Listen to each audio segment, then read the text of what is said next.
Epics and Romances of the Middle Ages. By Wilhelm Wagner. Introduction. Legend is not history, but in legend we find embodied historical truths, manners and customs of past ages, beliefs and superstitions otherwise long forgotten, of which history itself takes no account. Legend has preserved for us, maybe in romantic dress, maybe under altered names and circumstances, stirring pictures of heroes and heroines, who once have lived and suffered, fought and conquered, or have faced death with trustful courage. Pictures, too, of men of equal prowess, as strong in evil as in might, who, victorious for a time, have yet ever met a stronger power than theirs, stronger in virtue, stronger in might.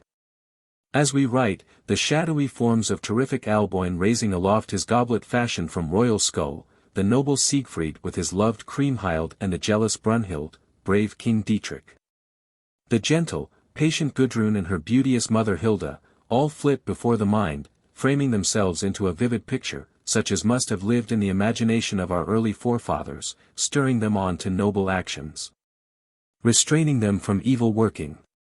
Thus has good in all ages fought against ill, and all races of men have sung its victory in strains but slightly varying. And so will it ever fight, no matter how our more elaborate ideas of what is good or evil may vary, the nation always glorifies the great and noble according to its own unreasoning reason. This volume contains the principal hero lays of the 6 great epic cycles of the Teutonic Middle Ages, and to them we have added the great mythical Carolingian cycle, which centered round the persons of Charlemagne and his heroes. The latter is mostly of Romance origin, and was composed by court troubadours for the delight of the royal palace, wherefore it never became the true inheritance of the masses. Beside these French poems, stand the Breton ones of King Arthur and his Knights of the Round Table, which later on took up the legend of the Holy Grail into their very heart, and at this period found their way to Germany, where they met with a more romantic and poetic treatment at the hands of the court minnesingers. But these foreign importations never found a true home amongst the German people, they never became popular. The native hero lays on the other hand, even though less beautiful in conception and in form, lived on through centuries, and even to this day exist, though disguised and degraded. For in the marketplaces of Germany, and at the few old English fairs that yet remain, the peddler bookseller gives in exchange for the farthing piece printed versions of many of these old legendary tales, Siegfried's battle with the dragon, the Rose Garden, Alberic and Elbegast's adventures, and other wondrous histories of Teutonic epical origin. But this literature is fast dying out, if, indeed, it may not by this time be said to be already dead. In Iceland, however, and in the Faroe Isles, tradition still holds her throne unconquered. She yet sings to the listening greybeards, to the men and women, and to the growing youth, of Odin and his mighty rule, of Honor and the wicked Loki, of Thor and Frey, and Freya Queen of Heaven, of the Fenris wolf and the Midgard serpent. In the long winter nights she still tells of bold Sigurd's, Siegfried, deeds and battles, of Gudrun's faithful love and dumb grief beside the body of her lord, of Gunnar's marvelous harping in the garden of snakes. And the listeners hold it all in their memory, that they may sing and tell it to their children and their children's children. And so do they cherish the time-old legends of their fathers, that the ardent youth may still be heard to adjure his bride to love him with the love of Gudrun, the master revile his dishonest workman as false as Regan, the evil dwarf. And the old men to shake their heads and say of the daring lad, that he is a true descendant of the Wulsings. At the dance, Sigurd songs are yet sung. At Christmastide a grotesque Fafner takes his part in the mummery. Thus old German tradition in her wane has found an asylum, perhaps a last resting place, in the far north, driven from their first home by strangers, the myths of Greece and Rome. Every schoolboy can tell of Zeus and Hera, of Achilles and Odysseus, every schoolgirl of the golden apples of the Hesperides, of Helen, of Penelope. Yet to how many of our older folks, even, are the grand forms of Siegfried, Kriemhild, and Brunhild more than mere names? It is true that a tendency is now springing up in England and in Germany once more to inquire into these old tales, nay beliefs, of our common ancestry. It is true that we have a Morris and they a Wagner. But we should wish to see the people of both nations take a more general interest in a subject of such intrinsic worth to them, their long-forgotten heritage. It is not the history of class books that they will find in it, it is that of their fathers' manners and customs, of their joys and sufferings, their games and occupations, festivals and religious observances, battles, victories and defeats, their virtues and their crimes. Such is the golden field that lies beneath our feet, which, unheeded, we have let lie fallow, till it has almost faded from memory.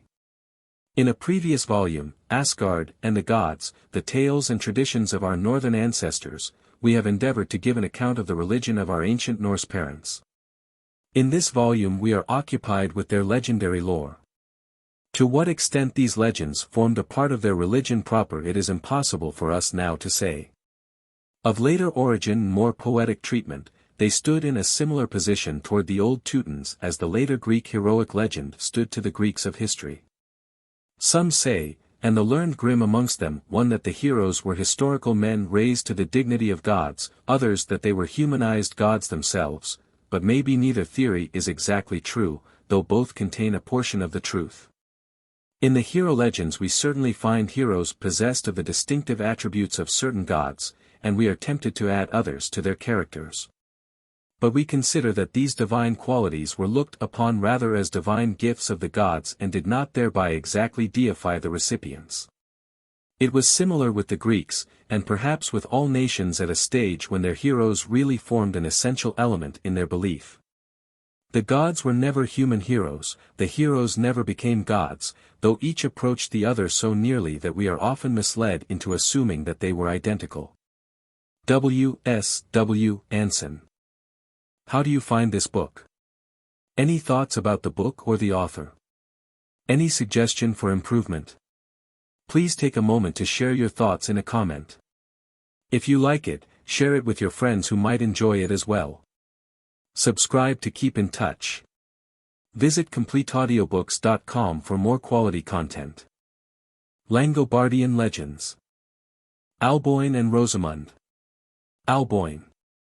Untroubled by the conscientious scruples of the historian, the poet throws the glamour of his genius over the events he relates. When taking for his theme the great deeds of the past, he strives to make them live in the hearts of his hearers. The story of Alboin and Rosamund has a strictly historical foundation, although many poetic liberties have been taken with it. For instance, it is contrary to fact that the heroes of this and the following tale were predecessors of Hugdieterich, for Alboin did not march into Italy at the head of his Langobards until the year 568 AD. Whereas Hugdieterich died in 526, and his Gothic empire was destroyed in 553. Nevertheless we give the stories in their poetical order, as the natural connection between them is thus kept up. The Germanic Gepidae and Langobards and the Asiatic Avars were inhabitants of Pannonia, i.e. Hungary and the neighboring provinces, at the time this story begins. War and hunting were the occupations of the freemen, while the serfs tended the flocks and herds, and cultivated the land.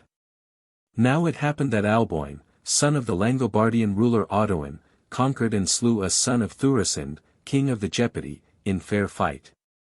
He then took possession of the armor of his vanquished foe, and bore it in his arms to his father's hall, just as the warriors of his race were assembling there to hold high festival.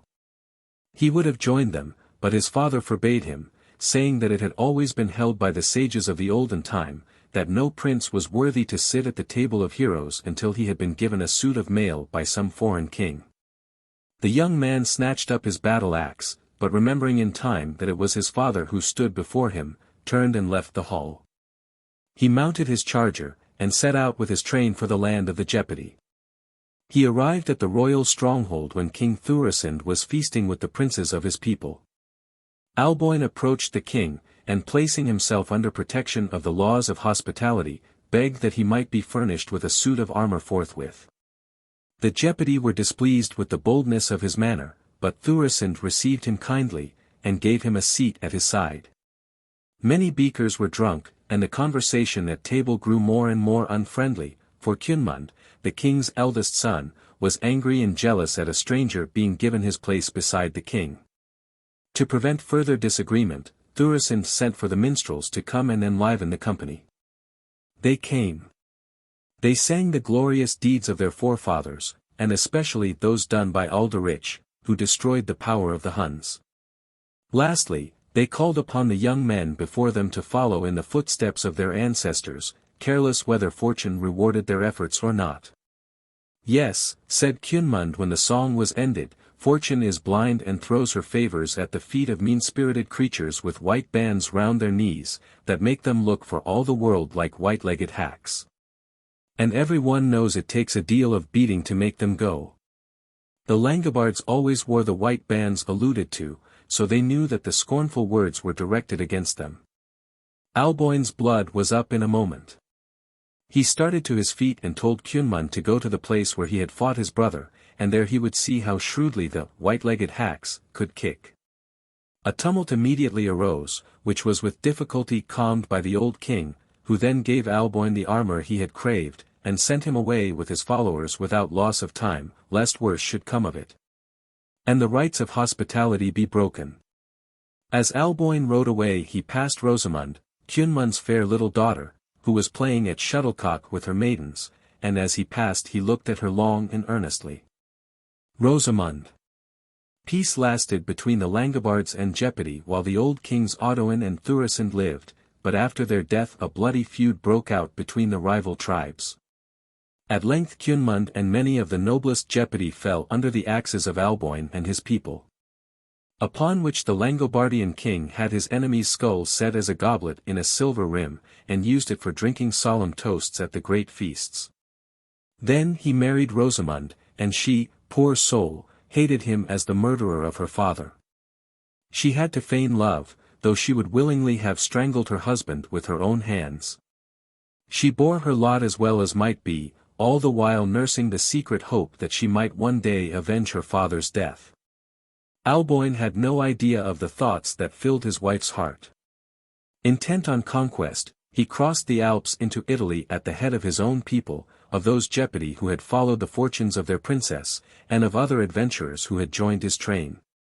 This he did in response to an invitation from the Roman general Narses, victor over the Ostrogoths, who feeling himself slighted by the imperial court, had determined on vengeance. Alboin carried all before him, and destroyed every town and fortress that did not at once open its gates to receive him. Pavia alone offered a long resistance. During his 3 years' siege of that city, the Langobardian king made raids into the neighboring country and brought it under his rule.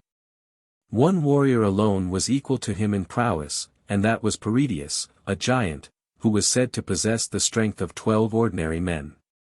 At last the gates of Pavia opened, and Alboin, who had sworn to put the inhabitants to fire and sword, rode in under the archway. Just then his horse stumbled, and a priest exclaimed that this was an omen that he should die a violent death if he kept his word. The king believed the warning, forgave, and spared the city. The regicide. Alboin gave a great feast to his warriors, at which much of the fiery wine of the south was consumed. The talk of the guests was of the great deeds of Woden, the god of battles, and how he and Frigga had led their fathers to victory. Then they spoke of their own conquest of the Jeopardy and their victories in Italy. In the midst of this, Alboin, intoxicated with wine and pride, commanded that the goblet made out of Cunmund's skull should be brought, and turning to Queen Rosamund desired her to pledge him it. She hesitated. "Why," he cried, "know you not, Rosamund, that I love you more than aught in the world besides? Show me now your love and obedience by doing what I bid you." She looked at him in silent entreaty, but her hesitation aroused his anger. He raised his hand to strike her, and then, she lifted her murdered father's skull to her lips. None could tell whether she drank or not, for, flinging the goblet on the table so violently that the wine ran out, she said, "I have obeyed you, but you have lost your wife." Having uttered these words, she rose and left the room. A hoarse murmur of indignation passed from mouth to mouth, for no one approved of what the king had done. And he, suddenly sobered by his wife's words and action, got up and left the hall. Alboin did not see Rosamund again until the following day, when she went about her usual duties quietly. The insult seemed to be forgiven and forgotten. But Rosamund could neither forgive nor forget. She dreamed of vengeance. At last she persuaded Helmigus, the king's shield-bearer, to murder his master, but when the moment for action came, he feared to do the deed.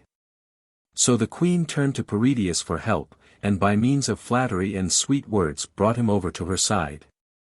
One evening he slipped into the king's room and slew him.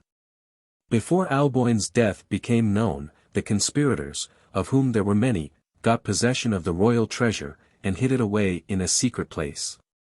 Soon after this, Rosamund announced her betrothal to Helmigus, and named him as Alboin's successor in royal power. The nobles assembled to debate this point, and, after much discussion, it was agreed by a large majority that the murderer of the great Alboin was the last man who ought to succeed him, that he should rather be punished for his crime. Hearing how matters were going on in the council, the conspirators fled. The retribution. Guarded by her faithful Jeopardy, Rosamund and her accomplices reached Ravenna in safety with the treasure they had carried away with them. There they placed themselves under the protection of Longinus, exarch or viceroy of the Eastern Emperor. They had not been there long when Longinus, having fallen desperately in love with the fair widow, or with the wealth of which she was possessed, asked Rosamund to marry him. And she at once consented on condition that the viceroy freed her from Helmigus, to whom she was already bound. Longinus gave her a cup of wine mixed with a deadly poison, telling her to give it to Helmigus the next time he complained of thirst. This she did. Her victim drained half the goblet at a draught. The poison was so strong that he immediately felt he was doomed, and drawing his sword, forced her to finish what he had left. Thus the murderers died, and their great treasure fell into the hands of the Roman viceroy. But the story tells us that wealth did not make him happy, and that it was the ultimate cause of his death. We have still to learn what became of Paridius, the giant. He was so used to deeds of violence that he thought the murder of Alboin a mere nothing. Placing himself at the head of a band of Jeopardy, he set out for Constantinople and offered his services to the emperor. His great strength gained him a high position at court, and raised him in his master's favor. As time went on he became discontented with the treatment he received, thinking it hardly consistent with the gratitude he deserved for his manifold services. Some of his angry words were repeated to his master, who determined to make him powerless to hurt the throne. One night, when Paridius was snoring off the effects of a drunken orgy, a number of men crept into his room, chained him hand and foot, and put out his eyes. His howls of pain were so terrible that they made all in the palace and neighborhood tremble. The blind giant showed himself quiet and obedient, so that his guards ceased to fear him, but still they never took off his chains until one evening he begged to be allowed to wrestle before the emperor, maintaining that his strength was unabated. He was led into the great hall, and there, amid the general applause, proved himself as mighty an athlete as he had ever been. Suddenly he heard the emperor's voice, and dashing in that direction, plunged a knife he had concealed about his person into the hearts of two great officials of the court, whom he mistook for the emperor. A few minutes more and he had fallen under the spears of the bodyguard. So, one by one, the murderers of Alboin all came to a violent end, and the Langobards, for want of their leader, failed to gain full possession of the fair southern land they had come to regard as their own.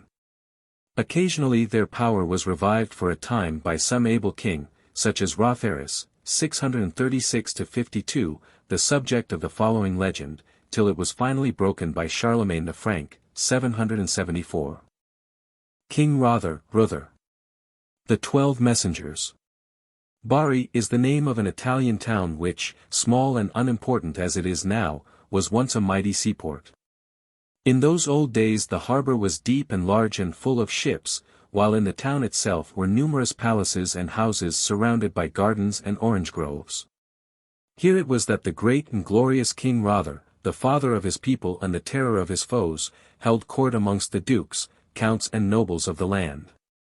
The racecourse was close to the sea, and there the young warriors were wont to congregate, to throw the spear and practice such sports as teach agility. While the women and maidens looked on and distributed prizes to the successful candidates for honor. One day King Rother was seated on his throne surrounded by his counselors, watching now the people, now the sports, and now the restless waves that were beating against the shore. There was a troubled look upon his face. Turning to his old and faithful banner-bearer, Duke Berchther of Mähren, who sat beside him, "Look," he said, "do you see how the waves raise their foam-crowned heads high in the air, dash forward, and then vanish without leaving a trace behind? The kings of the earth resemble them in this, so indeed do all men." "What do you say?" cried the Duke. "Do you not hear how many songs are sung in your praise? Know you not that such songs live on from generation to generation, and that your name and deeds will therefore be spoken of with admiration till the end of time?" "That is poor comfort," replied the king. "What is the future to me, when the present is so tame and joyless? A happy home were better to me than the songs of which you speak. There go your 7 sons, bold Leupold at their head, their helmets wreathed in token of victory. You live a second life in them, and their love will sustain you in your old age. What good is my throne to me? I have not wife nor child. I shall wither like an old tree, or become the laughing-stock of children in my age." "Then why do you not marry?" asked the Duke, laughing heartily. "You are in your prime and a famous warrior. You might pick and choose anyone you liked for a wife, no one would say you nay, from a simple maiden to a high-born princess." "You say that I am free to choose," said Rother bitterly. "Kings are more fettered in their choice than other men. They must marry in their own degree, or their children cannot succeed them, and may even live to curse them. I have travelled in many lands, but I have never yet seen the princess I could have wished to make my wife." "Nay then, sire, if you are so hard to please," returned Berchther after a deep and thoughtful silence. "I think I know of a lady who might suit you, if you are willing to risk your head for her sake." The king desiring further information, Berchther showed him the portrait of a lovely girl, who, he said, was the daughter of the Emperor of Constantinople. Rother could not take his eyes off the picture, and exclaimed that she, and she alone, must be his wife. "Very good, my lord," said Berchther, "but that is a more difficult matter to bring about than you think. I must explain what I mean. The Emperor Constantine is so devoted to his daughter that he will not part with her, and if any man, be he count, duke or king, is bold enough to go and ask for her hand, he at once orders his head to be cut off. And what is the good of a headless wooer? I think," answered Rother, "that I shall meet with a better reception than that. The Emperor of the East will know how to bear himself to the ruler of the West. But now call my counselors together, that I may tell them what I intend to do." When the council was assembled, the king told his ministers the whole story, adding in conclusion that he intended to do his wooing in person. They strongly dissuaded him from this, upon the plea, that the king, being the chief of the state, had no right to endanger its safety by risking his head unnecessarily. Rother at last gave way, much against his will. The debate as to who should go to Constantinople lasted a long time, for each man felt that his head was of at least as much value to himself as the king's could possibly be to the state. Then Leupold, Berchther's brave son, rose with 6 of his brothers, and declared in their name and his own that they were ready to go as soon as the ships were fitted out for the journey. Whereupon 5 noble counts, emulating the valor of these 7, announced their willingness to accompany them. Preparations were made for the departure of the 12 ambassadors, and at last the day came on which they were to set sail.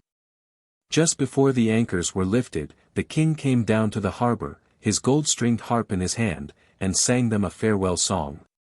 So strangely sweet and stirring that it moved them as Woden's songs used to move the hearts of their fathers in the olden time. It seemed to them as though the god of battles were calling on them to be up and doing. The music ceased, and then Rother took leave of them, saying, "If ever you are in need, and you hear that song, you may know that I am near and will help you." The hawsers were unloosed and the ship set sail. After a voyage that lasted for days and weeks, the travelers sighted the Golden Horn, the port of Constantinople, and as the sun was rising over the city, they landed at the wharf.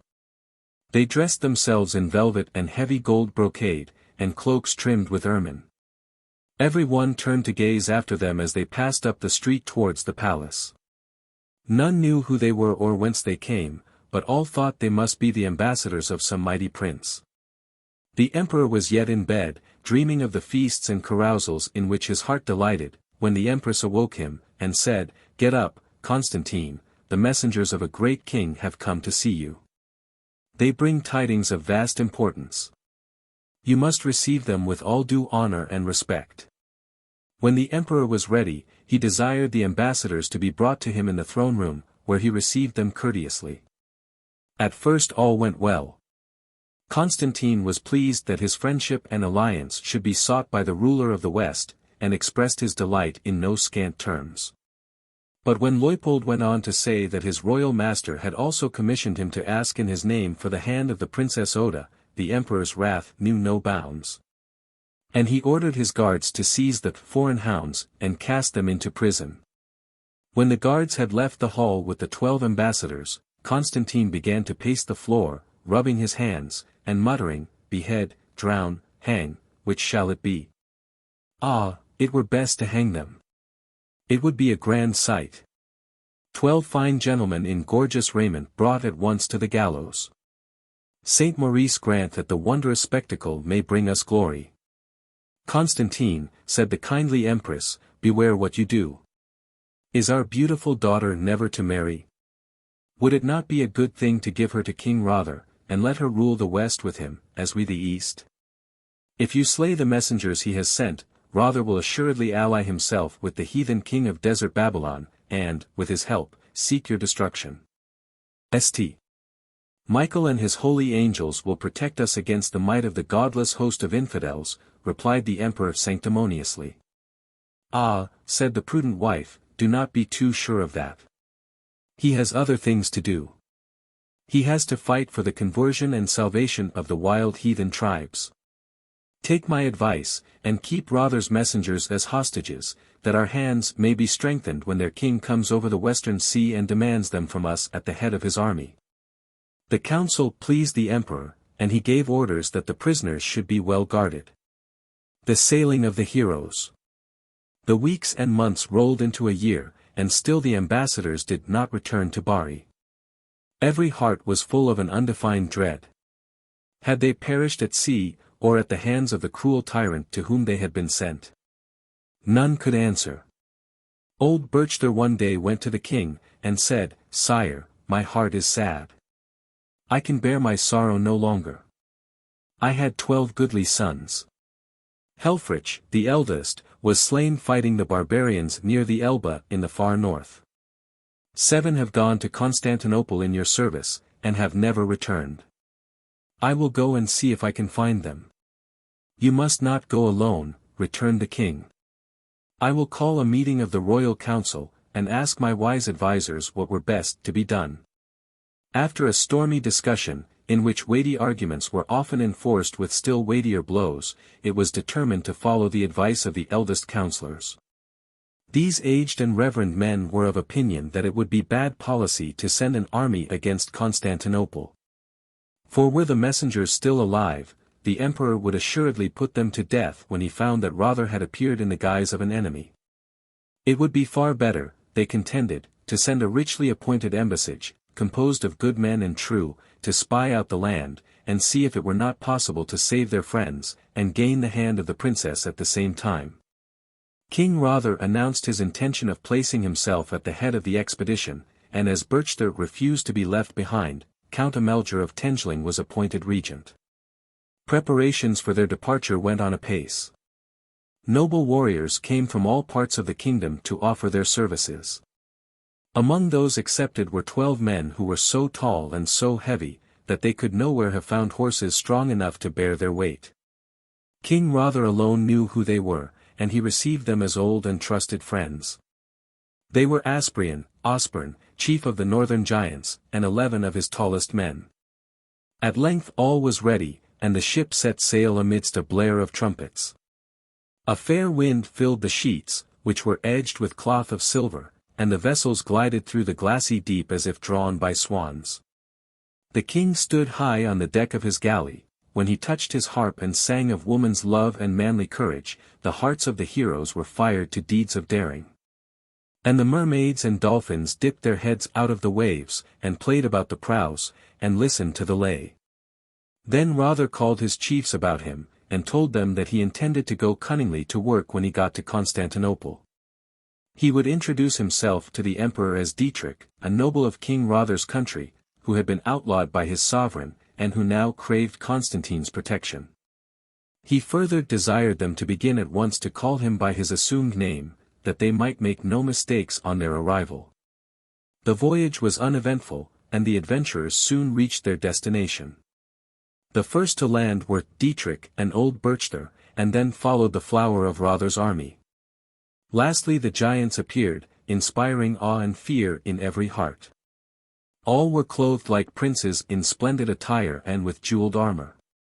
The empress received the strangers with courtly grace, and even the emperor looked pleased to see them.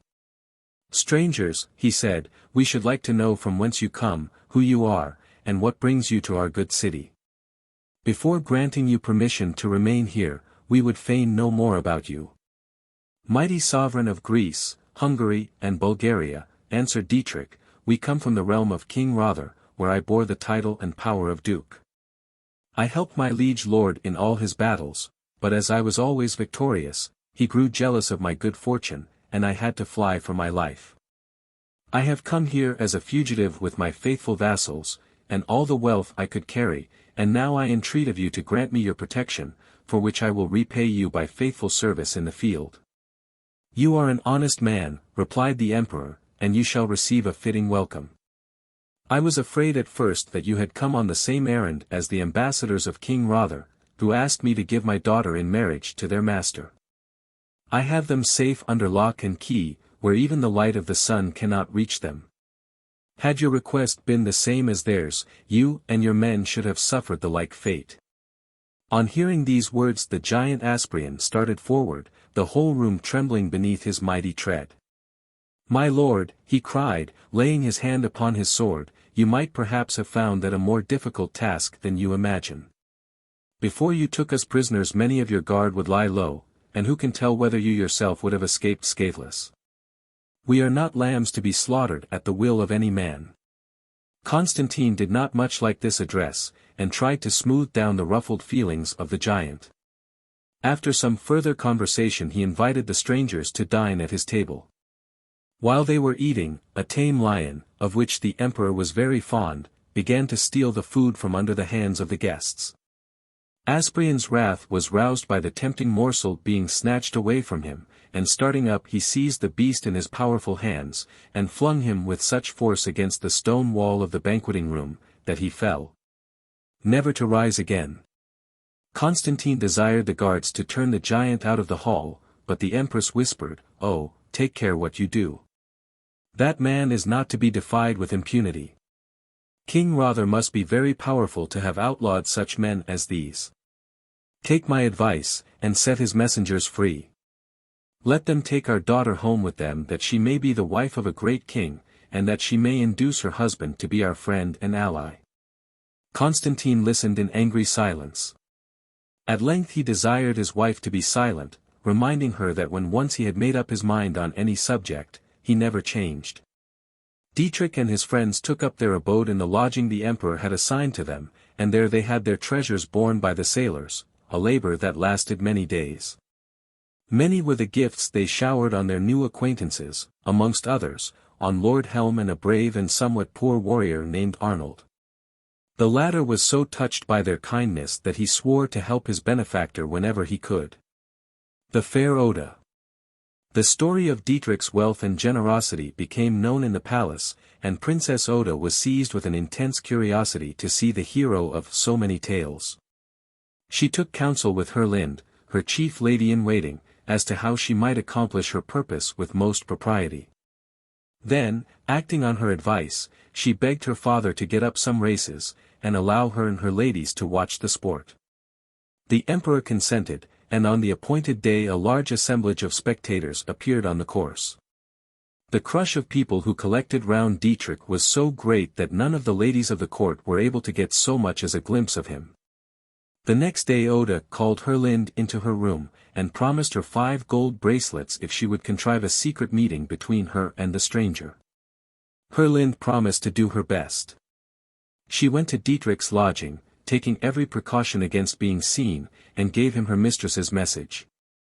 He refused to go and see the princess, lest the news of his having done so should leak out and come to the emperor's ears.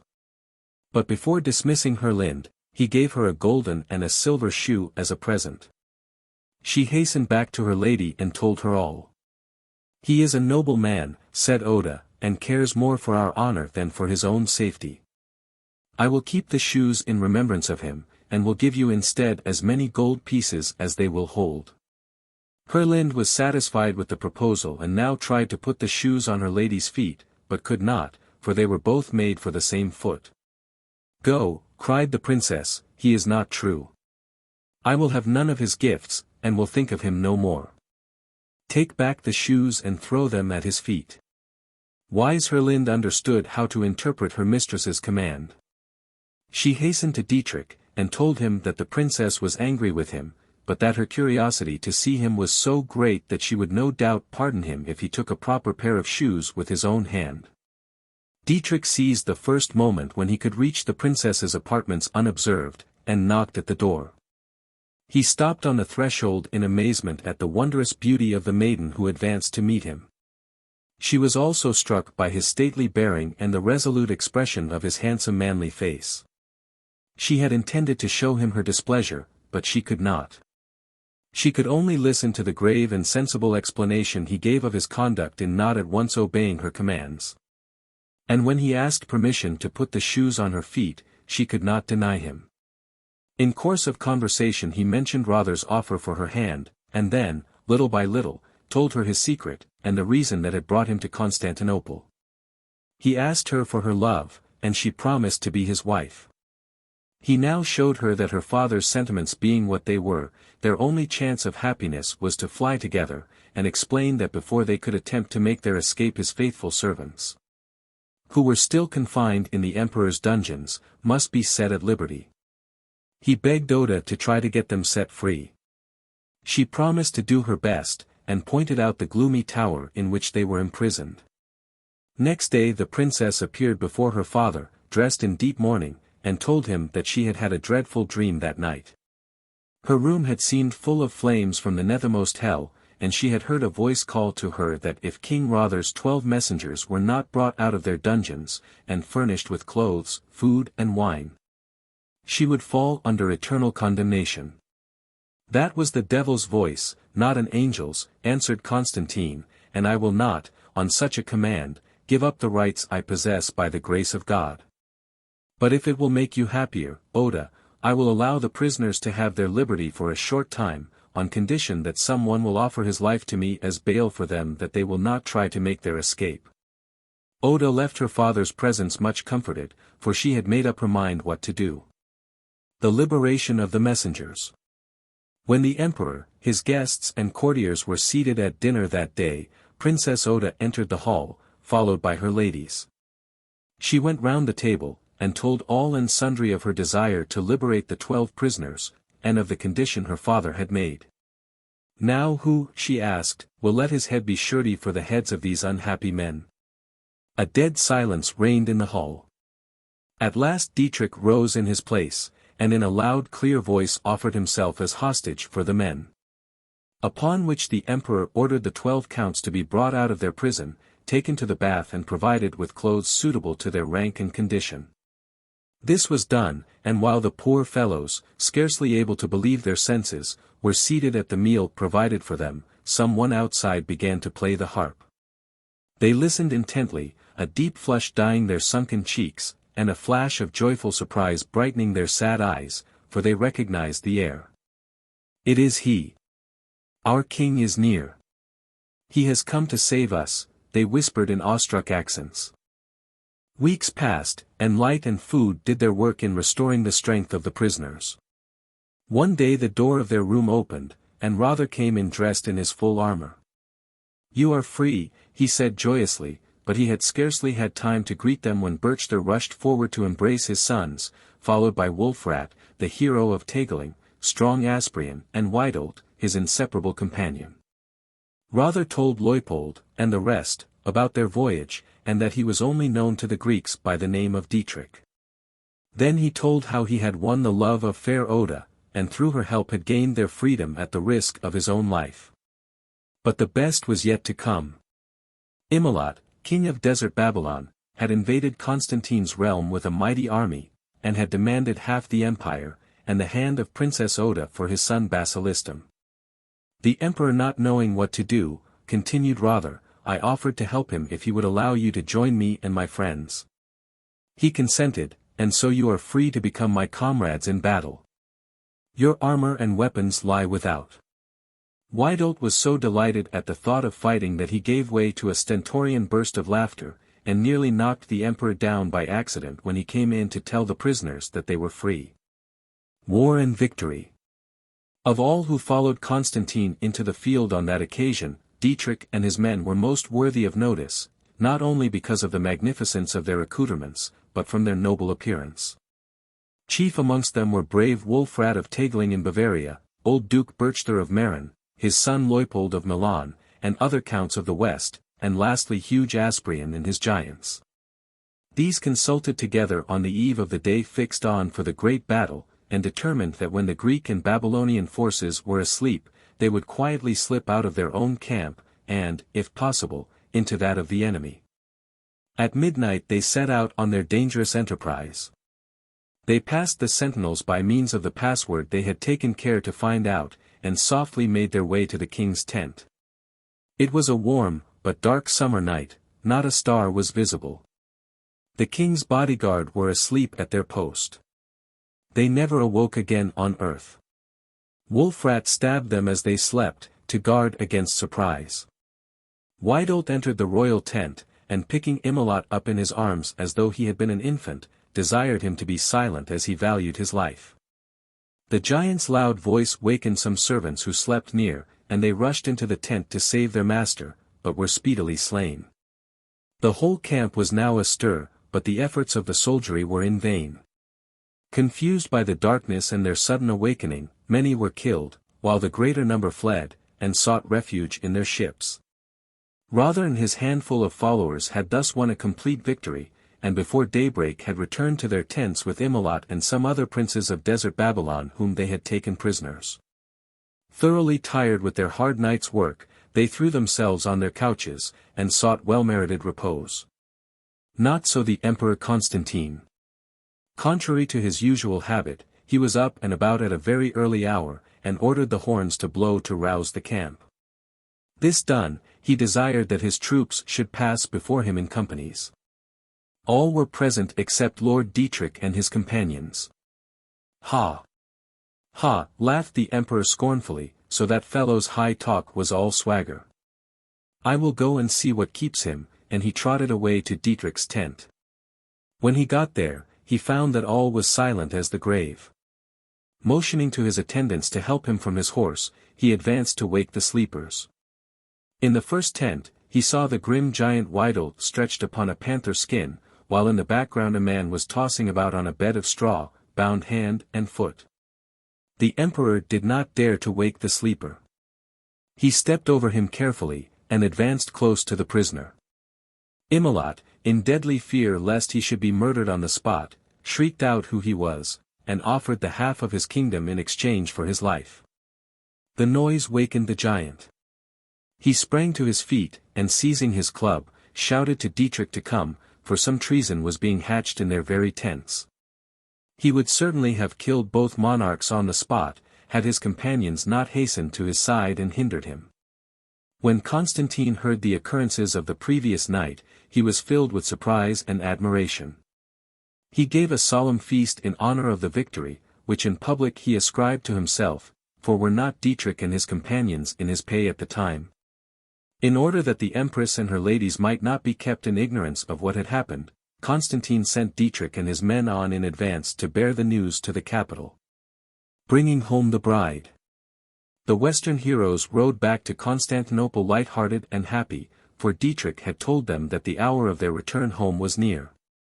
The first step, in his opinion, was to proclaim that Imelut had conquered and dispersed the Greek army, and was rapidly marching on the capital. All is lost, they cried, when the citizens came out to meet them, fly, save yourselves while you may. Imelot's wild horde of savages will soon be upon you.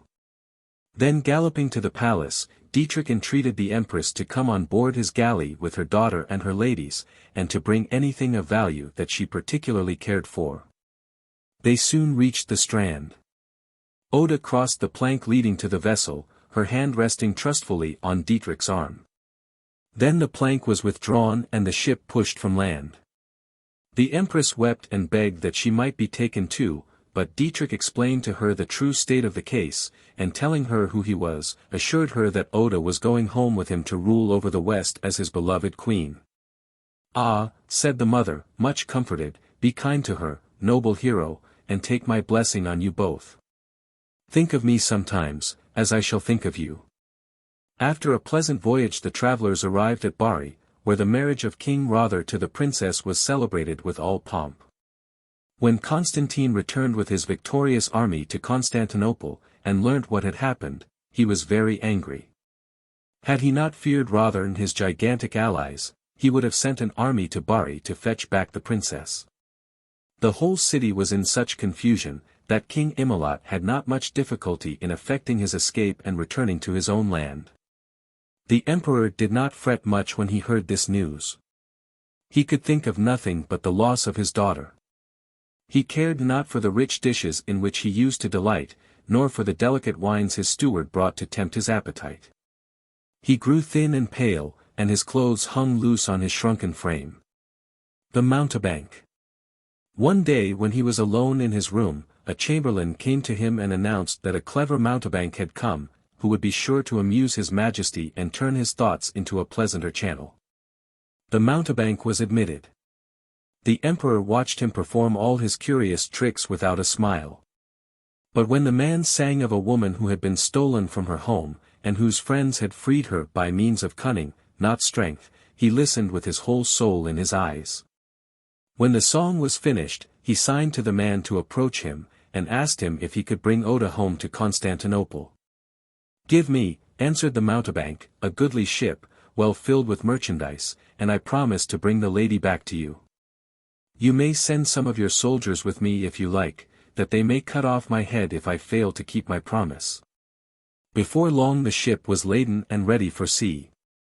It was a fast sailer, and there were many able seamen on board, to say nothing of the soldiers the emperor had sent to see that the player was true to his bargain.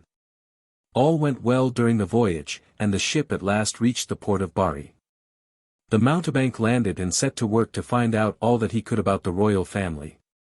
He found that King Rother had gone to Riffland with his troops, leaving Leopold of Milan regent in his place. He congratulated himself on his good luck when he heard this, for he thought his plan would be easier of accomplishment during the king's absence. On his return to his ship he made ready to show off his conjuring tricks on board the vessel. Crowds came, tempted by the unusual sight. He then brought out his silks and precious stones and offered them for sale. Amongst his wares was a pebble.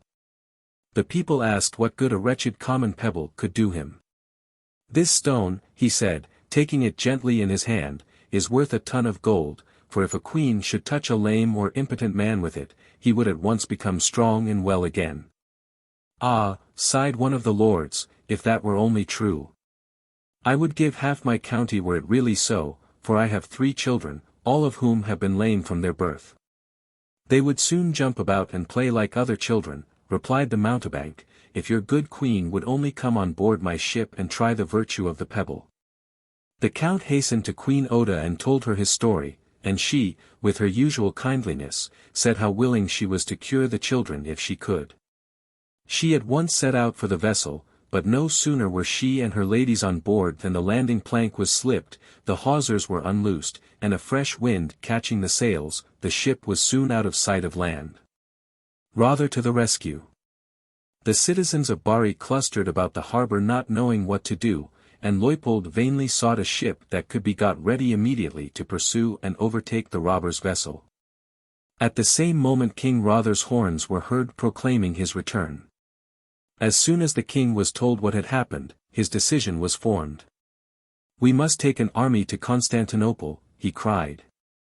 "My dear wife has been stolen from me by force and cunning, and by force and cunning I will win her back. Old Duke Berchther shook his grey head, but said that he and his men would follow the king. Leupold, Wolfrat and the other princes of the realm promised to do the same. Messengers were sent to bear the tidings to all parts of the kingdom, and soon a great army was assembled.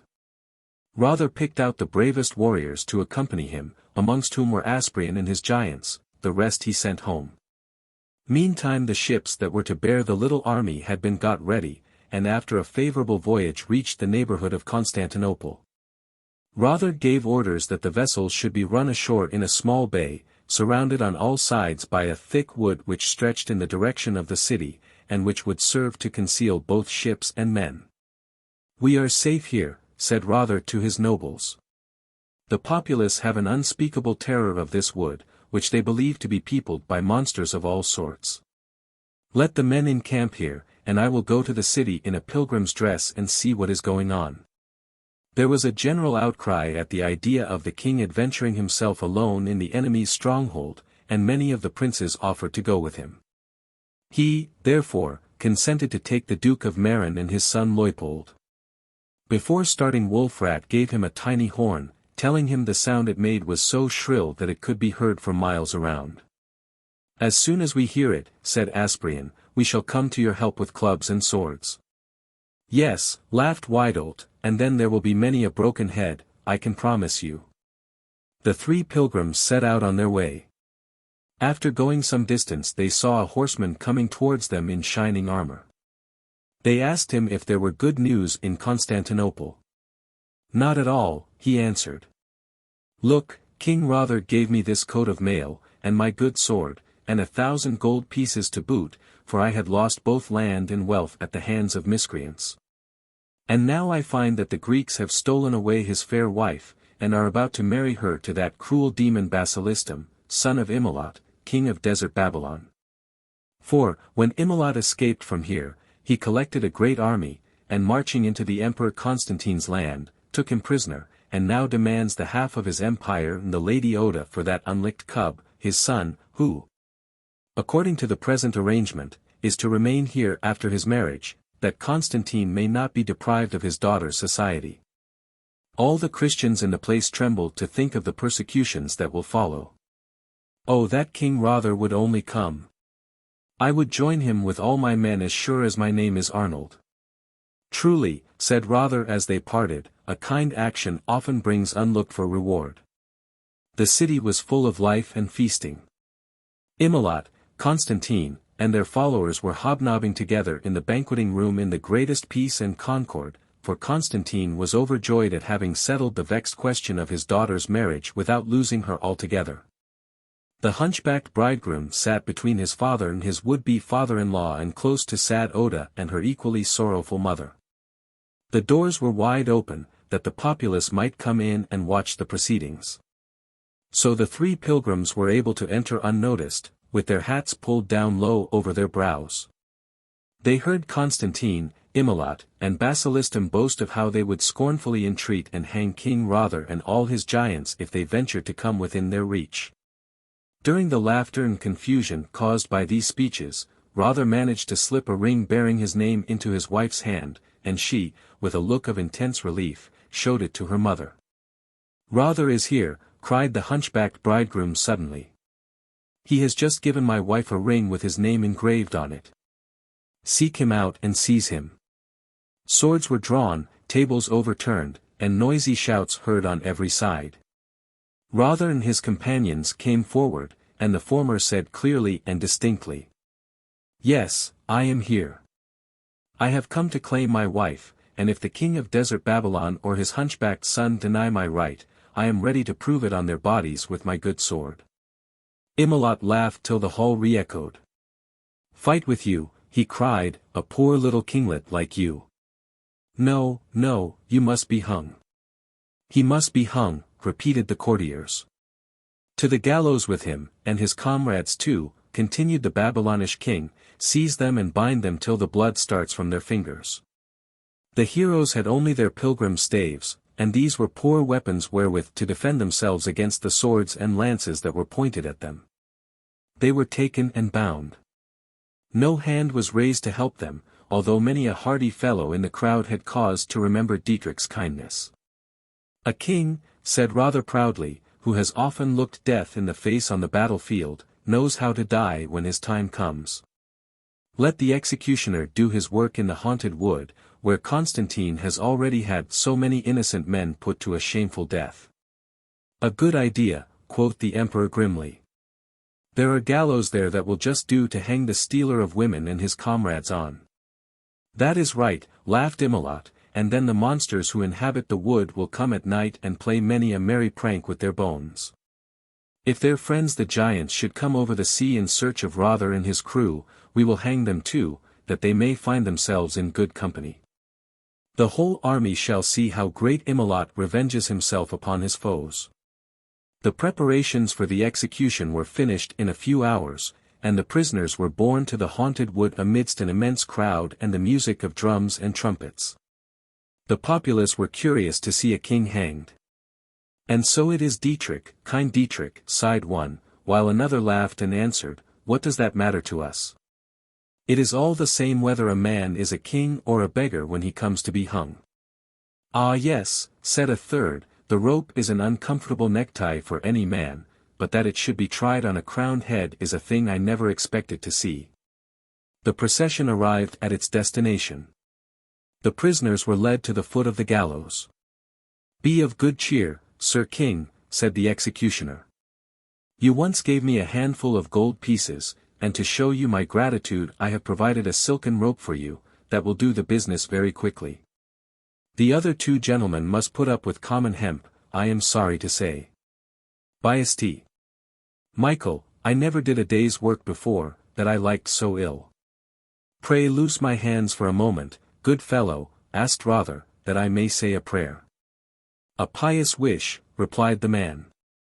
"I will also pray to my patron saint, and beg him to take you straight to heaven from the gallows tree." He loosed the king's hands as he spoke, and then began to pray. Meanwhile Rother drew out his horn from under the pilgrim's mantle, where it was concealed. 3 times its wild call sounded over mountain and valley, like a cry for help to the faithful friends who were waiting fully armed in the depths of the wood. But King Imelot, growing impatient, commanded that the executioner should himself be hung if he delayed any further to do his duty. The man was frightened and began to bind Rother's hands again. But at that moment a loud noise was heard in the background. It was Arnold, who, with his men, had joined Rother's other friends, and who now came with them to the rescue of his former benefactor. There was a fearful battle. Imelot and many more fell fighting desperately, while Basilistum was slain during the fight. The whole army of desert Babylon was scattered or destroyed.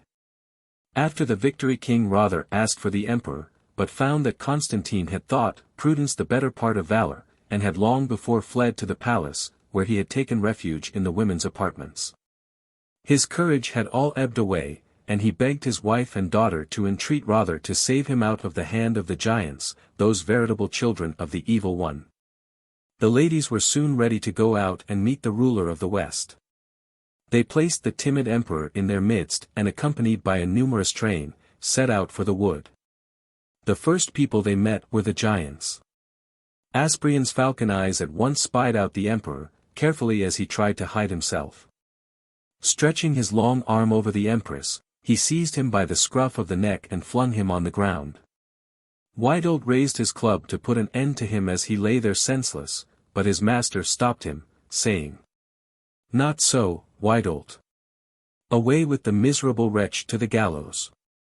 The giant caught the emperor up as easily as if he had been a baby, and went dancing along the road to the gallows with him in his arms.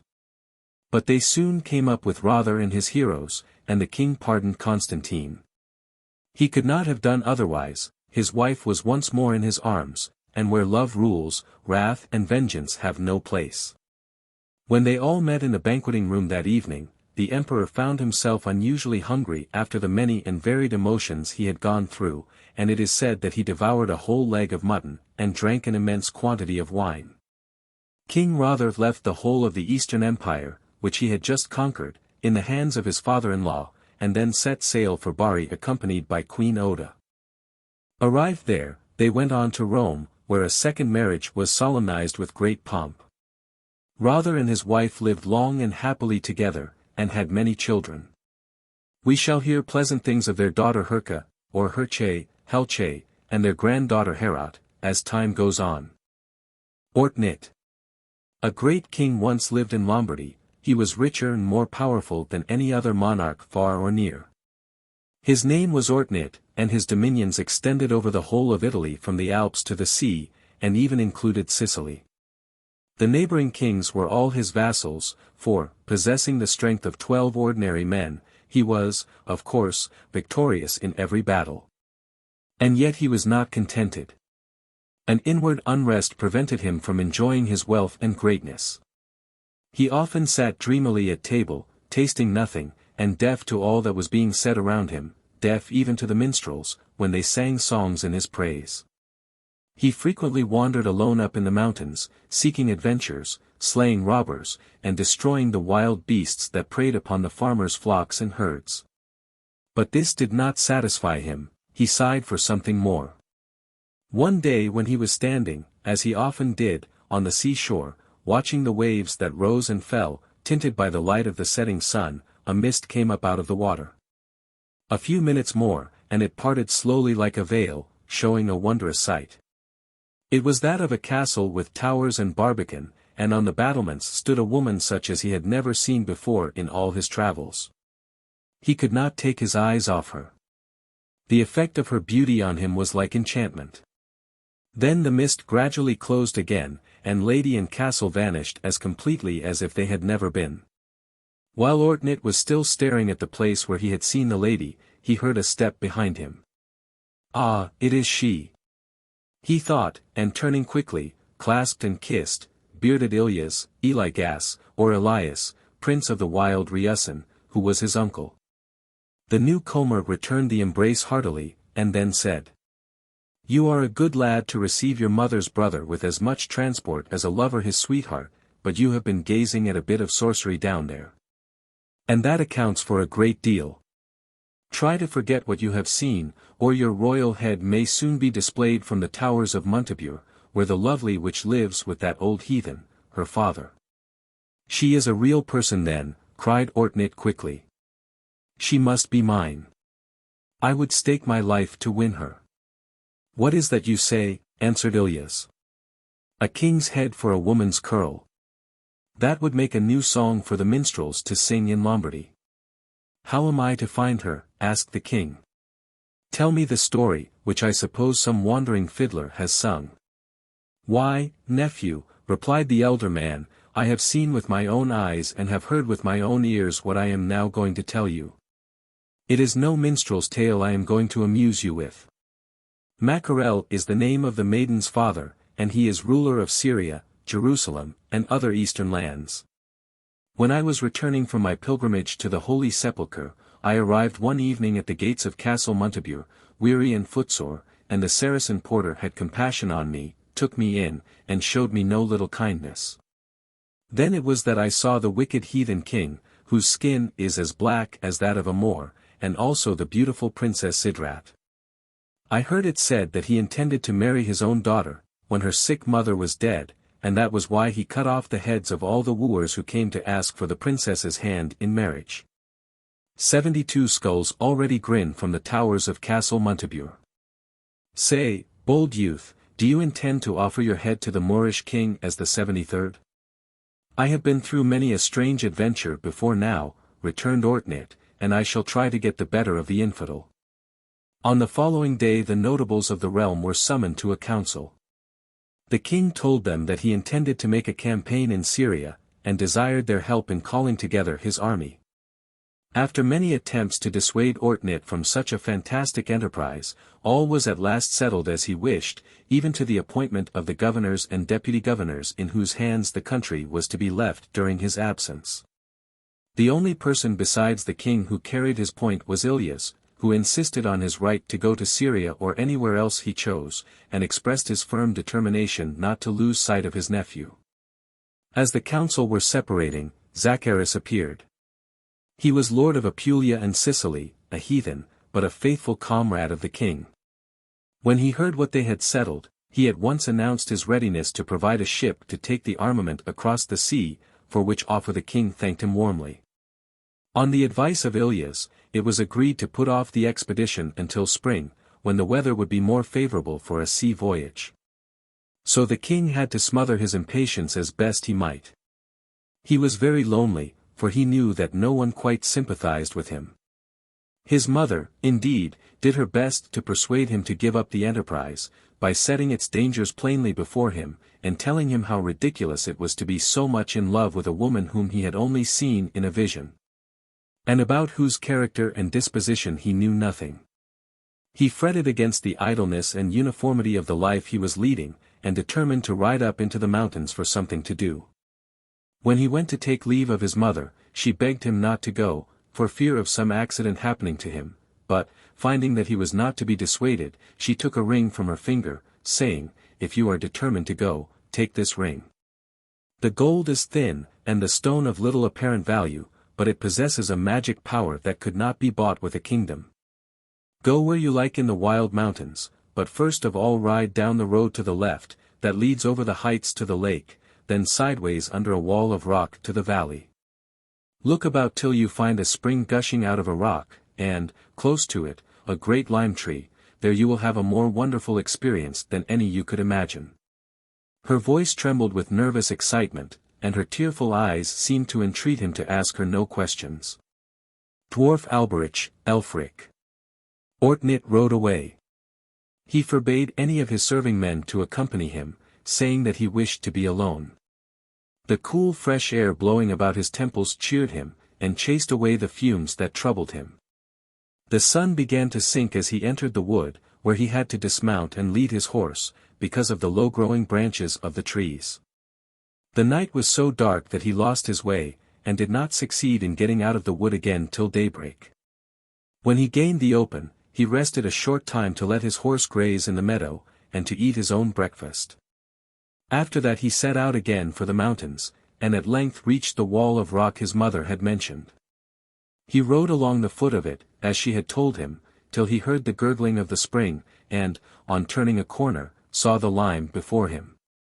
It was an immense tree, and early as it was in the year, it was already covered with leaves and blossom.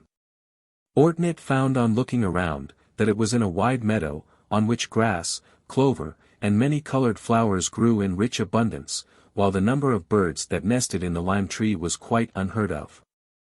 A curious feeling came over the king. It seemed as if he must have heard those birds' song of welcome in his childhood, and all at once he remembered a ditty his mother used to sing. He began to hum it softly.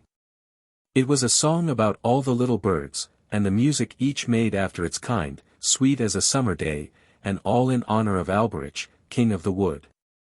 Alberich, king of the wood, Ortnit was sure that he had once heard more about him than that, but what it was he could not tell. Had he not played with a child of that name once?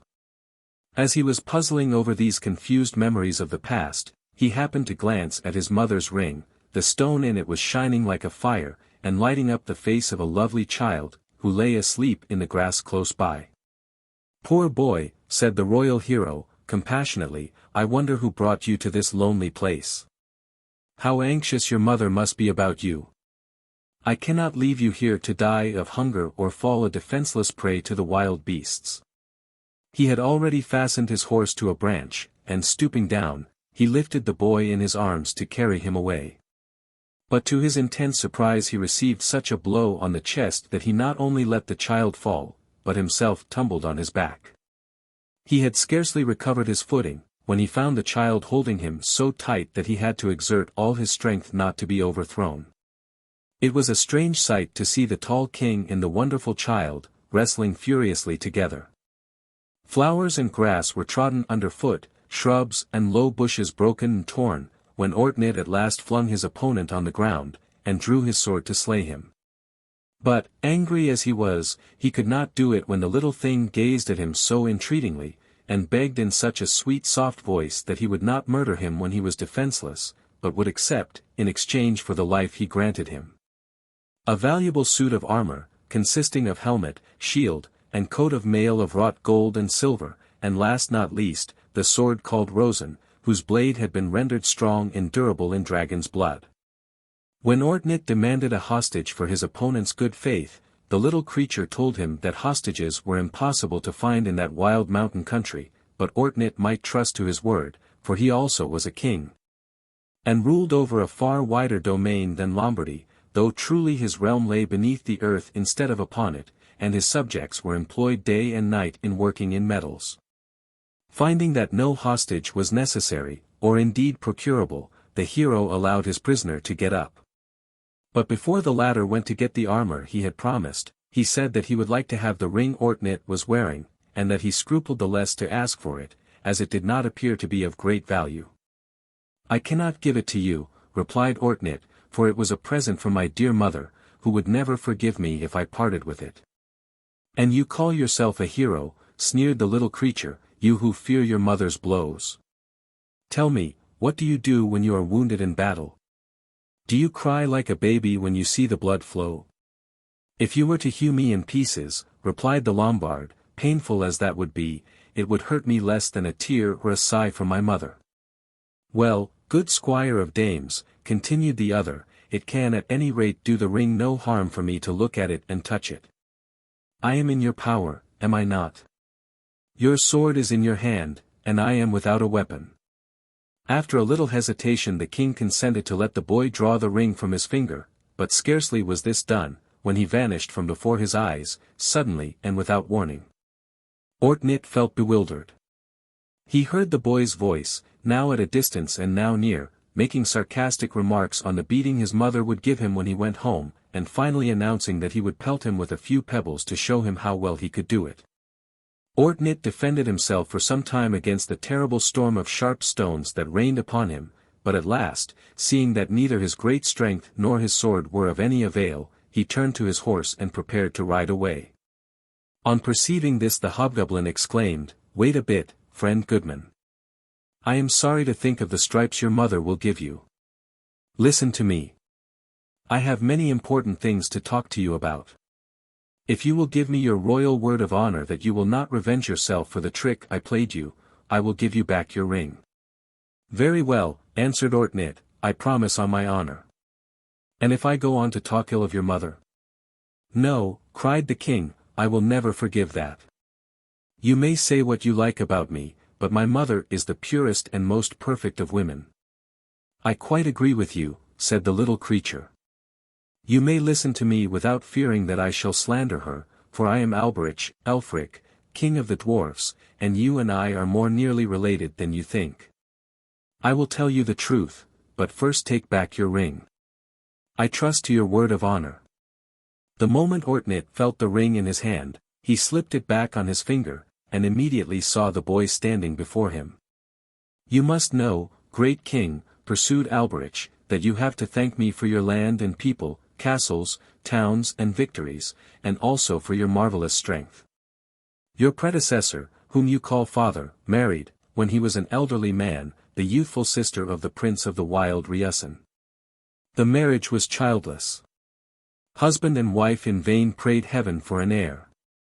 Your mother was the best and most virtuous woman in Lombardy, but she wore herself away with fretting about what would become of the country and herself when her husband died without an heir. She foresaw that the nation would be split into factions, that civil war would desolate the land, and that she herself might be chased from Lombardy, a homeless exile. I often heard her plaints when I entered her room unseen. The older the king grew, the more her anxiety increased, then, well, you must know it sooner or later, I became her second husband." "Monster, you lie!" shouted Ortnit, drawing a dagger from his side, but he could not use it, for the smiling boy looked up at him so fearlessly. "Your anger is bootless," he said. "You had better let me finish my story. Young as I look, I am 500 years old. Small as I am, and big and strong as you are, I am yet your father. I proposed to the king that he should secretly get a divorce from his wife and let her marry me. He consented, but she would not. She refused. She spent days and months in weeping, and only gave way at last when her husband insisted. She and I were married secretly by a priest. No one guessed what had happened, and when you were born you were supposed to be the old king's son. I did not win my wife's heart, however, until her first husband was dead. After that I used sometimes to bring her here. You and I played together among the flowers like two children, and I sang with the birds that wild song of theirs about the king of the wood, which your mother often sung to you again at Castle Garden.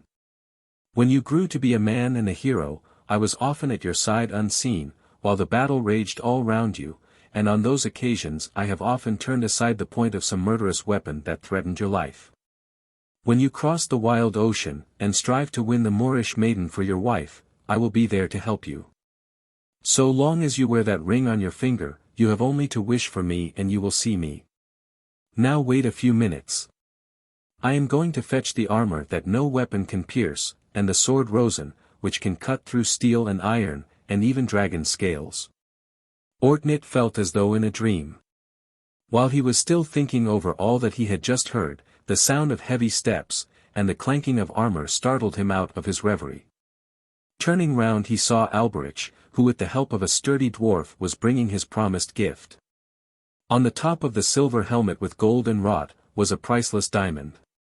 The whole suit of mail was of marvellously beautiful workmanship, and sparkled with gems wherever gems should be. The sword was in a golden sheath, its handle was a shining carbuncle, and on the sharp steel blade were golden figures and the letters forming the king's name. Ortnit was amazed at the beauty of all he saw. He put on the armor, and it fitted him exactly. Then he picked his tiny father up in his strong arms and kissed him on his rosy mouth, and Alboin returned his embrace with much affection. As the king rode away, the last words he heard were, "Do not forget the importance of that ring. Never give it away. If you turn it on your finger, I will at once be with you." When Ortnit got home, he was received with joy by all his retainers. And his mother, who was watching for his arrival, signed to him to come to her. He instantly ran up the steps, and whispered as he kissed her, "I have come from Father Alboin." "You know?" she asked, hiding her face on his shoulder. "I know," he answered, "that I love and honor my dear mother." May came at last. The army assembled and marched south through Tuscany, Rome and Naples, whence they embarked for Sicily, Messina being the place fixed on for the general meeting of all the forces. Arrived there, they found faithful Zacharias ready with his ship, in which he had stowed away, not only enough provisions for the voyage, but also merchandise, in case it should be wanted. Soon every man was on board, a favorable wind swelled the sails, and experienced seamen steered the ship through the wild sea. City of Sutters, Tyre. After they had journeyed a long time, the welcome cry of "Land" was heard from the masthead, and soon afterwards those on deck had a distinct view of the shore and the wharfs of Tyre. But at this moment the skipper came up to the king and said, "Sire, we are all lost. There is no wind to carry us past this place. They have sighted us already in the town, and will soon send out their pirate ships to chase us." "Come, nephew," said Ilyas, "throw the cowardly dog overboard to drink brotherhood with the fishes. Have we not swords enough to defend ourselves from the Moors?" "Sir," replied the skipper, "the heathen will throw Greek fire on board. Neither sword nor shield can do aught against that. The ship will be burnt, and all the men either burnt therewith or drowned." No one knew what to advise, so all stood silent about the king. Suddenly a voice was heard from the masthead. "All arms below. Bring up the merchandise, and let the sails be reefed, lest the enemy guess that we thought of flight." "Heyday! It is Alboin," said Ortnit, "how could I have forgotten him?" He looked up and saw the king of the dwarfs slipping rapidly down the mast to the deck. In another moment he was at his side. "You forgot both the ring and me," said Alboin, "but a father does not so soon forget his son. Now hasten and see that my commands are carried out." Much ashamed of himself, Ortnit gave the necessary orders. All weapons of offense were stowed away below, and the costly wares Zacharias had provided were spread temptingly on deck. Meanwhile the dwarf climbed the mast again, and, as soon as he was aloft, shouted to the Moors. "See here, we are peaceful merchants bringing wares from Italy. Give us free convoy into the harbor of Tyre. Ilya stared up open-mouthed at the top of the mast. The flag was flying there as usual, and no one was to be seen. What voice was that he had heard? Is the devil on board, he asked, crossing himself, or is it a good spirit? Whom did you speak to, nephew? Who called from the topmast even now? A good spirit, replied Ortnit, a little dwarf who will help us out of our difficulty. You shall see him with your own eyes. With these words he slipped his magic ring on his uncle's finger, and the latter was much astonished to see the small childish figure descending the mast, still more when Ortnit gave him a hasty sketch of all that had taken place. The Tyrian galleys had by this time come up with the ship. Their commander, who introduced himself as constable of the city, inquired whether the object of the strangers in coming to those seas was really to trade with them. Satisfied that they were what they appeared to be, because of the number and splendor of their wares, he at last gave them leave to enter the harbor, and even to land if they desired to do so. In the course of that afternoon the townsfolk bought many rich Italian stuffs at a very low price. In the evening the two princes held counsel together as to what was now to be done.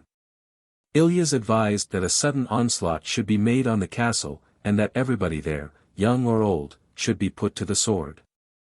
Before Ortnit could answer, Alberich broke into the conversation by saying that such conduct would not be fair, that no one who desired fame and glory would take his enemy unawares. But for fear any herald sent to the infidels should be murdered by them, he undertook to bear the message of defiance himself. Alberich hastened to Montaubur by unfrequented roads. Arrived there, he saw King Mackerel standing on the ramparts enjoying the cool evening air. "Listen to me, Moorish king," cried the dwarf from the castle moat, "and mark what I tell you. My master, King Ortnit, desires that you will give him your daughter to be his wife, and Queen of Lombardy. If you refuse your consent, he bids me declare war on you at once, and warn you that he will attack Tyre before daybreak tomorrow. After conquering it he will come on to Montaubur, punish you for your evil deeds, and marry your daughter." "So, goblin," cried Mackerel angrily, "you want to arrange a marriage, do you? You will find both your own head and your master's adorning the battlements of my castle before long, if you persist in your foolish scheme. But where are you? I cannot see you." "Down below you in the moat," was the answer. The king flung a heavy stone down upon the place where he supposed Alberich to be, but missed his mark. He called out his guards and made them search the whole neighborhood, but they returned at nightfall baffled and disappointed. That evening Ortnit made an onslaught on the city, and found it totally unprepared for any attack. However, the Tyrians soon got under arms and made a gallant defense, all in vain. Ortnit was victorious after a hard struggle in which many of his faithful followers were slain. When he returned from pursuing the Tyrians, Ortnit went to the place where his uncle had fought, and found him lying on the ground surrounded by his people. Was he dead or only wounded? The king bent over him anxiously, and loosed his helmet to see if he were yet alive. His heart had not quite ceased to beat. As Ortnit was raising him in his arms, he happened to touch him with Alberich's ring, and in a moment Ilyas was on his feet, whole and sound, as though he had never been wounded. It was well for Ortnit that it was so, for in another instant he and his men were attacked by the train bands of the city, who had rallied once more. At length they also were beaten back with immense loss, and Tyre was really in his hands. Those of the citizens that were left swore fealty to the king of Lombardy, who then gave orders to attend to the wants of the wounded, both friends and foes. He allowed his followers a few days' rest before leading them against Montaubur. Castle Montaubur. After much consideration it was agreed between Ilyas and the king that Alberich was the best person to be standard-bearer during the assault, and the dwarf at once consented. The warriors were filled with amazement when they saw a warhorse preceding them with the royal banner apparently floating by its side. "The invisible standard-bearer must be an angel," they said in awestruck tones. Nothing of importance happened during the march. All went well, for Alberich led the van. At last Castle Montaubur loomed in sight, a grim fortress perched on the top of a beetling crag. Mackerel had heard of their approach, and was in readiness to receive them. He had strengthened the garrison very considerably, and was confident of victory. At first it seemed as if his confidence were well founded. But at the very moment when the Saracens appeared to have success within their grasp, the tide of fortune turned. Alboin climbed the walls unseen, and by a great exertion of his marvelous strength, hurled one heavy catapult after another down from the walls into the moat below.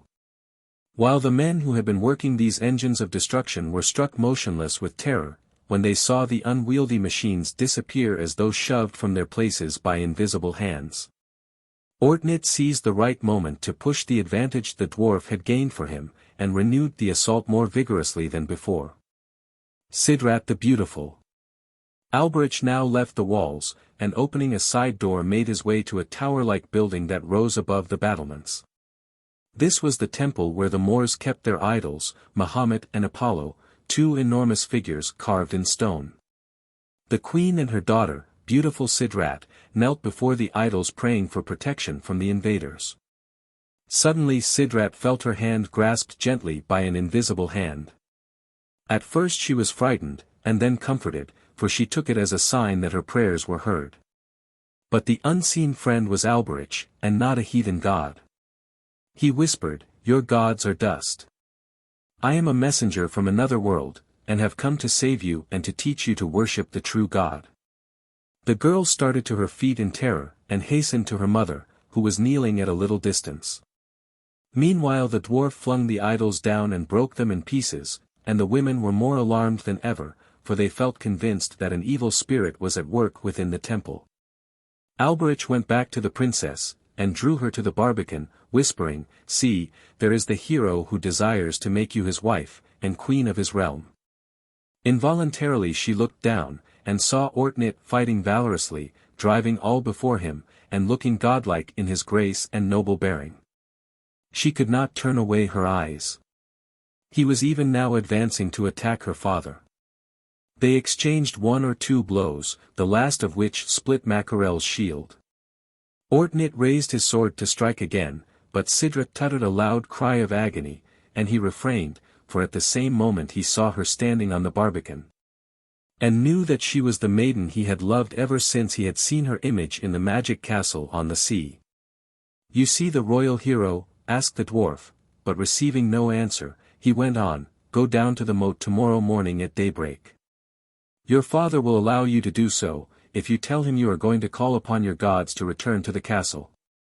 But when you reach the moat, you will find the king waiting to speak with you." Knowing that his advice would be followed, he left the princess. The battle had ceased to rage as furiously as before, and all were weary after their exertions. Ortnit's men retired to the river side, where they were to encamp for the night, and the Moors shut themselves within the fortress. All night long Ortnit dreamt of Sidrat, and then awoke and wondered whether she would come to the trysting place. In the early morning, before the sun was up, the king mounted his horse and rode away alone to Montaubur.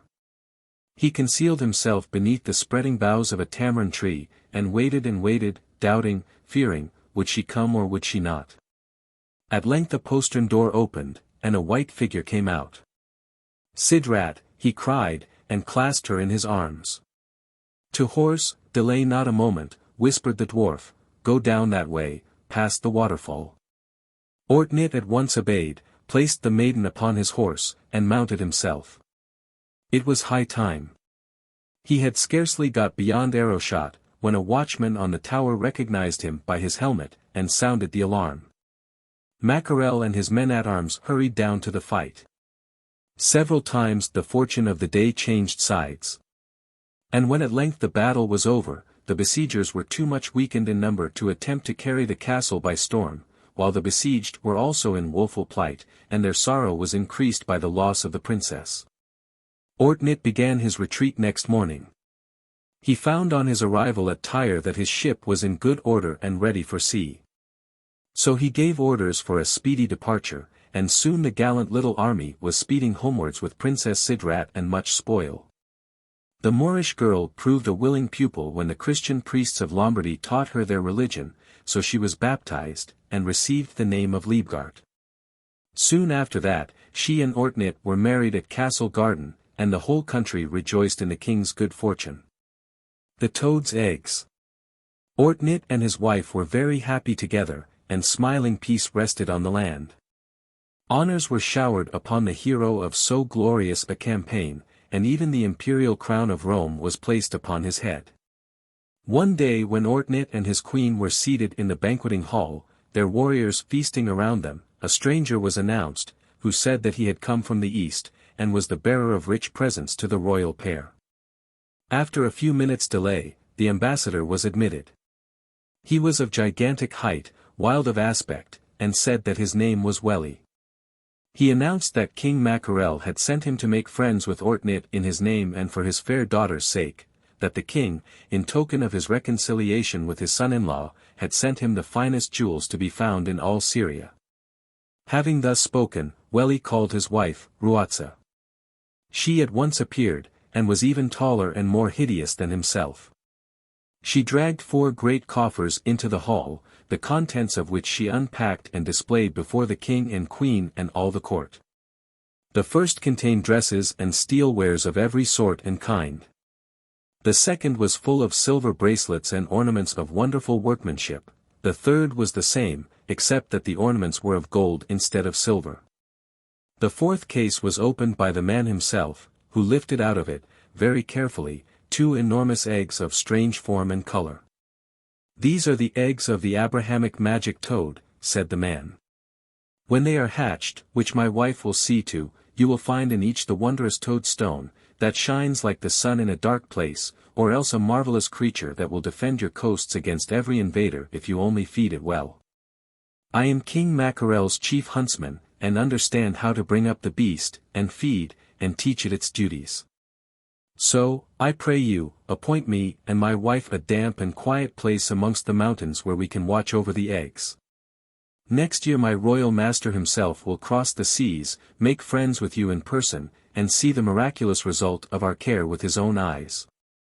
The queen's heart was filled with joy at these signs of her father's forgiveness, and throwing her arms round her husband's neck, she entreated that the proffered friendship should be accepted. The courtiers were quite of her opinion. But Zacharias, the faithful heathen, shook his head, and spoke his distrust both loudly and clearly. No one listened to him. The king gave orders that the giants should be well treated, and provided with food, and all they needed in the mountains, by the governor of the province in which the place most suitable for hatching the eggs was situated. High up in the mountains near Trient was a marshy bit of ground, extending far within a cavern at the foot of a precipitous rock. Weli and his wife took up their abode there, and every day the governor sent them a supply of food. Ruother brooded over the eggs untiringly. Before very long the shells cracked, and 2 little lindworms, dragons, crept out. They were pretty creatures, dainty in all their movements and obedient to every command of the giant and his wife. The governor used sometimes to go and see them, and delighted in their agility and funny ways. The worst of it was that they had enormous appetites, and the more they ate the faster they grew, and the more they wanted to eat. They were soon taller than their guardians when they raised themselves in the air, and began to show themselves malicious and bad-tempered. The governor hesitated to supply their wants when he found that they needed more than 2 oxen a day. The wrath of the creatures at what they considered semi-starvation was so great that Weli and Ruother grew frightened, and took refuge in another cave. As soon as their guardians deserted them, the monsters crept out of their hole, and began to wander over the whole district, devouring men and cattle, and whatever came in their way. The people deserted their old homes and fled to the mountain fastnesses. All in vain, the lindworms pursued them, and continued to devour all who fell into their clutches. The governor sent out large detachments of horse and foot against them, but hardly a man returned to tell the tale of defeat and misery. And with every hearty meal the monsters grew larger and stronger. Every one was in despair, for it seemed as if the whole kingdom would be devastated. Ortnit's fight with the lindworm. One day the Emperor Ortnit went to his wife and asked her to help him to put on his armor, for he had to go out and fight a hard battle. She could hardly pronounce the words, with whom, she trembled so.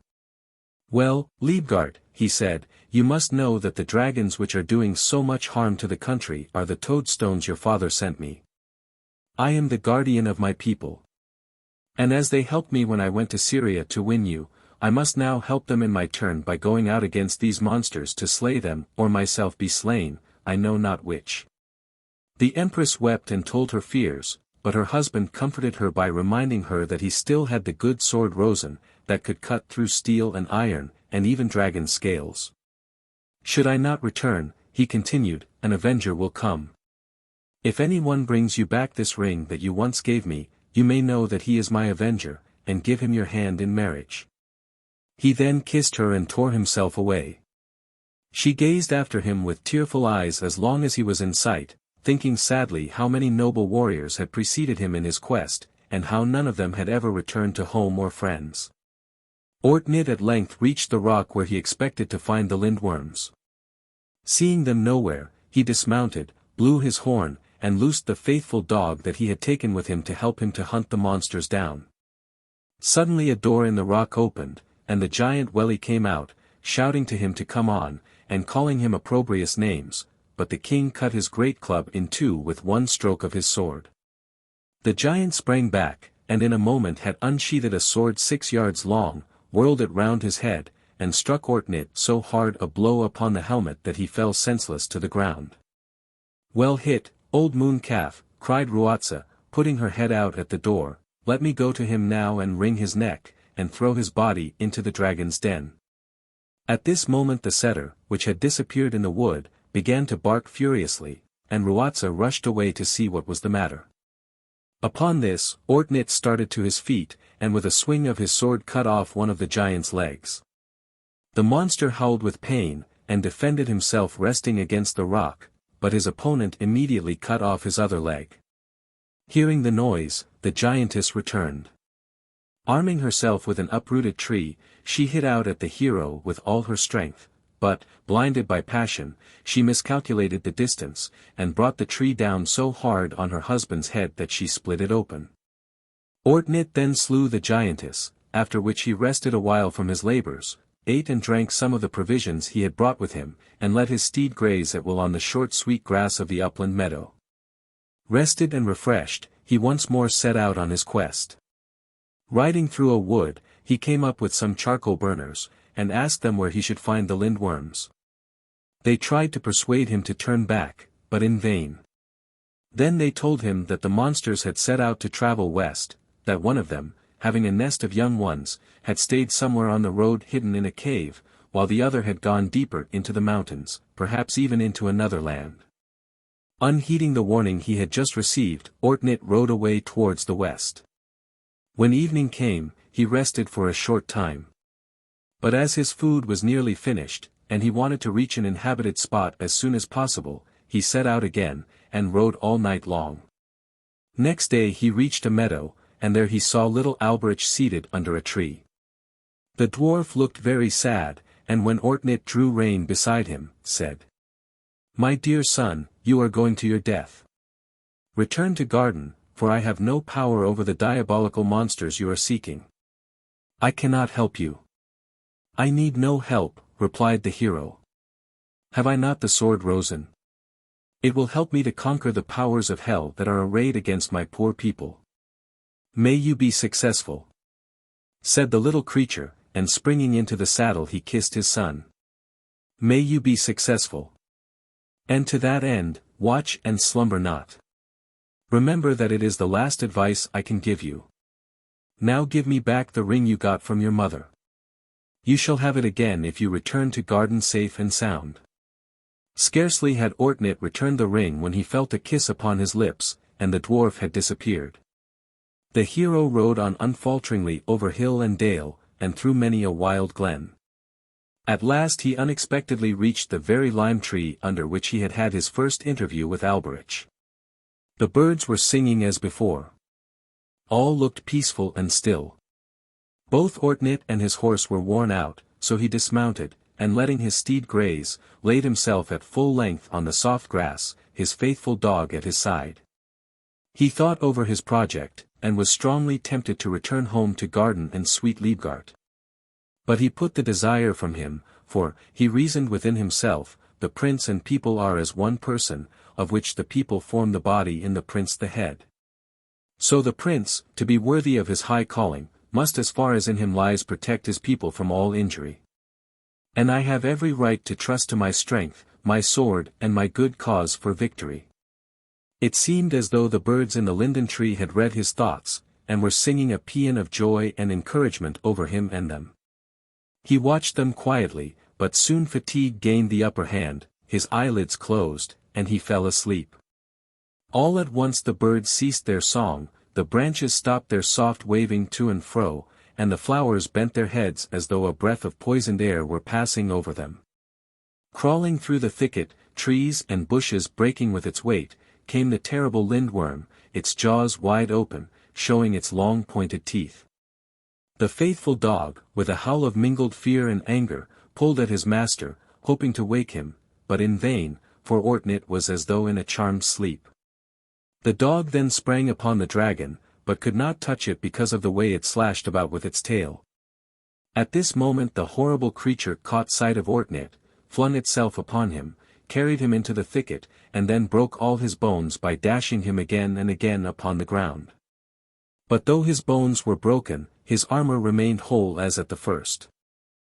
Then taking the dead body up in its powerful jaws, the lindworm bore it home to its nest in the noisome cave, where its young ones fell ravenously upon their favorite food, and devoured as much as they could get at through the steel rings of the coat of mail. The dog, which had followed the dragon home in hopes of saving his master, watched all night by the cave, but finding himself powerless to help, set out early next morning on his way back to Garden. Sidrat the sorrowful, Liebgard. Meanwhile Liebgard and the old queen were very anxious. They hoped and feared alternately. On the fourth day, as they were sitting together, they heard something scratching at the door. Liebgard opened it, and saw the faithful dog, her husband's companion on his last journey. Instead of showing his usual joy at seeing her, the dog crept slowly in, and lay down at the old queen's feet with a low, moaning whine. "He is dead, murdered by the monsters," cried the unhappy mother. These were the last words she ever spoke, for next moment she sank back dead in her chair. The shrieks of the young queen brought her women into the room, and soon the sad news was known to all. There was now no king in Lombardy, no one to keep order in the land. The great nobles fought and quarrelled incessantly, and the country was split into factions. At last, tired of this state of anarchy, it was agreed by the notables in council that the only thing that could save the kingdom was for Liebgard to choose a husband who had sufficient wisdom and power to make a good ruler. They went to the queen, each hoping in his secret heart that he would be chosen by her. But on hearing what was required of her, she answered with solemn earnestness that she would preserve her faith to Ortnit unbroken, and that none was worthy to succeed him unless he could slay the lindworms and avenge his death. The nobles looked at each other in a shamefaced manner, and hastened to leave the royal presence, but avarice and ambition soon regained the upper hand, and civil war seemed imminent. Liebgard, deprived of all means of support, for even the treasury had been despoiled by the nobles, was forced, in company with a few women who were faithful to her, to make her own livelihood by spinning. The Margrave of Tuscany was much distressed when he heard of the straits to which the queen was reduced. He offered her an asylum in his country. But she said that at Garden she had been happy with Ortnit, and there she also wished to sorrow for him. Touched by her faithfulness, the prince sent her food and wine, that she might no longer have to work for the necessaries of life. So she lived on, the Lombards trying to force her to seek refuge from the ills of life by a second marriage, but in vain. She bore all the miseries of her lot with quiet patience, for she strengthened herself with thoughts of her husband and of the avenger for whom she hoped. This hope, which sometimes rose like a star on the cloudy night of sorrow in which she lived, was one day to be fulfilled, but not for a long time. The AMELUNGS. Hugdieterich and Wulfdieterich. Hugdieterich and fair Hildburg. While Ortnit's ancestors ruled over Lombardy, the great emperor Anzius lived at Constantinople, and governed Greece, Bulgaria, and many other lands. When he died, he confided his son, Hugdieterich, to the care of his faithful friend, Birchtongue, Duke of Marin, whom he had himself brought up, and afterwards covered with honors. Birchtongue felt that his first duty was to choose a wife for his ward, and that only a princess of equal rank and great beauty and wisdom would be a suitable helpmeet for so mighty a prince. He had travelled far and wide, and amongst all the princesses he knew there was one and only one that he could propose as a wife for his liege lord. But there were many difficulties in the way. Birchtongue confided his troubles to the prince, and told him how much he wished to bring about a marriage between him and Hildburg, daughter of King Walgund of Thessalonica.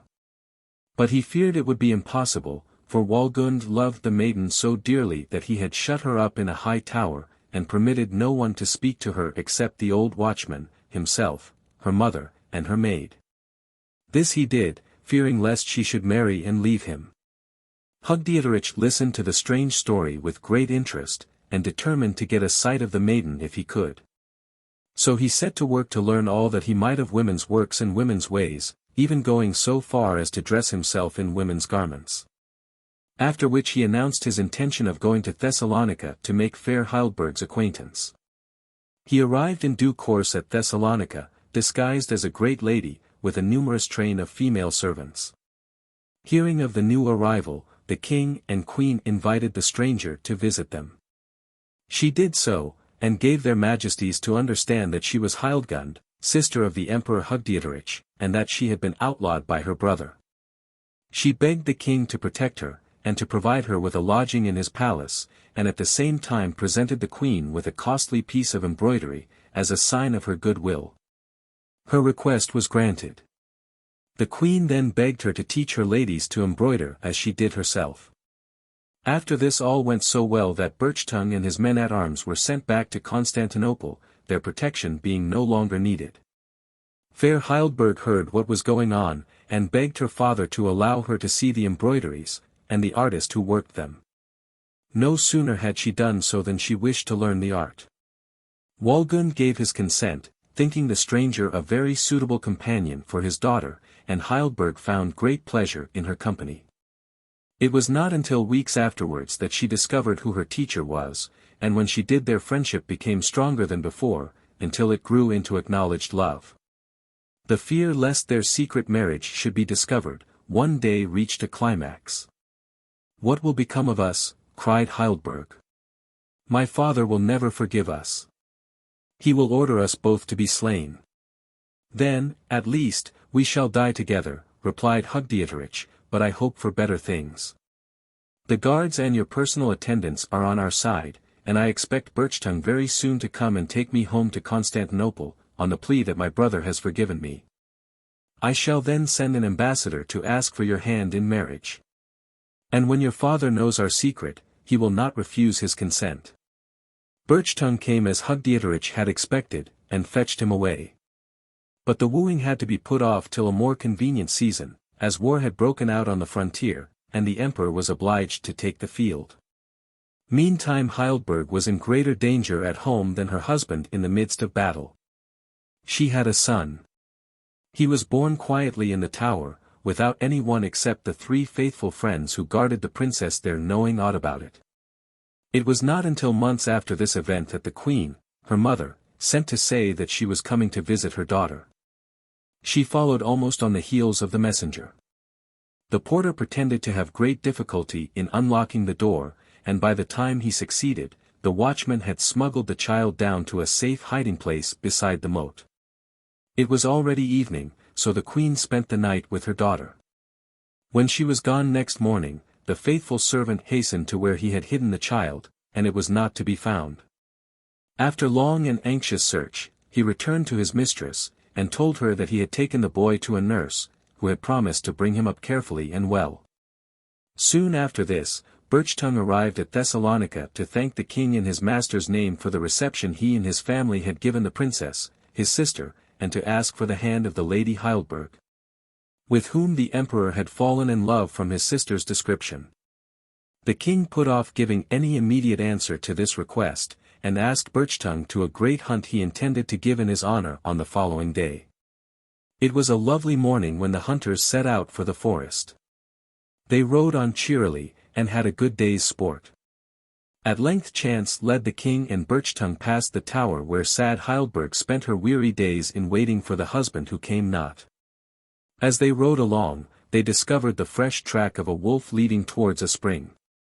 They followed the spoor, which led them to a den in a thicket close by, and in the den was a strange sight. In the center of the nest, and surrounded by a litter of wolf cubs so young as to be still blind, lay a beautiful child. He was playing with the little wolves, pulling their ears, and chatting in baby language such as only mothers and nurses can translate. But evidently his companions did not like his attentions, and the mother wolf's ire was so roused against him, that it wanted very little more to make her spring upon the child, and put a sudden end to his play. The old wolf came up at the same moment, so that the danger was much increased. Seeing this, the two hunters flung their spears with so much skill as to kill both the old wolves on the spot. Then the king lifted the baby in his arms as gently as if it had been his own child. "It's very strange," he said, "how much I feel drawn to this boy. But he must be hungry, poor little man. My daughter's tower is close to here. We shall find some fresh milk there, and she will be glad to see the little fellow. She is so fond of children, and seldom gets a chance of seeing them." They walked on slowly, Birchtongue carrying the child, while the king examined the wolf's track with great interest and attention. "Look here," he said, "is it not strange? The tracks lead straight from the den to the moat. I wonder if the wolf stole the child from anywhere near this." Fair Hildburg was not a little astonished when she heard her father's tale. She took the child in her arms, and at once recognized him by a birthmark on his arm in the shape of a red cross. She struggled to conceal her feelings, and offered as calmly as she could to take care of the child, and only begged her father to send a nurse as quickly as possible. When he got home, the king told the queen of his adventure, and she was very curious to see the child. She sent for a nurse, and accompanied her to the tower. Arrived there, the queen sought her daughter, and found her busied with the child. "How I wish," said the queen, taking it in her arms, "that I knew who the boy's mother is. She must be in such distress." "Yes," answered Hildburg, "but look at his clothes, how fine they are. They show that he is of princely descent." "Oh dear," sighed the queen, "what a lucky woman I should think myself if I had a grandson like that." Hildburg could keep her secret no longer. She threw herself into her mother's arms, and told her, with many tears, that she was secretly married to Hugdieterich, and that the child was theirs. The queen was startled, angry, but it was done, and could not be undone. It was at least a comfort to think that the child's father was a mighty emperor.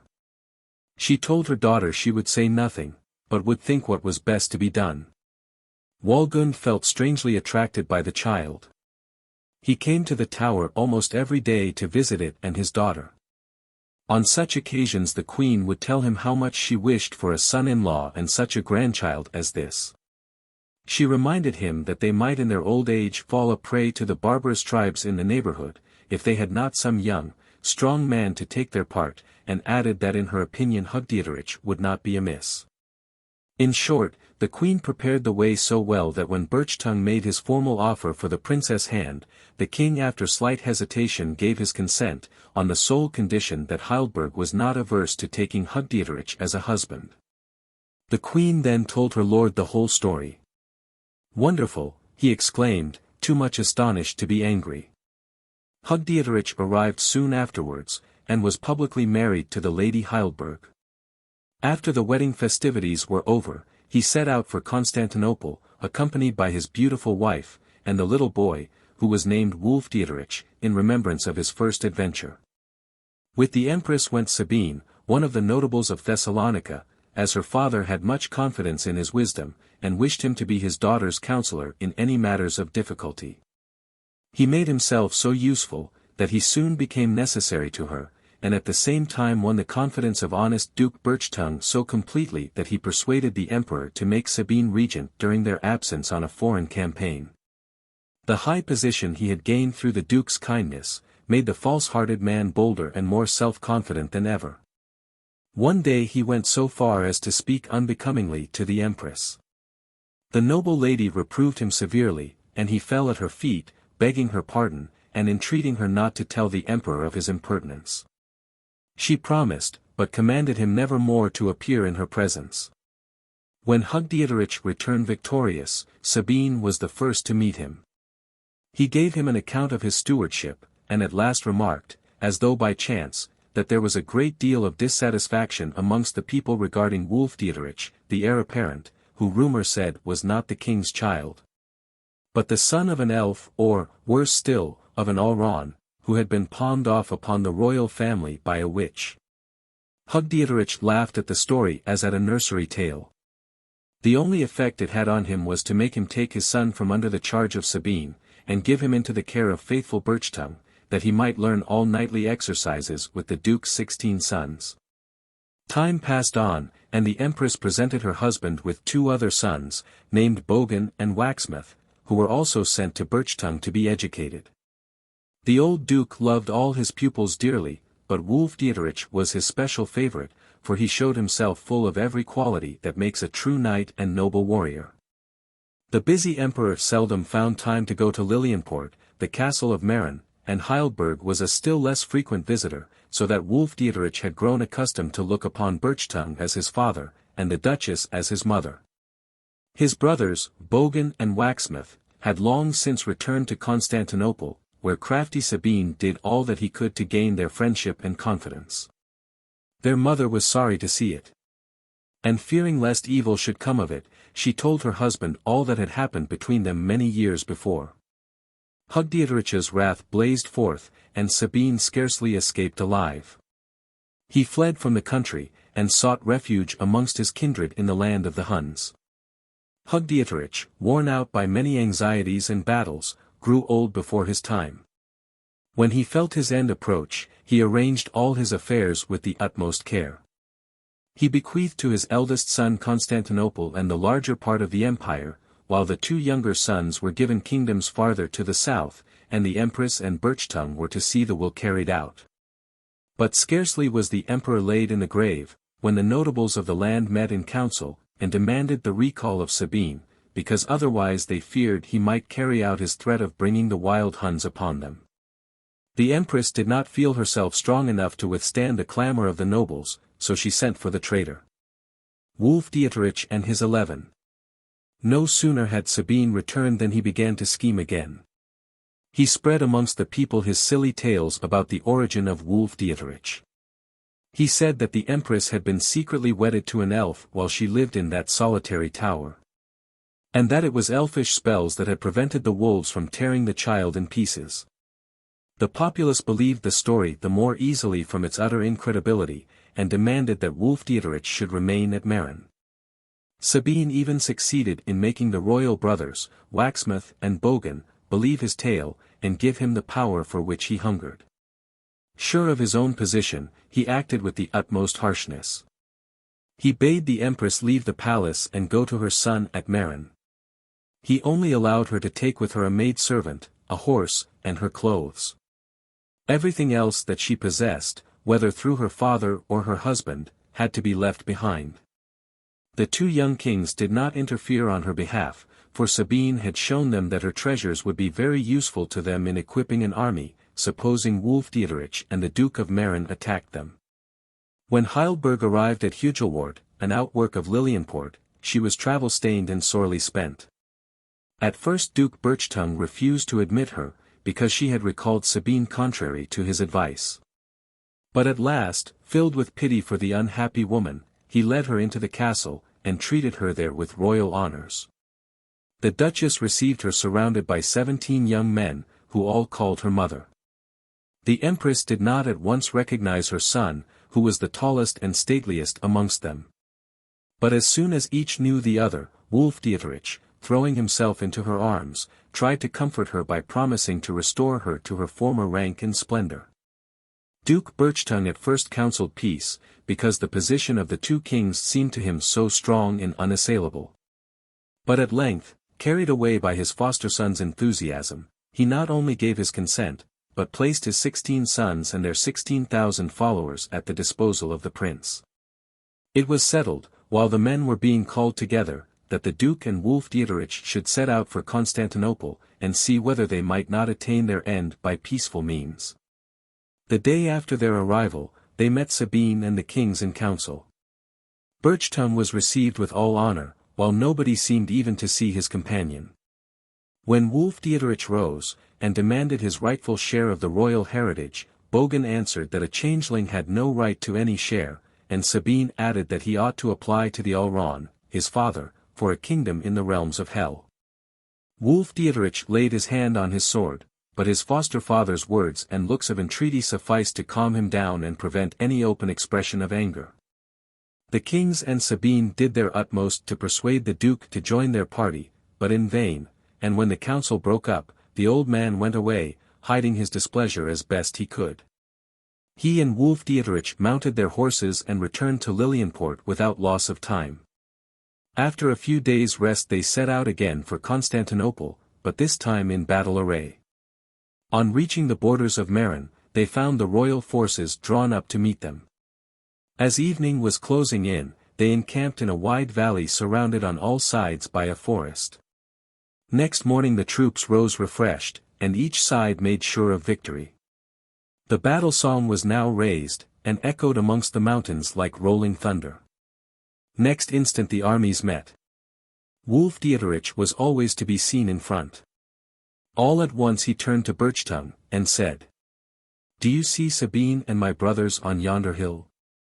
I will go and see whether they or the Alron's son are the better men." With these words, he set spurs to his horse and dashed through the enemy's ranks. Old Berchtesgaden, who had vainly tried to restrain him, now followed with his sons and a small body of his men-at-arms.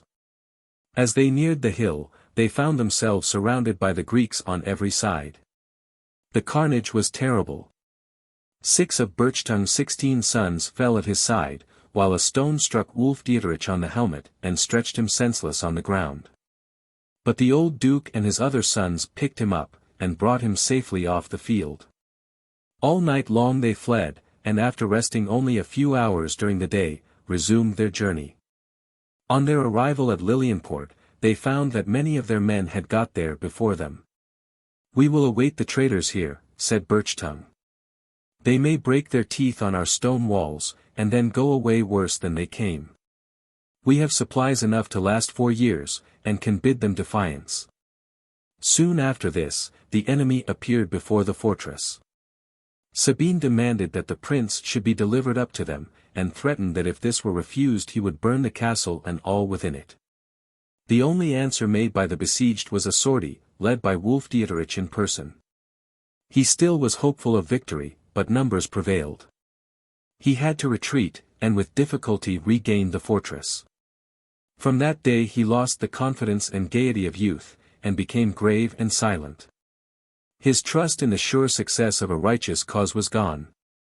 He lost his faith in divine justice, and said he had fallen a victim to the resistless power that men call fate. Siegmund. The siege had already lasted 3 years, and yet there was no hope of an end. The food had grown scanty, and if the enemy chose to make famine their ally, the castle must finally capitulate. The duke vainly sought for some plan of deliverance. One day Hugdieterich came to him, and said that he intended to slip out of the fortress by night, make his way through the enemy's camp, and go to Lombardy, there to ask the help of Ortnit, the powerful emperor of the West. The old man did his best to dissuade the lad, reminding him that their provisions would last yet a year, and that the enemy, already weakened by sickness, might raise the siege before long. The young hero was not to be held back. At midnight he took leave of his foster father and his other faithful friends. "May God protect you, my dear lord," said Berchtesgaden, clasping him in his arms.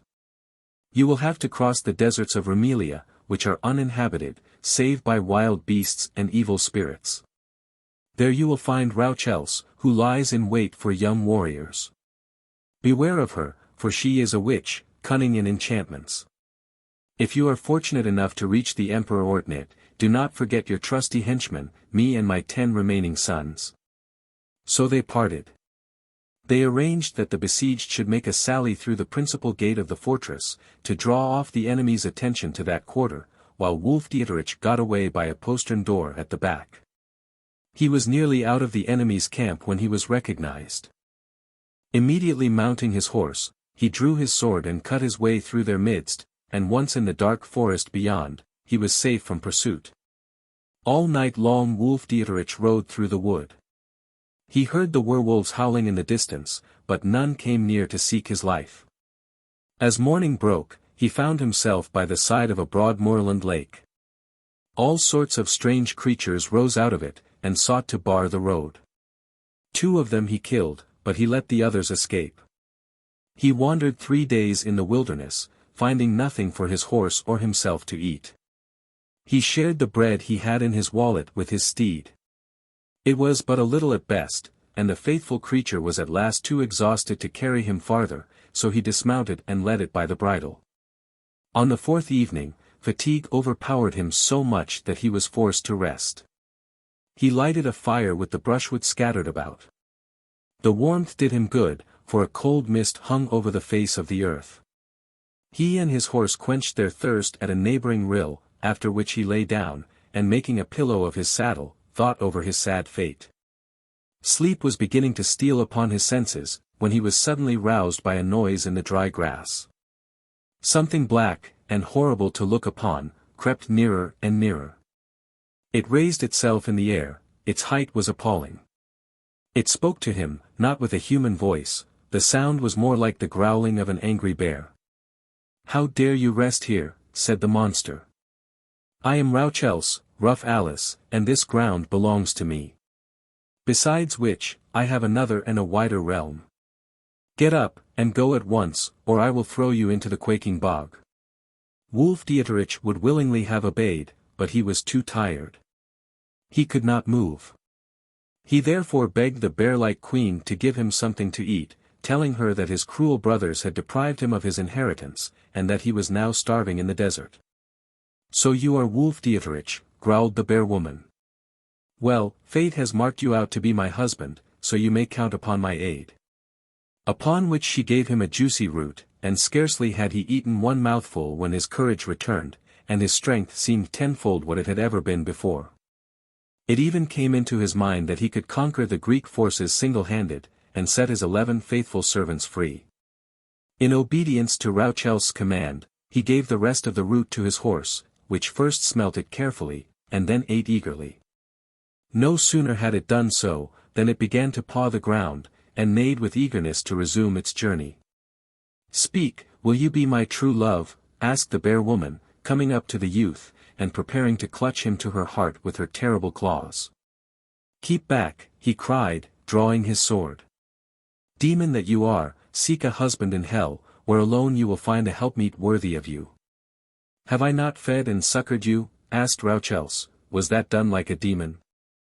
I have long waited for you to come and free me from an evil spell. Love me, and save me." It seemed to the warrior as if her voice had all at once grown soft and human in its tones. "Yes, yes," he said, "if only you were not so rough and hairy." He had hardly spoken, when the black fleece slowly slipped to her feet, and a beautiful woman stood before him, her brow encircled by a diadem, and her green silken garment confined at the waist by a jeweled belt. Her voice was sweet and thrilling as she repeated her former words. "Speak, young hero, will you love me?" His only answer was to clasp her in his arms and kiss her. "You must know," she said, "that although Rauchels was my name here in the wilderness, I am really Siegfried, queen of old Troja. Your yes has set me free from the spell of the enchanter, so we can now set out for my country, of which you shall be king." Full of joy and thankfulness, they started on their way, followed by Dietrich's horse. At last they heard the sound of waves breaking upon the shore, to which they soon afterwards descended. There they found a curious vessel awaiting them. The prow was formed of a fish's head, large and pointed. At the helm stood a merman, whose outstretched arm was the handle by which the rudder, or fish's tail, was worked. Instead of sails, the vessel was rigged out with griffin's wings, the advantage of which was, that they enabled it to go against both wind and tide, when such a course was thought desirable. The merman was so marvelously fashioned out of cedar wood from Mount Lebanon, that it could steer wherever the travelers wished without their help. There were other wonders on board the ship, such as a cap of darkness, a ring with a stone ensuring victory to the wearer, a shirt of palm silk, and many other things. The shirt seemed as though it would only fit a little child. But when Siegmund put it on her lover, it grew bigger and bigger, until it fitted him exactly. "Take great care of it," she said, "and wear it whenever you are in any danger, for it will protect you alike from steel and stone, from fire and dragon's tooth." Wafted by the griffin's wings, the vessel clove the western sea, swift as the wind, and soon brought the travelers to old Troja. There the people received their beloved queen with shouts of joy, and cheered loud and long when she introduced the stately warrior Hugdieterich as her future husband. The marriage was solemnized with great festivities, and a life of joy began for the new king. By the side of his fair wife he forgot all his misfortunes and sorrows, and, alas, even the 11 friends he had left in peril of their lives. Now and then, when he was alone, the memory of all that had come and gone would cross his mind like something he had dreamt, and then he would reproach himself with neglecting his duty. But Siegmund had only to take his hand, and he once more forgot that honor and duty alike bade him be up and doing. Once when he, his wife, and the whole court were out hunting, a wondrous stag with golden horns broke out of a neighboring thicket. He did not seem to be afraid, but, after looking at the hunters, turned back to the wood. "Up, good folk," cried Siegmund. "Whoever kills that stag, and brings me the golden antlers, shall stand high in my favor, and receive a ring from my own hand." A number of huntsmen started in pursuit, first among them Hugdieterich. The stag led him by many devious paths, only to disappear at last. Hugdieterich returned to the tents much disappointed. When he got there, he found all in confusion. For that terrible magician, giant Drusion, followed by many armed dwarfs, had fallen on the camp during the absence of the king and his warriors, and had carried off the queen. No one knew where he had taken her to. Hugdieterich was now as much alone in the world, and as wretched, as he had been that terrible day in the desert. One thought filled his mind, the thought of Siegmund. He would seek her through the world, and if he could not find her, he would die. He exchanged his royal robes for a pilgrim's dress, and hid his sword in a hollow staff, which served to support him on his journey. Thus accoutred, he wandered through many lands, asking everywhere for the castle of giant Drusion. At length he learnt from a tiny dwarf, that the man he sought lived in the lofty mountains far over the sea, and that many dwarfs owned him for their lord. He set out again, and journeyed on, till at length the castle came in sight.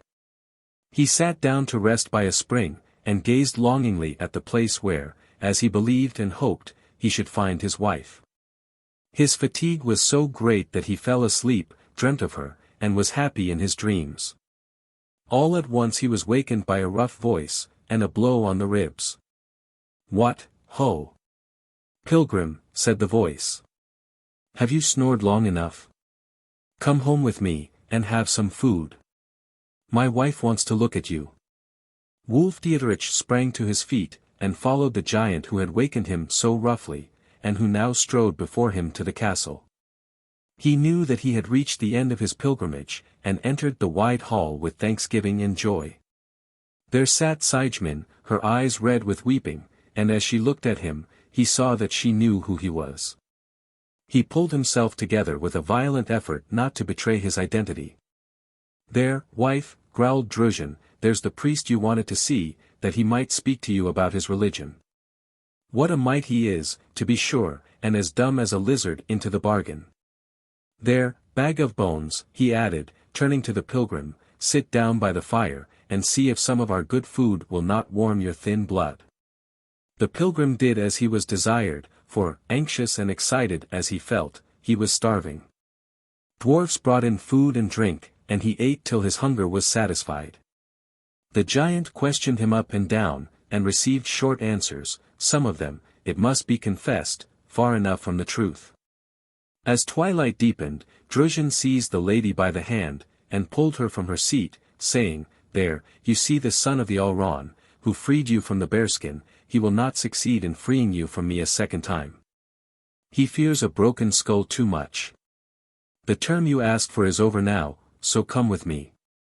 He would have dragged Siegmund from the room, but the pilgrim had already thrown aside his disguise, and drawn his sword from the hollow staff. "Back, monster," he shouted, "that is my wife." With these words he sprang upon the giant. The suddenness of the attack made the latter jump back, exclaiming, "Why, Olron, are you Hugdieterich? If that is the case, we must have everything fair and in order. You must arm and fight with me, if you are brave enough, that is to say. Siegmund shall be the wife of the conqueror." The hero consented to fight the duel, and the dwarfs brought him 3 suits of armor to choose from. One was of gold, the second of silver, and the third of iron, very heavy, but old and rusty. He chose the last, but kept his own sword. Drusian also put on his coat of mail, and caught up his battle-axe. After some time, Hugdieterich's shield was broken by a violent blow from his opponent's axe. The hero seemed lost.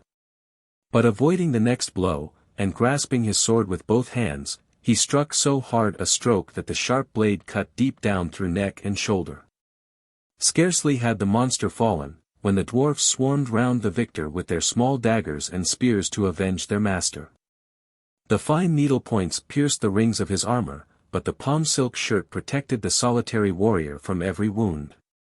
At last he forced them back, and husband and wife were able to clasp each other's hands, and to assure one another of a love that would last till death. "Let us away from this cursed house," cried the hero. "Who can tell but the dwarfish rabble are spinning new toils for us?" They hastened out into the deserted court, and then sought a stable, in which they found 2 saddled horses. These they mounted, and rode away. After a long and tiring journey, they reached old Troja, where the return of the queen and her brave husband was greeted with joy. Siegmund ruled her people with a gentle hand, but justly and firmly. No wonder, then, that they loved her. After her return, she was even sweeter and more thoughtful for others than she had ever been before, but she was pale and thin, and what was worse, grew paler and thinner day by day. One evening, when she and her husband were sitting alone together, she raised her sweet face to his and said, "When I am gone, you must go back to your own country and people, for then you will be looked upon as a stranger and usurper here. And the land might be wasted by civil war." The thought of her death cut him to the heart, but he strove to look cheerful for fear of distressing his wife. He redoubled his anxious care of her, but all in vain, her doom was sealed. He had been strong enough to conquer the giant and save his wife, but he was powerless to save her now. She died in his arms, and he laid her in her early grave. The 9th man. Once, when he was standing sadly by her last resting place, he suddenly remembered that she had bidden him go back to his own country when she was dead, and then the thought of his mother and his faithful 11 rushed back into his mind. He also recollected that he had never carried out his plan of calling the Emperor Ortnit to their assistance. "I shall never forget you, dear wife," he murmured, "but I should be unworthy of your great love for me if I did not at once set out to bring freedom to those who have been true to the death in their fidelity to me." He turned away, and hastened to make ready for his journey. He passed through many lands, rich and poor. One evening he saw a castle before him, and asked a passing traveler to whom it belonged. "Sir," replied the man, crossing himself, "ride on quickly, if you be a Christian, for that stronghold is where the heathen King Belagin lives, with his daughter Marpilia, a maiden learned in magic arts. He slays every Christian he can catch, and sticks his head on a spike placed on the battlements for the purpose. Look, there is one place empty still, beware lest your head be sent to fill it." The hero explained that he felt no fear of that, as his armor was good, and he must have sharp weapons who sought to pierce it. But the traveler assured him that the king so thoroughly understood the art of dagger throwing, that none could escape from him alive. Hugdieterich and the man parted company. The former would have ridden past the castle, had not the owner come out to meet him, and invited him to spend the night with him, an invitation the hero was far too brave a man to decline. The daughter of his host, a young and beautiful girl, received him at the gate, and led him into the hall. While they supped together, Hugdieterich, on being questioned, told them whence he came, and whither he was going. And Beligan saw from his answers that he was a Christian. The heathen king then informed his guest, with a diabolical smile, that he had come just in time to provide a head to make up the required number on the battlements. Hugdieterich understood what was meant, but shewing no signs of fear, he raised his goblet to his lips, and emptied it to the health of his host and his daughter. Bedtime came, and Beligan, taking him aside, told him that he had found grace in the eyes of his daughter Marpilia, and that he might marry her if he liked, receiving both castle and kingdom as her dowry. On one condition, that he would worship Mahomet.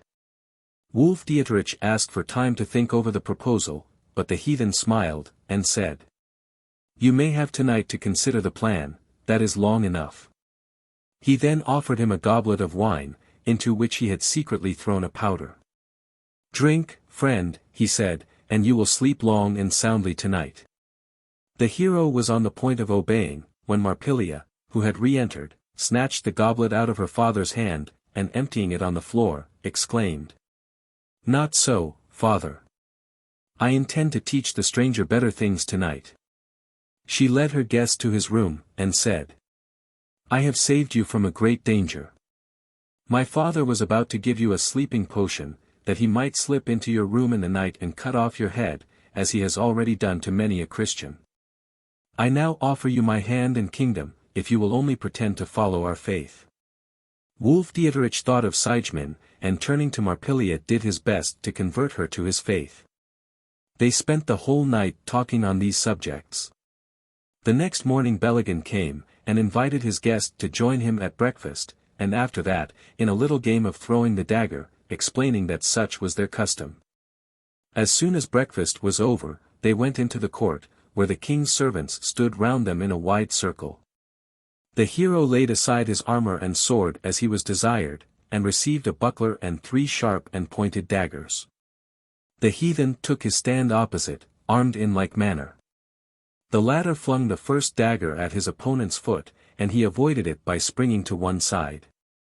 "By the beard of the prophet," cried the heathen, "who taught you that? Are you Hugdieterich, from whom it is foretold that evil shall befall me?" Hugdieterich would not confess to his name, but stood ready again for the fight. The second dagger scratched his head, carrying off a bit of the scalp. The third he caught on his buckler. It was now the hero's turn to throw. His first dagger pinned the heathen's left foot to the ground, the second scratched his side, but the third, which he flung with the cry, "I am Hugdieterich," struck him to the heart. He was now attacked on all sides, but succeeded in putting his opponents to flight. He then re-entered the castle, put on his armor, took his horse out of the stable, and was about to mount, when he suddenly saw that a wide lake surrounded the castle on every side. And a gale of wind was blowing the great waves so high that there seemed no chance of escape. At the edge of the water stood Marpilia, describing circles in the air and on the ground with a magic wand, and murmuring to herself the while.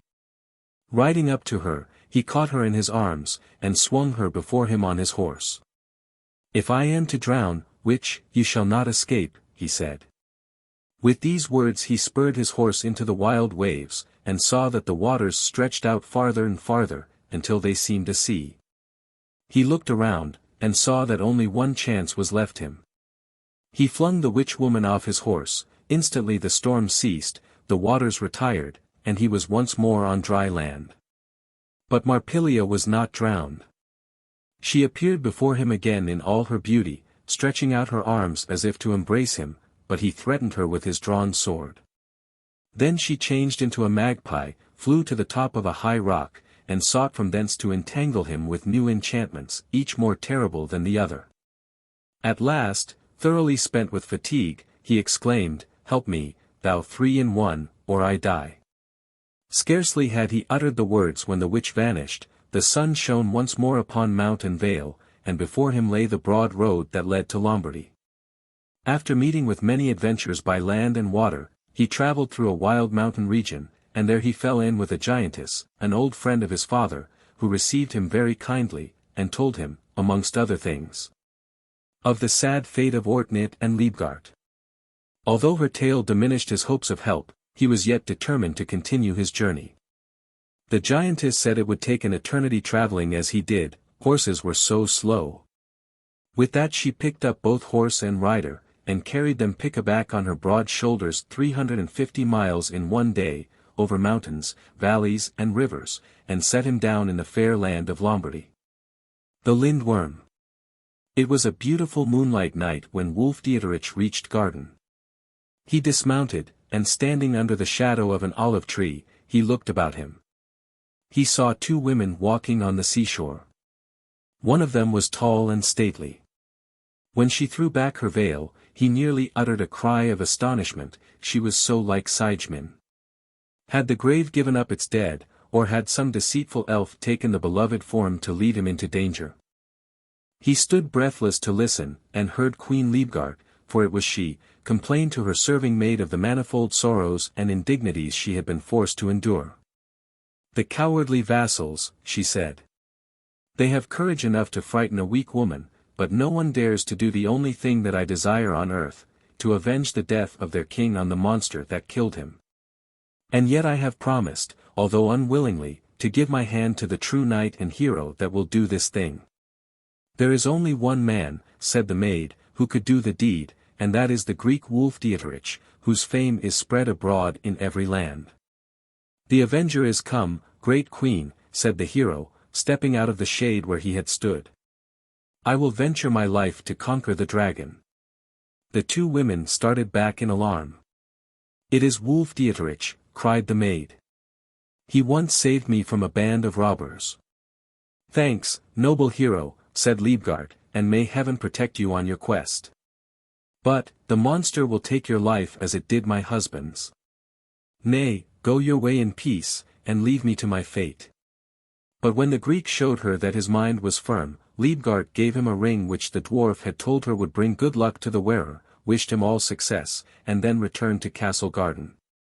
Without more delay the hero turned his horse to the mountains, and made the best of his way to the Lindworm's hole, which at length he reached. He peeped into the dark cavern, and saw 5 dragons' heads staring and hissing at him. These were the young worms, the old one had gone out to seek for food. The hero was about to slay them there and then, but it suddenly occurred to him that it would be better if the old worm knew nothing of his coming, and it would be an easy task to kill the little ones when the mother was dead. So remounting his horse, he set out in search of the monster. As he rode on slowly, he saw a beautiful child standing on a rock. It called to him. "You are come to revenge my son Ortnit. Beware that you sleep not, for if you sleep my son will remain unrevenged, and you will fall a prey to the dragon." "My good friend," laughed the hero, "you are too young to be a father. I advise you to look out for yourself. You would be a sweeter morsel for the monster than I." And setting spurs to his horse, he rode away laughing. Like Ortnit, he came first to the high cliffs, and then to the meadow, where clover grass and flowers grew in wonderful profusion. A linden tree shaded part of it from the heat of the midday sun. The hero was tired after his long journey and wakeful night. He stretched himself in the shade to rest, while his horse grazed in the meadow. Fatigue, the fresh sweet air, and the song of the birds in the branches overhead, all combined to make him drowsy, so he gradually fell asleep. Perfect peace reigned in the quiet spot. It seemed as though it might last forever, but suddenly it was broken by a horrible hissing, a crashing of rocks and breaking of trees. The dreadful monster, the terror of the land, was drawing near. At the same moment Alboin exclaimed. "Wake, noble hero, sleep no more, the Lindworm is upon you." The dwarf repeated his warning several times in vain. The faithful horse galloped up to his master, and kicked him, but he did not awake. It was not until the dragon gave utterance to a loud and hideous roar, that made the rocks crack and the mountains tremble, that the hero was at last aroused from his trance. He sprang to his feet and attacked the monster. But his weapons were all too weak for the work they had to do, they broke like reeds on the creature's hide, without doing it any injury. So he flung the handle of his broken sword in the monster's face, and commended his soul to God, for he was defenseless. The worm caught him up in the coils of its long tail, and at the same moment seized the horse in its great jaws.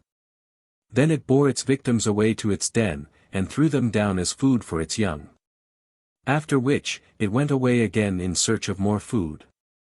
The little dragons tried to devour Hugdieterich, but could not. He was so well protected by his shirt of palm silk, so they thrust him aside unconscious, and turned their attention to the horse, which they soon disposed of. In the middle of the night Hugdieterich came to himself, and began to look about him carefully. The moonlight penetrated the cavern, and showed him at a little distance something that shone bright red. He moved towards it cautiously for fear of waking the dragons, and found that the object which had attracted his eye was a huge carbuncle in a sword hilt. He at once knew that this must be the sword Rosamund, and took possession of it, as well as of the rest of Ortnit's armor that he found lying uninjured amongst other coats of mail, which however were all more or less broken.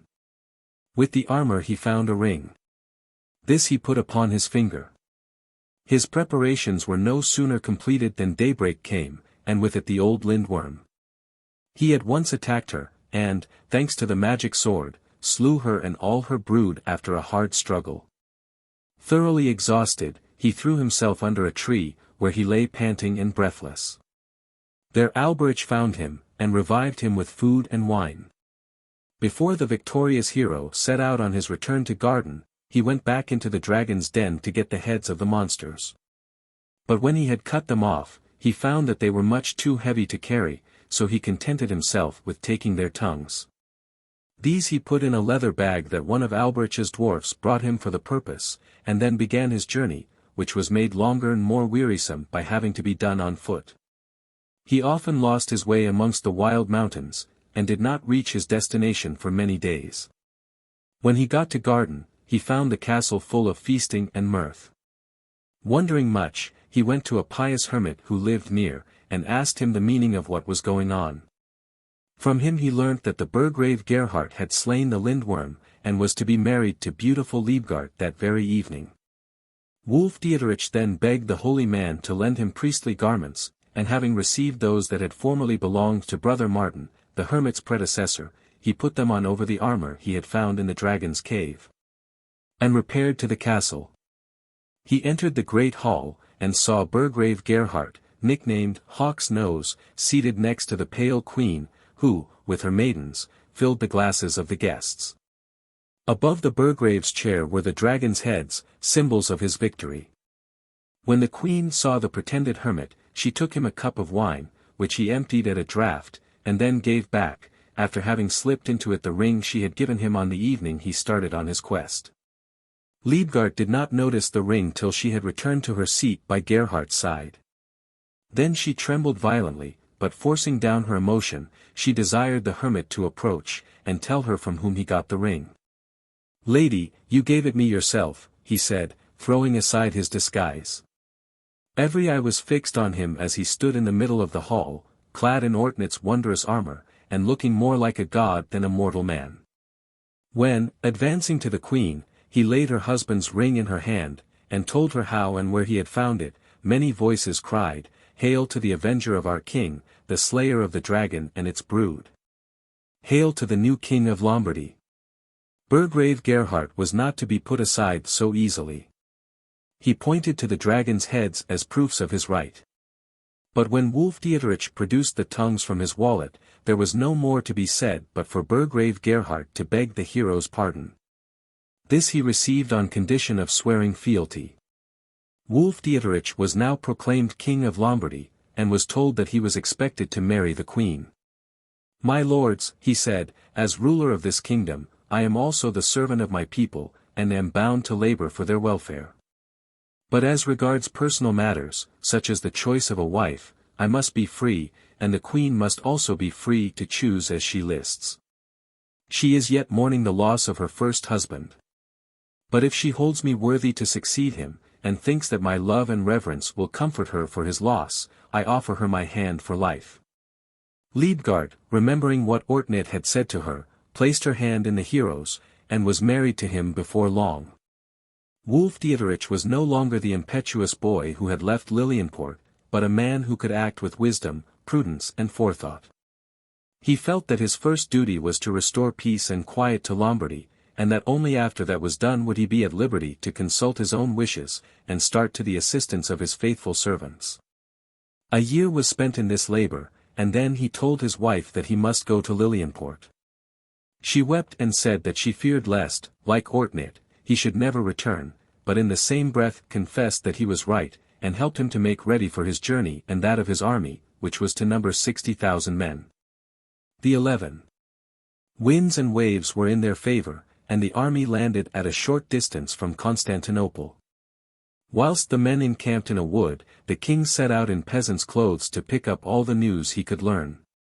After spending hours wandering about the city, and hearing nothing that was of any use to him, he chanced to meet Ortwin, a jailer, and a former acquaintance of his. The man carried a basket filled with black bread. The hero went to him and asked him to give him a loaf for Wulfdieterich's sake. The man looked at him keenly, and recognized him. "Ah, sire," he said, "things have gone badly here with us. The good old empress died during the siege of Lilienport. When the fortress capitulated, the noble Duke Birchtongue and his sons were put in irons and flung into a dark and dismal dungeon. Death soon put an end to the old man's pain, but the 10 young lords are still kept in strict confinement, and I may bring them no better food than a daily supply of this black bread and water." Wulfdieterich was miserable when he thought that he was not without guilt with respect to his mother and his old friend. He could do nothing for them now, but he might still do something for the 10 faithful servants who yet remained. He arranged with Ortwin that they should have better food, and should be cheered by the hope of a speedy deliverance. The old jailer went on his way, and the king returned to his people. He found his men already under arms, for they told him that Sabine had discovered not only that they were there, but what had brought them. The armies met, and the battle raged long and furiously, without either side getting the better of the other. But at last the fortune of the day turned. The citizens of Constantinople rose in revolt against the tyranny that had ground them down so long, hastened to the prison, and set Birchtongue's 10 brave sons at liberty. Having done this, they put themselves under their command, and marched to the assistance of Wulfdieterich. It was a glorious victory.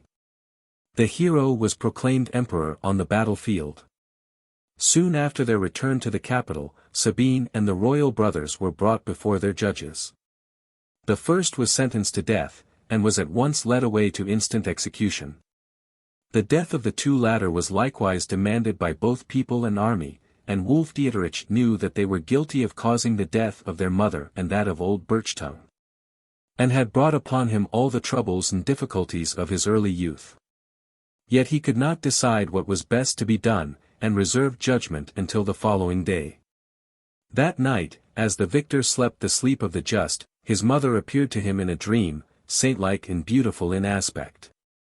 She said, "Spare my children, and my blessing shall rest on thee." And immediately Birchtongue appeared at her side. "God has mercy upon his erring children, do not shed thy brother's blood." As the hero gazed at the apparitions in intense amazement, Liebgard joined them, and said gently, "Hast thou not gained kingdom, glory, and me, through the ill deeds of thy brothers? Return them, therefore, good for evil." Morning broke, the figures vanished, leaving Wulfdieterich resolved what he should do. He called the nobles together, and before them all pardoned Bogan and Waxmouth, restored them their dignities and lands, to be held thenceforth as great fiefs under him. At first no one approved of his clemency, but on hearing his explanation all were silenced. As soon as his arrangements were completed, Wulfdieterich returned with his army to Lombardy, and was welcomed by Liebgard with the greatest joy. After resting there for a while, he, his princes, and their followers went to Rome, where he was crowned emperor. At the feast which followed the coronation he appointed the 10 sons of good Duke Birchtongue to be rulers of great fiefs. Herbrand, the eldest, received Garden and its territory. Through his son Hildebrand, of whose valiant deeds we shall hear later on, he was the ancestor of the Wulfings. Hatch was given Rhineland, with Breisach as his capital. His son Eckhart was the protector of the Harlungs, Imbrique, and Fretel. He is celebrated in song and story as the trusty Eckhart. Berchther, the 3rd son, succeeded his father at Meran. The other sons were as well endowed, but not as famous as their brothers, so their names and possessions need not be told. Hugdieterich and Liebgard had a son, whom they named Hugdieterich after his grandfather. He grew up to be a mighty hero, and was the father of a valiant race. King Samson, Samsing. In the good old times a mighty Jarl, Earl, ruled over the rich town and district of Salern, which was one of the largest fiefs of a great kingdom. The Jarl governed so strictly and justly that peace and plenty cheered the hearts of all that dwelt in the district. He kept up a large army to defend his coasts from the onslaught of the Vikings, who often descended on them in great numbers in hopes of plunder. Amongst the followers of the Jarl was the warrior Samson, nicknamed the Black, because of his coal-black hair and beard. He was always the first in battle, and had even been known to disperse whole battalions with his single arm. He was terrible to look upon. His dark eyes flashed under heavy beetling brows. His bull neck and powerful limbs bore witness to his remarkable strength. No one could withstand him in battle. He hewed men down, whether armed or unarmed, with as great ease as if they were made of touchwood. In private life, on the other hand, he was gentle and kindly, unless contradicted. Then, indeed, he would keep silence, but would none the less carry out his own will, regardless of the cost to others. As can be readily imagined, few people ventured to oppose him without reason. One day the Jarl, who had just been made king, was sitting at a feast in celebration of a great victory. His warriors were round him sharing in his joy, Samson in their midst. Suddenly he rose, and, taking a cup of wine in his hand, offered it to the king, and said, with all courtesy, "Sire, many a victory have I helped to gain for you, and now I come to offer you this cup and to ask you to grant me a boon." "Speak on, brave hero," answered the king, "and tell me what you desire. Hitherto you have asked no reward for your great deeds of valor. What you already have was given of my good will, unasked by you. So demand what you like, I can deny you nothing." "Good, my lord," said Samson. "I do not want any more castles or lands, I am rich enough, but I am very solitary at home, now that my mother has grown old and cross. Your daughter Hildeswyd is a sweet little thing, and I should much like to make her my wife. Now you know how you can pleasure me by granting this request." Roger was so astonished at this address that he nearly let the cup fall. "You are a famous warrior," he said, "but the maiden is of royal birth, and only a king can lead her home. You are in her service as well as mine. So take this plate of sweetmeats and bear it to her in the women's house. Then come back here, and drown all memory of your strange request in a bowl of good wine." Samson took up the sweetmeats silently, and bore them to the princess, who was busy embroidering with her maids. He placed the dish before her, saying, "Eat, sweet one, for I bring you good news. You are to follow me to my home, and live there as my good wife. Dress now, and bid one of your maidens come with you." On seeing the girl's hesitation, he added, "If you do not go willingly, you will force me to kill the Jarl, and burn the palace, with all that are in it." He looked so fierce and grim as he spoke, that Hildeswyd trembled with fear, and obeyed him without a word. He took her by the hand and led her down to the court, where a groom was holding his horse in readiness. In the clear light of day, and in the presence of many watchmen, none of whom dared remonstrate, Samson placed the princess before him on the saddle, and rode away with her into the wood and towards his home. When he reached his dwelling the door was locked, and he knocked so thunderously that the sound was heard to a great distance. No answer. He knocked again and again. A hoarse voice at last was heard from within, proclaiming that the door should not be opened whilst the owner of the house was from home. "Mother," cried Samson, "pull back the bolts, for it is I, your son. I have brought you a princess to be your daughter, and to tend you in your old age." The door opened, creaking and groaning, as though unaccustomed to move on its hinges, and a thin old woman came out on the threshold, dressed in rags. "What?" she cried. "Do you bring guests with you? That woman in her grand clothes, her maid, and an idle groom. How could you do it, son? You know how poor we are, and she looked up at her tall son with a cunning leer. "But, mother," said the warrior, "where is the gold I sent you? Where are the servants I gave you? And what have you done with the gorgeous raiment I sent to clothe you?" "I hid the gold away in my chest," answered the old woman, "for one never knows whether one may not become a pauper in one's old age. I dismissed the servants you gave me very soon, for I thought they would have eaten me out of house and home, and as for the clothes, I have laid them aside to wait for better times." "Ah well, mother," said Samson, "if that sort of thing makes you happy, you can do as you like with your own, but now open the door and let us in. We are tired after our long ride, and would fain have a good dinner." They went into the house and sat down. The old woman placed before them a hunch of rye bread and a jar of water. Samson would have made but a poor meal, had his groom not brought out a cut of venison and some wine, with which he had taken care to provide himself before leaving the palace. After he had stilled his hunger, Samson begged his lady's permission to go out and see if he could not find a stag to store the larder. The groom went down to the cellar, where he was fortunate enough to find a cask of ale. And the old mother withdrew to her own apartments, leaving the princess alone with her maid. The wide hall was dark and eerie, and full of strange flickering shadows, that grew more mysterious and ghost-like as the evening closed in, and the owls might be heard hooting in the pine trees near. Hildeswyd could bear it no longer. She sent her maid to ask the old woman to come back to the hall, but she did not, nor did the maid return. The poor child's terror was so great that she determined to go in search of her mother-in-law. She wandered through one empty, dreary, dusty room after another, till at last she entered a large vaulted chamber, and there she saw the old woman crouching over a great chest full of gold and precious stones, muttering to herself. Approaching her, Hildeswyd heard her gloating over her treasures, and saying how much they would be increased when she added the princess's ornaments to the number, which could so easily be done by strangling the girl. Hildeswyd uttered a low cry of terror, and the old woman looked round. Then, with a shriek of "Thief, robber, wretch," she threw herself upon the unhappy child, and tried to throttle her, but at that moment Samson came in and stopped her. "Mother," he said, "you cannot remain here. I will take you and your treasure to my other house on the edge of the wood. There you can live in peace." Meanwhile King Rogier had discovered that his daughter had been carried off. He sent out one body of his men-at-arms after another to fetch her home, but they all failed, and he prepared to go himself. Riding along toward Samson's grange, he and his men saw a little house by the side of a great wood. They entered, and asked the old woman they met in the house to tell them where Samson lived.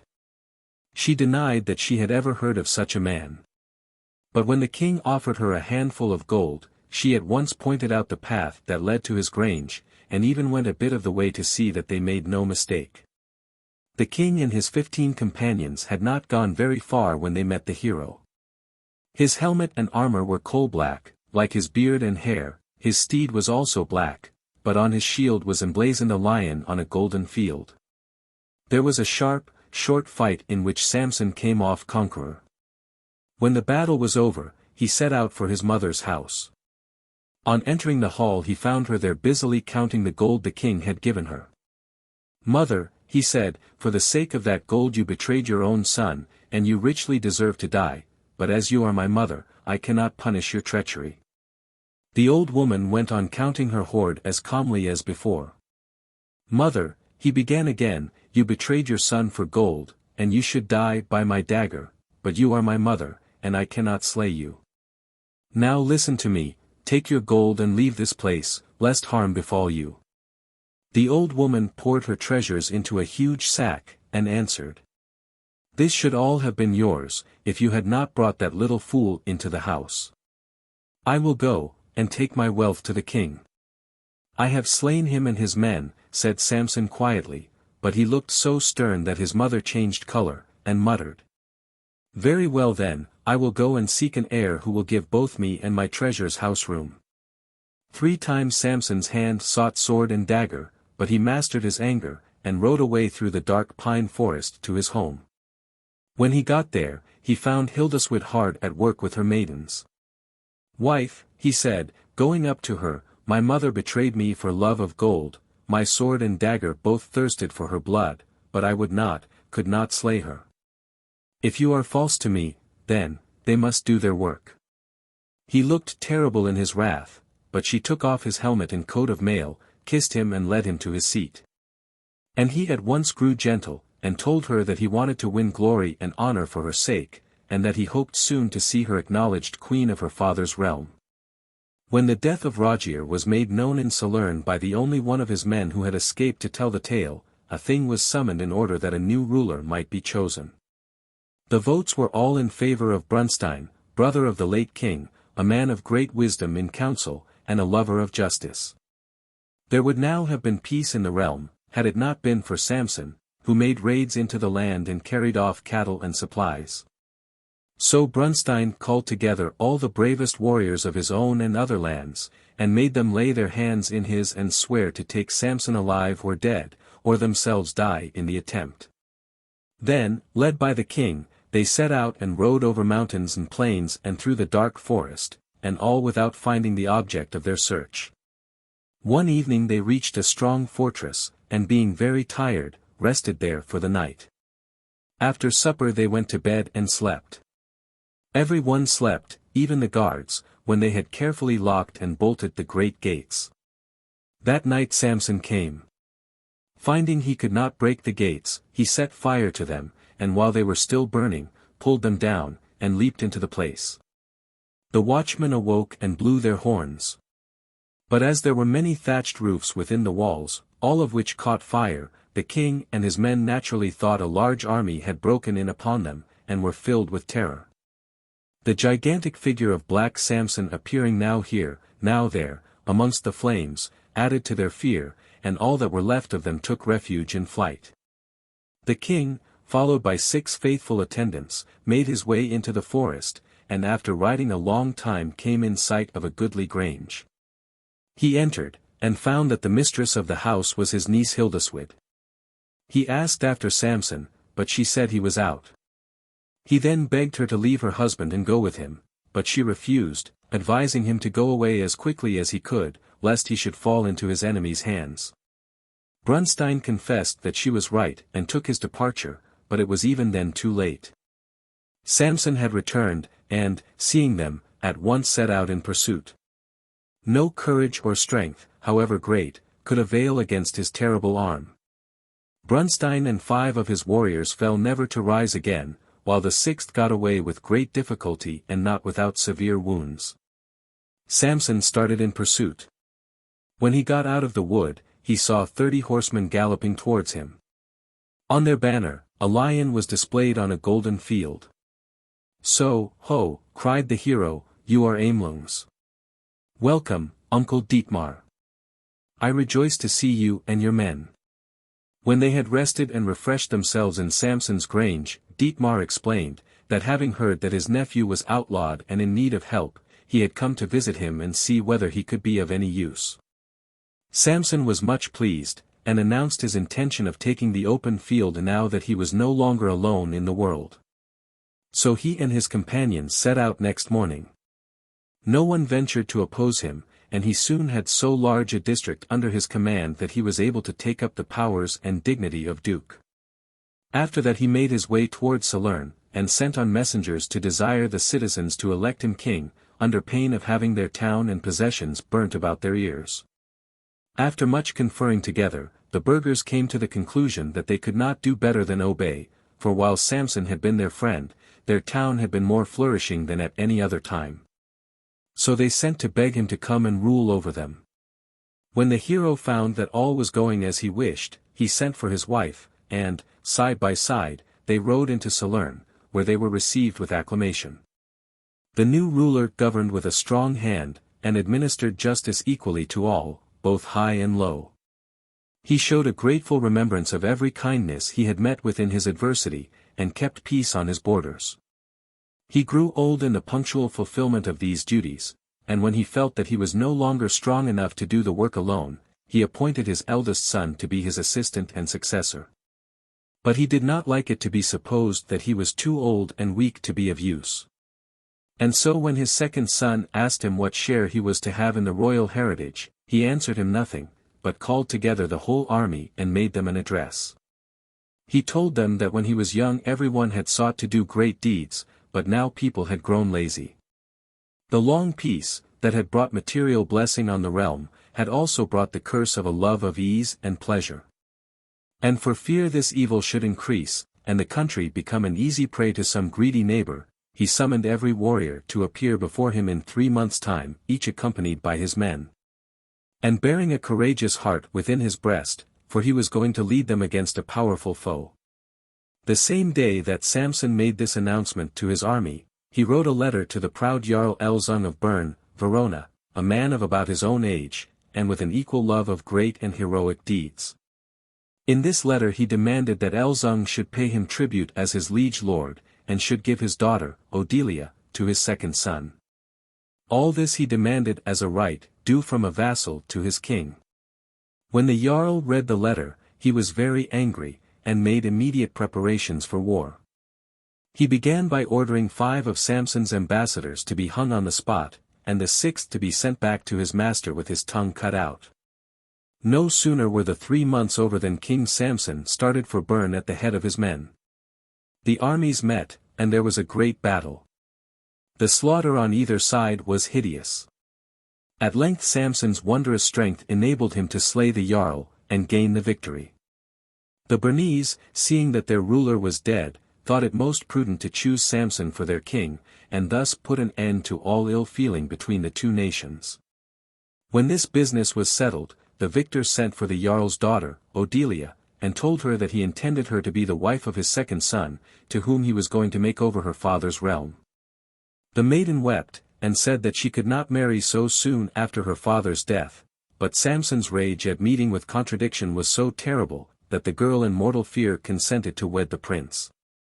His berserker wrath appeased by her obedience, the king at once regained his usual genial manner, kissed her, and assured her of his protection. The marriage arranged, Samson set out on his return to his own land, accompanied by his eldest son. Before he had gone very far, he felt his wounds painful. They would not heal, and caused him so much suffering that he had to halt at a little town on the way, and there he died, naming his youngest son ruler of the Rhineland, with Friedleberg as his residence. Dietrich. There was once an emperor of Rome, Romaberg, called Dietrich. His name was known far and wide for his great deeds. At last, wishing to marry, he sent an embassy to King Ladmer of Westenmer to ask for the hand of his daughter. Ladmer professed himself highly honored that so great an emperor should wish to be allied with his house, and begged that Dietrich would come to Westenmer and see the princess. That done, the two young people might make up their minds whether they were suited to each other. Dietrich consented, and after a stormy passage arrived at his destination, accompanied by 100 of his bravest warriors. Ladmer received his guest with all courtesy, and told him how glad he would be to have him for a son-in-law, but that the choice of a husband lay with the princess herself, for he would never constrain his daughter to marry against her will. At the feast given in his honor, Dietrich dressed himself like his men, but the princess, whose duty it was to offer wine to her father's guests, soon saw which was which, and filled his goblet first. That evening her father asked her what she thought of the stranger, and she replied, "He seems to be a great prince, but I do not know his ways. And until I know that they are pleasant in my eyes, I will not marry him, as I might be very unhappy far away from all I love, in a foreign land." Her father kissed her, and told her she must do as she pleased, but in his heart of hearts he hoped she would say, yes. A great hunt was arranged for the following day, the object of which was the destruction of a number of stags, for they had grown so numerous that they had done a great deal of mischief in the neighborhood. Now it happened that Princess Minnie was a mighty huntress, so she begged her father to let her join him on that day also, for she loved the sport, and, as he knew, her arrow could reach its goal as surely as that of any man. Dietrich did not much relish seeing her so employed. He thought it was not maidenly, and confided to his friends that he would rather seek a wife among the daughters of the great princes at home, than wed such a hoyden as the Lady Minnie.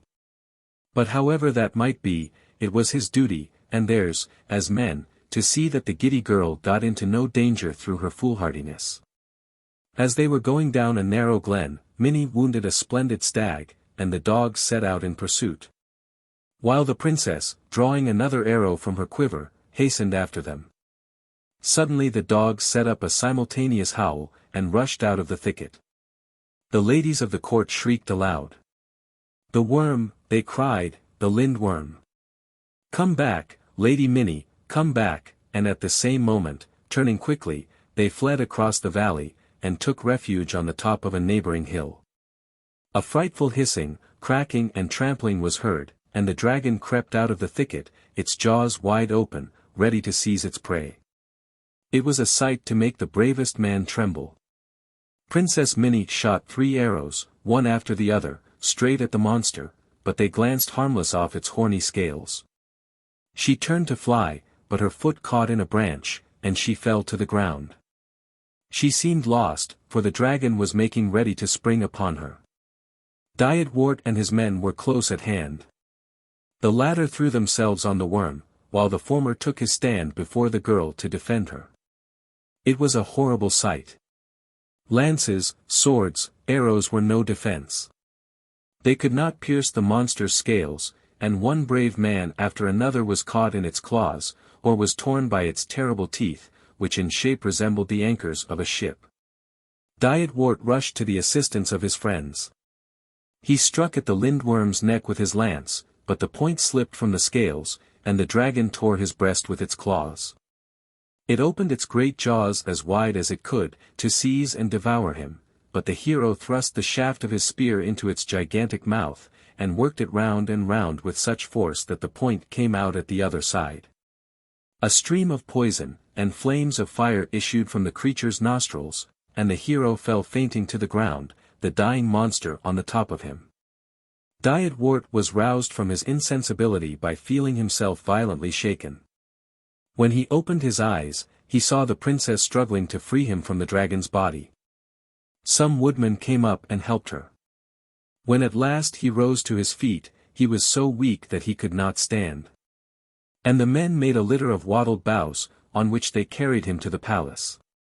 The wound on his chest was carefully bound up, and no one thought much of it, because the flesh alone had been torn.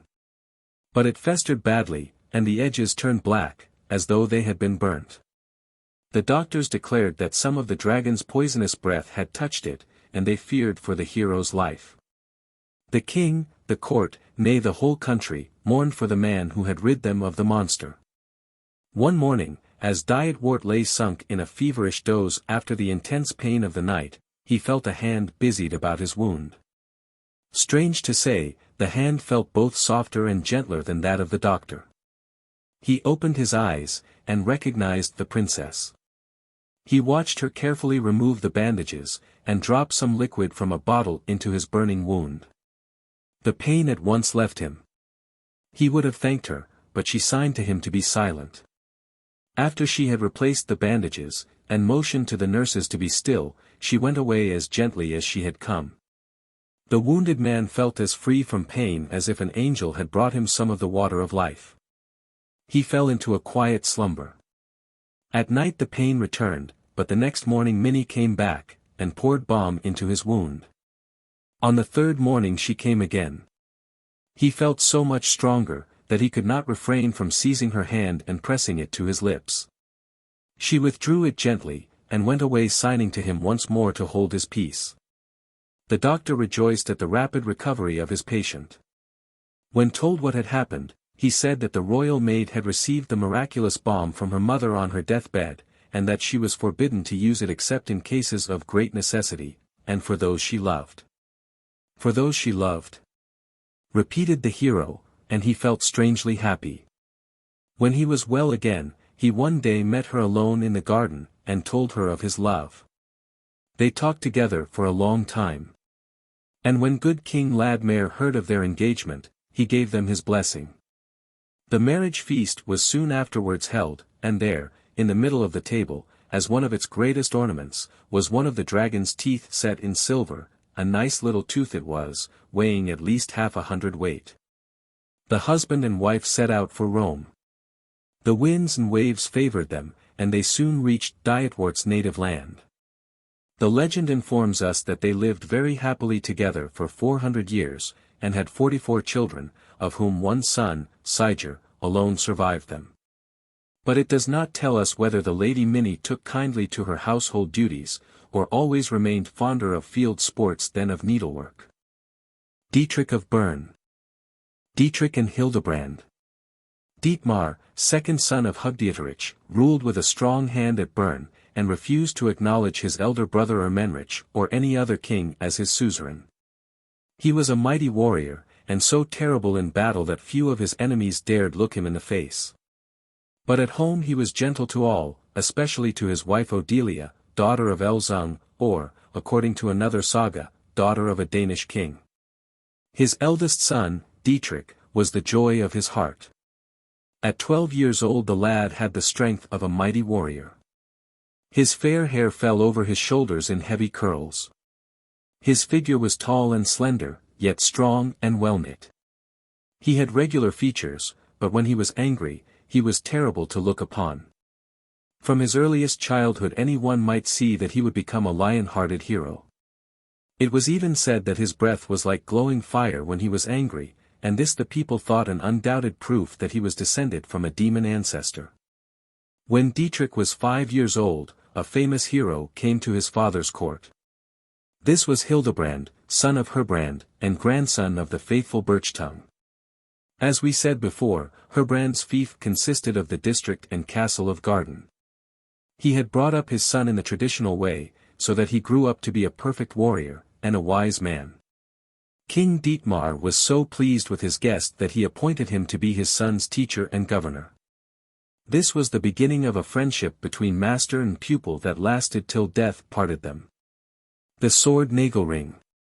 Now it came to pass that a giant and giantess invaded Dietmar's land, and slew, burnt, and plundered the people.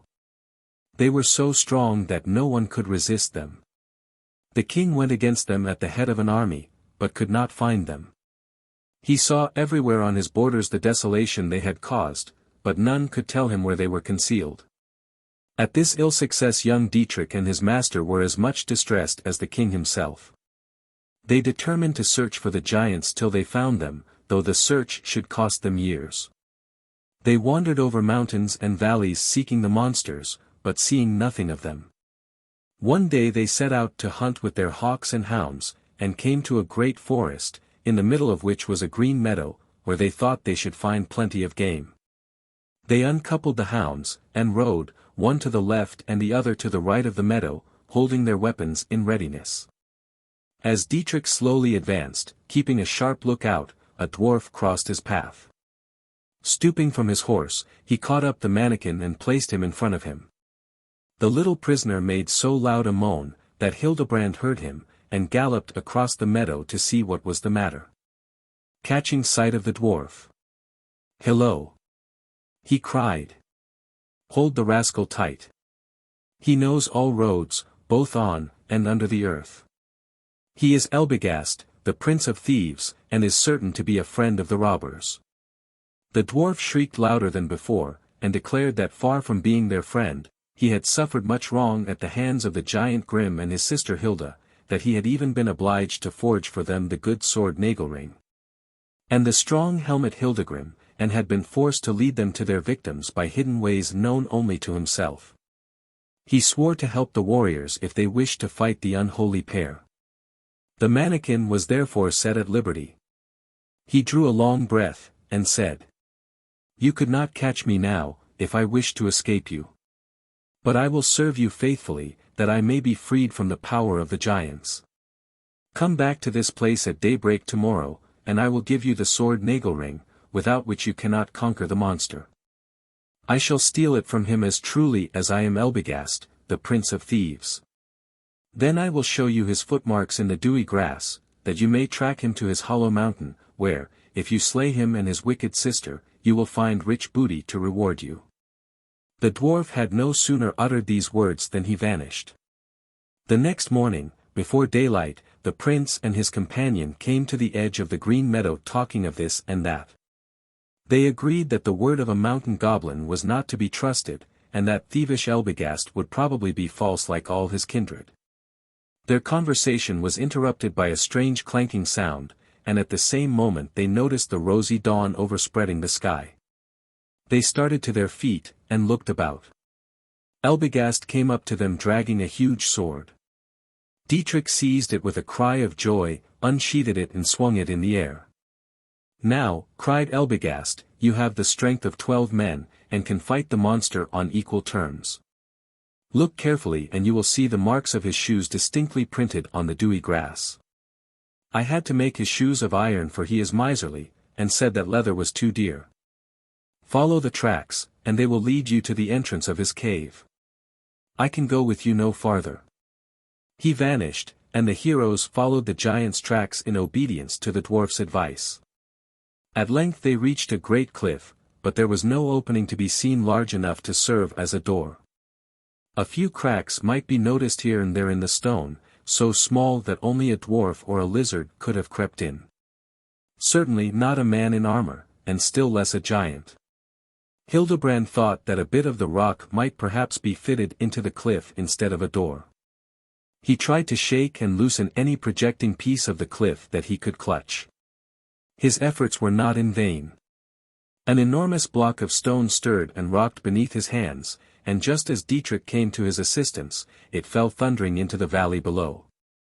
The sunlight penetrated the darkness of a deep cavern, in the background of which a great fire was burning. Grim was lying on a bed of bear and wolf skins close to the flames. Wakened by the falling rock, he raised himself on his elbow, and perceiving the warrior's approach, looked about for his sword. Not finding it, he snatched up a burning log and rushed upon Dietrich.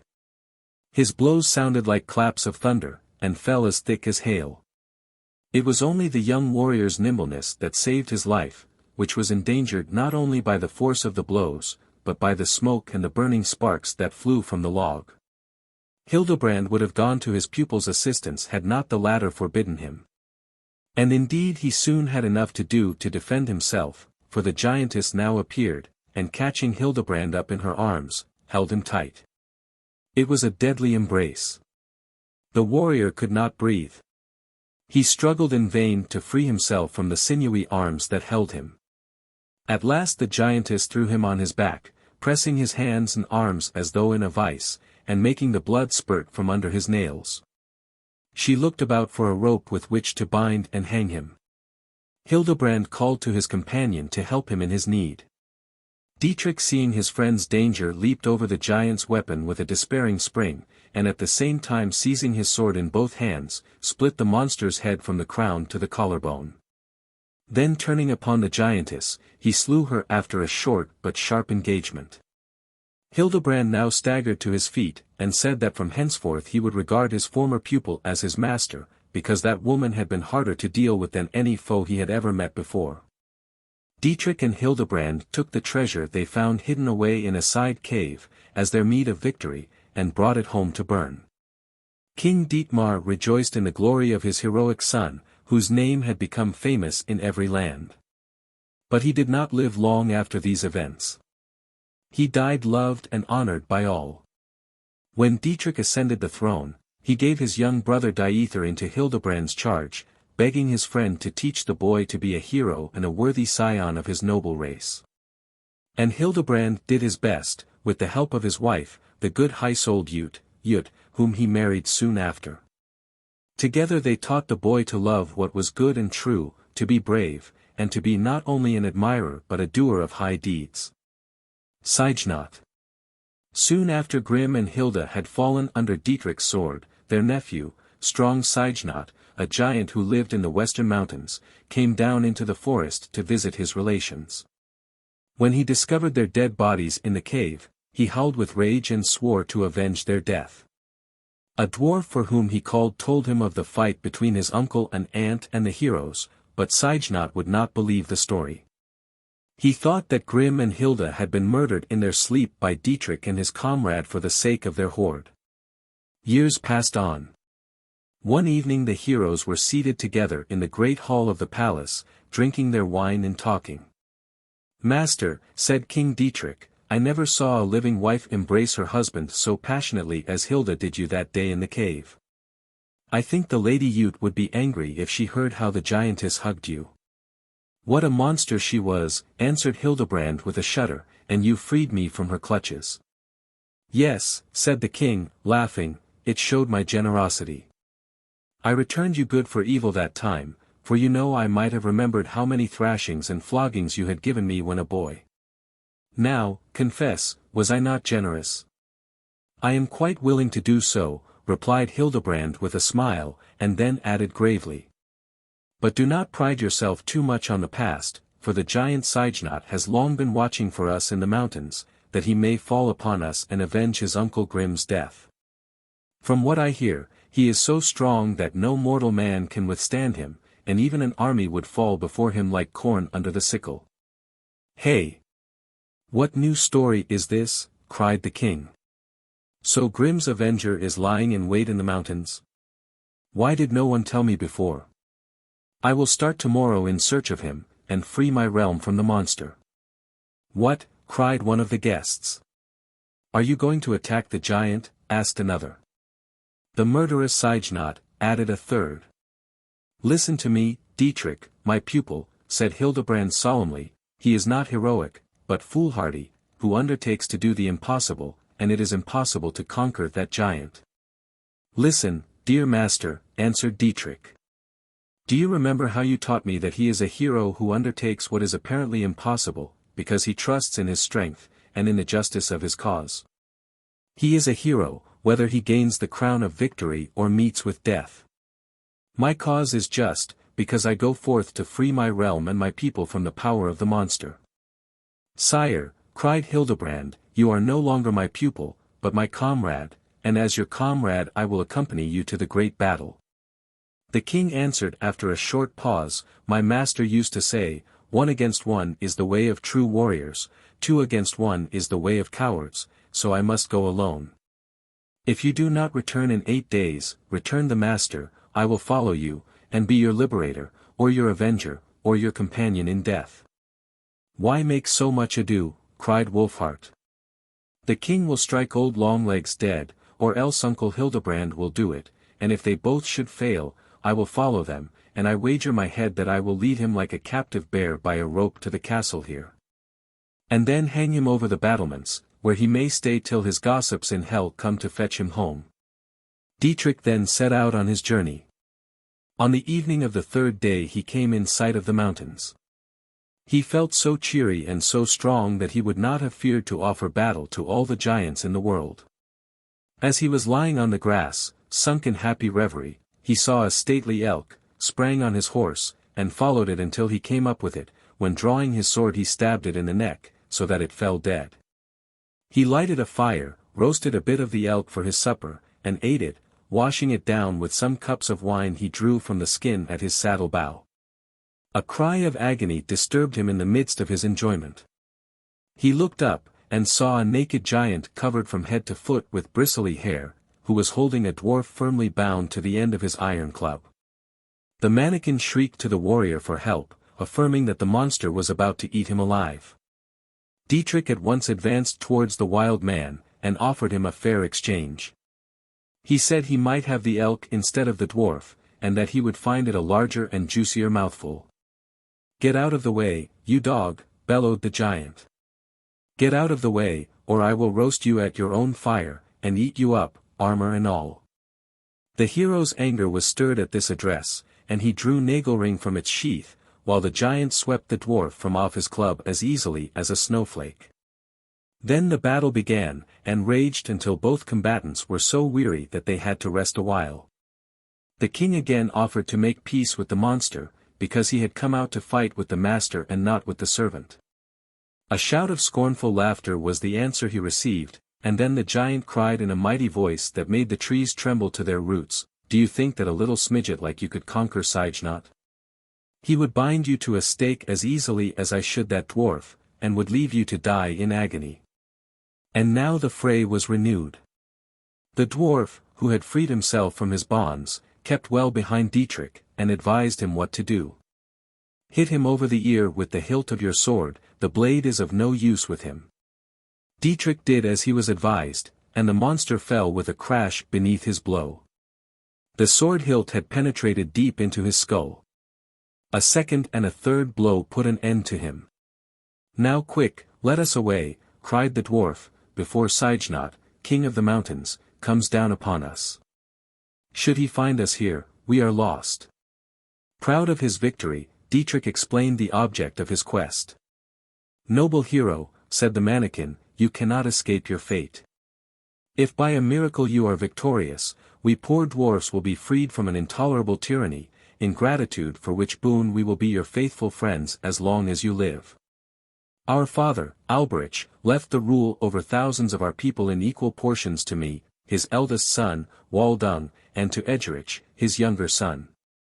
But in spite of our caps of darkness, and all our magic arts, Siegfried has enslaved us, and holds us now in such vile bondage that many die of hardships, and many more are devoured by him." "Well," said Dietrich, "show your gratitude by pointing out the way to Siegfried." The dwarf showed the hero the snow-topped mountain where his enemy lived, drew the cap of darkness over his head, and disappeared. Dietrich set out, and about midday arrived at the regions of ice and snow. Long grey moss hung pendant from the branches of the pines, and covered the stems to the root. A thick mist suddenly rose, and hid the mountain. All at once the mist parted like a curtain, and Dietrich saw a beautiful woman in snow-white garments, a diadem of precious stones on her head, and round her throat a necklace that shone like the stars. She raised her finger warningly, and said, "Ride back, hero of Bern, or you are lost. The destroyer is lying in ambush for you." She glided past with inaudible steps, and vanished among the glaciers, leaving Dietrich lost in astonishment, and wondering whether it were the goddess Freya, or the elf queen Virginal that he had seen. He was startled out of his reverie by a shout, and at the same moment perceived the gigantic warrior hastening to meet him. "So you have come at last," he cried, "to give me an opportunity of revenging the murder of Grim and Hilda." They began to fight without more ado. As Dietrich tried to make use of what he thought a favorable chance, the blade of his sword Nagelring was caught in an overhanging bough. All his efforts to withdraw it were in vain. At last the steel broke, and at the same moment a blow of the giant's club stretched the hero senseless on the ground. His helmet was unhurt, but the blow had been so heavy that it left him unconscious. The giant now fell upon him, kneaded his defenseless body both with his hands and his knees, and then dragged him away into his dismal den. Master Hildebrand waited for 8 days with great impatience. Then, finding that the king did not return, he took leave of his wife, and set forth in search of him. In the wood near the snow-capped mountain Hildebrand found the king's horse, and further on the broken sword. He could no longer doubt what his friend's fate had been. Vengeance, not deliverance, was now alone what he hoped for, and he rode on unheeding the warning that the little dwarf Wägner called after him. On perceiving the newcomer the giant rushed upon him. The battle between them was long and fierce, and Siegfried disdained no weapon of defense. He tore up bushes and even trees, and threw them at the hero. When Hildebrand at last tried to defend himself by a ruse, the club came down upon his head, and struck him senseless to the ground. "Come on, Longbeard," shouted Siegfried, "Hilda and Grim are avenged at last." So saying, he bound the fallen warrior hand and foot, and seizing him by the head, flung him over his shoulder, and bore him to his cave, singing loudly the while. The giant's dwelling was large and lofty. The roof was supported by stone pillars, and a carbuncle in the center shed a pleasant light over the foreground, while the back of the cavern was dark and gloomy in the extreme. On entering, the giant threw down his burden with such force that Hildebrand thought every bone in his body was broken. Siegfried then went to a side cave to fetch an iron chain with which to bind his prisoner, saying that he would not be long away. When a weak man is in sore straits, he at once gives himself up for lost. Not so the hero. He never abandons hope until he has tried every mode of rescue, however poor. It was thus with Hildebrand. Looking round him, he perceived his good sword, which the giant had seized as rightful booty, lying in a distant corner, and he thought that he might yet fight and gain the victory, if he could only cut the cords that bound his wrists. He was fastened to a square pillar with sharp corners. He sawed the cords on his wrists against the pillar, and cut them through. No sooner were his hands free, than he undid the ropes and cords about his feet, and snatching up his sword, hid behind the pillar, which he intended to use as a protection, his shield having been left in the wood. Siegfried returned with the chains, and looked about in astonishment. His prisoner was gone. Suddenly he caught sight of him behind a pillar, and the battle raged anew. The ground trembled beneath the giant's tread, and the rocks re-echoed the sound of blows. The combatants were now fighting in the dark background of the cave, led there by the gradual retreat of Hildebrand, when suddenly the hero heard his name called from the depths beyond.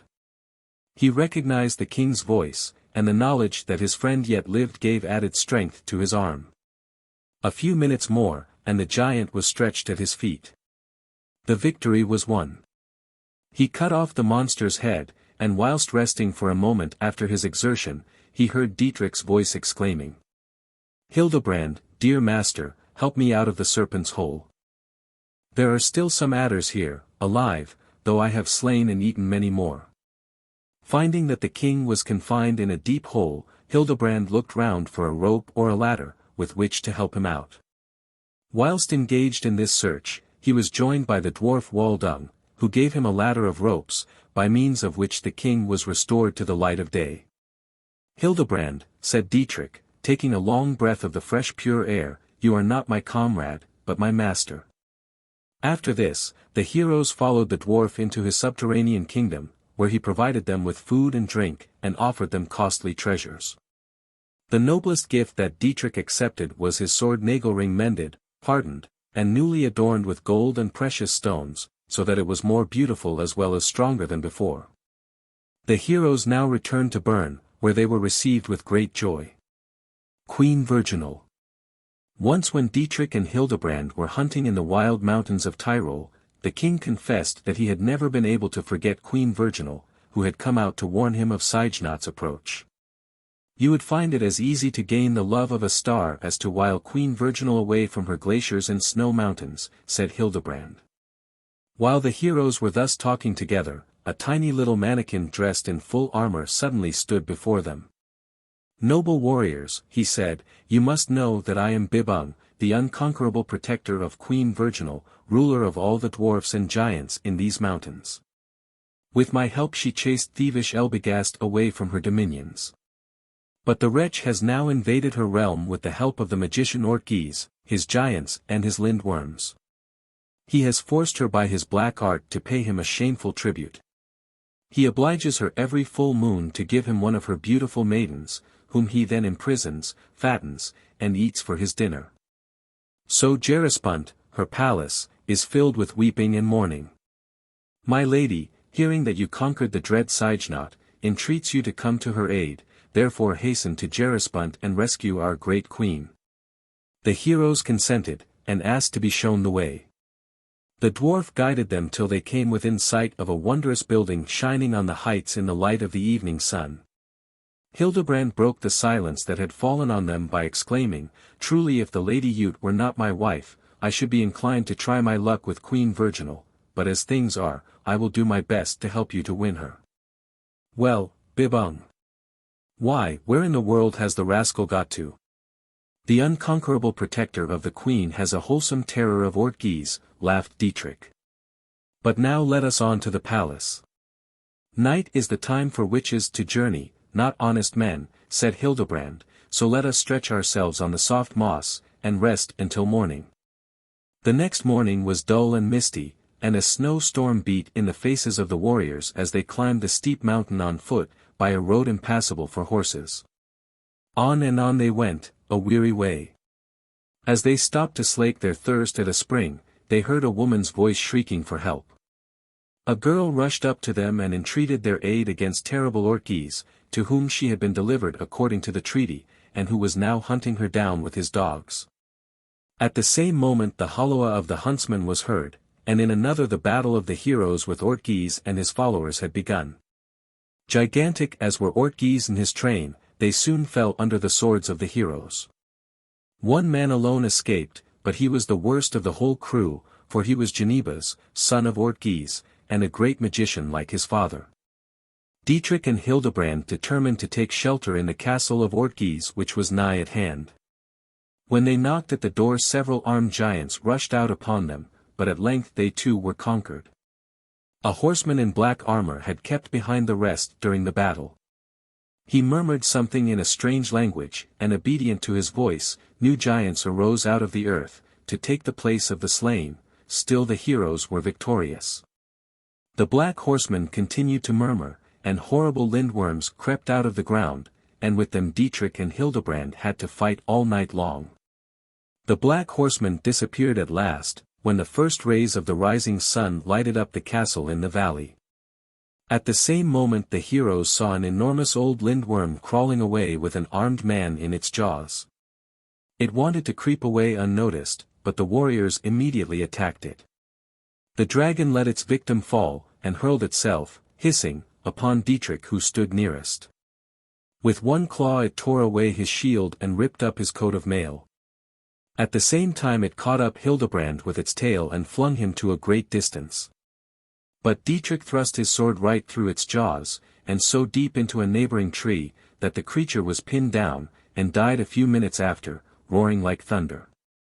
The maiden they had saved from Ortgis had watched the combat from afar. She now approached and bound up Dietrich's wounds, pouring in a healing balm. Meanwhile, Hildebrand had picked up the man the dragon had let fall, and recognized him as Ruotwin, the son of Helfrich of Tuscany, who was his mother's brother. Ruotwin joined the other two, and promised to help them to punish the wizard Genebas. Further help appeared in the person of Helfrich. The whole party now moved on towards the magician's castle, the gates of which stood open. The court was full of armed men, amongst whom was Genebas in black armor, riding on a coal-black steed. He murmured magic words, and lions rushed out on the heroes. These great beasts were slain, and so were the men-at-arms who followed them. Genebas alone escaped. Dietrich and his followers entered the castle, where they found 3 of the queen's maidens cooped up for fattening, and set them free. After which, they burnt the magician's fortress, that it might not serve as a refuge to Genebas if he returned to that part of the country. The whole party then started for Erin, the castle of Helfrich, where the heroes were to rest before continuing their journey to the palace of Queen Virginal. A short respite from their toil was the more necessary, as Dietrich's wounds were very painful, but their hostess's good nursing had soon the happiest effect in subduing the fever, and healing the wounds. At last the day was fixed for their departure, and Helfrich had settled to go with them, and lead them to Gerispunt. While they were making their final arrangements, a dwarf galloped up to the door, and throwing himself from his horse, entered the hall, his mantle torn and dusty, and his countenance as pale as death. "Help, noble heroes, help," he cried. "Genebas has come against Queen Virginal in battle array. He has ordered her to deliver all her maidens up to him, and also the carbuncle in her coronet.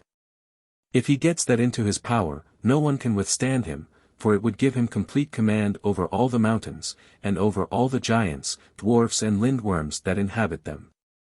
Woe to them, if they fall into his hands." Dietrich at once declared his readiness to go alone to the queen's help, if the others were not prepared to start on the instant. "What, alone?" cried the dwarf. "If you go alone you are a dead man.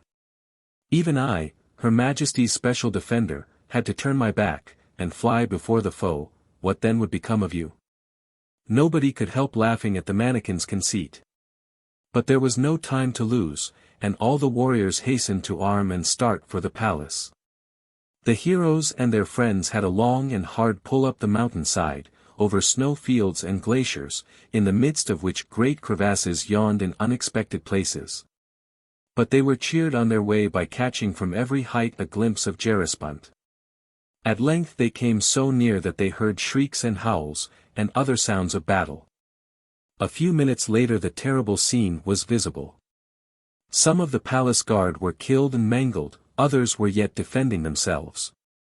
Gigantic dogs, monsters of every sort, and hordes of savage warriors formed the enemy's ranks. Many had forced their way through the broken gate, and were raging, storming, and howling round the queen's throne. The sovereign lady sat there unmoved, surrounded by her trembling maidens, a carbuncle glowed in the diadem that graced her head, and a silver veil was wrapped about her. Her only protection seemed to be a magic circle that her assailants could not pass. Whether the magic lay in her wonderful beauty or in the spiritual love that shone in her face, it were impossible to say. No one had yet dared to approach her. Even the heroes halted for a moment on first seeing her, but then recovering themselves, pressed forward. They made their way in spite of clouds of snow, and lumps of ice, to say nothing of a frightful hurricane that almost blew them away. The mountains trembled under repeated thunderclaps, and a bottomless crevasse divided them from the palace. But at the same moment Dietrich perceived the black horseman reading his magic spells from an iron tablet. He sprang upon him, broke the tablet, and slew the magician.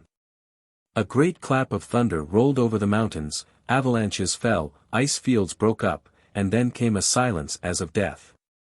The spell was broken, the yawning gulf closed, and the way to the palace was free. The magician's followers, eager to avenge their master, attacked the heroes and their men, but their efforts were vain.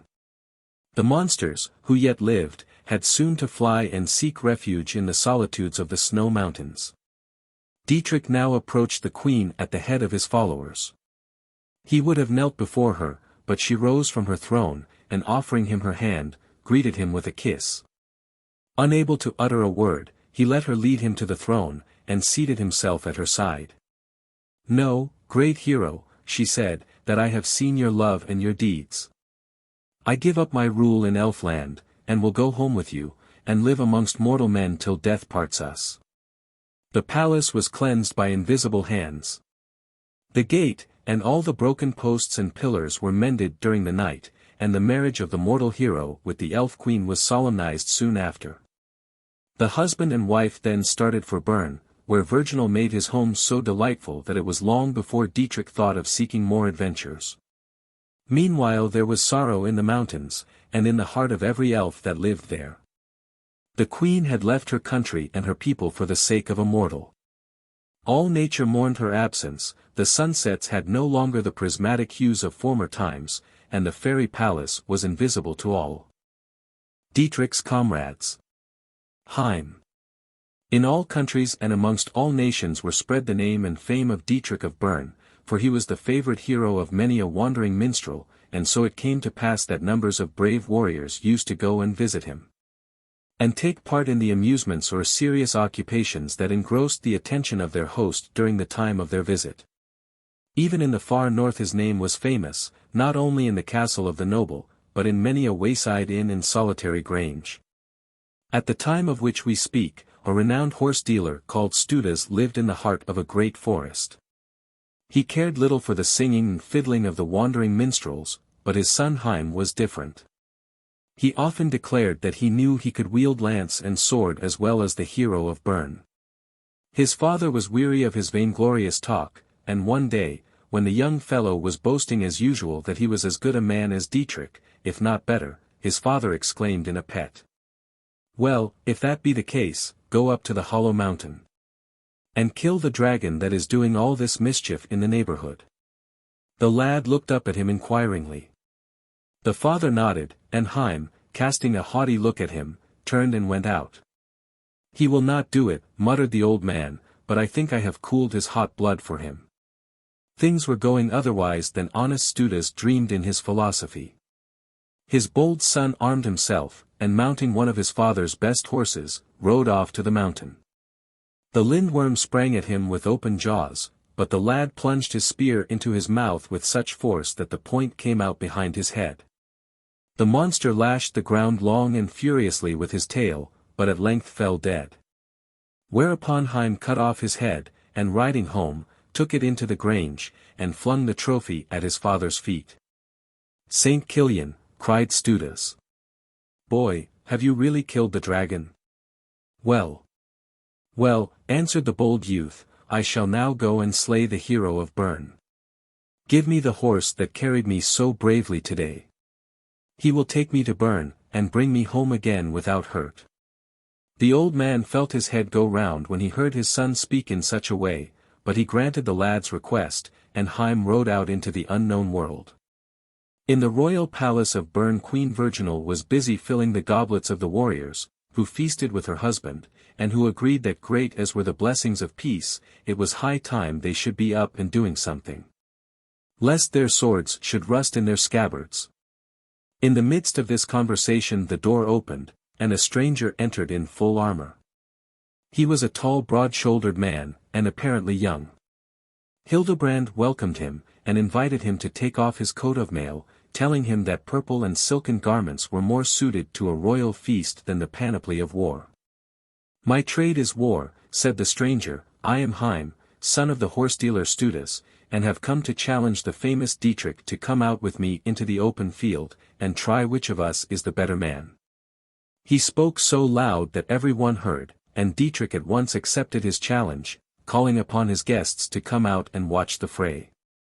The king then put on his armor, mounted his good horse, Falcon, and in another moment was ready for the combat. They fought for some time on horseback, but at length the shafts of their spears being broken in the melee, they sprang to the ground, and continued the combat on foot. Again a little time, and after Heim had performed wonderful feats of valor, his sword broke, and he stood defenseless before the angry king. Dietrich swung his sword above his head preparatory to giving his opponent the death blow, but he had not the heart to do it. He had compassion on the youth and courage of the bold warrior, who stood so fearless before him.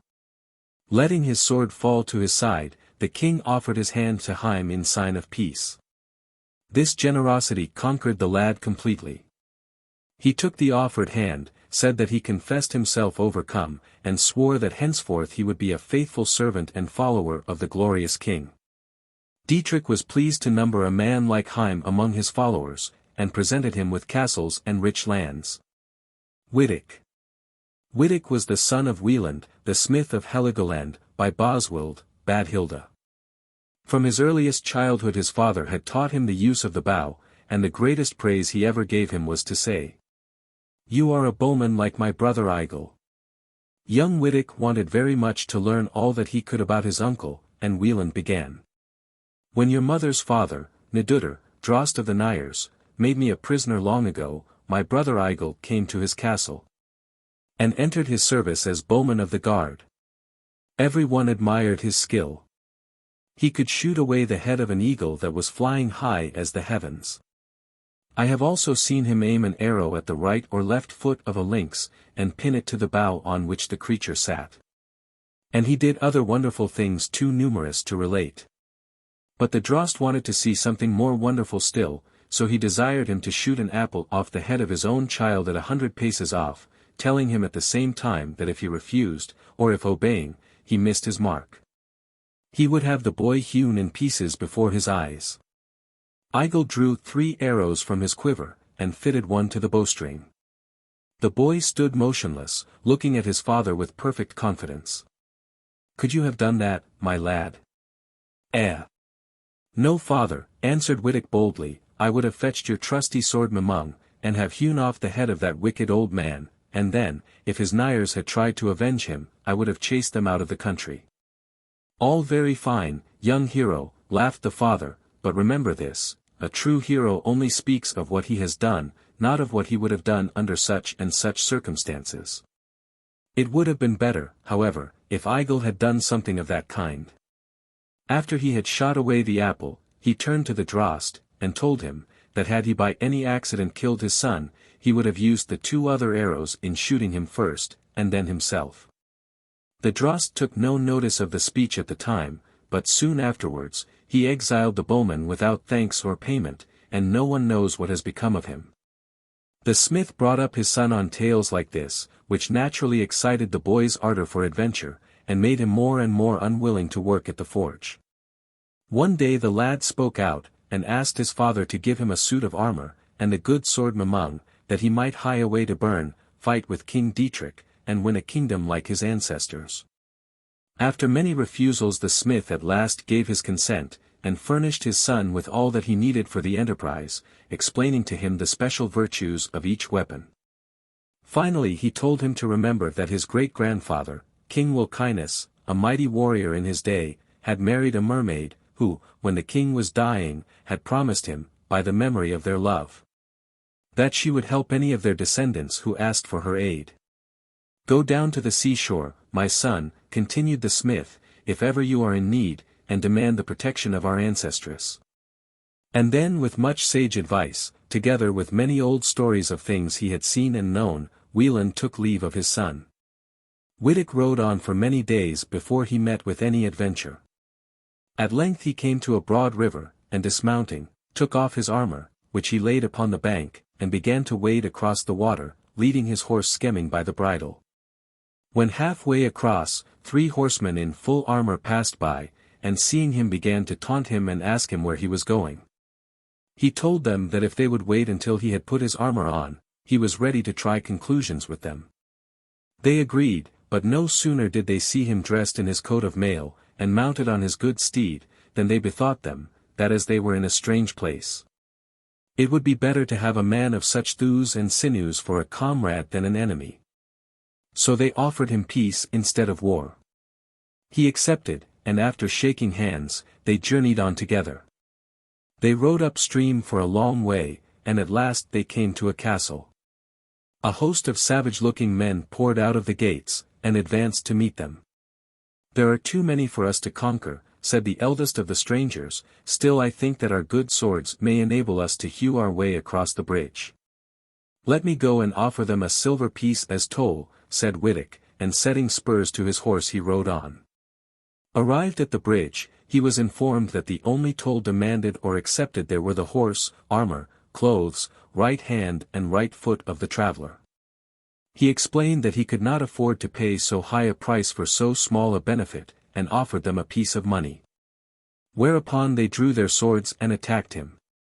The 3 warriors meanwhile kept on a neighboring height, and watched and commented on all that went on below. Seeing that their new friend seemed hard beset, 2 of them galloped to his assistance, while the 3rd held back in scorn. But before they reached the place of combat, 7 of the robbers were slain, and at sight of them the others took flight. The heroes now rode on to the castle, where they found plenty of food and much booty.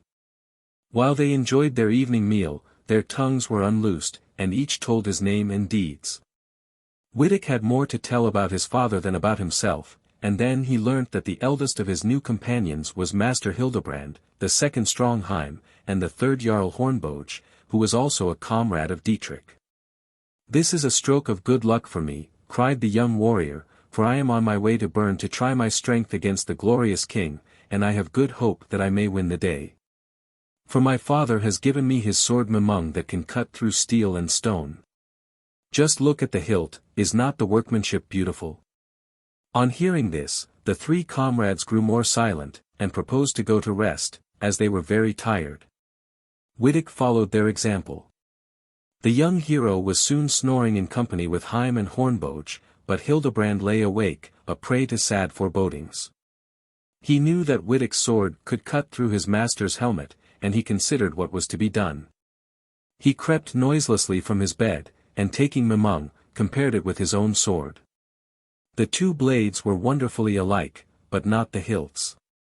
So with a grim smile of satisfaction, he carefully unscrewed the blades from the hilts, and exchanged them, then returned to his couch, and soon after fell asleep.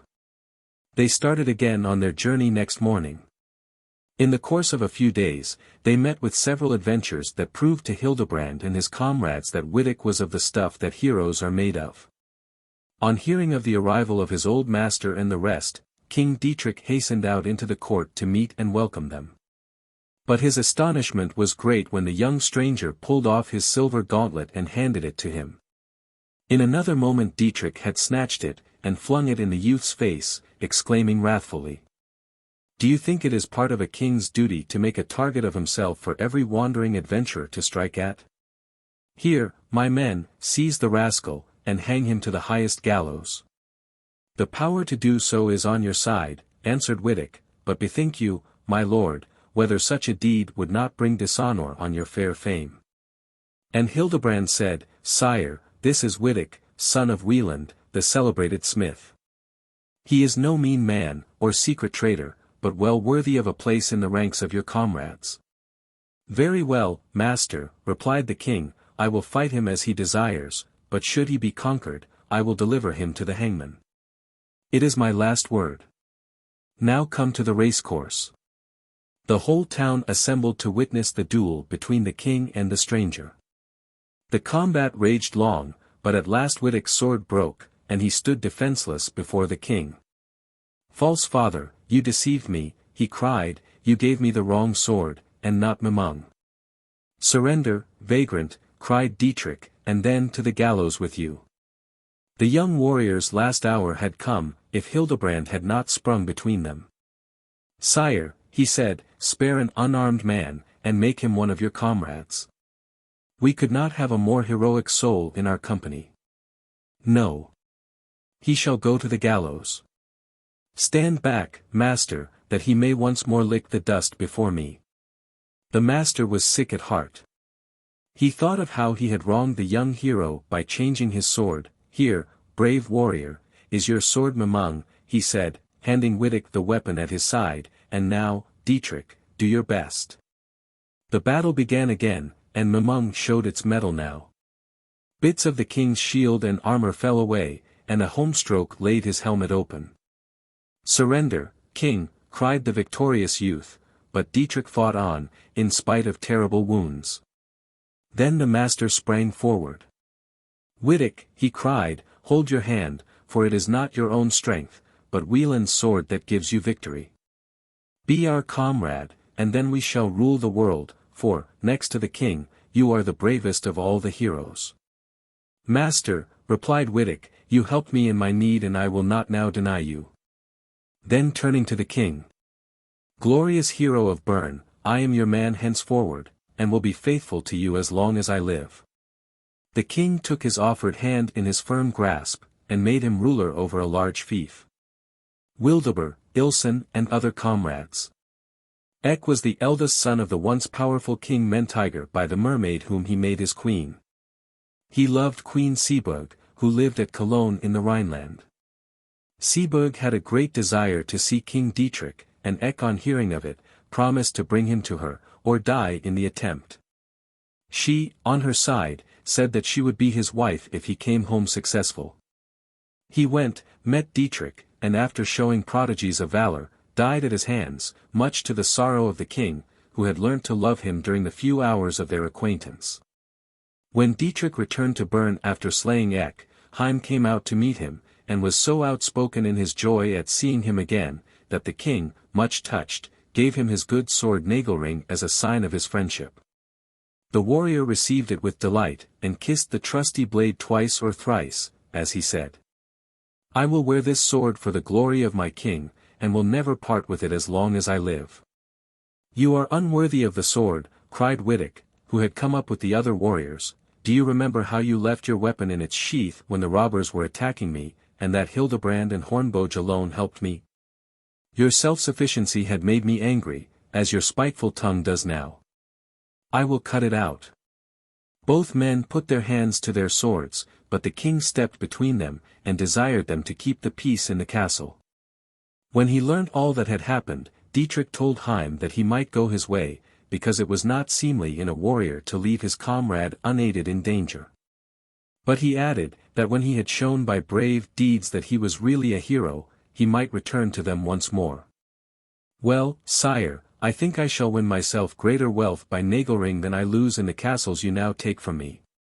Having thus spoken, the bold warrior sprang on his horse, and rode away without taking leave of any one.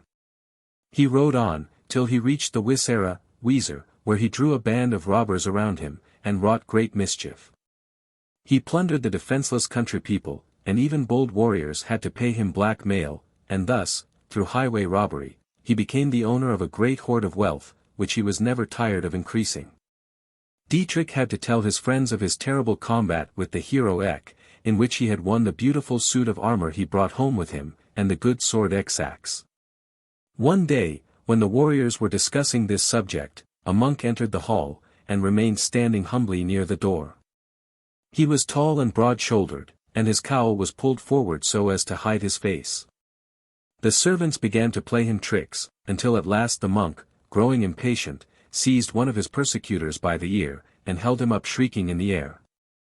When the king asked the reason of the noise, the monk stepped forward, and begged a morsel of bread for a half-starved penitent. Dietrich came forward himself, and commanded food and drink to be placed before the brother. But his astonishment was great when the monk pushed back his cowl, and displayed well-rounded cheeks that bore no trace of starvation. He was still more surprised when he saw the quantity of food and wine the reverend brother could dispose of. "The holy man has the appetite of a wolf," murmured the bystanders. 5 long years have I done penance by prayer, fasting and water drinking," he said, "and have now license from the venerable prior to go out into the world, and lay penance on other sinners. Now," he continued, going on with his meal, "ye be all miserable sinners with your continual feasting and drinking, and I call upon you to do penance, and be converted, that your sins be blotted out." Then he intoned, in a loud ringing voice, "O Sanctissima." Master Hildebrand had joined the group, and now exclaimed, "Why, it is my own dear brother, Ilson the monk." "Culpa mea," cried the monk, "touch me not, unholy brother. Confess, and do penance, that thou go not straight to hell like the others." "But," said the master, "we are all collected here together to convert, by kindness or force, all monsters, giants, and dwarfs. So, my reverend brother, I now beg of you to lay aside your robes, and once more become one of us." "Convert, say you?" "Yeah, I have license to convert the heathen, and will therefore join you in your pious work." With these words, the monk flung off his robes, and stood before them dressed in full armor. "Here," he cried, touching his broadsword, "is my preacher's staff, and here," pointing to his coat of mail, "my breviary. St. Kilian, pray for me and for all of us, ora pro nobis." He sat down amongst the warriors, who had all known the stout monk Ilson for many years. He drank and sang, now psalms, now songs, and told merry tales of his life in the monastery. Evening came on apace. Candles and torches were lighted. Suddenly every one was startled by a strange creature pattering in at the door. It was like a bear to look upon. Its head resembled that of a boar, but its hands and feet were of human form. The monster stood as though rooted to the threshold, and appeared to be considering on whom first to make it spring. "An evil spirit," cried Ilson, "a soul escaped from the purgatorial fire. I will address it. Conjuro te." He paused, for the monster had turned its face to him. "I will drag him back to his purgatory again," cried bold Wolfhart, springing over the table, and seizing the creature by its fur. But pull and tug as he might, he could not move it by so much as an inch. It quietly gave the warrior such a kick, that he fell head over heels into the middle of the hall. Hornboge, Wittick, and other warriors tried to push the monster out with their united strength, but in vain. "Give room, brave comrades," cried the angry king. "I will see whether the monster is proof against my sword axe." "Sire," interrupted Master Hildebrand, catching him by the arm, "look, do you not see a golden bracelet, sparkling with precious stones, on the creature's wrist? It is a man, perhaps a brave warrior."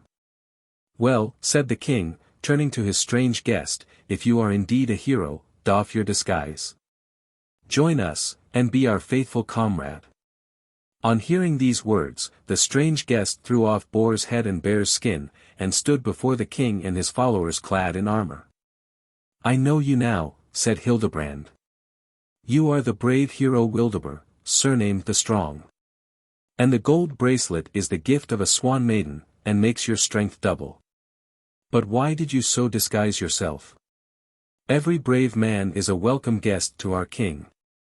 Wildebur seated himself by the master's side, emptied a goblet of sparkling wine, and said, "Once, after fighting a hard fight with robbers, I lay down to sleep on the bank of a lake. Suddenly I was awakened by a splashing in the water. Turning my eyes in the direction of the noise, I saw a beautiful maiden bathing. I spied her swan garment lying on the bank, crept up to it softly, took it, and hid it. The maiden sought it everywhere, and when she could not find it, she began to weep aloud. I went to her, and begged that she would follow me home and be my wife. But she wept the more, and said that she must die if she were deprived of her bird's dress. I was sorry for her, and gave it back, whereupon she gave me this bracelet, which increases my strength immensely. But she told me that to preserve it I must wander about as a bear with a boar's head, until the most famous king on earth chose me to be one of his comrades. If I did not obey her, she warned me that the virtue of the jewel would depart, and I should soon be slain in battle. Having thus spoken, she flew away. That is why I came to you in such disguise, brave hero, he continued, addressing Dietrich. And as you have received me into the ranks of your comrades of your own free will, I hope that the bracelet will retain its magic power as long as I live. Pax vobiscum, stammered the monk, as he staggered away to bed. The other warriors soon followed his example, and silence reigned in the palace. Dietleib. King Dietrich was one day about to mount his horse, and set out to visit his brother monarch, the Emperor Ermenrich, when a warrior rode into the court. The king at once knew him to be Heim. He was not much pleased to see him back at Bern, but when Heim told him that he had been victorious in many battles against giants and robbers, he consented to receive him once more into the ranks of his comrades, and desired him to accompany him and certain of his followers to Romaberg. At Friedleberg, where they rested, Dietrich accepted the offered service of a man who called himself Elmenric, son of a Danish yeoman Sodi, and enrolled him amongst his servants. When they came to Romaberg, they were received with all honor by the emperor, who gave them both board and lodging. But the emperor forgot one thing in his plans, and that was, to provide food for the servants. Elmenric fed them the first night. On the second, his private resources being exhausted, he pawned Heim's armor and horse for 10 gold pieces, on the third, he pawned Wittich's goods for 20, and on the fourth, he got 30 for the weapons and horse of the king. On the fifth day, when the king gave orders for their return home, Elmenric asked for money to free the articles he had pawned. Dietrich was astonished and angry when he heard how extravagant his servant's ideas had been. He took him before Ermenrich, who at once said he would pay the sum required, and asked how much it was. The emperor and all his court made merry at Elmenric's expense, especially Walter of Waschenstein, Vosges, who asked him if he was a werewolf, and well up in strange knowledge of all kinds. Elmenric modestly answered that he had learnt to perform many feats of strength and skill from his father, such as putting the stone and throwing the hammer, and that he would wager his head against the Lord of Waschenstein's that he could beat him in this. Walter accepted his challenge, and the trial began. Such skill as Elmenric displayed had never been seen before. The heroes all feared for the life of the brave warrior of Waschenstein. The emperor then called the young victor to him. "Hearken to me, young sir," he said, "I will buy the head of my vassal from you at whatever price you list. Gold for blood is the old law." "Fear not, sire," answered Elmenric, "the head of the brave hero is in no danger from me. I do not want it. But if you wish to do me a kindness, lend me so much money as I have expended for the keep of the servants, that I may redeem the weapons, garments, and horses that I pawned." "Treasurer," said the emperor, turning to one of his ministers, "weigh out 60 marks of red gold, that the fellow may redeem his pledges, and another 60 marks to fill his purse." "Thank you, my lord," returned the young man, "I do not need your gift, for I am a servant of the rich king of Bern, who will see that I lack nothing. But if you will keep us another day here, I will, with this 60 marks, treat the servants to a better feast than before, and also my master, all his warriors, and you yourself, should you desire to join the party. Even if I have to pawn horses and coats of mail again." The warriors all laughed at the merry youth, but Heim frowned, and said that if ever he pawned his horse again it should cost him his life. The feast which the servant prepared them was of royal magnificence. All were pleased except Heim, who secretly feared that his property was again in pawn. The young fellow seated himself at his side, and asked him in a low voice if he knew who had given him that scar on his forehead. Heim answered that it was Dietleib, son of Jarl Beitrolf, adding that he would know him again in a moment, and that the scar should be avenged in blood. Ilmenric replied. Methinks, bold warrior, your memory has gone wool-gathering. If you look me in the face, you will see that I am that Dietrich whom you and your robbers attacked as he was riding through a forest with his father. We slew the robber Ingram and his companions, but you escaped with that wound, thanks to the speed of your good horse. If you don't believe me, I have a witness here that will prove my words in the open field. But if you will trust me, the matter may remain a secret between us. Towards the end of the feast, Dietrich told the youth that he should no longer be a servant, but should be received into the ranks of his comrades. And he, thanking him, answered that he was really Dietrich, son of Jarl Beitrolf, whose glorious deeds were known far and wide. All the king's followers, except Heim, received the young hero into their ranks with pleasure. He returned to Bern with the king, and proved himself his trusty comrade in many an adventure. But he was of a restless mind, and wished to see more of the world. So after a time he took service under Etzel, king of the Huns, at whose court he found his father settled. Father and son together were the doers of many a daring deed. King Etzel, wishing to keep them in his service, offered them the land of Steiermark, Styria, as a fief. Beitrolf gave up his share to his son, who was therefore surnamed the Styrian, but who often appears in story by his right name of Dietrich the Dane. Adventures. Loren. Ilsen. King Loren and the Little Rose Garden. Dietrich once came unexpectedly on a visit to Master Hildebrand at his castle of Garden. He looked sadder than of old, and returned the master's greeting without an answering smile. Hildebrand inquired the cause of his sadness, and he replied that he had a sweet and wise sister named Kunhild, who had kept house for him in Styria. One day, when she was dancing with other maidens in a green meadow, and he looking on, she suddenly vanished from the circle, and no one knew what had become of her. Since then, he continued, I have learnt from a magician that it was the dwarf King Loren that hid her under a cap of darkness, and carried her off to his hollow mountain. This mountain is in Tyrol, where the dwarf has also a wonderful rose garden. Now, good master, I have come to you for advice. How can I free my sister from the power of the goblin? It is a ticklish matter, said Hildebrand, and may cost many a good life. I will go with you to Bern, to see Dietrich and our other comrades, and then we can agree in council what is the best plan to pursue. For the dwarf is powerful, not only because of the extent of his empire, but from his knowledge of magic. When the heroes heard what had brought Hildebrand and Dietrich to Bern, Wolfhart spoke first, and said that he would adventure himself alone upon the quest, fetch home the maiden safe and sound, and bring the royal mannikin to Bern bound to his saddle-bow. Dietrich then asked Hildebrand if he knew the way to the rose garden. He replied that he did, but that Loren watched over the garden himself, and exacted the left foot and right hand of anyone who was bold enough to venture within its bounds, and spoil the roses. He cannot exact this tribute, said Wittig, unless he gets the better of the warrior in fair fight.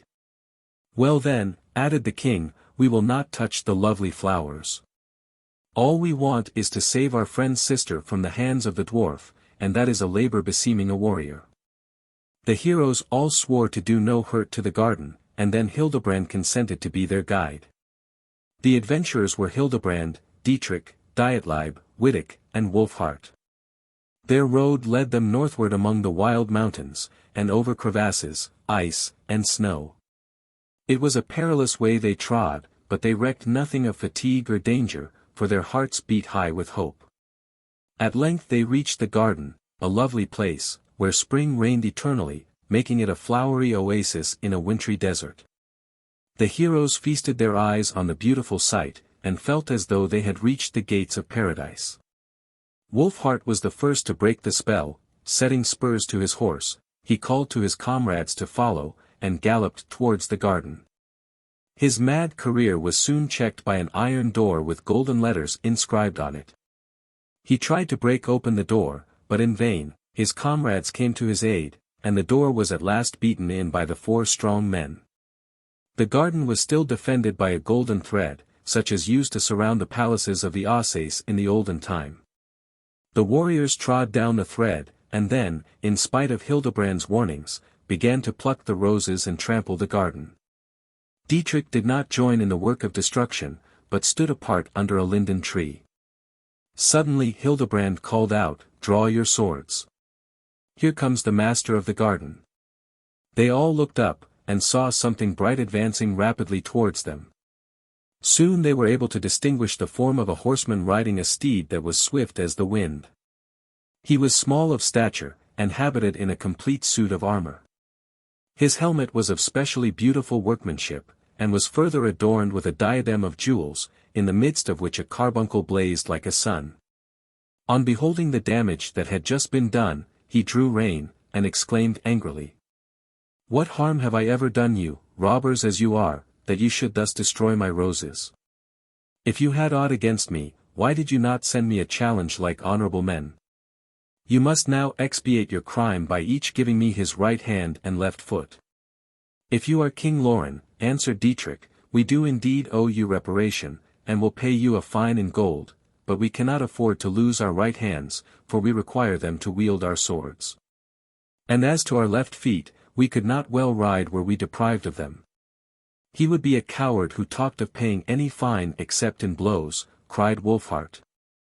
"And I am determined to dash that hop o' my thumb, together with the cat he is riding, against the cliffs over yonder, and then his bones will break into such tiny pieces that even his grasshopper subjects can never collect them." Upon this Loren answered in words of defiance, and the combat with Wolfhart began, only to end in the latter's overthrow the moment he felt the touch of the dwarf's spear. Wittig was not more fortunate than his friend, for he also was thrown from his saddle at the first encounter. Loren sprang from his horse, drew out a large knife, and approached the hero, who lay senseless on the ground. Dietrich sprang forward to rescue his comrade. "Do not venture the spear thrust, but close with him," said Hildebrand in a low voice. "Loren has 3 magic charms of which you must deprive him. And these are, a ring with the stone of victory on his finger, a belt that gives him the strength of 12 men round his waist, and in his pocket a cap of darkness, which makes him invisible when he puts it on." After a long and fierce wrestle, Dietrich managed to get possession of the ring, which he at once gave into the master's charge.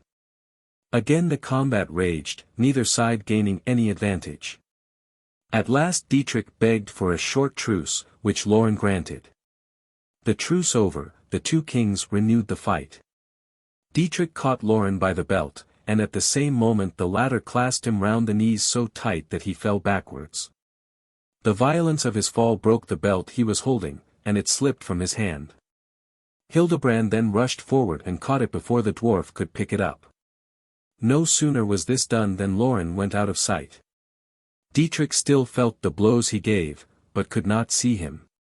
Filled with a berserker rage at his own powerlessness, he forgot the pain of his wounds. He flung away both sword and spear, sprang like a tiger in the direction in which he heard the whistling of the invisible sword, and seized his adversary for the 3rd time. He tore away the cap of darkness, and Loren stood before him praying for peace.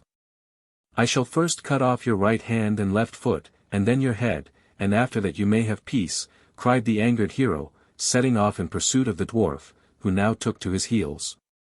"Save me, Dietlib, my dear brother-in-law," cried Loren, running up to that warrior, "your sister is my queen." Dietlib swung the little creature on horseback before him, and galloped away into the wood. There he set him down, and told him to hide himself until the king's anger was abated. Coming back to the place of combat, the warrior found Dietrich on horseback, and as furious as before. "I must have either the dwarf's head or yours," cried Dietrich. In another moment their swords were flashing. A second fight would have begun had not Hildebrand held back the king by main force, while Wittig did the same to Dietlib. After a little they succeeded in making peace between the angry men, and also in gaining grace for the dwarfs. Later still the warriors might have been seen in friendly converse with each other and with Loren, who was then and there admitted as one of Dietrich's comrades. This point settled, the dwarf proposed to show them the wonders of his hollow mountain, saying that Dietlib should then give his sister to him as wife, with the usual ceremonies.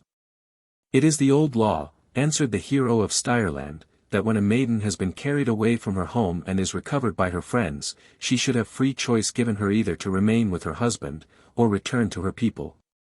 Are you willing that it should be so in this case? By all means, said the dwarf. Now let us go. Do you see that snow-capped mountain?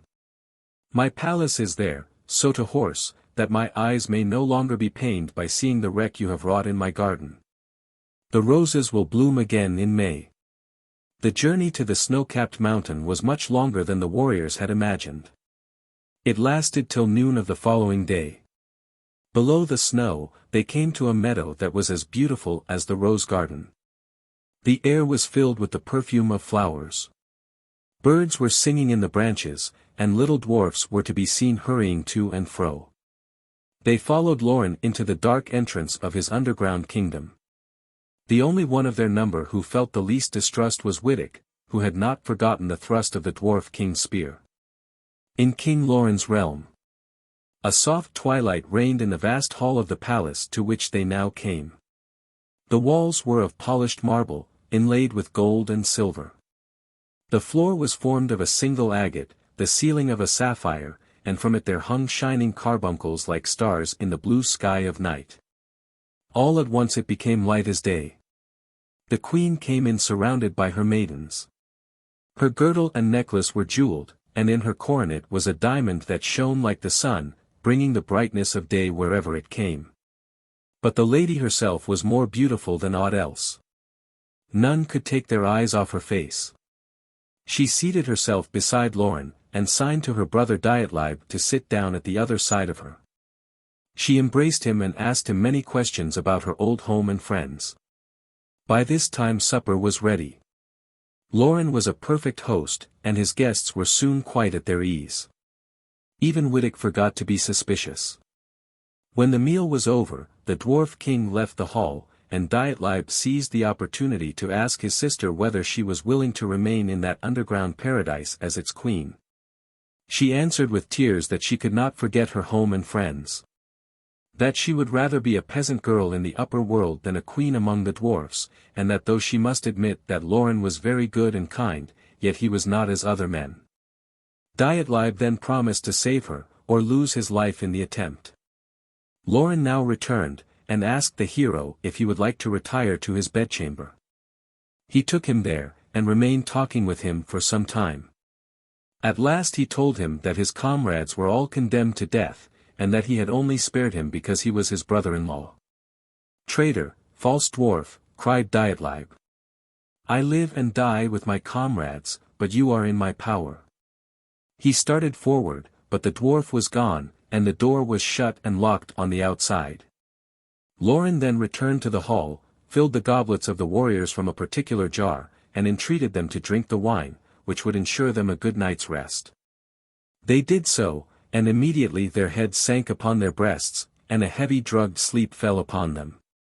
Then turning to the queen, Loren desired her to go to her room, for these men must die in punishment for the wreck they had made of his rose garden.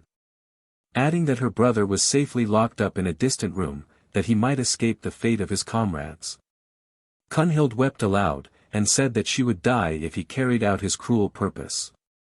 He gave her no distinct answer, but reiterated his command. As soon as the queen had retired, he sounded his horn, and immediately 5 giants and a number of dwarfs hurried into the room. He commanded them to bind the warriors so tight with cords that they could not move when they awoke. After that he had them dragged to a dungeon, where they might remain until he should decide their fate next morning. Having seen his orders carried out, he went to bed, and began to think whether it would be better to let the men off to please the queen, or to punish them for their evil deed. The last seemed to him the wiser plan, and he fell asleep, gloating over the intended slaughter of his helpless victims. Dietrich awoke soon after midnight. He felt that he was bound hand and foot, and called to his comrades for aid. But they were as powerless as he. Then Dietrich's wrath was roused to such a pitch, that his fiery breath burnt the cords that bound one hand, and left it free. After that, it was a matter of little difficulty to untie the knots at his wrist and feet, and then to set his comrades at liberty. What was to be done now? They could not break open their dungeon door. They had neither weapon nor coat of mail. They were helpless victims. At this very moment, while they were looking at each other in despair, they were startled by hearing a woman's voice asking in a low whisper if they were yet alive. "We thank you, noble queen," answered Hildebrand, "we are alive and well, but totally unarmed." So Brunhild opened the door, and appeared on the threshold with her brother. She placed her finger on her lips to enforce silence, and led the way to where the heroes' armor was piled. As soon as they were ready, the queen gave each of them a ring, by means of which he could see the dwarfs, even when they wore their caps of darkness. "Hurrah!" cried Wolfhart. "We can make as much noise as we like, now that we have our armor on, and our weapons in our hands." Loren, wakened by Wolfhart's loud tones, knew that the prisoners were free, and at once summoned his dwarfish army to his assistance. The battle began, and raged for a long time without any advantage being gained by either side. Loren was pleased in his heart of hearts that matters had turned out as they had, for he was a bold little fellow, and liked open war better than trickery. At length the underground forces were routed with great loss, and Loren himself was taken prisoner. Dietrich spared the life of the dwarf king at fair Brunhild's request, but deposed him from royal power, and gave the mountain to Sintram, another dwarf of high rank, for a yearly tribute. When everything was ordered to their liking, the heroes returned to Bern, taking Loren with them as a prisoner. There was great joy in Bern at the return of the heroes, who were much praised for their valiant deeds, while the unfortunate Loren was laughed at by all. There was only one person who showed him any sympathy, and that was Brunhild. One day she met him when he was wandering about alone and melancholy. She spoke to him kindly, tried to comfort him, and told him he would soon gain the king's friendship if he proved himself to be faithful and true. "Ah," he laughed bitterly. "They think that they have kicked a dog who will lick their hands, but a trodden snake bites. You may know what I intend to do. I have sent to inform Walbren, my uncle, who rules over the dwarfs and giants from the Caucasus to Sinai, of what has happened, and he is coming at the head of his forces to be my avenger. He cannot fail to win the day, slay strong Dietrich and his comrades, and lay the whole land waste. When that is done, I will take you back to my kingdom, and replant my rose garden, that it may be lovelier in May than it ever was before." "Loren," she answered, "you carried me away from home by trickery and magic spells, but I have not been blind to your love, and feel myself honored by its greatness. I cannot live in your underground kingdom, but I will love you and be your queen in the rose garden, if you will think of love and faithfulness, and not of revenge." She left him, and he sat pondering the matter for a long time. A few days afterwards, Dietrich came to the dwarf king, and, taking him by the hand, said, that he had been his prisoner long enough, that he must now sit with his comrades, or return to his own home, whichever he liked best. "And then," continued the king, "I will go with you to your rose garden next spring, and see it in its beauty." The dwarf silently followed the king into the hall. He sat at Dietrich's side at the feast, and thought over the vengeance he would take when his uncle came. But lovely Brunhild appeared and filled his goblet, saying a few kind words the while, and immediately love conquered hatred, and he cried, emptying the goblet to the last drop, "Henceforward I am your faithful comrade in life and death." Whilst the warriors were still at the feast, a messenger from King Walbren came in, and declared war on Dietrich in the name of his master, unless Loren were at once restored to his kingdom.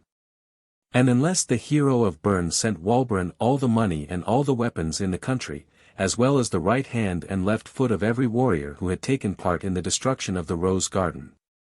Dietrich answered proudly, that he intended to keep his money, arms, hands, and feet, and those of his subjects also. "And tell him," added Loren, "that I send him my thanks and greeting for coming to my assistance, but that I am now free, and have entered into a bond of love and friendship with the king of Bern." Both sides prepared for battle, but before a blow was struck, Loren rode into his uncle's camp, and tried to make peace between Walbren and Dietrich. His uncle told him he was no better than a broken-spirited serf, and refused to listen to his words. So the fight began, and raged furiously for many hours. At length, late in the afternoon, Dietrich and Walbren met, and challenged each other to single combat.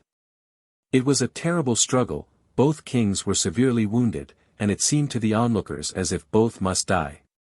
Suddenly Loren threw himself unarmed between their swords, flung his arms round King Walbran, and entreated him to make peace. Almost at the same moment Hildebrand did the same by the angry Dietrich, and after much expenditure of words, the peacemakers had their way. So the fighting was changed to feasting, and the kings entered into a friendly alliance at the banquet that evening. The hero of Bern made a long speech in praise of Loren, who had endangered his life in endeavoring to make peace, and to whom he therefore restored the free and independent rule over his kingdom and rose garden. When he had finished, Queen Virginal came forward, leading fair Cunhild, and laid the hand of the maiden in that of Loren, saying that she knew he would regard her reward of his faithfulness as the greatest he had that day received. For Cunhild had promised to be his wife if her brother did not object. As no dissentient voice was heard, the marriage was celebrated there and then. In the May month of the following year, when the roses were again in bloom, the dwarfs put the finishing touches to a beautiful palace, which they had built in the rose garden. Many a herdsman and alpine hunter has seen it. But to those who go in search of it from mere curiosity, it remains ever invisible. To this day, Loren and Cunhild show themselves at odd times in the valleys of Tyrol, and there are people yet alive who are reported to have had a distant glimpse of the wonderful rose garden. King Loren's Feast. The Great Rose Garden and Ilson the Monk. Dietrich was now a man in the prime of life, a perfect hero, and man of valor. The number of his comrades had much increased, and many doughty deeds had been done. Once when the king was feasting with many of his comrades, he looked round the table with pride, and said he believed that no ruler on earth had such heroes about him, that no other had prospered so well as he with the help of his chosen comrades. And that none might be compared with them. The warriors shouted their approbation. One alone was silent. The king turned to him, and asked whether in all his journeys he had seen bolder warriors. "That I have," cried Herbrand. "I have seen some that have not their match upon earth." It was at the good town of Worms, near the river Rhine, in the land of Burgundy. It is there that the great rose garden lies, 5 miles long by 2½ broad. The queen and her ladies tend it themselves, and 12 great warriors keep watch and ward lest any one enter the garden without the queen's permission. Whoever does so must fight with the guard, and no one yet, whether giant or warrior, has been able to withstand them. "Let us go and pluck the roses that have been watered with the blood of heroes," cried Dietrich. "I think that my comrades and I will get the better of the guard." "If you mean to try your luck," said Herbrand, "you must know that the victor will receive a kiss and a wreath of roses from lovely women." "Ah, well," said the old master, "for the sake of a rose and a woman's kiss I would not risk a single hair of my head or beard. He who wishes to pluck roses or kiss women will find enough at Bern, he need not go to the Rhine to find them." Trusty Eckhart and a few more of the comrades agreed with him, for well they knew what the Burgundian warriors were like. But Dietrich loudly declared that he was not going to fight for the sake of roses and kisses, but for honor and fame. And that if his comrades did not wish to go with him, he could go alone. Of course, they would not hear of that, and all who were present agreed to go. The names of those who thus adventured their lives were, Dietrich himself, Master Hildebrand, Strong Wittig, Henny called the Grim, Wolfhart, the young heroes Siegstab and Amelung, or Amlung, Trusty Eckhart, and Ortnit, Prince of the Riesen. But they only numbered 9 in all, and 12 were needed to meet the 12 watchmen of the garden. Hildebrand knew what was to be done. He said, "Good Rudiger of Bechelaren will not refuse to be the 10th. The 11th must be brave Dietlib of Styria, and the 12th my pious brother, the monk Ilson." They started forth at once to induce the chosen 3 to join them. They went first to Bechelaren, in the land of the Danube. Rudiger received them hospitably, and at once consented to go with them, but said that he must first get leave of absence from Etzel, whose margrave he was. The heroes then went on to Styria to visit Dietlib. They did not find him at home, but his father Beitrolf, who was there, earnestly entreated them to give up the journey to the Rhine, because, he said, only a fool would undertake a conflict for life or death with the world's bravest warriors. For the sake of a rose and a kiss. But when they met the young hero a short time after, they found him ready to go with them. This settled, they went on to Munchenzel, the monastery to which Hildebrand's brother belonged. As soon as Ilsen heard the object of their journey, he went straight to the abbot, and asked leave to accompany the hero of Bern to the rose garden. The abbot told him that such was scarcely a monkish quest, but Ilsen grew so angry, and so loudly affirmed that valiant deeds were in his eyes as seemly for a monk as for any other man, that the abbot quailed before him, and gave him leave to go.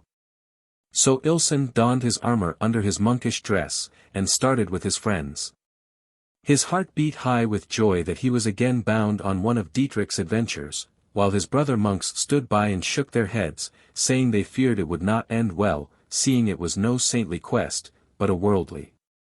The heroes went first to Bern, which was to be the general meeting place. Margrave Rudiger was the last to arrive, for he had been detained by his visit to Etzel.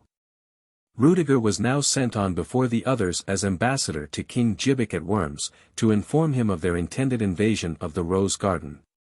The Margrave was well known in the Rhineland, and was received as an old friend by the king, who rejoiced to hear of his leader's enterprise. The garden was entered on the appointed day, and the warriors stood opposite each other ready for battle. 12 against 12, and yet always 1 against 1. It was a terrible sight, for many a hero fell dying amongst the roses, and watered them with his heart's blood. When proud Wolfhart had slain his adversary, he contemptuously refused the kiss offered him by a lovely maiden, and contented himself with the garland of roses. The monk, Ilsen, walked into the lists on foot, clad in his grey robes. He jumped about among the roses with such strange agility that his opponent thought he had a madman to deal with. But he soon found that his reverend foe was made of sterner metal than he supposed, for he lay vanquished, a wiser man, though wounded almost to the death. The victor received the wreath of roses on his tonsured head, but when he kissed the lovely maid who gave it him, she shrieked aloud, for his bristly beard had stung her rosy lips. Seeing this, he said with comical disgust, "The maidens of Rhineland are fair to see, but far too tender to pleasure me." Many other heroes received the prize of victory, while others were severely wounded. Peace was not concluded until sunset. The brave hero of Bern soon afterwards returned home, pleased with the result of his quest. Dietrich, the faithful ally. March to Etzel. Dietrich lived in friendship with Etzel, king of the Huns, from the time Rudiger first brought them together. When the hero came back from Burgundy, he had sent ambassadors to the king, and promised to help him if he was in any difficulty. It was not long before he was reminded of this promise. The Margrave, who was known in all lands by the title of the Good and Gentle, came to Bern one day as he had often come before, for he was a welcome guest. On such occasions the warriors would talk over their past adventures, and tell tales of noble and doughty deeds. Rudiger told amongst other things of his adventures in Spain, and how he had at last left that country, and taken service under King Etzel, who had always been a true friend to him since the beginning of their acquaintance. He went on to relate how King Etzel, powerful monarch as he then was, did not shun to speak of the hardships and homelessness of his early youth. "Yes, truly," interrupted Master Hildebrand, "and I know as much of his early youth as ever the great king himself. Once when Wilkinus was ruler of the Wilkin men." "Ha! My great-grandfather," cried Wittick. "What have you to say of him?" "I only know," continued the master, "that he was a mighty chief, and that many kings were subject to him, amongst others, King Ortnit. After the death of Wilkinus, Ortnit rebelled against his son and heir, Nordian, and forced the latter to acknowledge him as his liege lord. The conquered king obtained the rule of Zealand and Fief, and declared himself satisfied, although he had 4 gigantic sons, namely, Asperian, Edgar, Auentrad, and terrible Widolf of the club, who was always kept chained up. Because he did so much destruction whenever he was in a rage. When great Ortnit died, he divided his kingdom amongst his 3 sons. Osantrix, Osrich, obtained the rule over the Wilken men, Waldemar that over the Reusen, and Ilias became Jarl of the Greeks. The eldest of the three wooed beautiful Oda, daughter of Melias, king of the Huns. He won her by trickery and force, with the help of Nordians for giant sons. Oda's father and husband became allies after the marriage, but they could not conquer the bold Frisians, who often made raids into the land of the Huns, and burnt, destroyed, or stole whatever they laid their hands on. For Melias was old and weak, and the Wilken men lived so far away that their help always arrived too late. The leader of these bold invaders was the mighty man of valor now known as King Etzel, or Attila as he is sometimes called. He was a son of the Frisian chieftain Ossid, and after his father's death had to allow his brother Ortnit to succeed to the rule of Friesland, and himself go out into the wide world, with nothing but his armor and a good sword. But Frisians are a bold and warlike people.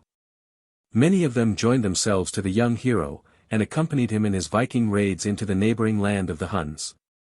When Melias died, the notables of the land elected their former enemy, bold Etzel, to be their king, and thus the robber chief and invader became the sovereign and protector of the country he had once laid waste. Yes, returned Rudiger, that is quite true, and there is more to tell. King Etzel wished to marry Urka, Herche or Helche, the beautiful daughter of Osantrix, chief of the Wilken men. I was sent as ambassador to her father, and was well received. But when I told the king the object of my mission, he grew wrathful, and said that he would never give his consent to such a marriage, for Etzel was not the rightful chief of the Huns. Adding that the position was his by right of his wife, the daughter of Melias. He cared not when I threatened him with war, but desired me to go my way. Etzel invaded the country with his men. And when, after much fighting, a truce was at last agreed to, neither side had gained much advantage. A year later, I went back with a number of brave men, and had a strong castle built for me in the Falster wood. This done, I stained my face, and otherwise disguised by a long beard, went again to visit Osantrix. I told him I was a faithful servant of the late King Melias, that I had been ill-treated and deprived of my lands by Etzel, and had therefore taken refuge with him. This story gained me his confidence, and having occasion to send his daughter Urka a message, he made me his ambassador. I told the maiden of Etzel's wooing, and how he wished to share his power and glory with her. At first she was very angry, but at last consented to marry him. One moonlight night, I brought horses to the gates of the fortress where she was shut up with her young sister, broke the bars, and carried off the princesses. We were pursued, but managed to reach the castle in the wood where my men were awaiting me. I had scarcely time to send a message to Etzel, when Osantrix came upon us with all his host. He laid siege to our stronghold. But we managed to defend ourselves till Etzel came with a great army, and forced the Wilken men to withdraw. Ever since then, there has been a constant predatory warfare between the two nations, and Osantrix has even now invaded our land with a large army. He is accompanied by Nordian's giant sons, who are the terror of our people. Now, noble Dietrich, Etzel thinks that if you will come and help him, he is sure of victory. Ah well. If my dear comrade Wildebur will go with me, cried Wittig, I think that we too shall be able to reckon with the giants. Dietrich promised his help, and ordered all preparations to be made for the campaign. The Bernese heroes arrived just in time, for the two armies were standing opposite each other in battle array. The fight began. Dietrich and his men took up their position in the center division. The AMELUNG banner, borne by Herbrand, floated proudly above their heads, and Wittig rushed foremost into the fray. He first encountered the grim giant Rodolph, who gave him a blow on the helmet with his iron club. The dragon that formed the top of the helmet was bent by the terrible blow, and although Wieland's work did not break, the hero himself fell from his horse, and lay senseless on the ground. Over him rushed the men-at-arms in the wild melee. Heim alone drew rein. He stooped, and drew the sword Mimung out of Wittig's hand, for he held him to be dead. When the wild fight was over and done, the Wilken men retreated from the field, and the Huns pursued them, plundering where they could. Ortnit, nephew of Osantrix, reached the battlefield too late. He could not prevent his uncle's defeat, but he found Wittek, as yet scarcely recovered from his swoon, and took him prisoner. The victors feasted at Susat, and rejoiced over their great deeds, but Dietrich was sad at heart, for he had lost 60 of his men, and, worse than all, his friend and comrade, Wittek, was among the missing. In vain had they sought him on the battlefield. All wondered what had become of him. When the king of Bern, richly rewarded for his help by Etzel, made ready for his departure, Wildebert came to him, and asked for leave of absence, because he would not, could not, go home without Wittek. Dietrich willingly gave his consent, for he could not help the foolish hope springing up within his breast that perhaps Wittek might be yet alive, and that his friend might find him. The next day, Wildebert went out hunting, and slew a bear of unusual size. He skinned it, and went with the skin to Isung, the minstrel, and arranged with him a plan to free Wittek, should he be a prisoner in the hands of Osantrix. Isung helped him to draw the skin over his armor, and fasten it up carefully, then led him in the guise of a dancing bear to the stronghold of the chief of the Wilken men. Now wandering players and merry andrews, of every sort, were welcome guests in all castles and cottages, so Isung and his bear were well received. Osantrix laughed heartily at the marvelous agility of the creature in dancing and springing to the sound of the fiddle, and even Widolf, the grim giant, who was led about with a chain by his brother Auntrad, laughed for the first time in his life, making the halls shake with the sound.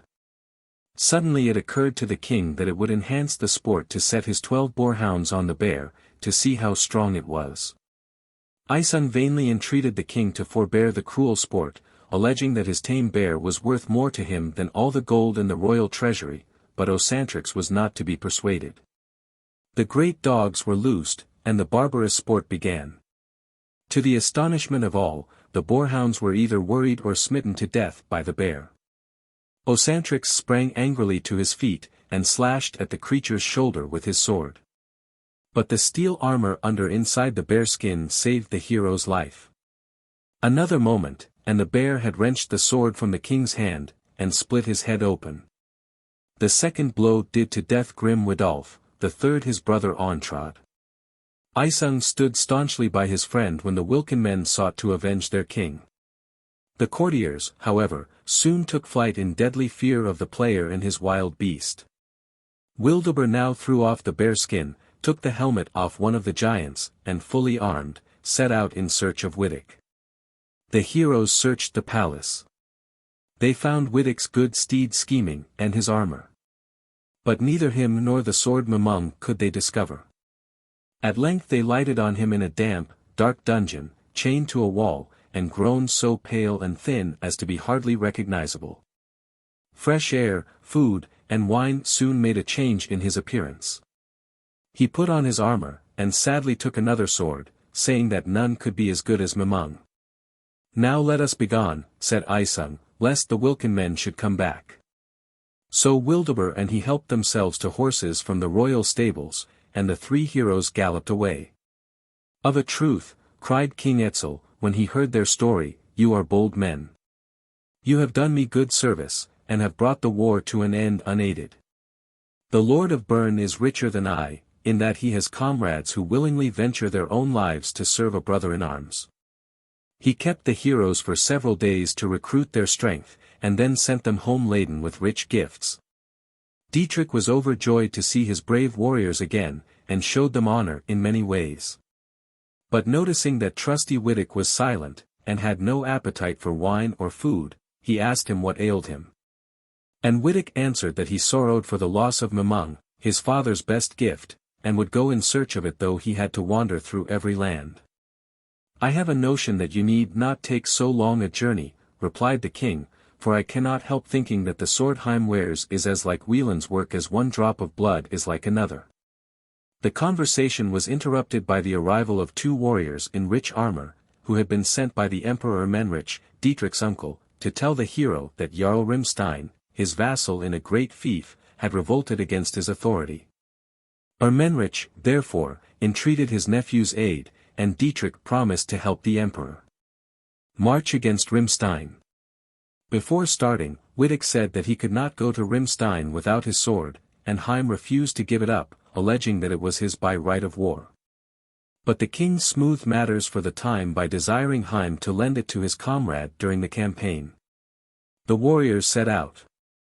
The rebel Jarl proved himself a tougher foe than had been expected, and even after weeks and months had passed, his castle seemed as impregnable as ever. One moonlight night when Wittek was out alone, he met 6 warriors whom he knew, by the device upon their shields, to belong to the enemy. They fought, and Wittek slew their chief, his sword Mymelung cutting him in 2 from the neck to the waist. The other 5 fled in terror, lest a like fate should befall them. On examining the dead man, Wittek found it was the Jarl himself that he had slain, so he returned to the camp well pleased. Next morning he told Dietrich and his comrades what had chanced, and how the war was now at an end. "He is indeed a bold warrior," said Heim sarcastically. "He has slain a weak old man, who could not defend himself a bit better than a woman. But now, I must have Mymelung back again, for I only lent it for this enterprise." "Let me first try it on your head, false comrade," answered Wittek indignantly. "You left your brother in arms to die in a strange land, and were traitor enough to rob him of his weapon of defense as well. You shall now pay the penalty of your meanness." Heim drew his sword Nagelring, and a fight was imminent. But Dietrich thrust himself between the angry men, and commanded them on their allegiance to keep the peace. Ermenrich rejoiced to hear of Wittek's deed, and that the war was at an end. He gave rich presents to Dietrich and his men, and asked the royal hero to give Wittek leave of absence, that he might marry fair Balfriana, the emperor's ward, and undertake the government of her rich fief of Drachenfels, the Trechenfil of Norse legend.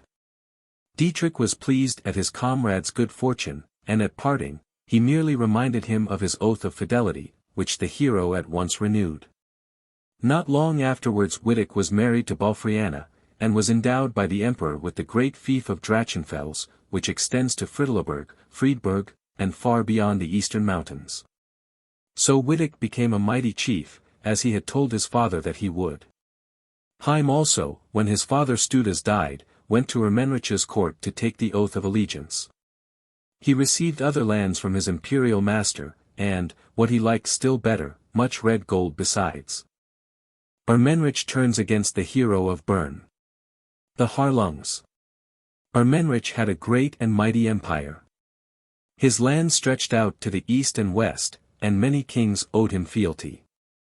His counselors were wise and clear-headed men, whose advice was of the utmost use to him.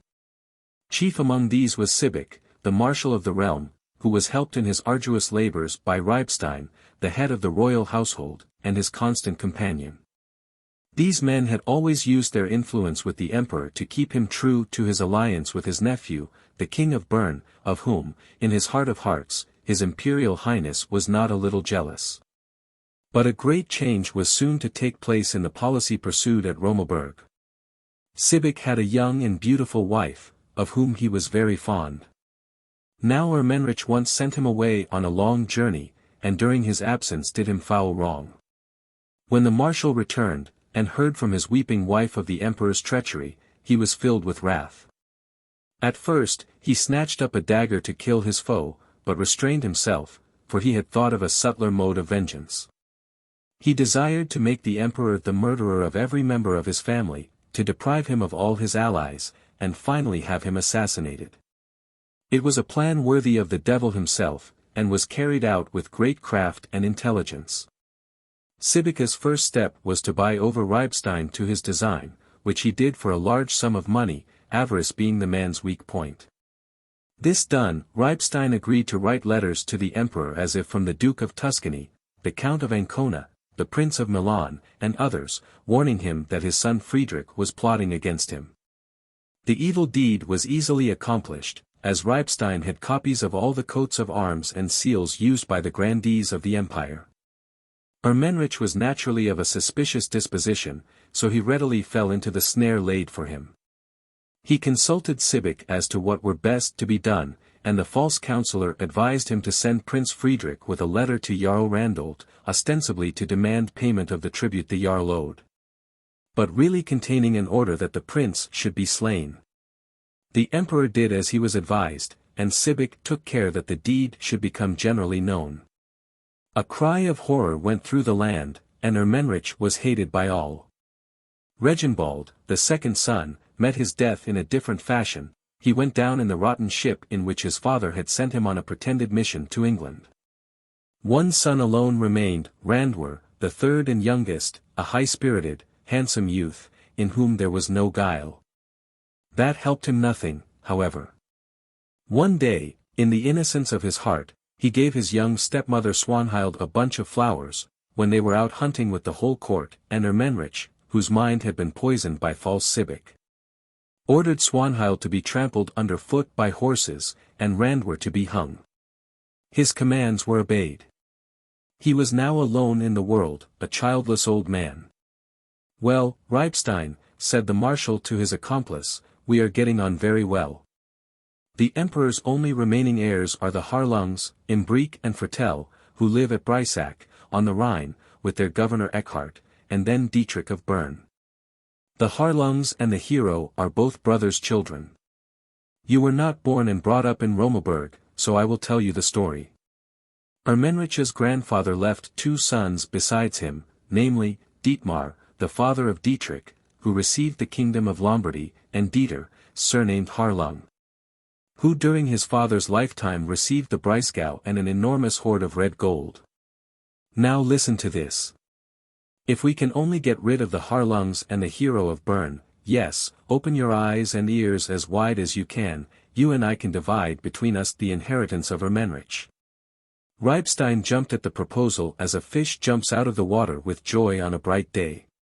He had never thought of such a thing before, but he quickly understood what was required of him, and set about the evil work at once. The Harlungs were first brought under suspicion. Letters were shown to the emperor purporting to be from Imbrique, Fretel, and even from their governor Eckhart, addressed to different notables of the empire, and setting forth Ermenrich's crimes in the darkest colors. One of the letters contained the following passage: "Since our liege lord has, in his desperate wickedness, slain his own children, he must himself perish, and that on the highest gallows." The emperor was so angry when he read these words, that he determined to collect an army, and march against his rebellious nephews. The troops were called out without anyone knowing against whom the campaign was to be made. They marched towards the Rhine till they reached Trallenberg, which belonged to the Harlungs and where the brothers then lived. 2 horsemen kept watch by the river. When they saw the armed men, they feared something was wrong, and, dismounting, swam with their horses across the river. They gave the alarm, and all was prepared for defense. Imbrique and Fretel knew the science of war. But they were still very young, and Eckhart, their governor, was detained at Breisach by business of the state. When the Harlungs saw their uncle's banner, they thought all danger was over. But soon found to their cost that it was a warlike and not a peaceful visit. Wittig and Heim were with the imperial army, but as soon as they learnt Ermenrich's plans they rode away to Breisach to warn the faithful Eckhart of what was going on. As they journeyed together, they became good friends again. Trallenberg was at length reduced by fire and taken by storm. Without seeing his nephews, Ermenrich ordered a gallows to be erected, and the 2 brothers to be at once hung thereon. In those days the word of a mighty potentate was law, and the emperor was obeyed without remonstrance. Ermenrich now took possession of the Harlungs' land, and sent out men to search for the rich hoard the murdered princes had inherited from their father. It was at length found hidden in a cave. The emperor rewarded his army richly, and kept the rest of the treasure trove for himself. Meanwhile Heim had returned. He had come back intending to reproach his liege lord with his evil deed, and to throw up his fief. But on receiving a large share of the booty, he forgot his better purpose. He was entrusted with the care of taking the treasure to Romaberg. When he saw the heap of red gold and precious stones, he took care that a considerable portion of it should find its way to Studa's Grange, and not to Romaberg. Meanwhile curses both loud and deep were uttered in every land against the emperor. Eckhart brought the news of the Harlungs' fate to Bern, and Dietrich's wrath burned when he heard it. He said the time would surely come when he could demand expiation from Ermenrich, and punish his evil counselors Sibic and Reibstein. The fiery young heroes Alfr and his brother Siegstab wished to start at once alone with Eckhart to avenge the murder. But their father Amelut and Hildebrand persuaded them to wait. "What is only put off may yet be done," said Alfr to his brother, laying his hand upon his sword. Somewhere about this time Sibik and Reibstein met to hold counsel as to what they should do next. "Another stone is out of the way," said Sibik. "Now we must try to find levers strong enough to move the great rock that stands in our way." The accomplices felt that they must be careful and not push matters too fast, for, in the first place, the emperor's own soul was darkened by the crimes he had committed. And whenever he was alone he was haunted by the unsubstantial ghosts of those whose death he had compassed, and, in the second place, before declaring war upon the hero of Bern, they felt it would be safer to gain over as many as possible of his comrades to their side. But they were hurried on faster than they wished, for Ermenrich's uneasy conscience would not let him rest. He must have excitement. The first step taken was to demand tribute of Dietrich of Bern. So Reinhold of Milan was sent into the land of the AMELUNGS to levy the tribute. The messenger returned in a few weeks' time with empty hands. He said that the notables had flatly refused to pay what he demanded, for they had already paid it to the Lord of Bern. And Dietrich had desired him to tell the murderer of the Harlungs to come himself and take the tribute, which would be paid him to the last mark at the spear's point and the sword's edge. The emperor sent Heim to Bern to tell Dietrich that if he did not pay the tax, he would come in person and hang him on the highest gallows. Heim was well received in Bern. Dietrich thought that he had come in memory of old times, but when he delivered the emperor's message, the hero asked him if he remembered his old oath of fidelity. To which Heim replied that he had served out his bond, that he was now a vassal of the emperor, who had given him land and gold, and to whom he therefore owed service. Therewith he took his leave. Heim was not long gone, when Wittek appeared. He galloped up to the castle gate. "Arm, comrades, arm," he cried, "there is not a moment to lose. Ermenrich approaches with an innumerable army. I rode on before to warn you of his coming. Faithless Sibik intended to have taken you by surprise, and whoever falls into his hands is not far from death." Dietrich reminded him of his oath, but like Heim he excused himself, and rode away. The Norns appeared at this time to have thrown their darkest web over the head of the hero of Bern. One blow struck him after another. From Wittek he hastened to the sick Queen Virginal. All night long he held her in his arms. In the morning she died, and grief for her loss prevented his acting with the quick determination usual to him. Master Hildebrand, however, was not idle. He had summoned all the vassals with their following from far and wide in the land of the AMELUNGS. And the night before the queen's death, many allied princes joined them. Amongst the number, Berchtung of Pola, in Istria, and the king's faithful comrade, Dietleib of Styria, with all their men. In the morning the old master called the king, and told him that the time was come to fight for his land and people. The hero of Bern made a mighty effort to master his grief. He pressed a last kiss on the pale lips of his dead wife, and passed away on his march to the great battle. The emperor had already subdued the Duke of Spoleto, and had advanced as far north as Milan. There he encamped, and not suspecting any surprise, he and his men all went to sleep. Meanwhile Dietrich had arrived within a short distance of his camp. While the others rested, Hildebrand rode forward to see what watch the enemy kept, and finding them unprepared, he advised an immediate onslaught. The imperial forces were suddenly aroused by the battle cry, "Hey for Bern! Hey for the Red Lion!" They hastily got ready for the fray. The battle raged furiously. Dietrich and his followers were far outnumbered by the foe, but that only made them fight with the more desperation. And which of them could have failed to do his duty under such a leader? Wolfhart cried, "If we must die, let each man throw his shield behind him, and take his sword in both hands." He did as he said, and Siegstab and Eckhart followed his example. Wittek and Heim fought bravely as of old, but they avoided their former chief, and were at length carried away in the general flight. For the imperial troops were routed by a flank movement made by Hildebrand. Ermenrich went back to Romaberg in a very bad humor. He felt inclined to hang Sibik and Reibstein for leading him into a scrape, yet he refrained, as he hardly knew what he could have done without them. Dietrich sent the treasure gained in Milan home to Bern under the charge of some of his comrades, and Berchtung of Pola undertook to provide packhorses on which to convey it. The convoy travelled by forced marches, but when they reached the lake of Garden, and saw the stars mirrored in its bosom, and heard the plashing of the waterfall, Amelot thought, that being in the land of the Wolfings, they need no longer fear robbers, and might enjoy a little needful rest. The wearied men hailed his proposition with joy, and, after supping on the provisions in their wallets, soon fell asleep on the soft turf.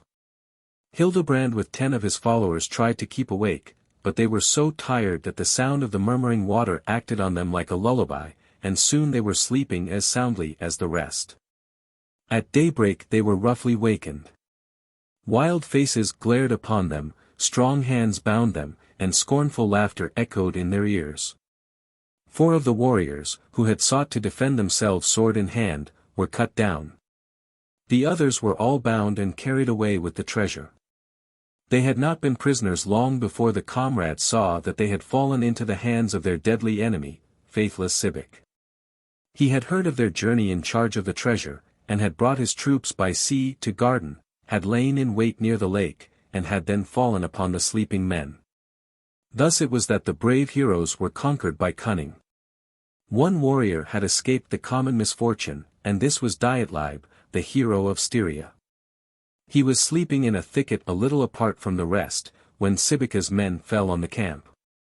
Hearing the noise, he sprang to his feet, slew several of the men at arms, mounted his horse and fled to Bern, a bearer of sad tidings. He found every one there in great anxiety.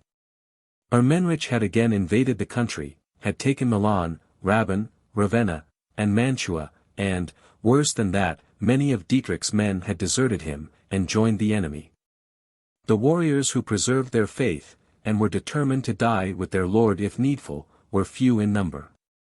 A message was sent to Ermenrich that the hero of Bern was willing to exchange his prisoners of war for his brave comrades. The answer he received was, that he might do with his prisoners as he liked. The warriors the emperor had taken were all condemned to be hanged. This was the worst news Dietrich had ever heard. Then the Lady Ute, Hildebrand's high-hearted wife, arose, and, accompanied by other noble ladies, went to the enemy's camp and entered the presence of Ermenrich. She offered him in exchange for the prisoners Sibik had just made, all her jewels, and those of all the other women and maidens of Bern. Ermenrich told her harshly that what she offered him was his already, and that if the king wished his comrades to be set free, he and they must leave the country as beggars, on foot, and leading their horses. Hildebrand's wife could not bear to hear that. She had fallen on her knees before the emperor, but now she rose, and told him proudly that the heroes of Bern and their wives knew how to die, but not how to leave their country in dishonor. The women left the camp in deep sorrow. When Dietrich heard the bad news, he had a long struggle with himself. He had been victorious before with smaller numbers to support him, but victory was always uncertain, and how could he allow his dear old master, and noble Berchtung, brave Wolfhart, Amelolt, Siegband, Helmschrott, and Lindolt, to die a shameful death? It was a hard struggle. At length he bowed his head to necessity. He consented to Ermenrich's terms. On being set free from prison, his comrades received their horses and arms again, and then they, and other faithful souls, 43 men in all, accompanied their lord on his sad journey. There was not a dry eye in Bern when the king went away, and even in foreign lands the fate of Dietrich and his comrades was spoken of with bated breath. The heroes would not mount their horses when they had crossed the borders of the imperial domains, for the king walked on unheeding over the wild mountain roads. So the small band of brave men wandered through the beautiful Danubian land, and approached Bechelaren, where Margrave Rudiger held court. There they received a brotherly welcome. One day, when they had been some time at Bechelaren, Dietrich, who had been thinking of the contrast between his desolated home and the smiling land he saw before him, said, with a deep sigh, that everywhere around him was peace and unity. And he would like to remain there forever and forget his woes. Wolfhart reproached him vehemently for wishing to forget his home, adding, "If that is the case, I shall go back and fight till my last drop of blood is shed." "Not so fast, young hero," answered the Margrave, "King Etzel owes thanks for the help once granted him. I will go with you to the court at Susat, and am certain that he will help you to regain the land of the AMELUNGS." King Etzel, Walter of Wastenstein, and Hildegund. When Etzel became king of the Huns, he was the mightiest of all chieftains, but his lust of power was not satisfied. He collected a great army, and falling upon the land of the Franks, demanded tribute with threats of devastation. The Frankish king was unprepared to defend himself, so he paid large sums of money, and gave as hostage for his good faith, the boy Hagen of Tronge, Tronich. His own son was too young, being yet in the cradle. The Huns went on to Burgundy, where they also levied tribute, and received as hostage the king's daughter Hildegund, a child of 4 years old. They were equally successful with King Alfar of Aquitaine, who paid them much red gold, and gave them his young son Walter as hostage. Hagen and Walter early showed great warlike ability. They learned from the Huns to ride, throw the spear, and fight after the German fashion, and few could equal them in manly sports. Hildegund became very lovely, and was a great favorite with the queen. Time went on, and these young people all grew up. Helce advised her husband to marry Hagen and Walter to Hunnish maidens of high degree, so as to confirm them in their devotion to himself, and their adopted country. But the youths did not admire the beauties of that nation, whose blubber lips did not provoke a kiss. Walter was more attracted by slender Hildegund's rosy mouth, fair curls, and blue eyes, than by any of the daughters of the land. And he was more pleasing in her eyes than the bow-legged Hun whom the queen desired her to marry. Meanwhile the Franks and Burgundians had thrown off the yoke of the Huns, and Etzel did not dare to enforce it in the then condition of affairs. Hagen one day found out what had chanced, and, according to one account, he made his escape to his own people, but, according to another, was sent home loaded with honors. But Etzel did his best to keep Walter with him, for he knew his bravery and worth. Once when the king returned with his warriors from conquering an invading horde, he gave a great feast, and asked Hildegund to sing him a song. The maiden complied, and sang about her old home and her mother, and how she trusted to return to them once more, when the hero came for whom she waited. Etzel did not take in the sense of her song, as she had expected. He had raised the wine cup to his lips too often for that. But Queen Helce understood, and determined to watch Walter and the maiden, lest they should fly together. Walter, too, had understood the meaning of the song, and soon found an opportunity of arranging matters with Hildegund regarding their flight. "Do not sleep tonight," he whispered one evening, "but slip into the treasure chamber, and take as much gold and silver as you can carry out of the 7th chest, it is part of the tribute money that your father and mine paid the Huns long ago. Put the money you have taken in 2 caskets, and bring them down to the hall. You will find me waiting for you at the gate with 2 saddled horses. We shall be gone a long time before the drunken Huns find out that we have escaped them." They carried out Walter's plan in every particular, and made their way to Bechelaren first, then to the Rhine, and finally to the mountains of Waschengau, Vosges, in the highest of which, the Wastenstein. They found a cave with such a narrow entrance that one man could there defend himself against an army. Walter wished to rest a while, for he had had but little sleep during their long and toilsome journey, so he asked the maiden to keep watch, lest a sudden attack should be made upon them. He had not been long asleep when Hildegund saw the sheen of armor in the distance. She wakened the hero, telling him that the Huns were upon them. "These are not Huns, but Burgundians," he answered, starting to his feet. And he found they were messengers sent by King Gunther, to demand that the treasure should be given up to him. Walter offered to hand over a shield full of gold, but this was refused, and the fray began. But the assailants could only approach one at a time, so the hero, who had learnt from the Huns to throw the javelin, was able to kill them one after the other with these missiles, and, when they failed, with his sword. Hagen had come with Gunther's men, but he stood apart during the fight, siding with neither party, only when he saw his friends falling fast, his hand involuntarily sought his sword, but he did not draw it. He returned to the king, and advised him to try an ambush. Next day, as Walter and Hildegund were continuing their journey across the open country, they were set upon by two men in complete armor, who sprang out upon them from behind a clump of bushes. They were Hagen and King Gunther. Despairing of flight, Walter leapt off his horse, and they did the same. With wonderful agility, he dodged, now to the right, now to the left, to avoid their blows. At length his sword cut through one of King Gunther's greaves, and the edge entered the bone of the leg. He stood over the fallen king, and was about to deal him a death blow, when a stroke from Hagen disabled his sword arm. He dropped the sword, but with his left hand drew his dagger, and plunged it into Hagen's eye. Seeing them all three disabled, Hildegund came forward to propose a truce, and bound up all their wounds. After which she and Walter went on their way in peace. They arrived at Aquitaine without further adventure, and were there married. The young hero in later days always took part with the Burgundians and Ermenrich, as we saw before when Dietrich challenged him at Romaberg. Etzel and Dietrich against the Riusen. But now we must return to Dietrich and Etzel. When the hero of Bern desired Etzel's help in freeing the land of the AMELUNGS from the tyranny of the usurper, he found that it was impossible for the latter to grant it. His hands were already overfull with his own quarrels. Waldemar, king of the Riusen, and brother of that Osantrix whom Etzel had formerly slain, and whose daughter he had married, now invaded his borders, and threatened to overrun the country. In truth, Etzel needed Dietrich's help, and the latter did not hesitate to grant it. The war lasted a long time. Many men were slain, and much fair land was devastated before the invaders were forced to retire. Dietrich himself was so severely wounded that it was some time before he felt like himself again.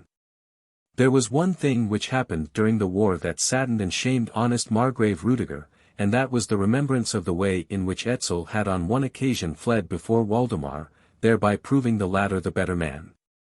Indeed, everyone felt that the defeat of the Riusen was owing more to the leadership and heroism of the hero of Bern than to any other cause.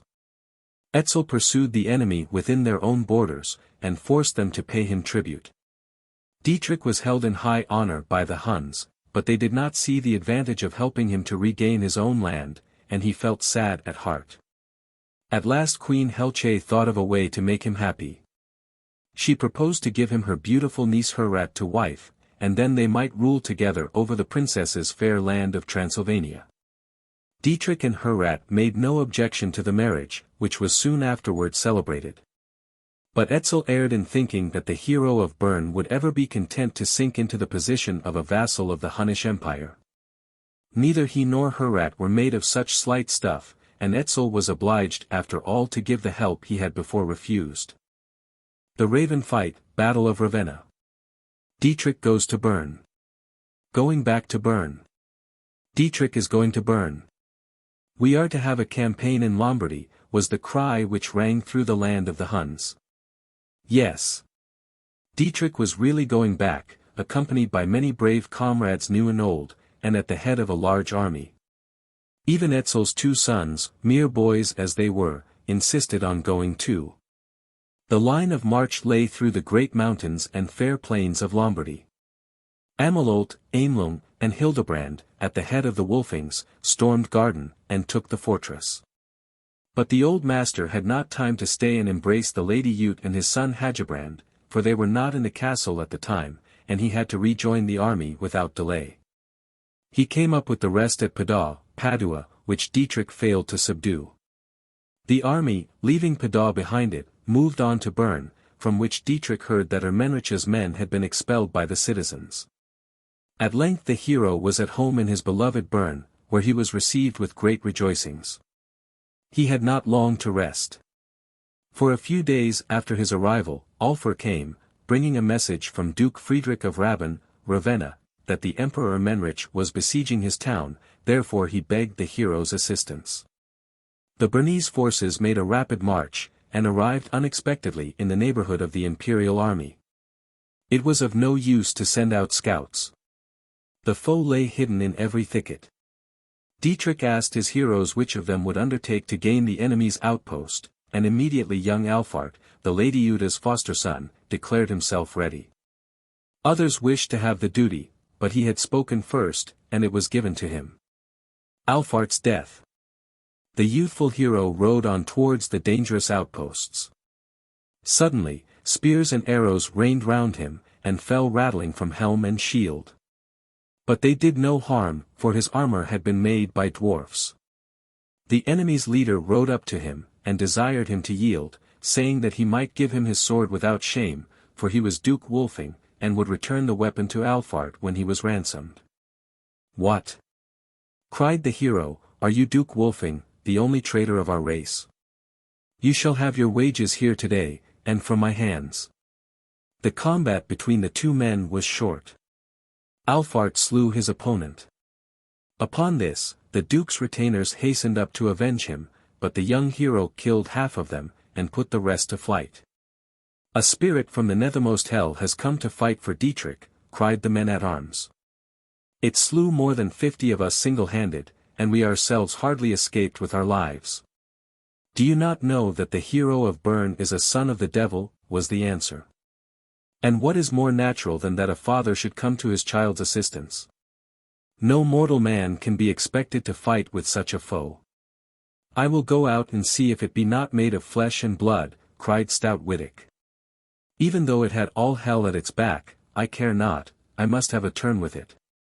He armed himself quickly, and caught up a sword without noticing that it was not Memung. Heim, whose life he had saved a short time before, offered to go with him, and avenge him should he fall. Alfart recognized the men from a distance. "Ye are two faithless comrades," he cried, "and have come to meet your doom." The combat between him and Wittek began forthwith, and the latter soon perceived that he had not Memung. He was twice felled to the ground. In his sore distress, he called on his comrade to help him. But Heim hesitated, because it was considered dishonorable for two warriors to fight against one. When Alfart, however, called upon Wittek to yield, if he would not be slain on the spot, Heim sprang forward, and covered his comrade with his shield, thus enabling him to get to his feet again. After which both warriors attacked the young hero. Alfart was as active on foot as he was strong of hand. He felled Heim, but Wittek came to his help, and so the battle went on. The three warriors bled from many wounds, but it was Heim's hand that finally dealt the death blow. "Faithless comrades that ye are," sighed the dying Alfart, "the curse of your dishonorable deeds will follow you to the grave." The conquerors left the place of combat in silence. They did not noise abroad the fame of their deed. Yet their armor was bloody, and they were sorely wounded. The men-at-arms whispered in mysterious tones. "They have been fighting with that spirit from hell, have slain it, but have seen some terrible sight." The news of Alfart's death was received with deep sorrow in the Bernese camp. Dietrich prepared to offer battle to the emperor on the following day, and made all necessary dispositions in case he fell in the fight. The battle. Master Hildebrand held watch. Not contented with keeping a distant lookout on the enemy's movements, he went to see with his own eyes what was passing within their lines. A thick mist covered the earth, and hid every object from view. Suddenly the old master and his companion, Eckhart, heard the tramp of a horse. They drew their swords, and waited. At the same moment the moon broke through the mist, and they recognized by its light Reinhold of Milan, who, although one of Ermenrich's men, was at the same time a friend of theirs. They greeted each other heartily, and Reinhold said that if he might advise Dietrich, he would counsel him to return to the land of the Huns, where he had made himself a home, for the emperor was too powerful to be overthrown. After taking leave of their friend, Hildebrand looked about carefully, and discovered a path leading through a wood by which he could outflank the imperial forces unperceived. On his return to the camp, he arranged with Dietrich that he should take 3 divisions by this path, and fall upon the enemy at daybreak. Meantime, the king was to be ready to attack in front, the moment he heard Hildebrand's horn sound to the rear of the enemy. No sooner had the sun risen than the battle began. Great deeds of valor were done on either side. It were an endless task to tell of each hero's achievements. Among those who fell were the 2 young sons of Etzel, who showed themselves worthy of their name. During the course of that day, Dietrich and Wittek met at last, and it was in this wise. Twilight was drawing on apace, when Wittek, led by his evil star, or by his companion, Rinold of Milan, went back to visit the outpost. Dietrich saw them go, and, remounting, galloped across the valley towards the height, and the other 2 turned to meet him.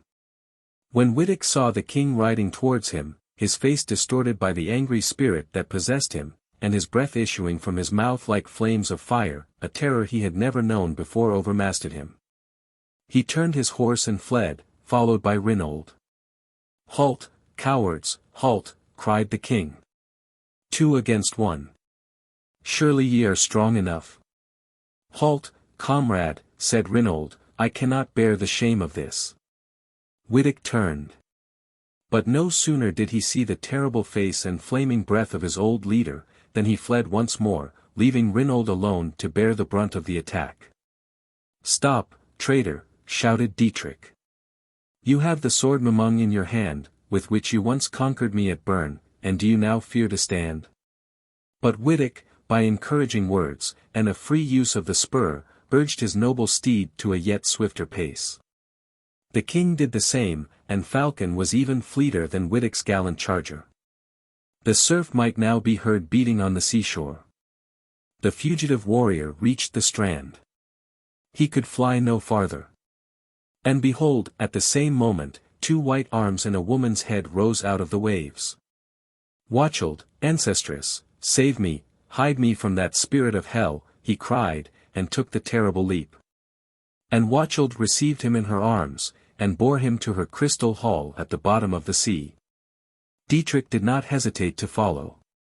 The waters swept over him and his horse, but Falcon rose again and swam through the roaring surf to the shore. The king looked all about, but Wittek had vanished. He could see nothing but the foaming waves. Sadly the king returned to the camp, having found neither the vengeance nor the death he had sought. The Huns declared that they would return home as soon as they had buried their princes with fitting honor. Dietrich heard their determination unmoved. He was thinking of those who had fallen. Master Hildebrand, on the other hand, did what he could to induce them to follow up the victory that they had gained the previous day, but it was labor lost. They had had enough of fighting at the Battle of Ravenna. Broken-hearted, Dietrich returned to King Etzel, by whom he was received with the greatest kindness, in spite of all that had come and gone. He sank into a state of sorrowful brooding and melancholy, until at length Herat, his faithful wife, came to him, and spoke words of comfort and encouragement. And he roused from his dull woe, and started again for fair Lombardy, accompanied by the queen. Going home. To garden. The king, queen, and the old master took leave of Etzel, who was too sad about the death of his boys to take much interest in their coming or going. The travelers at length came to a wooded hill with a castle perched on the top.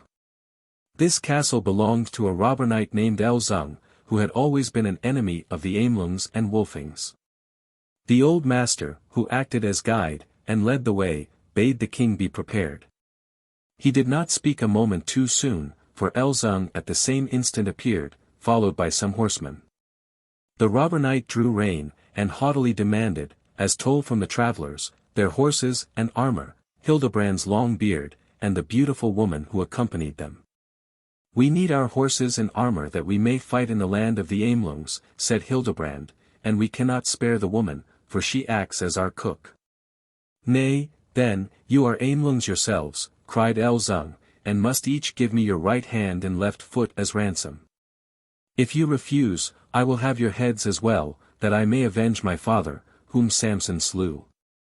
The heroes deigned no further answer. They paid another toll than that demanded with the points of their swords and spears, and with such hearty goodwill that Elzung's men were either slain, or else took to flight, and their lord himself was finally overthrown and bound. As Hildebrand was about to tie the prisoner to a horse, Elzung said, "You are Ermenrich's men, so I will tell you the news that has just reached me. The brothers of the Lady Swanhild, whom the emperor had trodden to death by horses, have fallen upon him, and have cut off his hands and feet. Ha, cried the hero of Bern, do you bring such good news? Take your liberty in payment thereof.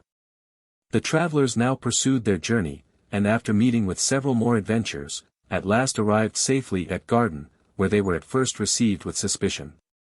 But the Lady Ute recognized her husband the moment she saw him, and Hagebrand was introduced to his brave old father, whom he had not seen since his childhood. To Bern. The hero of Bern was welcomed with the utmost joy by his people, and soon collected an army, which among its most celebrated warriors numbered brave Lodwig and his son Conrad, faithful Eckhart and his comrade Hatch. Nor was Heim wanting.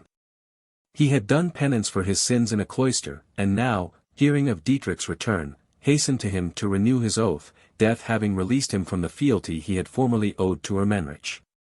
Dietrich's and Sibeka's forces met. A terrible battle took place. Dietrich fought with heroic valor, sweeping down all before him. Eckhart and Hatch sought untiringly for faithless Sibek, and at last they recognized him among the fugitives, although he had cast from him all signs of the imperial dignity he had usurped. Eckhart seized him by the scruff of the neck, swung him before him on his horse, and galloped back to the camp. Remember the Harlungs, he cried, and immediately ordered a gallows to be erected. Sibek entreated for life, bare life.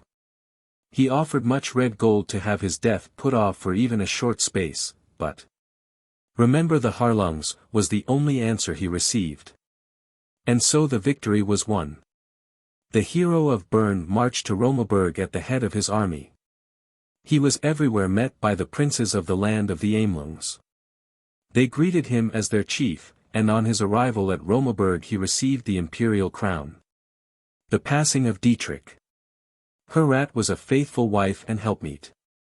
The old master and many of his other ancient friends were round him. But in the midst of his glory Dietrich could not forget the faithful comrades who had died in his service, the friends who had given him their all, and to whom he could no longer show either love or kindness. His power was great. The empire was more extensive than it had ever been before, and peace reigned within its borders. Once, indeed, a giant had committed great devastations within the land, and Heim had sought him out, but only to be slain. Dietrich himself had then gone forth, and had conquered the monster. It was the last combat in which the aged hero ever took part. His wife, noble Herat, soon after fell sick and died.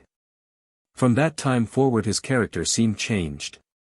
He was gloomy and morose, and committed many actions for which no after repentance could atone. The only one of his former pleasures that gave him any happiness was that of hunting. When he heard the cheerful sound of the horns, his face would clear up, and a smile play on his lips, and he would once more look like the Dietrich his friends had known of yore. Once, when he was bathing in the river, a great stag with golden horns, wonderful to look upon, trotted slowly along the bank, and passed into the wood close by. He sprang out of the water, threw on his clothes, and called for horse and hounds. Before the servants could bring him what he desired, Dietrich perceived a coal-black steed come towards him neighing. Seizing his sword and darts, he hastily mounted the noble animal, and galloped after the stag. His servants followed with the fleetest horses in his stables, but could not come up with him. The hero rode on faster, and ever faster. His people waited weeks, months, and even years for his return, but all in vain. The mighty empire had no ruler. Bloody wars broke out in consequence. His subjects longed for his return, that his strong hand might rule the land again, but still he did not come. Woden, his ancestor, had caught him up to himself, and had made him one of his wild huntsmen. Many a benighted traveler has seen him rushing past, mounted on his coal-black steed. The people of Lausitz and other parts of Germany talk of him as Dietherbernit, and see him in the furious host even to this day. The Nibelung hero. Siegfried's youth. Once upon a time there was a noble prince in the Netherlands called Siegfried, Siegfried, Sigurd, or Sigurd. His father, Sigmund, was descended from the glorious race of the Wolfungs, who traced their lineage back to Woden. His mother, Sieglind, was of equally high birth. They both rejoiced in the early signs of strength and activity displayed by their son, and hoped that when grown to man's estate, his heroic deeds might gain him glory and renown. The boy, however, soon became aware of his wonderful strength, and showed a haughty, unbending spirit. He would suffer no contradiction. He beat his playfellows black and blue when they displeased him, even those among them who were much bigger than he. The older he grew, the more he was hated by all the other boys, and the more anxious his parents became regarding his future. At last Sigmund told the queen that he only knew of one way to bring the young rebel under rule, and that was to apprentice him to the smith, Mimer, who lived in the neighboring forest, and who was a strong and wise man, and would teach the boy how to forge the weapons he should one day wield as a warrior. The queen gave her consent, so the father took the necessary steps.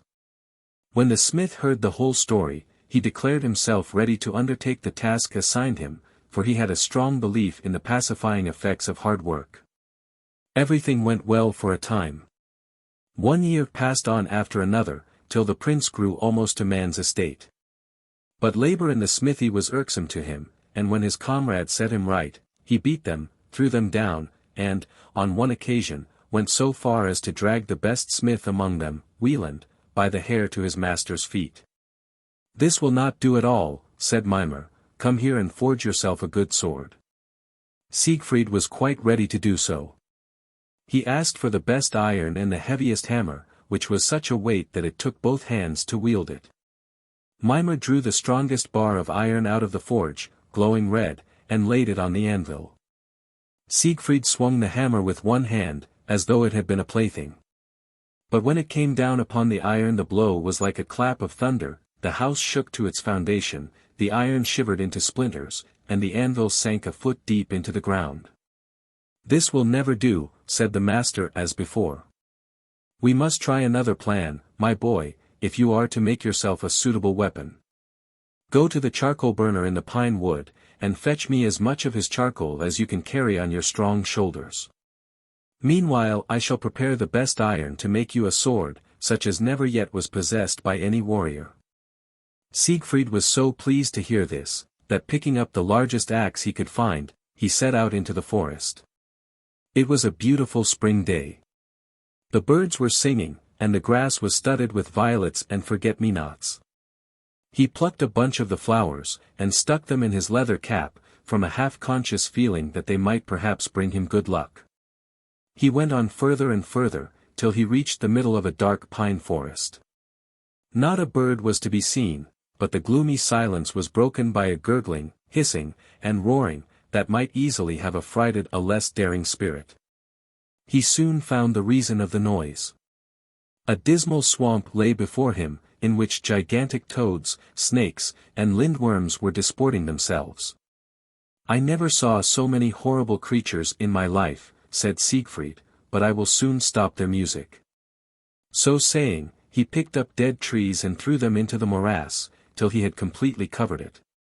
After which, he hastened on to the charcoal burner's house. Arrived there, he asked the man to give him fire that he might burn the monsters. "Poor boy," said the charcoal burner, "I am very sorry for you, but if you go back the way you came, the great dragon will come out of his cave and make but a single mouthful of you. Smith Mimer is a faithless man. He came here before you, and told me that he had roused the worm against you, because you were so unmanageable." "Have no fear, good man," answered Siegfried, "I shall first slay the worm, and then the smith. But now give me the fire, that I may burn the poisonous brood." The lad was soon back at the swamp. He set fire to the dry wood with which he had covered it, and let it blaze. The wind was favorable, and fanned the flames to a great fire, so that the creatures were all burnt up in a short space of time. The lad then went round the dismal swamp and found a small rivulet of hot fat issuing from it.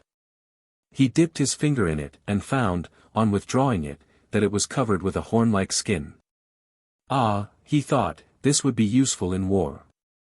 He therefore undressed, and bathed his whole body in the liquid fat, so that he was now covered with horn from head to foot, except in one place, between his shoulders, where a leaf had stuck to his skin. This he did not discover until later. He dressed himself again in his leather garments, and walked on, his club resting on his shoulder. Suddenly the dragon darted out upon him from its hiding place, but 3 good blows of his club slew the monster. He then went back to the smithy to take vengeance on the master smith and his comrade.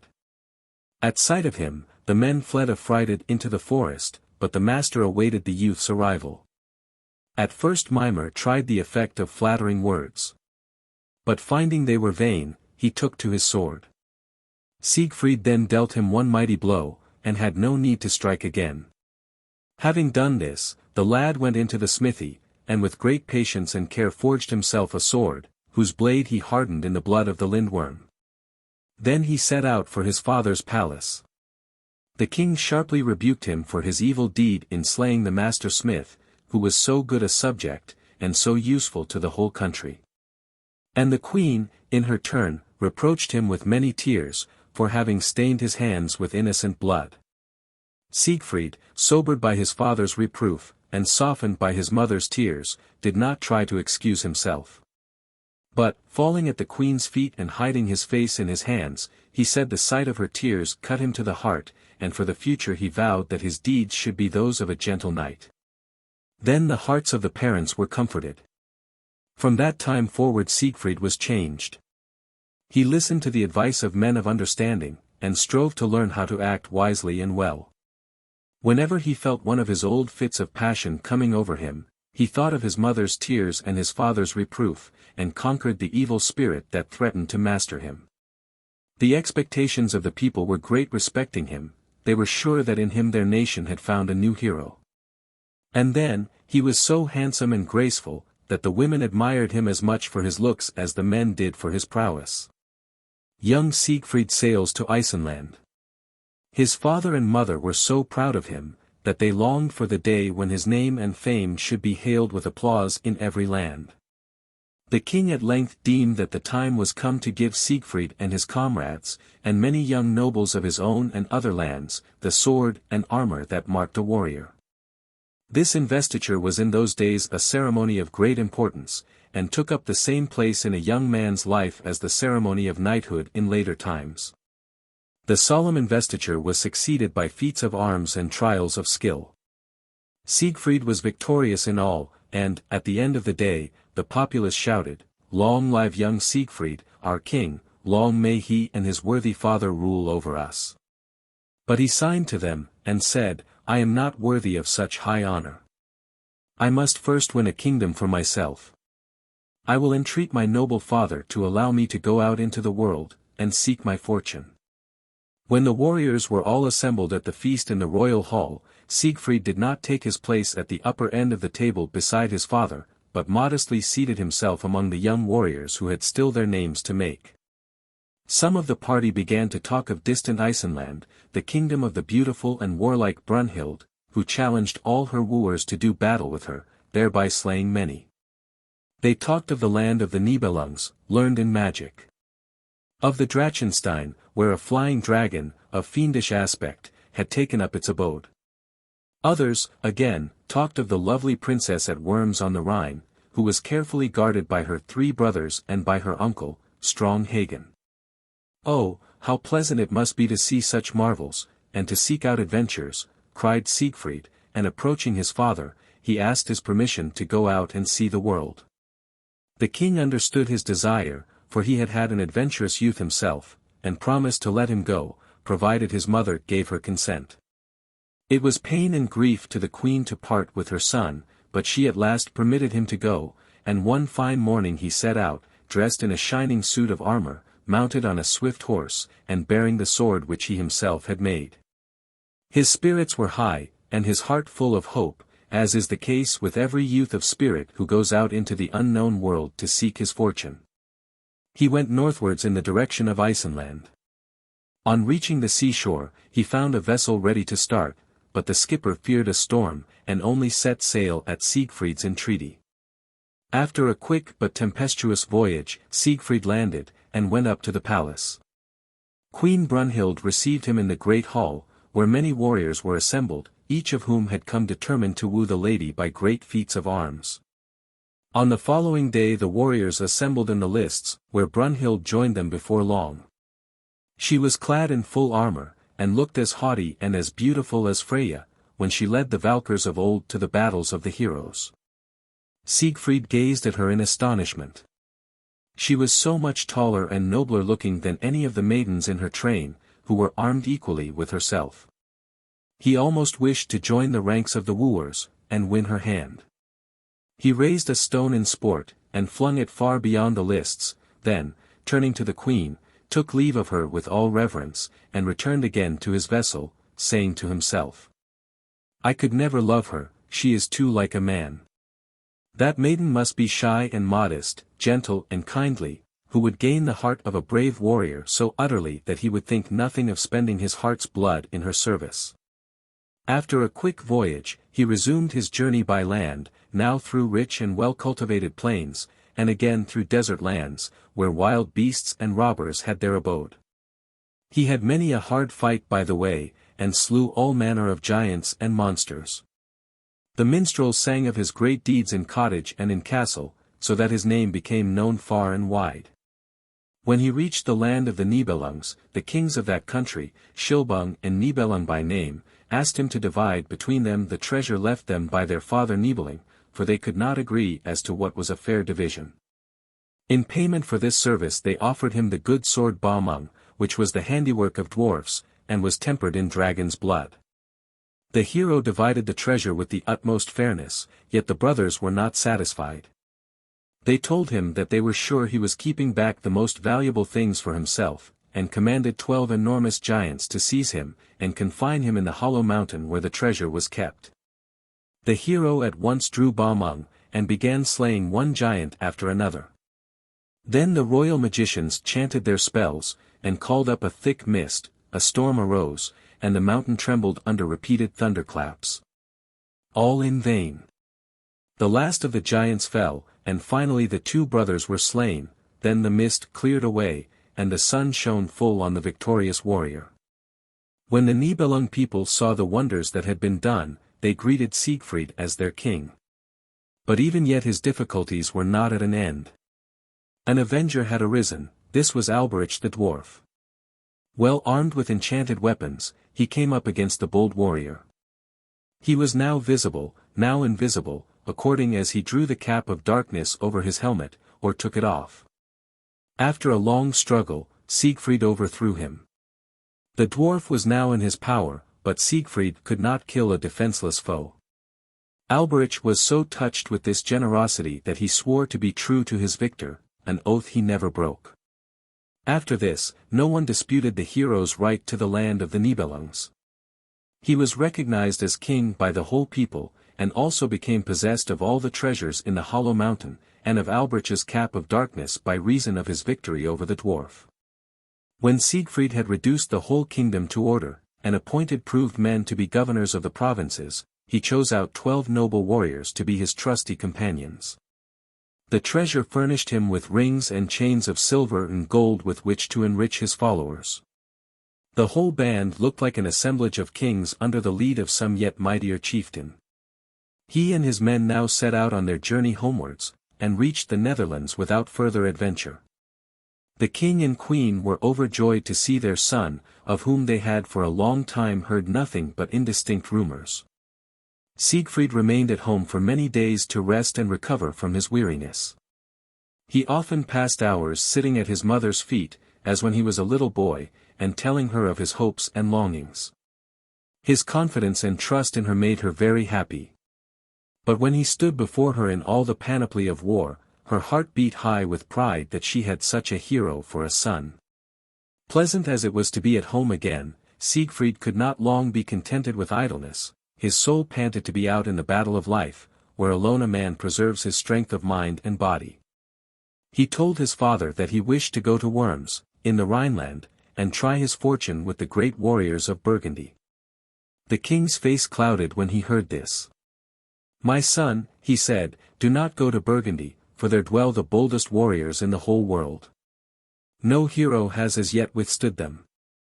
There are grim Hagen, strong Ortwin of Metz, and King Gunther, with his brother Gernot. They all unite in guarding the lovely maiden Kriemhild, whom many a brave man has wooed, only to lose his life. Ha! That is a good story, cried bold Siegfried. These mighty warriors shall yield me their kingdom, and the lovely maid as well, if she be pleasing in my eyes. With my 12 Nibelungs at my back, I have no fears about the fighting. The king's remonstrances and the queen's entreaties were alike in vain. They were obliged to consent to their sons undertaking this adventure. Siegfried in Burgundy. The lovely maiden Kriemhild, who lived in the land of Burgundy, was the daughter of King Dankrat and his wife, the Lady Ute. Her father had long been dead. But his 3 sons, Gunther, Gernot, and the boy Giselher, nicknamed the Child, regarded their beautiful sister as the costliest pearl in their crown. The royal brothers were surrounded by brave warriors, to whom fear was unknown. First among these was grim Hagen of Tronje, unbeautiful of face, and one-eyed, but known and feared, both in the land of the Teuts and in that of the Latins. He enjoyed great honor for another reason, that he was the uncle of the kings. After him came his brother, the Marshal Dankwart, Ortwin of Metz, the Margraves Geir and Eckwart, Rumolt, the chief cook, Volker of Alzien, the faithful minstrel, Sindolt, the cupbearer, and Hunalt, the steward. These and many other brave men, too numerous to mention, served the kings, and guarded their interests. Young Kriemhild lived very much alone. She loved to wander about the garden and under the shady trees, and hated all sights and sounds of war. Her brothers once persuaded her to go out hunting with them, but a Rother fell dead at her horse's feet, and the sight so distressed her, that she went straight home, and could never be induced to go out hunting again. One day the queen entered her daughter's room at an early hour, and seeing her look sad and troubled, she asked what ailed her. Kriemhild answered, I dreamed that I had brought up a noble falcon, and had grown very fond of it. But once, when I let it fly up among the cliffs, 2 eagles attacked and killed it before my very eyes. My child, said the mother gravely, the falcon is some noble warrior, whom you will learn to love with all your heart. And the eagles are 2 false men, who will seek to compass his death by cunning. May God give you strength and wisdom to turn their plans to naught. Mother, said Kriemhild, do not speak to me of men. I fear to go amongst them. If there were no men on the earth, there would be no more wars or bloodshed. Who knows, answered her mother, laughing. Women often shed more blood, and cut deeper with their tongues, than any man with his sword. But the time will come when you will learn to love some hero, and will become his wife and chief admirer. Never, cried the maiden in a voice of horror. Mother, you terrify me even more than my dream. Ute and Kriemhild went down to the garden. They had not been there long when they heard the sound of horses prancing in the court, and horns blowing. The queen went to see what was going on, and soon came back to tell her daughter of the arrival of some strange warriors in shining armor, and mounted on beautiful horses. She asked the girl to come and help her to receive the guests. But Kriemhild refused to do so, and Ute returned to the palace alone. Meanwhile Gunther and his brothers had heard of the coming of the strangers. No one knew who they were, so Hagen was sent for, and he at once recognized Siegfried. He further advised his nephew to receive the hero and his men with all honor, and to enter into friendly alliance with them. Gunther resolved to follow Hagen's counsel. But Siegfried said that he had come to prove to his own satisfaction whether the Burgundian warriors were as great in battle as he had always heard. He offered them the Nibelung realm and treasure as the prize of victory, and said that for his own part he was ready to defend himself against double or threefold the number of his own party. If the kings of Burgundy would venture their kingdom against his. Bold Ortwin and other Burgundian heroes answered that it was not their habit to fight strange warriors for aught else than their armor and horses.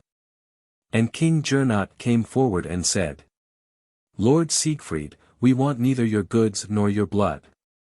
I rather desire to receive you as an honored guest, and become your friend and ally, if you will also be ours. So saying, he held out his hand, which Siegfried clasped in his, as he replied, God be my witness that I will be your faithful friend and ally, and if you ever come to see me, I shall greet you as honored comrades." The Nibelungs then followed their hosts into the banqueting hall, where many a toast was drunk to the success of the new alliance. Siegfried enjoyed his stay in the land of roses and vineyards. The days passed happily in hunting or jousting. But a great longing to see fair Kriemhild soon took possession of him, and grew stronger every day, for he was always hearing of her sweetness, modesty, and gentleness, qualities that had ever pleased him best in women. Kriemhild had also heard of him, but the only time she had ever seen him was once when curiosity led her to peep out of a high window, when he was jousting in the court below.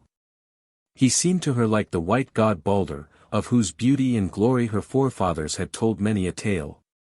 At that very moment, he looked up, and she shrank away, fearing lest he had seen her, but he had not. Kriemhild could not understand herself.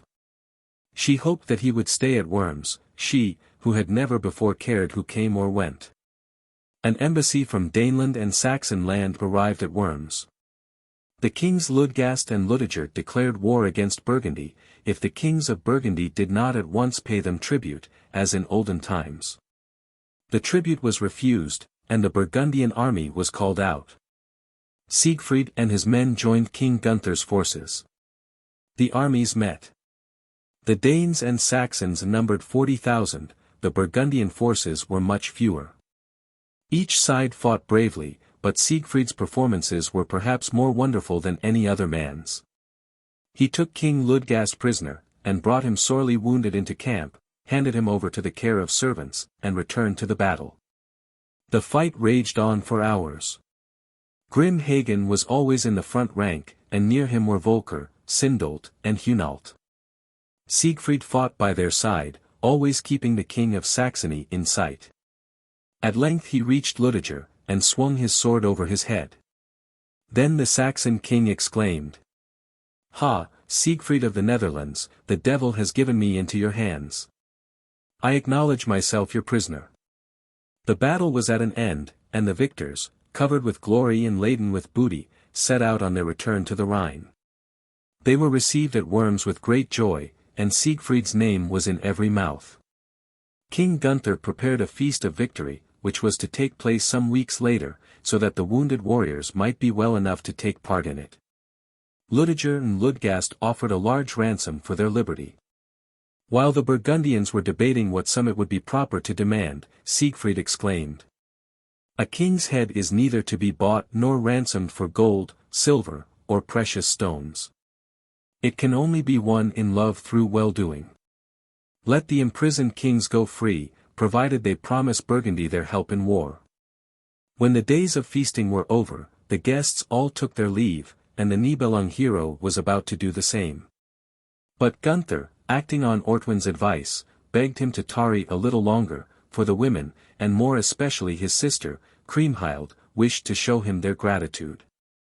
The hero's face lighted up with pleasure, while he answered that in that case he would stay.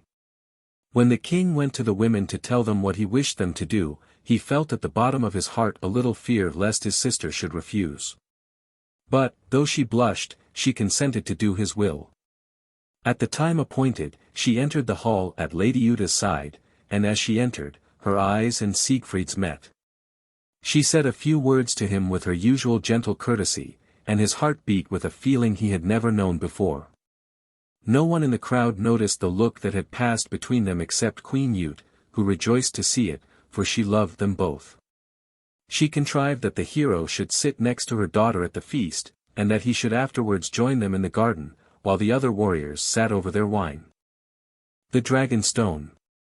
Siegfried returned to his lodging that evening feeling happier than he had ever done before. Early next morning, he rode out into the wood to hunt. But his thoughts were so full of Kriemhild, that he let the game pass by unheeded. Coming back empty-handed in the afternoon, he found both town and palace in great confusion. Warriors and citizens were shouting and crowding in every open place. Queen Ute was weeping and wringing her hands. Siegfried heard broken fragments of conversation, but no one answered his questions. At length he entered the great hall, where he found Hagen, and asked him the meaning of the disturbance, and whether some dreadful thing had happened. That it has, replied Hagen, it could not be worse. But what is to be, must be, and, as men said in the olden time, what the Norns have ordained must needs be best. Hearken, Siegfried. When we were in the tilt yard this morning, we were startled by hearing a rushing noise in the air, and the brightness of the sun was darkened as if the wolf Skeol were devouring it. The thing of terror that approached was a flying dragon, of shape so monstrous, that there is none like it in all the realm of Hela. As it flew over our heads, we flung spears at it, but they bounced off its horny skin like reeds. Next moment we heard a cry, and saw that the monster had caught up sweet Kriemhild from her seat in the garden, and was bearing her off through the air so rapidly that both were soon out of sight. And none of you went in pursuit? Shouted the Nibelung hero, cowards that you are. Are you mad? Asked Hagen, unmoved. Are you a bird, that you can fly through wind and cloud? I shall seek out the monster, said Siegfried quietly. If I have to wander through the whole world and Hela's realm itself, I shall find the maiden, or, my death. He hastened away, mounted his horse, and rode by unknown paths, leading he knew not whither. A ferryman set him across the Rhine, and then he wandered about among the bare mountains, but found no trace of the dragon's abode. At length he reached a dark and trackless pine forest. The boughs of the trees hung so low that he had to dismount, and lead his horse by the bridle. As night came on, he threw himself under a tree, utterly exhausted, leaving his steed to graze at will. At midnight he heard the tramp of a horse's hoofs, and, looking up, saw a faint red light approaching. The rider was a little dwarf. On his head was a golden crown, the point of which was formed of a shining carbuncle. The hero asked the dwarf to show him the way out of the forest, and the little creature answered that he was glad they had met, for no one knew the forest better than he. Adding, that he was the dwarf king Hugel, who lived in the mountains hard by with his brothers, and thousands more of their race. As for you, he continued, I know that you are Siegfried of the Netherlands. I have often seen you when I have been going about the world with my cap of darkness on. You could never have got out of the wild wood without my help, but would infallibly have found your grave at the Drachenstein, where the terrible giant Cuparin and the great dragon have taken up their abode. On hearing this, Siegfried shouted aloud for joy, and promised the dwarf a rich reward, even to the whole Nibelung horde, if he would lead him to the Drachenstein. This Hugel refused to do, fearing for the hero's life. But when Siegfried threatened to slay him, and at the same time seized him by the waist and shook him till his crown fell off, he promised to obey. He replaced his crown, and rode on first through the dark forest. At daybreak they reached their destination. Knock at that door, said the little king. It is there that Cuparin lives. If you are hero enough to slay the giant, I and mine will serve you, for now we are entirely in the power of that monster. Having thus spoken, he donned his cap of darkness, and vanished. Siegfried knocked at the door, at first gently, then louder and louder, at the same time shouting to Cuparin to give him the keys of the Drachenstein. Suddenly the door sprang open, the giant rushed out in a tremendous passion, and asked in a thunderous voice what Siegfried meant by disturbing his morning sleep. With these words he hit out at the warrior with the pole he had in his hands, which was taller than any of the tree tops, and every blow of which rang like a castle bell. Siegfried sprang aside to avoid the pole, and then the battle began. The giant swung his pole with such good will that trees and rocks came rattling down, but he never succeeded in touching his agile foe. At length, holding his weapon in both hands, he brought it down on the ground with such terrible force that it clove the earth 3 fathoms deep. As he stooped to draw it out, the hero sprang upon him and gave him 3 deep wounds. The giant, howling with pain, slunk into his dwelling, and slammed the door behind him. Siegfried battered at the iron door, but could not move it. He sought to force an opening with his good sword, and succeeded in cutting some holes and crannies. He peeped into the inner room, and saw the giant binding up his wounds, and then arming himself in a suit of mail, that glistened like the sun when mirrored in the sea. In another minute Cuparin came forth, and the combat was renewed. After a long struggle, Siegfried had the best of it, and the giant begged for his life, swearing to be a true comrade and helper in the hero's fight with the dragon, who could not be overcome without his aid. Upon this Siegfried gave Cuchulainn his hand in friendship, bound up his wounds, and promised on his side to be his faithful comrade. But as he entered the cavern first, the false giant hit him so hard a blow on his helmet that he fell senseless to the ground. Hugel, who was watching all that passed, unseen, came up at the same moment and flung his cap of darkness over the hero. While the monster thought he had vanished through enchantment, and felt about for him outside, Siegfried recovered from his swoon, sprang to his feet, and tearing off the cap of darkness, cut down the giant with the first blow. He once more forgave the traitor, but forced him to go on before. Faithless Cuchulainn again tried to murder the hero at the entrance of the Drachenstein, and Siegfried would not have again forgiven him if he had not needed his help to save the maiden. The giant now brought out the key, unlocked the door, and led the hero through many passages into a vaulted chamber, in which a soft twilight reigned. Looking round, Siegfried saw her whom he sought, looking pale and wan, but very beautiful. He called her name, and hastened to her. He even dared to clasp her in his arms. He felt that she returned his kiss, and the consciousness that he was loved made him feel so strong that he could have fought all the powers of hell for her sweet sake. Kriemhild wept bitterly, and entreated him to be gone before the dragon came back, but Siegfried asked for nothing better than to come face to face with the monster, hew him in pieces, and save the princess. The giant now told them that a sword was hidden in the Drachenstein, so fashioned that it could cut through the scales of a dragon. The warriors set out to fetch it, accompanied by Cuchulainn and Kriemhild. Siegfried saw the hilt of a sword on a ledge of rock just below the edge of the beetling cliff. He stooped to pick it up, and at the same moment the monster seized him, and strove to fling him over. A terrible struggle began, in which the bandages came off the giant's wounds, his blood streamed down, his strength failed him, and Siegfried flung him into the depths below. A loud laugh of joy was heard, and the victor, turning, saw King Hugel, who thanked him heartily for having delivered the dwarfs from their cruel taskmaster.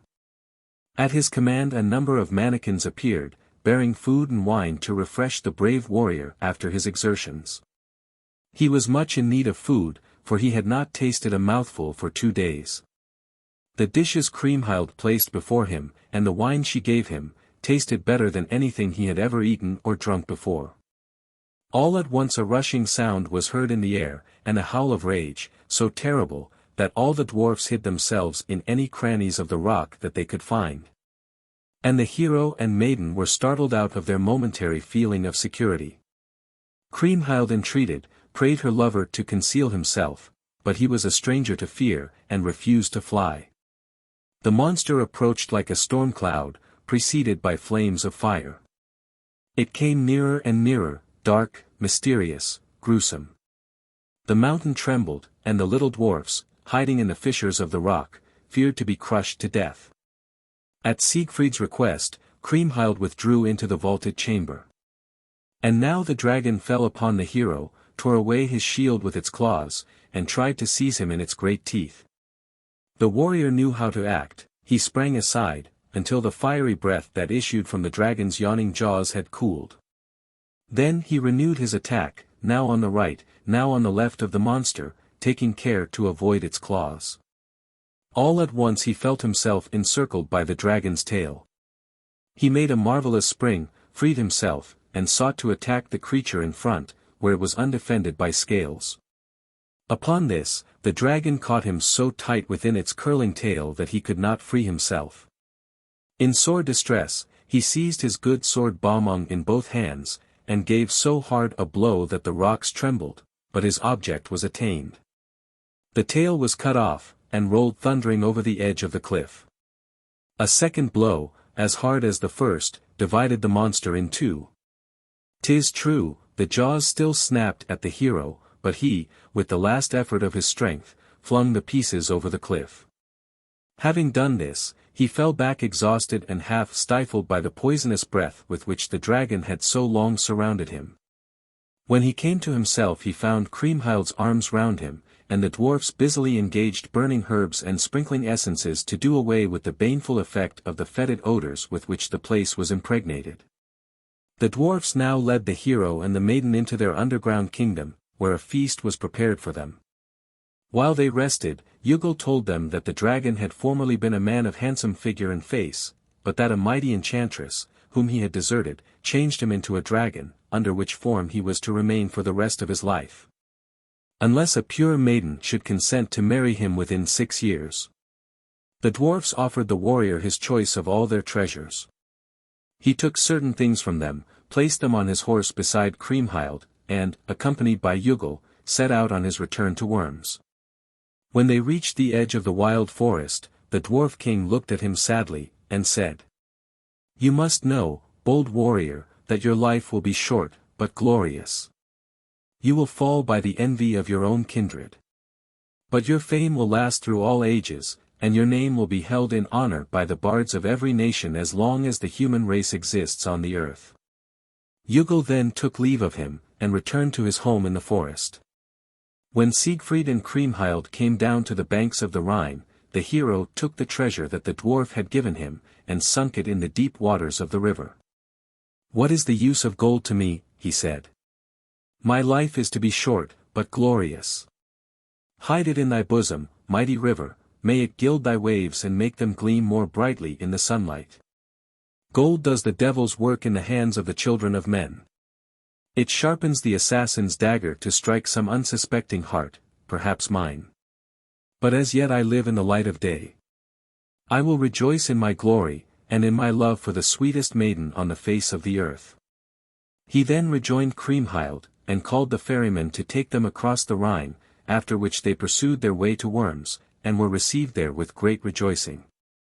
Siegfried took the first opportunity when he found Gunther alone to ask him for his sister's hand, and the king answered, "I will give her to you with all my heart, if you will first help me to win a highborn and most heroic woman to be my wife. I mean Brunhild, the proud queen of Isenland, for whose sweet sake many a wooer has already gone to his death." "I know her well," replied Siegfried, "and have seen how she bears herself in the fray. She fights bravely and well, yet I do not fear but that she will find her masters in you and me. You will do well to prepare for an early start, that we may get back before the end of summer." Queen Ute and her daughter feared the result of the adventure, but Siegfried told them to be of good courage. He promised to stand by Gunther in life and death. Even the proud queen of Isenland would scarcely prove so hard an antagonist as the monster of the Drachenstein. The king proposed to take 1,000 warriors in his train, but Siegfried dissuaded him, and when at last they started, the party of adventurers consisted of Gunther, Grim Hagen, Dankwart and himself. The Wooing of Brunhild. After a favorable voyage they arrived at Isenstein, and rode up to the palace. Servants hastened to meet them and take their armor and horses.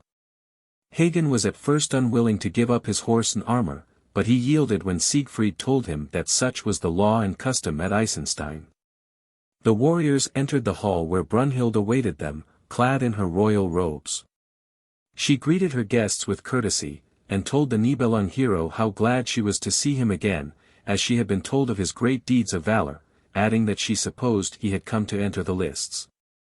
Siegfried then informed her that he had only come as the comrade of King Gunther, his lord, who desired to try his fortune, and who was well worthy of the high prize of victory. "This is news to me," said the queen. "I always thought you were your own man, and owed no allegiance to another." Then, turning to King Gunther, she told him that she had also heard of his great deeds, and asked him who were the warriors that bore him company. Gunther answered with many thanks for her kind reception, and explained who and what his companions were. Brunhild laughed, and asked whether he intended to fight aided by his 3 comrades. "No, I alone am to fight," answered the king. "I alone compete for the great prize." "Very well," said the lady, "the lists are open, prepare to do your best." The warriors were led into the castle court, where a wide space was enclosed for the combat. The queen's serving men surrounded it, well armed. One of these proclaimed in a loud voice, If any nobly born warrior ventures to play the threefold play with the queen, and gains the victory, she and her kingdom shall be his. But if he is conquered, his head and wealth belong to her. For grooms now dragged a great stone into the lists, which the combatants were to throw. It was as large and heavy as a millstone. 3 other men brought in a huge broadsword which the maiden was accustomed to fling. If the woman can play with such a thing as that, said Hagen, she is the devil's bride. No son of man can win her. If we only had our weapons, cried Dankwart, neither the king nor we need lose our lives. Be of good courage, King Gunther, said Siegfried, I will fetch my cap of darkness from the ship, and will help you without anyone seeing that I do so. He hastened away whilst all eyes were fixed upon the queen, who now entered the court, surrounded by her ladies, and clad in full armor. Is it right, noble queen, said Hagen, that your men should be armed, while we remain defenseless? Bring the warriors their armor, commanded Brunhild. Then turning to Hagen, she continued, but, for all that, you must lose your lives here. If I conquer Gunther, as I have hitherto conquered all who have entered the lists with me, your heads will fall under the axe of yonder man. The heroes looked in the direction in which she pointed, and perceived a man clad in blood-red garments standing without the barrier holding a sharp axe in his hand. The trial of strength began. Brunhild went up to the stone, lifted it in both hands, and flung it the length of 6 fathoms. After which, she leapt forward with one spring as light as a bird, making the point of her foot touch the stone. This feat was greeted with applause. Then came a silence as of death. Gunther advanced. Aided by Siegfried's strength, he lifted the stone, weighed it in one hand, and flung it a full fathom farther than the queen. It was a stronger hand than his that helped him both in this and in the leap that followed, which carried him beyond the stone. In the first feat of strength, he was thus indisputably the conqueror. Then Brunhild rose with flashing eyes, and seized the heavy spear with its sharp steel point. Now look to yourself, proud king, she cried, and flung the weapon with such force that it crashed through his shield. And would have laid him prostrate had not Siegfried come to his aid by turning the point towards the edge of the shield instead of the center. Then tearing it out of the broken shield, he turned the weapon so that the blunt end pointed at the queen, and guiding Gunther's hand, Siegfried launched it at her. And immediately Brunhild fell backwards, her chain armor rattling with the force of her fall. The combat was at an end, the victory won. Brunhild rose. She stood calmly before the people, accepting her fate. But whoever could have read her heart would have seen it full of shame, anger, and a wild thirst for vengeance. The notables of Isenland were summoned to appear at Eisenstein within 3 days to take the oath of allegiance to Gunther. Brunhild begged the Burgundian warriors to remain her guests during that time. She asked where the Nibelung hero was, and when he stepped forward, and said that he had been busied about the ship and the sailors, she called him a faithless servant for not having been by while his master played so dangerous a game. A great feast was made in the hall. Many ladies were present, but the queen remained in her own apartments. Gunther's feelings were very mixed. He was ashamed not to have won the victory single-handed, and yet he was pleased at having gained his object. Hagen drained many a cup of wine, and watched the laughing warriors around with a grim look on his stern face. When the heroes of the Rhine were taken to their common chamber, Hagen advised them to see that their weapons were at hand, because he feared the queen was nursing some treacherous plan against them. Bold Siegfried answered that he would at once set out for the land of the Nibelungs, and return with an army of good men and true. He made his way to the ship unperceived in the darkness, and set sail for his own kingdom. Arrived there, he went straight to the dwarf Alberich who guarded the treasure, and desired him to call out 1,000 well-armed men to go with him to Isenland. His commands were obeyed in an incredibly short time, and he and his troops set out to join his friends. On the 3rd morning, he landed in front of the palace, to the great joy of the Burgundians. The queen, on the other hand, was anxious, not knowing what the arrival of so large a force might mean. But Gunther comforted her by explaining that Siegfried had brought over a band of his Nibelungs to do honor to him, the king. During the next few days everything was arranged for the proper government of Iceland, and when Brunhild at length took leave of her people and her mother's brother, who had been appointed governor, there was hardly a dry eye to be seen. The queen herself was not happy, for she felt sure she would never see her home again, but Gunther would not let her lose time, being anxious to get back to Worms to celebrate his marriage. When the travelers arrived in Burgundy, they were received with great joy by every one. The Lady Jute welcomed Brunhild as a daughter, and Kriemhild kissed her, and promised to be a faithful sister to her. So the two maidens stood side by side, the one, grand, beautiful, and mysterious as a starlight night, the other, sweet, gentle, and lovely as a May morning. None looking at them could say which was the fairest. But Siegfried had no doubt. He never moved from Kriemhild's side till they reached the castle. That evening, Gunther asked Siegfried and Kriemhild if they were still of the same mind as before, and, finding that they were, announced that he would make preparations for a double wedding on the following day. Brunhild sat at the feast that evening by Gunther's side, pale and cold as marble, while Kriemhild sat smiling and whispering between her mother and her lover. "King of Burgundy," said Brunhild, "at last, I cannot understand why you give your sister in marriage to one of your vassals. She ought to be the wife of a great king." "Say not so," answered Gunther, "Siegfried is as much a king as I am. He is king of the Nibelungs, and, after the death of his father Sigmund, the whole Netherlands will belong to him." "It is a strange story," she said, "he told me himself that he was your man." "I will explain it all to you another time," replied Gunther, "we'll say no more about it just now." The double wedding took place next day. When the ceremony was over, the old queen showed her daughter-in-law all her possessions, and gave up to her all authority in the house. "Ah, Mother Jute," said the young wife, "the Burgundians are rich in wealth and great in power. But they are poor in wisdom and weak in action, otherwise King Gunther never would have come to Iceland." Without waiting for an answer, she turned and left the room.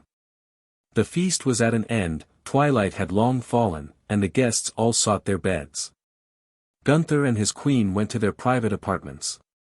When he would have followed her into her room, she barred the way, saying, "This is no place for you. You can find a more fitting room elsewhere in the palace. If I permitted you to enter, I should lose my great strength." At first he tried entreaties, then threats, and lastly force. They wrestled together, but she very soon mastered him, bound him hand and foot, and left him lying outside the door. He did not sleep much that night. Next morning, before the household was stirring, the proud queen loosed her husband's bonds, desired him to hold his peace, and to respect her will in future. Gunther was sad at heart the whole day long. He looked at his wife with a feeling that was almost horror, and often left the feast to walk alone in the garden.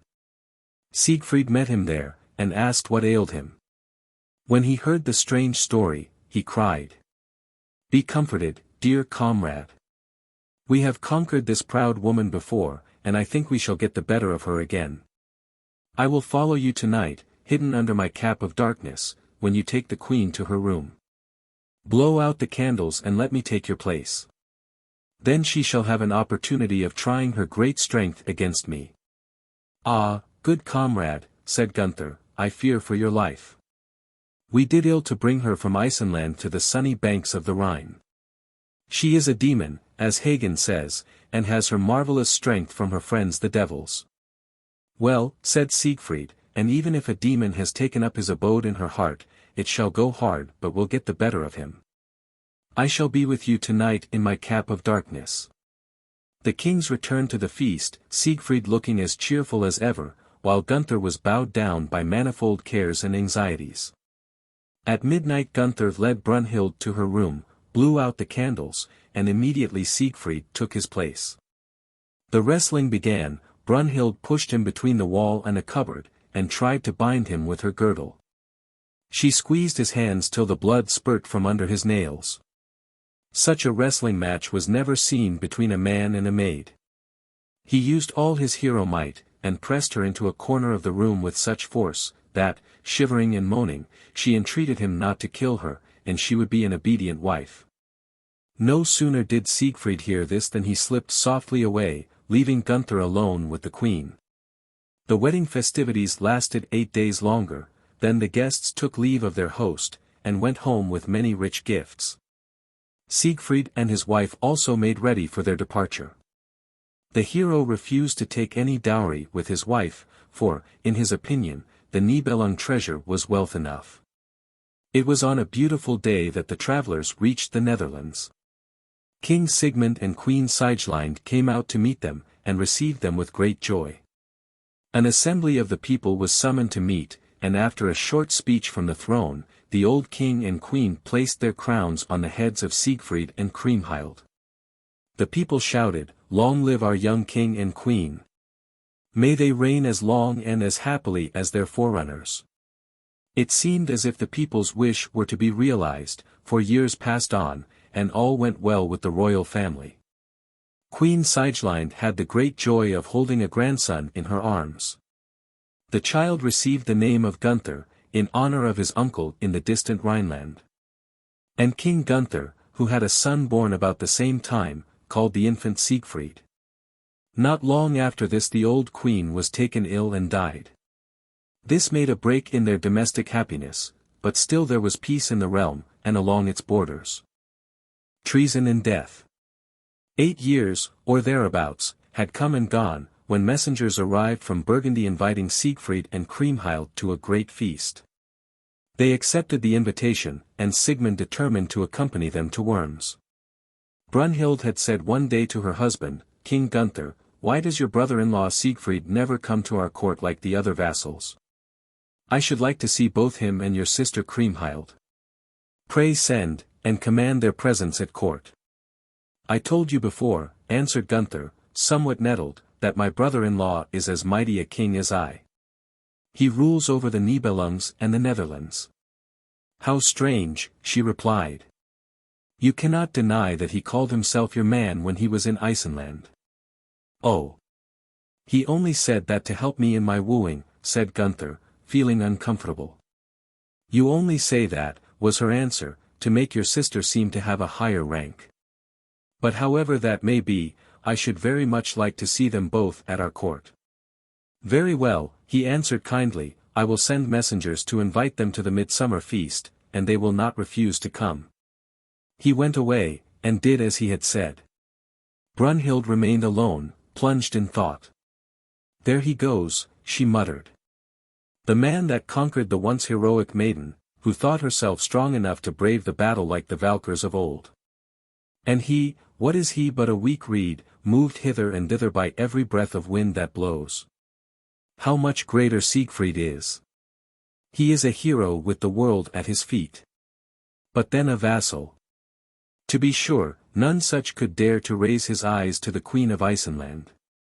Had he done so, she must have scorned him, and would scorn him to this very hour."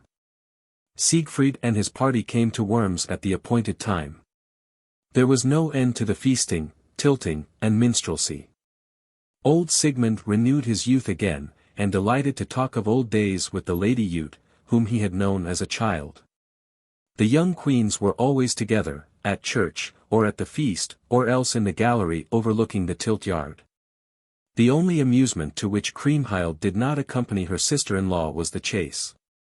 One day when they were sitting together in the gallery watching the feats of agility and skill shown by the warriors, she said in the joy of her heart, "Is not my Siegfried glorious among warriors, like a moon among the pale stars of night? He is a royal hero." "He is well deserving of your praise," replied Brunhild, "but still he must yield the first place to my husband." "Of a truth," answered Kriemhild, "my brother is a bold warrior, but he does not equal my husband in feats of arms." "Why," said Brunhild, "did not win he the prize at Eisenstein, while Siegfried remained with the ship? Do you mean to accuse the Nibelung hero, the dragon queller, of cowardice?" cried the young wife indignantly. "He cannot stand so high as the King of Burgundy," answered Brunhild, "for he is not his own man, but owes fealty to my husband." "You lie, proud woman," exclaimed Kriemhild, her face flushing with anger, "you lie most insolently. My brother would never have let me marry a man who was not free.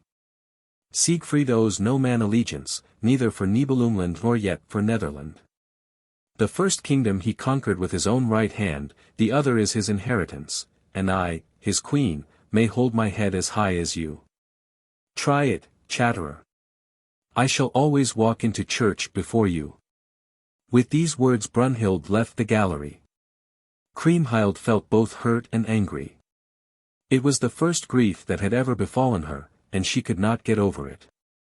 She went to her rooms, put on her costliest garments and the jewels that had come out of the Nibelung treasure, then, followed by her ladies and serving men, she walked to the minster.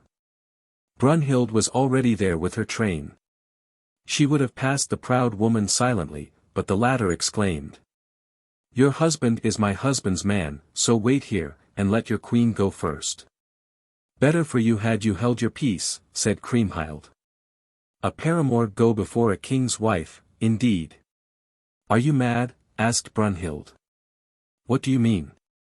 I will tell you what I mean, replied Kriemhild, when I come out of church, and passing before her enemy, she went into the house of God. The proud queen stood still, weeping, at the entrance door. Shame and anger struggled in her breast, and she could scarcely wait till the end of the service. At length the door opened, and Kriemhild appeared. Now, exclaimed Brunhild, stop, and explain what you meant by your insulting words, you wife of a bondsman. Wife of a bondsman, repeated Kriemhild, as though she had not heard the other words. Do you recognize the gold ring on my hand shaped like a serpent? It is mine, said Brunhild. Now I know who stole it from me. Well, continued Kriemhild, maybe you also remember the silken girdle I wear round my waist, with its gold buckles and precious stones. My husband gained both the ring and the girdle that night, when he, not Gunther, conquered you. Kriemhild went her way with the air of a hero on the day of his greatest victory. The proud queen remained standing where her sister-in-law had left her, her head bowed with shame. She sent for her husband, and when he came, told him how she had been insulted. And Gunther promised to ask Siegfried if he had any knowledge of what had taken place. He received his brother-in-law in the royal hall, and in the presence of many of his bravest warriors.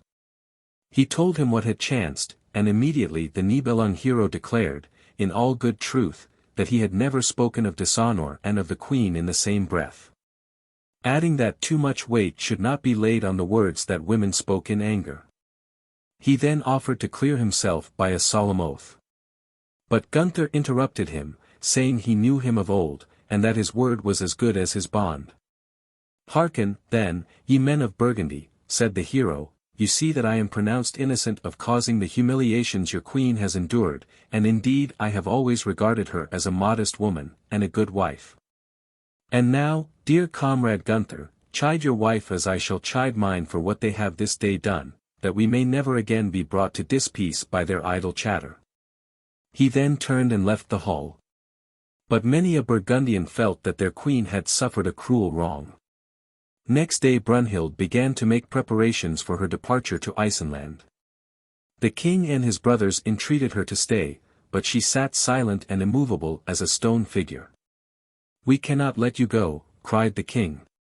We will at any cost expiate my sister's thoughtless speech. What price do you demand? She rose, looked round the circle of warriors, and said in a hoarse and hollow voice. Blood!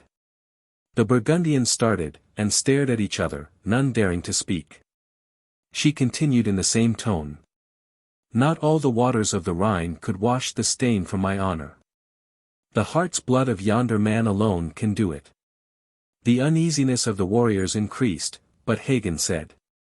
Are the bold Burgundians grown weak with age? Have they become children again? I will explain the matter. Our queen demands the heart's blood of Siegfried. Ha! The word seemed to terrify you. The Burgundians exchanged whispers about Siegfried's strength, how it were certain death to fight with him, and, moreover, that he was innocent of all blame in the matter. Then grim Hagen turned to Brunhild, and said, Lady, it was against my advice that Gunther went to woo you in Isenland, but, now that you are our queen, your honor shall be safe in our hands. I will satisfy your desire. But, exclaimed young Giselher, it is not the way in Burgundy to return evil for good. Siegfried has always been true to us, and I, at least, will not be false to him. Hagen tried to persuade Volker, the minstrel, to help him in the work of assassination, for Siegfried was not a man they could attack openly. But Volker refused. Ortwin offered himself in his stead, saying that the mere fact of Siegfried having given the ring and girdle to his wife was an insult to the Queen of Burgundy, and must therefore be revenged. Gunther here broke in passionately, such a murder would cast dishonor on all Burgundy, and it is my duty as the king to prevent it. Lord of the Rhine, cried Brunhild, rising from her seat, I give you 3 days to think of it. After that, I either go to Isenland, or have my revenge.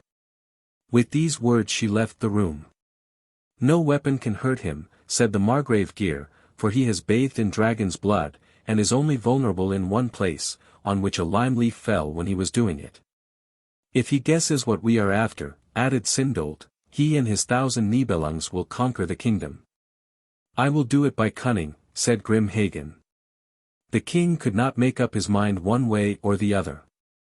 He would, and would not. And when the warriors separated, nothing was settled. 3 days later, when Gunther saw that the queen's mind was fully made up, he consented with a sigh to let his uncle Hagen try his plan. About this time heralds came from Ludgast and Ludiger to declare war against Burgundy. Siegfried at once promised to help his brothers-in-law to defend the country. The ladies were all busy preparing the jerkins their husbands were to wear. One day when Kriemhild was thus employed, Hagen entered her room. He bade her be of good cheer, because the hero having bathed in dragon's blood was invulnerable. Good friend, she answered sadly, my Siegfried is so bold that he often pushes into the midst of the enemy, and, in such a case, he might easily be wounded in his only vulnerable point. Hagen begged her to embroider a little cross upon his jerkin to mark the place, so that he might always cover it with his shield. She promised to do so, and immediately worked a little cross with silver thread upon the garment. Her anxiety was needless, for the next day fresh messengers came to say that the kings had changed their minds regarding war, and were now determined to be true to their old alliance. Soon after this, Gunther made preparations for a great hunt to be given in honor of the continued peace. On the morning on which it was to be held, Kriemhild entreated her husband to remain at home. She had had such terrible dreams the night before, that she feared for his life. He laughed at her, and then kissed her, saying that a bad dream would be a foolish reason for keeping away from the hunt. Besides that, be comforted, dear wife. What harm can happen to me? I shall be amongst faithful friends and comrades all day long. I shall take Balmung and a sharp spear with me, and I should like to see him who would dare withstand me. He kissed her again, and hastened away. She ran to the window, and watched him until he disappeared from sight. The morning passed very pleasantly, and then the warriors sat down to their midday meal, which was spread out on the grass. There was food in plenty, but the wine ran short. Hagen explained that he had sent the wine on to another place, thinking it was there they should have dined, but he told his friends of a cool spring under a lime tree not far off, and offered to run a race there with Siegfried. The latter laughingly accepted the challenge, adding that he would carry his sword and hunting tackle, while Hagen went empty-handed, that the race might be more equal. The two warriors ran across the meadow ground towards the linden, and, as they ran, the field flowers tried to stop bold Siegfried, the branches of the trees beckoned him to go back, and the birds in the linden sang sadly as though they would say, "Turn back, noble hero, the traitor is behind you." But Siegfried did not understand the language of the flowers, trees, and birds. He trusted his friend as himself. "Here we are at last," he cried to the panting Hagen. "Here is the clear spring, see how the water sparkles. Let us rest under the cool shade of the linden, until the king comes up, for he must have the first draught." He laid aside his sword and other weapons, and threw himself on the flowery grass. "How dull you look," he continued to Hagen, "and yet it is such a bright and beautiful day, and we have had such good sport this morning. Ah, here are the others. Come, Gunther, we are waiting for you." You must have the first draught. Gunther stooped and drank of the fresh, clear water of the spring, then Siegfried followed him, saying with a laugh. I intend to have a real good drink. But do not fear, noble friends, I shall leave you plenty. This spring is like mankind, one part goes down into the earth, and another comes up into the light of day, but it never ends. Very true, said Hagen, what matters one life more or less? The Nibelung hero bent over the well and drank thirstily, and, as he did so, Hagen caught up his spear and plunged it into his back, in the exact spot where Kriemhild had embroidered the silver cross on his jerkin. He did it with such force, that the point of the weapon went through his back and came out at his chest. The wounded man sprang to his feet, and, not finding his sword where he had put it, for it had been removed by one of the conspirators, seized his shield and struck the murderer to the ground. More he could not do. He sank back helplessly amongst the flowers, which were dyed red with his blood. The silver stream was also reddened, and all the sky was crimson with the light of the setting sun. It seemed as if nature were blushing for the evil deed that had just been done. Once more the hero feebly raised his beautiful head, and said, looking round upon the Burgundians. Ye murderous hounds, what harm did I ever do you? Had I known of your treachery, ye had all lain dead at my feet. A devil from hell must have tempted you to do this foul deed. None of you ventured to meet me in open battle, and so you fixed upon Hagen to do the cowardly deed. Your names will be known until the latest times as those of cowardly traitors. And now, King Gunther, dishonored as you are through this ill deed, and weak of will, listen to the words of a dying man. Protect my wife, she is your own sister, protect my poor wife from Hagen. These were the last words of the royal hero. The warriors stood silently around him, their hearts filled with sorrow and repentance. Gunther at length said, We will tell the people, who all loved the dead man, that he was murdered by robbers. Kriemhild will never then hold us to blame. Nay, said Hagen, that may not be. I will not deny what my own cunning and my own hand have done. Our queen has now the expiation that she demanded, and your honor required. Burgundy is safe from all enemies, for no man was ever Siegfried's equal, or ever will be. What do I care for the complaints of a people or for the tears of a woman? Let us make a bier of branches, that the dead warrior may be born to worms thereon. Ha! Here is Wägner, his good sword. Today it shall do its old master a last service, and its new master a first. When the bier was made, the hunting party set out for worms in very different fashion from that in which they had started in the morning. They did not arrive until late at night. It almost seemed as though the dead hero inspired both warriors and serving men with terror. None of them would carry him up the staircase. Hagen called them cowardly loons, and raising the body on his shoulders, carried it up, and laid it outside Kriemhild's door. Next morning early the queen got up, and made ready to go to the sanctuary. She called a chamberlain, and he, seeing a dead man, whom he did not recognize in the half-light, lying in the passage, told his mistress. She shrieked aloud. It is Siegfried. Hagen has murdered him at Brunhild's command. The servants brought lights, and they saw that she had spoken truth. She threw herself on her husband's body, and with her tears washed his face clear of the blood stains that marred it. There he lay before her, pale, cold, and motionless. Never, never again should she hear his voice, never again. The word rhymed in her ears, and seemed to madden her. She would willingly have died with him, and have gone down to the grave. Or, as her forefathers believed, have rejoined him in Freya's halls. Old Sigmund, on hearing the news, uttered no word, but his heart seemed broken. He kissed his son's wounds, as though he hoped thereby to recall him to life. Suddenly he started to his feet, and the old spirit awoke in his heart. Murder! Vengeance, he cried. Up, Nibelungs, up, and avenge your hero. He hastened into the court, and the Nibelungs, hearing his words, crowded round him in full armor. The old man received a sword and coat of mail from them, but his trembling hands were too weak to hold them, and next moment he had sank unconscious on the ground. The Burgundians were awaiting the assault with arms in their hands, and grim Hagen was bringing up new forces to help those already there.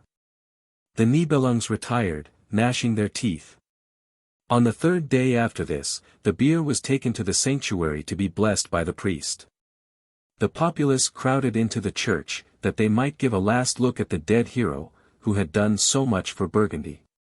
Kriemhild stood by the uncovered coffin, which was adorned with gold and precious stones.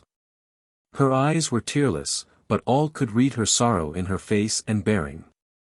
A veiled woman passed close by amongst the crowd. Kriemhild alone recognized her. "Go, murderess," she cried, "do not approach him, lest the very dead should bear witness against you." The unknown vanished in the crowd. The Burgundian warriors now came to view the corpse, as custom demanded. When Hagen came up, the wounds of the dead man opened, and his blood flowed forth in a warm stream, as at the hour of the murder.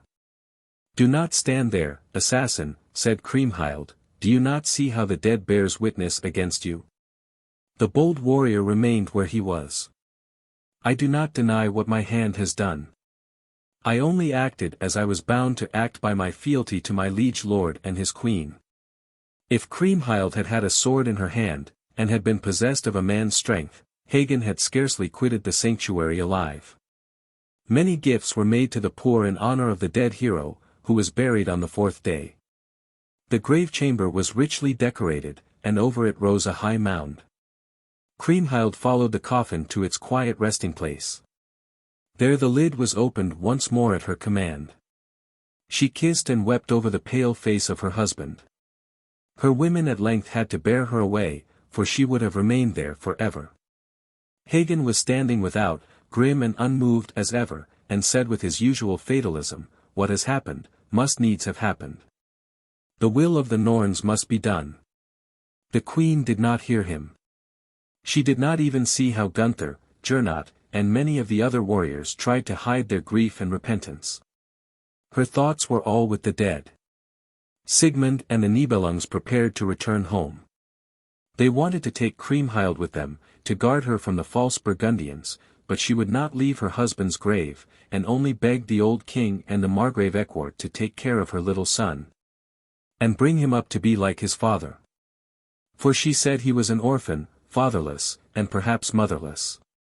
She had only one wish, which she whispered in the old man's ear, the wish for vengeance. Sigmund took leave of none but the Lady Jute, who mourned for Siegfried as if he had been a son of her own, and of Giselher, the youngest of the brothers. Then he set out for the Netherlands. Time passed on, and it almost seemed as though Kriemhild had grown content, and had become reconciled to her brother. Grim Hagen alone seemed to fill her with horror, and Brunhild she also avoided. She, one day, told her brother that she wished the Nibelung treasure to be brought up to Worms, as it was her private property. Gunther rejoiced at this proof of her renewed confidence in him, and at once consented to send for it. Alberich delivered the treasure to the messengers without hesitation, and at length it arrived at Worms. The queen made generous gifts to the people, and whenever she found a brave warrior who possessed but few worldly goods, she would provide him with all that was necessary for his calling, and with daily pay besides. So that she gradually became complete mistress of a small army, which grew daily larger, and more powerful. Hagen warned the kings of this. He told them that the Lady Kriemhild meditated vengeance. He did not care for his own life, he said, but the fair land of Burgundy must not fall into her hands. The only way that he could see of preventing this consummation would be for the kings to take the Nibelung treasure under their own care. The brothers would not consent. Gernot said that enough harm had been done to their sister already without heaping small indignities on her. Once, when his liege lords were absent, Hagen, who had always considered that prevention was better than cure, called his men together, and fell upon the warders who had charge of the Nibelung treasure. He carried off all that remained of it, and sank it in the deep waters of the Rhine. It was of little use that the kings heard of his ill deed on their return. It was of little use that Kriemhild made indignant complaint. The deed was done, and could not be undone. "If you were not our uncle," said Gunther and Gernot, this should have cost you your life. A short time afterwards, Hagen showed his nephews the place in the Rhine where he had hidden the treasure, and made them swear that none of them would betray its hiding place as long as one of them was alive. Kriemhild was sad and sorrowful as before. She always sat with her mother, an embroidered tapestry in which she depicted the scene of Baldur's death, and showed how he was cruelly slain by his brother Rother, and how Nanna died of a broken heart, and shared her husband's bier. But in Baldur every one recognized the features of her hero, and in Nanna her own, while Rother had the features, garments, and murderous weapon of grim Hagen. She often held the needle suspended in her fingers, and sat watching the picture thoughtfully. When the Lady Jute asked her, on such occasions, "What are you thinking of, my child?" she would answer, "I was thinking of Hagen." The Nibelungs woe. King Etzel's wooing. Some welcome guests arrived at Worms. Margrave Rudiger of Bechelaren, surnamed the Good, came with some of his warriors to the Burgundian court. Gunther, Gernot, and Hagen were old acquaintances of his, and he had often held young Giselher on his knees as a child. Now that he came to the house of mourning, his gentle, noble spirit had such an effect on Kriemhild that she would sometimes accompany her mother to the hall, and listen to the Margrave with a gentle smile, such as had not been seen on her face since her hero's death. But if Brunhild or Hagen entered, she would go away at once. Days and weeks passed on, and at last Gunther said to his guest that he fancied the Margrave had not come merely for the pleasure of renewing an old acquaintance, but had something on his mind. Then Rudiger answered, "Well, King Gunther, I will tell you what brings me here. You know that good Queen Helce, the faithful helpmeet of my liege lord King Etzel, died some years ago, and that her sons were slain in battle by Wittich. The king of the Huns has long sat lonely in the wide halls of Etzelburg, but he has now made up his mind to marry again. He consulted me on the subject, and I advised him to try and win the hand of the noble Lady Kriemhild, your sister and the widow of heroic Siegfried. If you will give your consent to the match, I am empowered to say that she shall be queen of the Huns." "She is no longer under my charge," was the answer. "She is queen of the Nibelungs, and of the Netherlands, and I fear that she will not be willing to marry again." "I will take her the good news," said Giselher, "and Mother Jute will advise her to do as we wish." The young warrior immediately rose, and went to the women's apartment. He found his sister busied as usual with her embroidery. He told her that it was time she should give up grieving so much for her dead husband, and reminded her that she was still young, and might yet be happy. Then he told her what Rudiger had related of Etzel's court, its greatness and its glory, and finally told her of Etzel's wooing. But Kriemhild answered with solemn firmness, that she would not leave the grave mound in which all she loved was buried. Then Mother Jute spoke. "If you will be Etzel's queen, my child, you will be the most powerful of women." "Most powerful of women," repeated the daughter thoughtfully. "Look, Giselher," she went on, pointing to her embroidery, "you know whom that hero is intended to represent?" He shook his head, and she added, "It is Wali, the Avenger, of whom our father said that he revenged Baldur, and sent dark Rother to his own place." "These are old wives' stories that are forgotten now," answered Giselher. "Let us speak of him in whose name good Rudiger is come to woo you."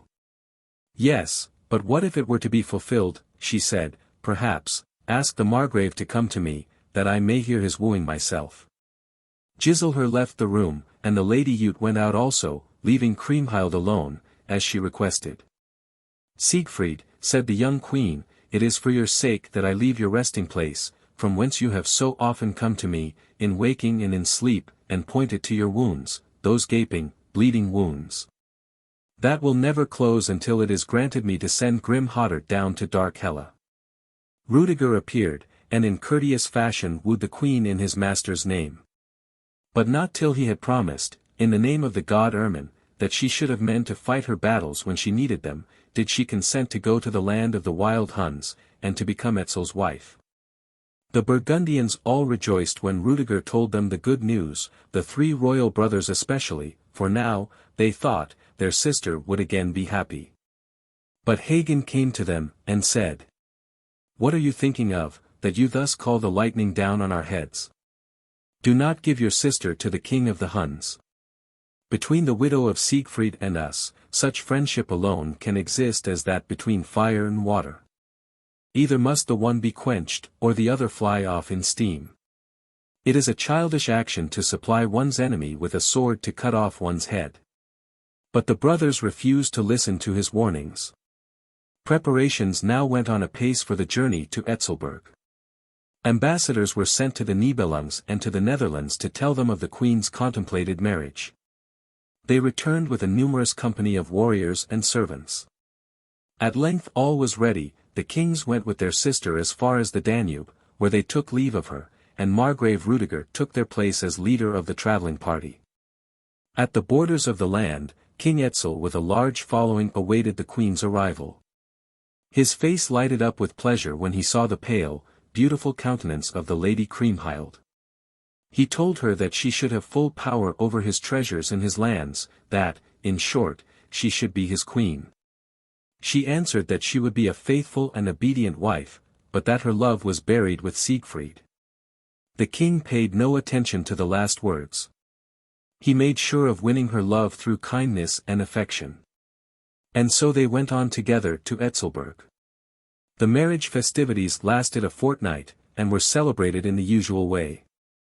Kriemhild took little part in the rejoicings. She did all that she had to do, thinking of Siegfried the while.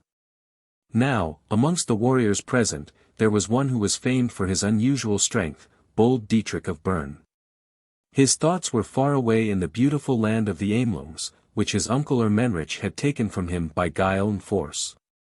He longed to return to his own people, and win the victory for them, but Etzel would not give him the necessary help. Sometimes, as he sat grave and sad in the great hall, while other men were laughing and talking, the queen would go to him, and tell him of Hagen's foul deed. He understood that she wished to woo him to vengeance, but he was silent, for he neither could nor would raise his sword against the Burgundian warriors who had been his faithful comrades in the olden time. Months and years passed on. A little boy was born to the royal pair. He was the image of his mother, and received the name of Ortnit. The king and country rejoiced equally in the birth of an heir to the throne. For his son's sake, Etzel loved his wife more than he had ever done before, and would have given her anything she chose to ask, but she cared for nothing. She remained grave, quiet, thoughtful about her duties, but sparing of her words. Even her little boy, carefully as she tended him, did not bring her happiness. She was never seen to smile even on him. The wound that her first husband's death had dealt her would not heal. The spirit of vengeance, rising out of the abyss, never ceased to whisper in her ears, blood for blood, murder for murder, and her ears were open to its cry. The Burgundians visit Hunland. The journey. One day when the king was playing with little Ortnit, and speaking to his mother, he said how much he wished that the child should one day be a hero like Siegfried. She nearly shrieked when she heard the name, but forcing herself to be quiet, begged her husband to invite her brothers and their friends to come on a visit to the land of the Huns. It was the first request that she had ever made, and so King Etzel was overjoyed to hear it. He dispatched the minstrels Swemling and Werbling, with 24 noble warriors, to invite the Burgundian kings to the midsummer festival. And Kriemhild sent a special message to her mother, begging her to come too. In spite of Hagen's remonstrances, the three kings accepted Etzel's invitation. Hagen prepared for the journey as though they were setting out on a campaign, and not to a feast. The Lady Jute would have liked to go, but her age and infirmities hindered her taking so long a journey. Brunhild also remained at home, for she had no desire to see her enemy's good fortune. Besides, she had long given up caring for festivals, she only cared to spend her time near Siegfried's grave mound. The Nibelungs are going to visit the Huns, said the common people, as they watched King Etzel's visitors crossing the Rhine. For, ever since the treasure had come into the country, the kings and their followers had been called Nibelungs, after the unknown land. The travelers rode for 12 days through the Black Forest and many waste places, till they reached the Danube. At the borders of Bavaria neither inn nor ferryman was to be found. While the rest made preparations to encamp for the night, Hagen went deeper into the inhospitable land, and came to a spring that ran into a small lake. There he saw some women bathing in the clear water, and at once knew that they were swan maidens. Seeing him, they swam away, but he got possession of their feather garments, which obliged them to speak to him. "Give us back our garments," said one of them, "and I will tell you of the future." He promised to do as she desired, if she would tell him how their journey should end. She then prophesied pleasant things to him, and the hero gave back all the swan garments. No sooner had he done this, than another of the maidens informed him that her sister had spoken words of guile, for that, far from the happy ending she had foretold, the priests alone of all that numerous company should ever see the Rhine again. As for the warriors, they should all die by the sword, if they did not at once return home. Hagen answered that he was ready to defend himself and his kings, and then asked how to cross the river. The swan maidens directed him where he should find a ferryman, and then flew away. Hagen followed the advice given him, and brought his company down to the ferry. The boatman turned out to be an old enemy, so after a hand-to-hand encounter, he was slain, and Hagen took his place. When they were halfway across the river, Hagen flung the priest, who accompanied them, overboard, that at least one portion of the swan maiden's prophecy might come to naught. But he had miscalculated in this instance. The priest's floating garments upheld him on the turbulent waters, and the current drove him back to the shore. "The holy man has the devil's own luck," said the grim warrior. "I care not, however. What must be, will be, as the Norns used to say." The travelers pursued their journey rather more rapidly than before. At length, after meeting with several adventures, they arrived at Margrave Rudiger's castle, where they met with a hearty reception from their old friend and his wife. During their visit to Bechelaren, Giselher fell in love with fair Dietlind, the only daughter of the house, and wooed her through his brother. So, according to old custom, the youth and the maiden were called to appear before the whole company in the great hall of the castle, and say whether they were willing to be man and wife. Giselher did not hesitate for a moment. His "yes" was loud and clear. But fair Dietlind blushed, and looked down, and her whispered "yes" was only obtained in response to a second demand. Then Giselher clasped her in his arms, and gave her the kiss of betrothal. The bond was therefore sealed for life. The Burgundians, or Nibelungs as they were generally called, remained at Bechelaren for many days, and when they went away, their host pressed all manner of costly gifts upon them. Hagen refused to receive anything in the way of ornament, and only begged for a strong shield that hung on the wall amongst other pieces of armor. "It is Nibelung's shield, and he, our only son, was slain by faithless Wittig," said the Margravine. "Take it, noble hero, and may it guard you well." The travelers continued their journey, and arrived at the land of the Huns, on the borders of which they were met by Dietrich and many other warriors. Accompanied by these, and by Rudiger, they at length arrived at Etzelberg. The queen came down to meet them in the castle court. She greeted the kings, and kissed young Giselher, but scarcely seemed to see the warriors who accompanied them. Hagen was angry, and said, "When one comes as an invited guest, one is accustomed to hear one's host at least say, 'Welcome.' This praiseworthy custom does not seem to obtain in the land of the Huns." "Lord Hagen of Tronge," said Kriemhild, "have you done anything to gain such greeting? Have you, perchance, brought me some of the stolen Nibelung treasure?" "It lies deep sunk in the Rhine," replied the warrior, "and there it will remain till the end of time. But had I known that you desired a gift, I am rich enough to have brought you one." "I can do without it," said the queen, "I too am rich. I only thought you might perhaps have desired to restore to me my own again." "I find my shield, helmet, sharp sword, and coat of mail a heavy enough weight to carry," replied the hero, "but I promise to try and bring you the devil. He has much rich treasure." "I do not need your gifts," cried the queen, "nor do I desire them. You have served me ill enough in time past with your murderous and thievish hand. I have not yet requited you for what you have already done for me." She turned away in anger, and calling her men-at-arms around her, promised to reward whoever avenged Siegfried's death. The queen then asked her brothers to divest themselves of their armor, as it was not customary to appear in the panoply of war before King Etzel. Hagen at once advised them not to do so, warning them of the consequences in plain terms. Kriemhild exclaimed, that she would give much to know whose advice he was following in this matter. Then the Amelung hero came forward, and boldly avowed that it was he who had given this counsel, for he knew well the devilish plots that were being contrived in the palace.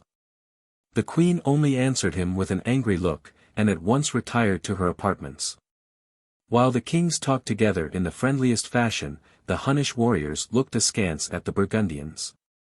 Hagen, desirous of showing that he felt no fear, asked one of his comrades to go with him to the inner court to await the coming of the queen.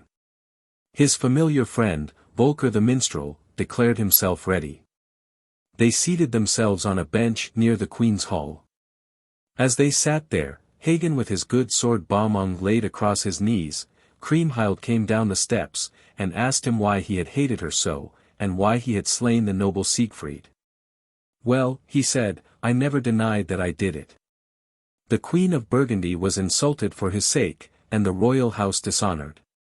The shame had to be washed out with blood, and as the hero was too strong to attack in the open field, he had to be slain by cunning. Anyone may blame me, anyone may strive to avenge the deed, I am not afraid. I have no cap of darkness, and am easily to be found. Then Kriemhild turned to her serving men, and desired them to slay the slanderer of their queen, and the treacherous murderer of Siegfried. But the two brave men were so terrible to look upon, that none of the Huns dared touch them, although the queen offered them much gold. They then went their way, and the queen returned to her apartments, blushing with shame. A message now came from King Etzel begging the Burgundians to visit him in his palace. They accepted the invitation, and he greeted them like old friends. After having welcomed the heroes, he said that he should very much like to know who the two warriors were that looked so brave, and stood so close together. They are Volker the minstrel, and my uncle Hagen of Tronje, replied King Gunther. What, Hagen, cried Etzel. So we have met again at last, old friend, and I can tell you to your face that you have not belied the promise of your youth. But you are much changed in your looks from what you were in the old days when I was proud of your brave deeds in my service, and set you free, to return to Burgundy. You have lost an eye since then, your hair is mixed with grey, and your face has grown so rugged that you might alarm the boldest warrior when you swing your broadsword. Who can tell, replied the hero, how soon I may have to do it again. Never in the land of the Huns, answered the king, you, like all Burgundians, are a favoured guest. The evening passed quietly, and it was nearly midnight before the Burgundians were led to the great hall, where couches were spread for them with down cushions covered with gold embroidery. They agreed with Hagen that it would be well to keep watch during the night for fear of surprise, and that each man should place his weapons where he could get them at a moment's notice. Hagen and Volker kept guard. They had been seated for some time in silence, when all at once the minstrel saw helmets and shields glancing in the starlight. He pointed them out to his companion, who knew that they were the queen's men, and needed no telling to inform him on what errand they were come. The minstrel wanted to spring out upon them, but Hagen prevented him, because some of the enemy might then have slipped into the hall, and perhaps murdered their sleeping friends. So peace was preserved for the time. And at dawn, the Burgundians marched to the sanctuary to keep the solemn midsummer festival. King Etzel appeared with his train, and asked, in astonishment, why they wore their armor. But they answered that such was their custom, not thinking it well to tell him what had happened during the night. After the service was over, a great repast was served, which was in turn succeeded by games, dances, music, and other entertainments. In all feats of arms and trials of skill in the lists, the Nibelungs showed themselves better men than the Huns. At length the games appeared to be over, and the warriors desired to rest after their exertions. As they were leaving the scene of contest, a prince of the Huns presented himself in shining armor, and offered to try his skill against the strangers, who, he alleged, had hitherto only measured their strength with the common people, and not with the princes. Bold Volker caught his spear more firmly in his hand, and turned to accept the challenge. His thrust was so shrewd that he wounded the Hun severely, and a cry of "Murder, down with the murderer," arose on every side. A free fight would have begun in another minute, had not King Etzel thrown himself between the belligerents, and threatened death to any of his people who hurt one of his guests. Peace was then outwardly restored. But the sullen glances each side cast on the other, showed the angry turmoil in every heart. That evening, Etzel sent for his little son into the hall, that he might present him to his guests. The warriors all admired the handsome, frank-mannered child, and told the father that they did so, but Hagen said he did not think the boy would live to grow up, he looked so delicate. This speech of Hagen's increased the bad feeling of the Huns towards the Burgundians tenfold, but no one betrayed his thoughts. A little later, a great noise was heard in the court without, shouts, the clang of armor, howls and cries. The first blood. Blodelen and Dankwart. Before the warriors went to the feast that evening, Queen Kriemhild had spoken privately to the hero of Bern. She promised him Etzel's help in regaining his kingdom, if he would do her one service, if he would avenge Siegfried's death. But he told her that he could not, for the Burgundian warriors were old friends and comrades of his. Besides, he reminded her, that they had come to Etzelburg in all good faith and loyalty. A few minutes after Dietrich had left her sad and hopeless, Blodelen, Etzel's brother, came in, and told the queen of what had happened that afternoon in the tilting ground. Seeing how hot his anger was, Kriemhild thought she might perhaps succeed in gaining him over to her cause. She therefore told him of the unavenged death of Siegfried, and promised him a rich treasure of silver and gold if he would do her will. But he refused, from fear of Etzel's anger. Upon which, the wise woman offered him a margravate in addition, with lands and towers, and the hand of a beautiful maiden of her court, whom he had long wooed, and wooed in vain. These promises gained him to her will. He told her that he would cause a quarrel to spring up between the men on either side, and if Hagen came to try and settle matters, he would have him overpowered, and carried to the queen in bonds. Kriemhild then retired to her chamber, which was pervaded by a soft light, the curtains of Indian silk keeping off the rays of the sun. As she sat there thinking, the words that her mother had once spoken rushed into her memory.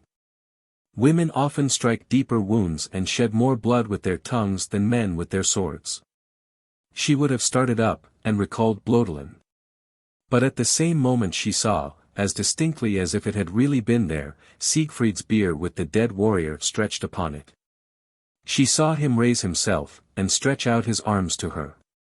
But when she started forward to meet him, there was nothing but empty air. She determined now to go on to the bitter end. Whether her vengeance brought about the death of her little son, and of King Etzel. Whether it brought about the destruction of the kingdom, she did not care.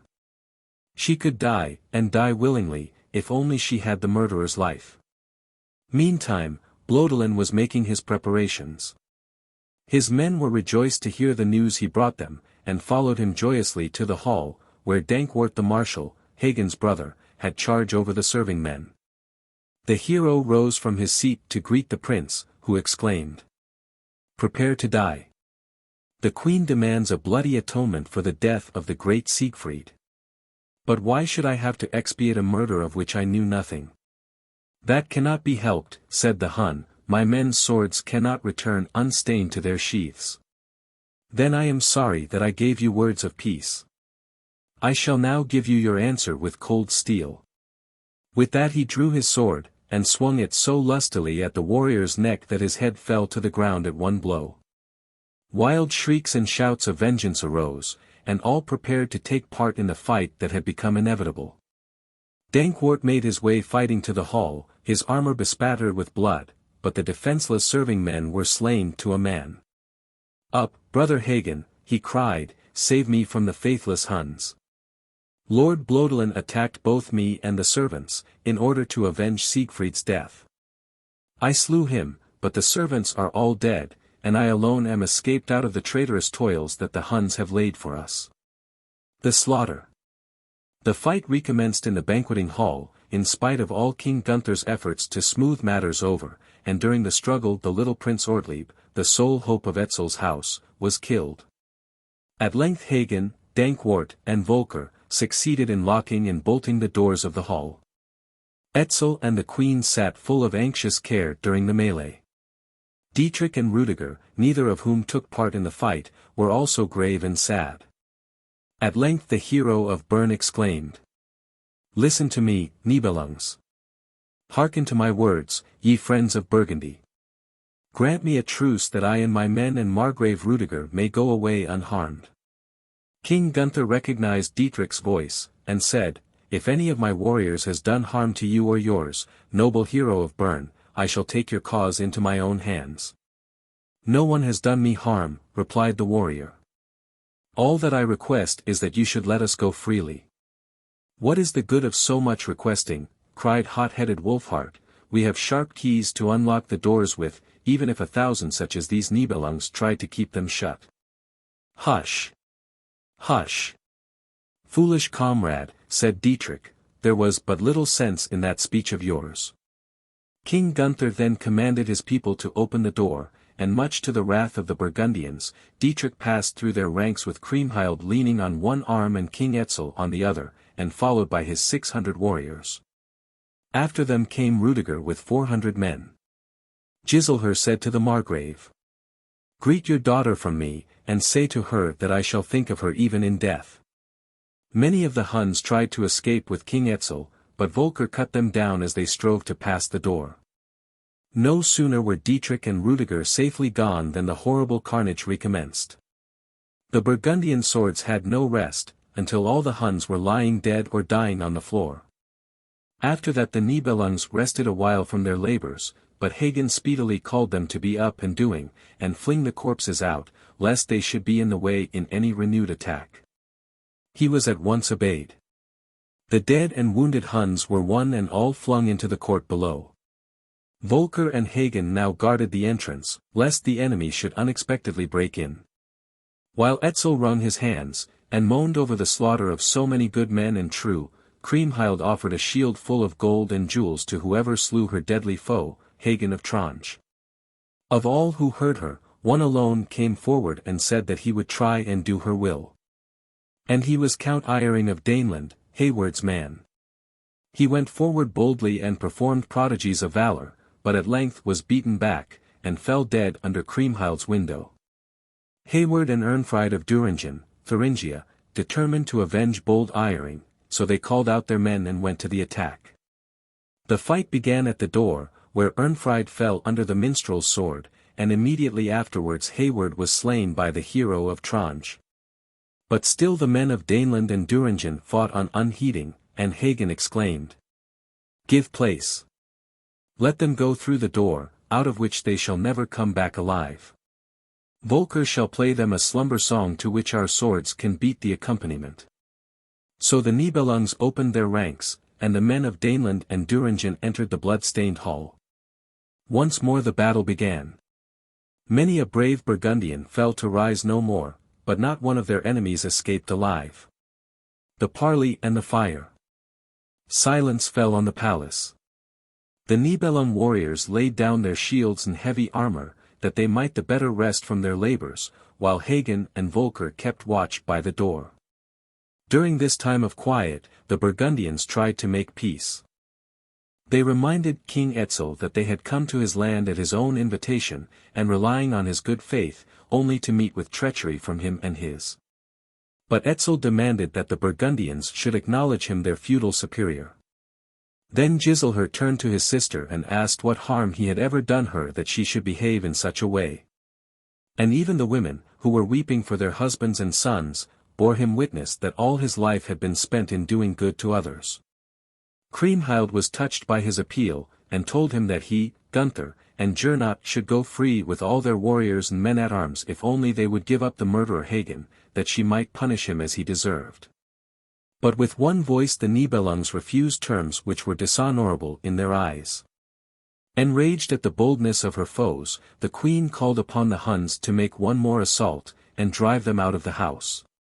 Again the bitter strife began. Kriemhild knew no more compassion. She commanded her servants to set fire to the upper part of the house, which was built of wood, and soon the flames were seen spreading over the whole roof, which at length fell with a crash. A wild wail of human creatures in their last agony accompanied the fall. After that the queen retired to her own apartments, and standing at the window overlooking the house where her brothers and their friends must have been burnt, thought sadly and half remorsefully over the past. Only half remorsefully, for she felt her heart as full of hatred to Hagen as it ever had been. Meanwhile the Nibelungs had not perished in the flames, as Kriemhild fondly imagined. The great vaulted hall in which they had entrenched themselves was too strongly built to have suffered much from the fire in the wooden upper story, though the Burgundians were for a long time as if shut up in an oven, the heat was so terrific.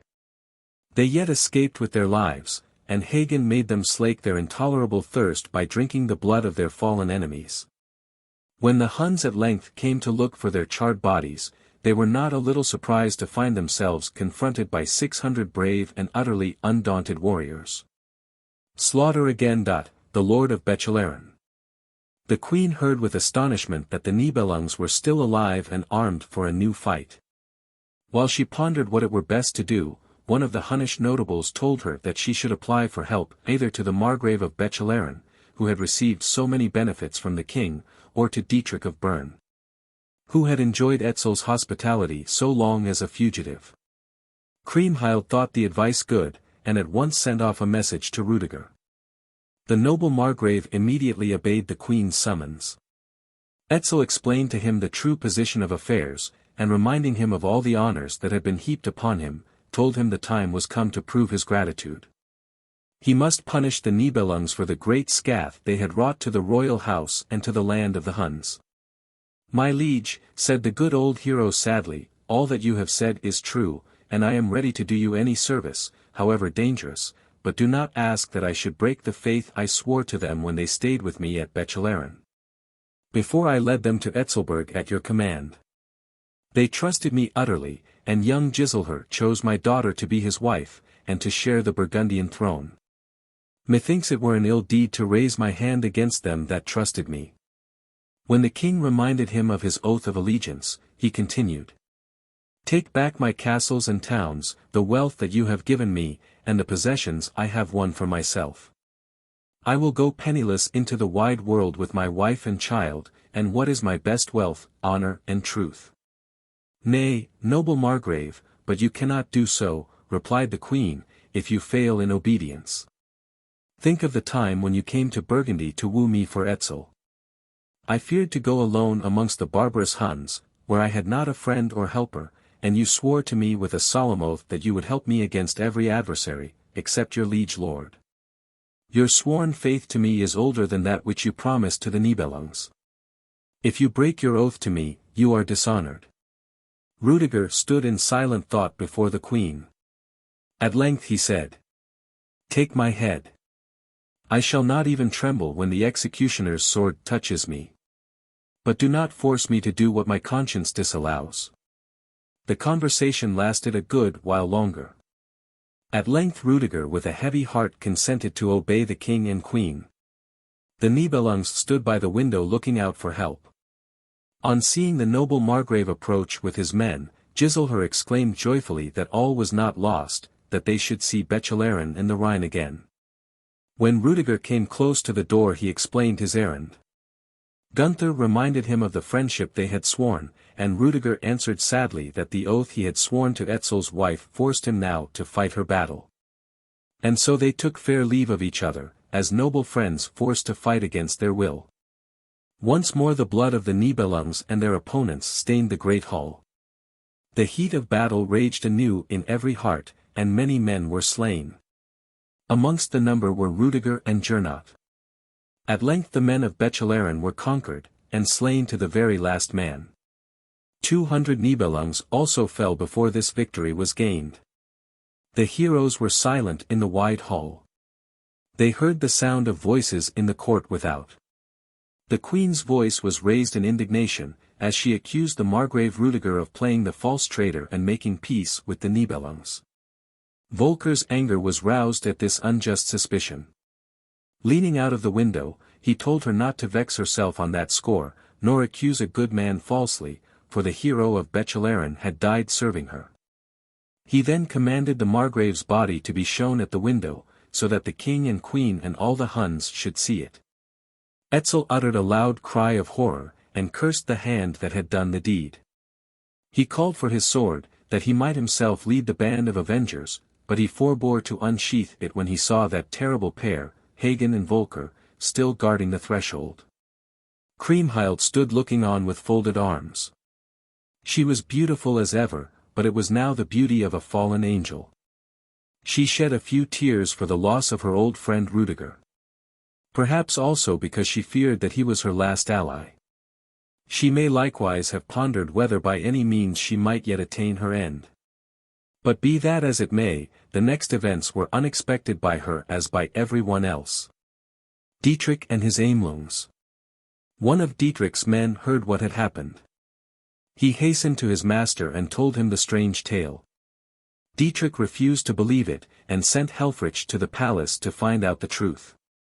On hearing the news of Rudiger's death confirmed, the hero of Bern sent his old master Hildebrand to ask the Nibelungs why they had done this evil deed. The master would have gone unarmed upon this errand, but Wolfhart cried out upon the folly of appearing as a lamb in the presence of wolves. The master thought the advice good, and put his armor on. When he was on the way, he saw that all Dietrich's men were following him well armed, under Wolfhart's guidance. He desired his quick-tempered nephew to go back, but the latter refused point-blank, saying that he could not let his uncle go alone.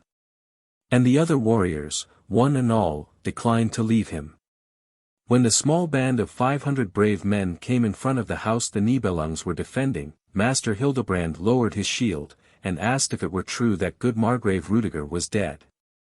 Hagen answered that they wished it were untrue, but it could not be helped, for he had been slain in unavoidable fight. The AMELUNGS mourned aloud for their friend. Wolfhart would have avenged him on the spot, but the master held him back, threatening him with Dietrich's anger if he thrust himself into the quarrel. Then, turning to the Nibelungs, he demanded in the name of the hero of Bern that the Margrave's body should be handed over to them, that they might give him honorable burial. King Gunther replied that it was a good and worthy desire on their part, and one that ought to be gratified. Wolfhart called to them to make haste and bring out the body, upon which Volker said that they were too tired to do more work, so the AMELUNGS might come in and fetch it. One word led to another, till Wolfhart lost his temper altogether, and rushed forward, followed by the AMELUNGS, shouting as with one voice their ancient war cry. Master Hildebrand, drawn on in the general rush, was found in a foremost place when the battle began. The tired Nibelungs, and the brave AMELUNGS, men who had formerly fought side by side in the great battle of Ravenna, and on many other fields, were now engaged in hand-to-hand conflict for life and death. Here was strong Siegfried, Duke of Bern, there brave Helfrich, there the bold heroes Wulfwin, Wulfbrand, Helmnot, Ritzchart, and others, all burning to avenge the death of Rudiger.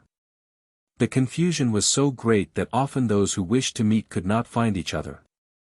Thus Volker and Wolfhart were kept apart. The minstrel fell upon Siegfried, who had slain many of the Burgundians, and gave him his death blow, only to meet Hildebrand a little later and himself to fall under his hand. Dankwart was slain by Helfrich.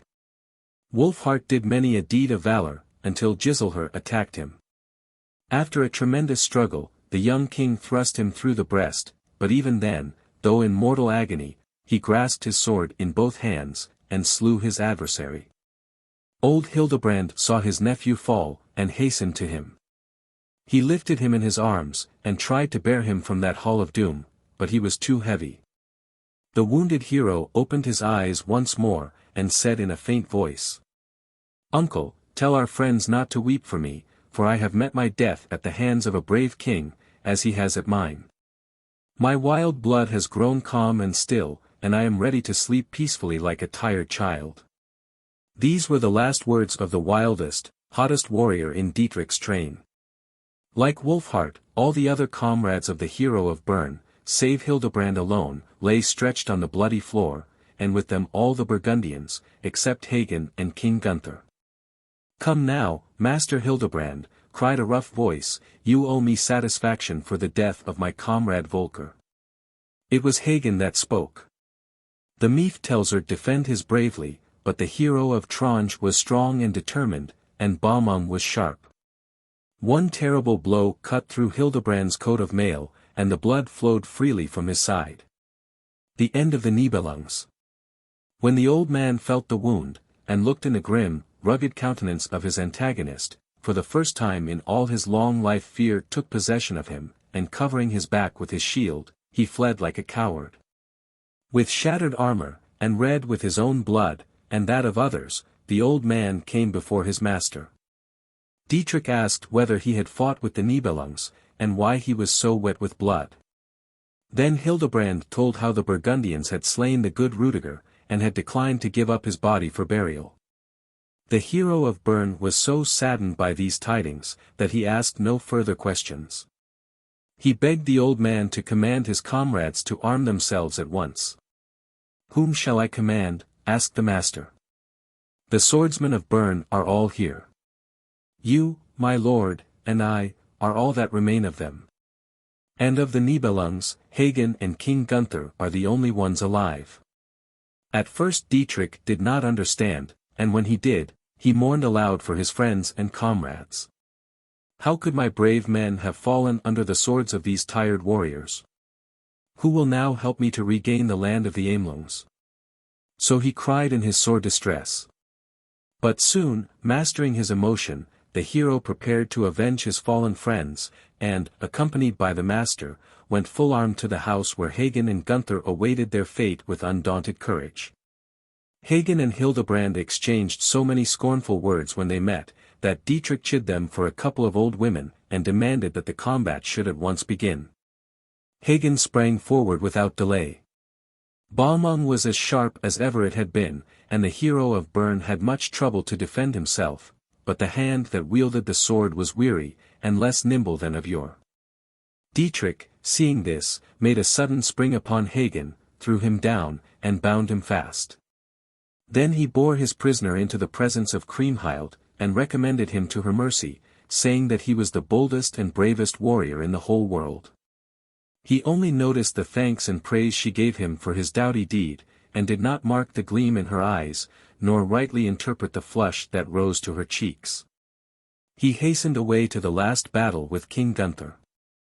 Kriemhild had gained her end, that end to which she had waded through rivers of noble blood.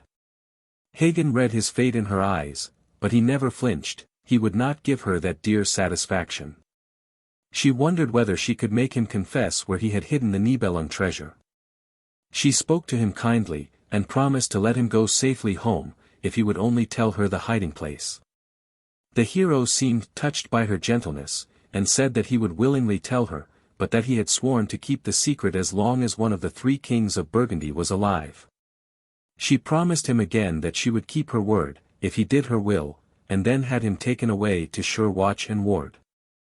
"Lies, lies, all lies," he said to himself, as his jailers led him away.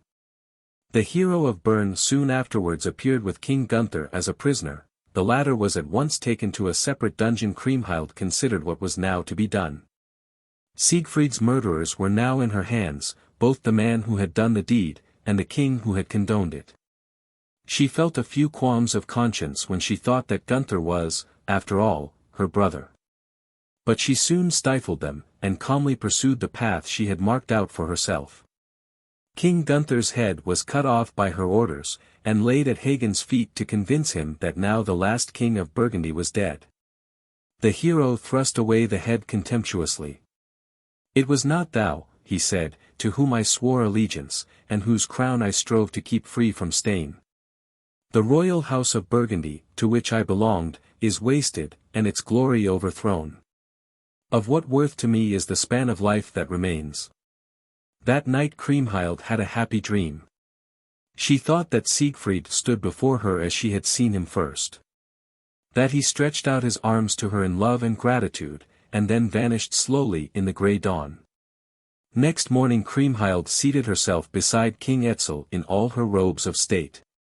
The hero of Tronje was brought before her, a prisoner, and in bonds. She questioned him again as to the hiding place of the treasure. Raising his head, he answered with all his former boldness.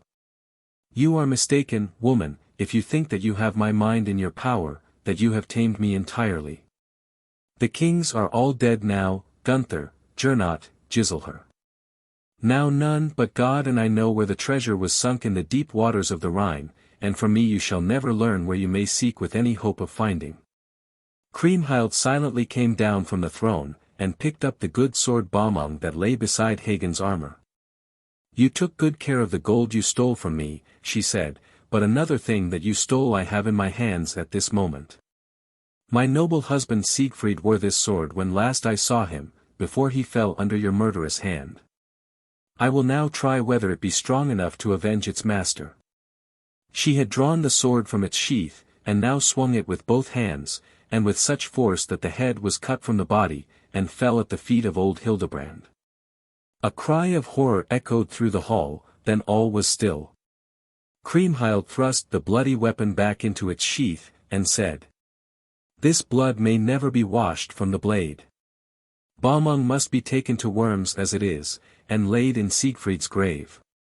Perhaps he may then learn that his wife loved him faithfully, and punished his murderer. Two things alone made up my life, love and revenge. My work is done." "Strange," said Hildebrand, staring at the hero's dissevered head, "that the bravest warrior in all the world should have been slain by a woman. But although he wronged me much of late, I will yet avenge him." So saying, the old master drew his sword, and gave the queen her death blow. Etzel shrieked out, and threw himself on his knees beside his wife. She was deadly pale, and had only strength to gasp rather than speak. "Let none touch the old master for this," she said, and they were her last words. The Nibelungs Lament. At Etzelberg. Great as was the misfortune that had come upon the people and the royal house, the burial of the dead had yet to be seen to as speedily as possible. King Etzel was too full of his own grief to attend to business of any kind, so Dietrich and Hildebrand gave all necessary orders, and themselves helped in the sad work. All the dead were buried with every honor, save and except the hero of Tronje, who was forgotten. The grave mounds were filled and closed, before the old master remembered the brave warrior, whose headless trunk still lay in the audience hall. Hildebrand ordered that he should receive instant burial. So a separate grave was prepared for him, and there he was laid with all his armor, except the good sword Balmung, which was to be taken to Siegfried's grave, according to Kriemhild's wish. Many of the Huns went with the funeral procession. They neither wept nor made moan for the dead man whose strong right hand had brought so much evil on their native land. Next spring lovely flowers decked the other grave mounds, while on Hagen's thistles and thorns alone were to be seen, in the midst of which a venomous adder had found its home. All who had gone near enough to the snake to examine it carefully, maintained that it had only one eye like the hero of Tronje, and were firmly convinced that it was the form his spirit had taken. At Bechelaren. Dietrich and Hildebrand sent news to Bechelaren and to Worms of all that had occurred. They chose the noble minstrel Swemling as their ambassador, for they knew that he was tender-hearted, and would break the news as gently as possible. The Margravine and her daughter sat by an open window, watching the clouds that rose in the east. Godeline felt strangely anxious, a presentiment of evil overpowered her, and she could not resist telling her daughter. She said that she feared evil news was coming, for she had dreamed the night before that Queen Helce had appeared to her, surrounded by the Burgundians, and many other warriors in full armor. The queen, added Godeline, said that she wished all these heroes to go with her. She took your father and Giselher by the hand, and led them away, the others following. I wished to join the procession, but she signed to me to go back. Then they all vanished in a grey mist, out of which a hill seemed to rise like. She was interrupted by sounds of arrival. It was the procession of mourners who had come under Swemling's guidance. The Margravine recognized Rudiger's horse and armor, and the meaning of her dream was clear to her. But in the midst of all her grief, she tried to keep up, that she might comfort her daughter, who sat at her side, pale with terror. The minstrel joined the ladies. The Margravine rose to meet him, and said it was needless for him to tell his tale, for she knew what had happened. A few moments later, they were able to listen to what Swemling had to say. So they asked him how the noble Rudiger had met with his death. He took up his harp, and sang a song of the heroes who had kept their faith, and had conquered in the battle of life. He told how they come to the realms of Woden and of Freya, how they float over earth and sea, and how they speak to their friends in the breath of the wind and in the rustling of the leaves, and thus bring them comfort in their sorrow. After that he gave them all the details of what had occurred at Etzelberg. On the following day Swemling had to continue his journey. A few weeks after his departure, the Margravine died of grief, and Dietlinde was left alone. She remained alone for a long time, but when Dietrich reconquered the land of the AMELUNGS, he took the orphan from Bechelaren, and brought her to his wife, the noble Herat, at whose court she won the love of a bold warrior, whom she afterwards married. Swemling made his way to Worms as rapidly as he could. At Worms. Meanwhile things were going on very quietly at Worms. Queen Ute would sit spinning by the hour together, humming many a weird ditty, but seldom speaking. Queen Brunhild would sit by her side embroidering the death of Baldur, which she copied from old patterns. Curiously enough, the white god was not like the pattern, but rather resembled Siegfried. "Look, Mother Ute," she said. "Is it not strange that, in spite of all my efforts, the picture will resemble Siegfried, as he looked that day when he rode out hunting for the last time? It is a sad story, and reminds me of an old legend that I used to hear in my childhood, in Iceland, in which a murder was committed for the sake of possessing a magic sword. It seems to me that when Hagen comes back, I must get him to give me Siegfried's sword, Balmung, that I may restore it to the dead hero. Otherwise I fear that Burgundy will suffer as Iceland suffered through the theft of that other sword. Neither Hagen nor any of the others will ever return to this house, on which the sin of bloodshed rests, as yet unexpiated," said Mother Ute. And, breaking off, she began to hum one of her strange, weird ditties, which was so gruesome that none could listen to it without a shiver. About this time Swemling arrived, and told the queens of the journey to the land of the Huns, of the friendly reception the Burgundians had met with from King Etzel, and then of the quarrel, the battle, and its fatal results. No plaints, no weeping, no questions, interrupted the minstrel's tale. When he came to an end, the Lady Ute said, "It is a sad tale, very, very sad, but it could not have been otherwise, for much heroic blood was needed to wash away the curse of murder from this house. Neither did Brunhild weep. She made all necessary arrangements for the comfort of her guests. She asked that the good sword Balmung should be given to her, and, looking at the bloodstains on the shining blade, she said, 'Grim Hagen stole this weapon out of Siegfried's grave. I will take it back to the hero, now that it has been dipped in the blood of his murderer, that he may rest in peace.' She went to the grave mound with the sword, and did not return that day, nor during the night. When they sought her, they found her lying dead beside Siegfried's coffin, on which she had laid Balmung. The Lady Ute went on spinning for many a day, and as she span, she hummed a song of the Snake Queen who murdered her own brood. The Burgundian nobles, and all the people, mourned for their royal house and the fallen heroes. But when feuds arose in the kingdom, they united, and raised the young son of Gunther and Brunhild to the throne, appointing brave men to act as guardians for the king so long as he remained a child.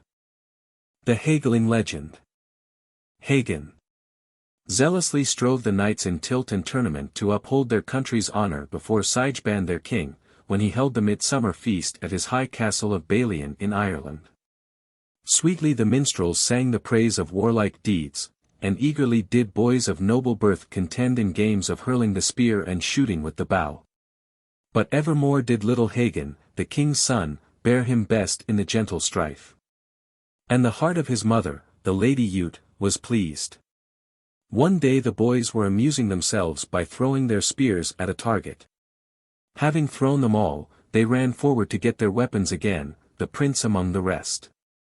As he could run faster than his companions, he reached the target first, and was busy pulling out his spear, when an old man called to the children to run back and hide themselves, for danger was approaching. He pointed up at the sky, crying, "A griffin." The Lady Ute looked, and saw a dark spot in the sky. It seemed too small to be dangerous. But it approached with the swiftness of an arrow, and the nearer it came the bigger it grew. All could now hear the noise made by its wings, and the sound resembled the rushing of the storm. The other boys fled in terror, but Hagen stood his ground boldly, and flung his spear with all his childish strength at the great bird. The weapon grazed its feathers harmlessly, and, at the same moment, it swooped down upon the child and bore him off in its talons. So the feasting and mirth that had reigned at Castle Balian were turned into mourning, for the heir to the kingdom was gone. There was no hope of rescue. For though many a hero would willingly have fought with the griffin, its flight was so swift that no one could see where it was gone. Years passed on, and the king and queen had no news of their boy. The griffin carried Hagen over land and sea to its nest, which it had built on a rock rising out of the water. It gave the boy to its young ones to eat, and then flew away in search of new booty. The little griffins fell upon the child, and prepared to devour him, but he made ready for his defense, thrust back their bills with all his strength, and caught the birds by the throat striving to throttle them. At length one of the griffins, which was old enough to fly, caught him up, and carried him to the branch of a tree, that it might enjoy the sweet morsel alone. The bough was too weak to bear their united weight. It bent, broke, and the monster fell with the boy into a thicket of thorns beneath. The griffin fluttered away, and Hagen crept deeper into the thicket, unheeding the thorns. At length he reached a dark cave, where he sank down utterly exhausted. When he came to his senses, he saw a little girl of about his own age standing a little way off and looking at him in astonishment. He raised himself on his elbow to see her better, upon which she fled to a greater distance, and no wonder, his appearance was so frightful. He was dirty, wounded, and bleeding, and his clothes hung about him in rags. He limped and crept as well as he could after the girl, and found that she had taken refuge in a large cave with two companions. They all shrieked when they saw him, for they thought he was either a wicked dwarf or a merman, who had followed them to devour them. But when he told them that he was a prince who had been carried off by the griffin, and had only escaped from the monster as by a miracle, they were comforted, and shared their scanty fare with him. After that they told him their story, which was much the same as his own. He found that the girl he had first seen was called Hilda, and that she was an Indian princess, the second was Heilberg of Portugal, and the third came from Iceland. The maidens nursed their young companion with such care that his wounds were soon healed. When he was well again, he went out to provide the needful food, and ventured deeper into the land than the maidens had ever done. He made himself a bow and arrows, the latter of which he tipped with fish bones, and brought home small game of all kinds. As the children had no fire, they were obliged to eat their food raw, but they became all the stronger and hardier for that, and when Hagen was 12 years old he was almost a man in size. Meanwhile the young griffins were grown up, and were able to go out in search of food for themselves, so that the boy could no longer wander about as freely and fearlessly as before. Nevertheless, one evening he ventured down to the shore, and crept under an overhanging rock which hid him from view. He looked out at the foaming waves and the wild sea, which now looked dark as night, and again was lighted up by the vivid flashes of lightning that burst from the storm clouds. He listened fearlessly to the loud peals of thunder, the howling of the wind, and the sound of the frantic waves dashing against the rocks. But suddenly he caught sight of a boat, struggling in unequal conflict with the elements, and his heart was filled with hope and fear, of hope, because thoughts of home and his parents were awakened in his breast. Of fear, because the boat seemed too weak to live on such a sea. Then he saw it drive upon a point of rock. There was one shriek of agony, and ship and crew were swallowed in the waves. The storm raged on, until morning came, and seemed with its soft light to calm the fury of the winds. On the strand were scattered pieces of the wreck, and the corpses of the luckless mariners. Hagen was going to sally out in hopes of picking up something useful, when he was stopped by hearing the whir of griffins' wings, and knew that the great birds had come down to the shore, having scented the prey. While the monsters were busied with their meal, the boy crept out of his hiding place in search of something to eat. But he only found driftwood, and a drowned man in full armor, with sword and bow, and a quiverful of sharp-pointed arrows. He could have shouted aloud for joy, for now he had arms, such as he used to see at his father's court. Quickly he donned the coat of mail, covered his head with the helmet, girded the sword to his side, picked up the steel bow and the arrows. It was high time, for at this moment one of the griffins swooped down upon him. He drew his bow with all his strength, and the arrow struck his enemy in the breast, bringing it down with fluttering wings. It fell at his feet, dead. A second monster shared its fate, and now the 3 other birds attacked him all at once, but he slew them all with his sword. He took the heads of the dead monsters to his friends in the cave, who had passed a wakeful night in anxiety for him. Great was their joy when they found that the griffins were dead. They accompanied their hero to the place of his victory, they helped him to throw the great birds into the sea, and then, true to pious custom, they assisted him to heap up a mound over the dead warrior whose weapons had helped Hagen to victory. Vainly did they seek for provisions among the wreckage, but they found a well-preserved box with flint and steel, which enabled them to make a fire. So they were now able to enjoy a well-dressed meal, which after their former privations seemed a perfect banquet. Hagen went out hunting much more frequently than before, and slew bears, wolves, panthers, and other wild beasts. Once, however, he met with a curious creature. It was covered with shining scales, its eyes glowed like red-hot coals, and horrible grinders gleamed in its blood-red jaws. He aimed a sharp arrow at its back. But the point glanced off the glittering scales, and the monster turned upon the lad. A second arrow was likewise without effect. Hagen now drew his sword. But all his efforts were useless, and he only escaped the terrible claws by his marvelous agility. When he was almost exhausted by the long struggle, he at length saw his opportunity, and plunged his weapon into the great jaws. Overcome with fatigue, he seated himself on the still heaving body of the creature. He longed for a few drops of water to quench his thirst, and as none was near, he eagerly drank of the blood that streamed from the monster's wounds. Scarcely had he done this, when his weakness vanished, and an unaccustomed sense of power took possession of him. He sprang to his feet, longing to put his new strength to the test. He would not have hesitated to fight all the griffins and giants in the world. He drew his sword, and slew a bear with one stroke. In like manner he killed 2 panthers, and a rhinoceros. He was covered with blood from head to foot, and looked so ferocious carrying the bear on his shoulders, that he frightened the maidens in the cave, but he regained his accustomed manner when he had seen the gentle Hilda. Many years came and went. Hagen and his 3 friends had enough to eat and drink, and were clothed in the skins of wild beasts.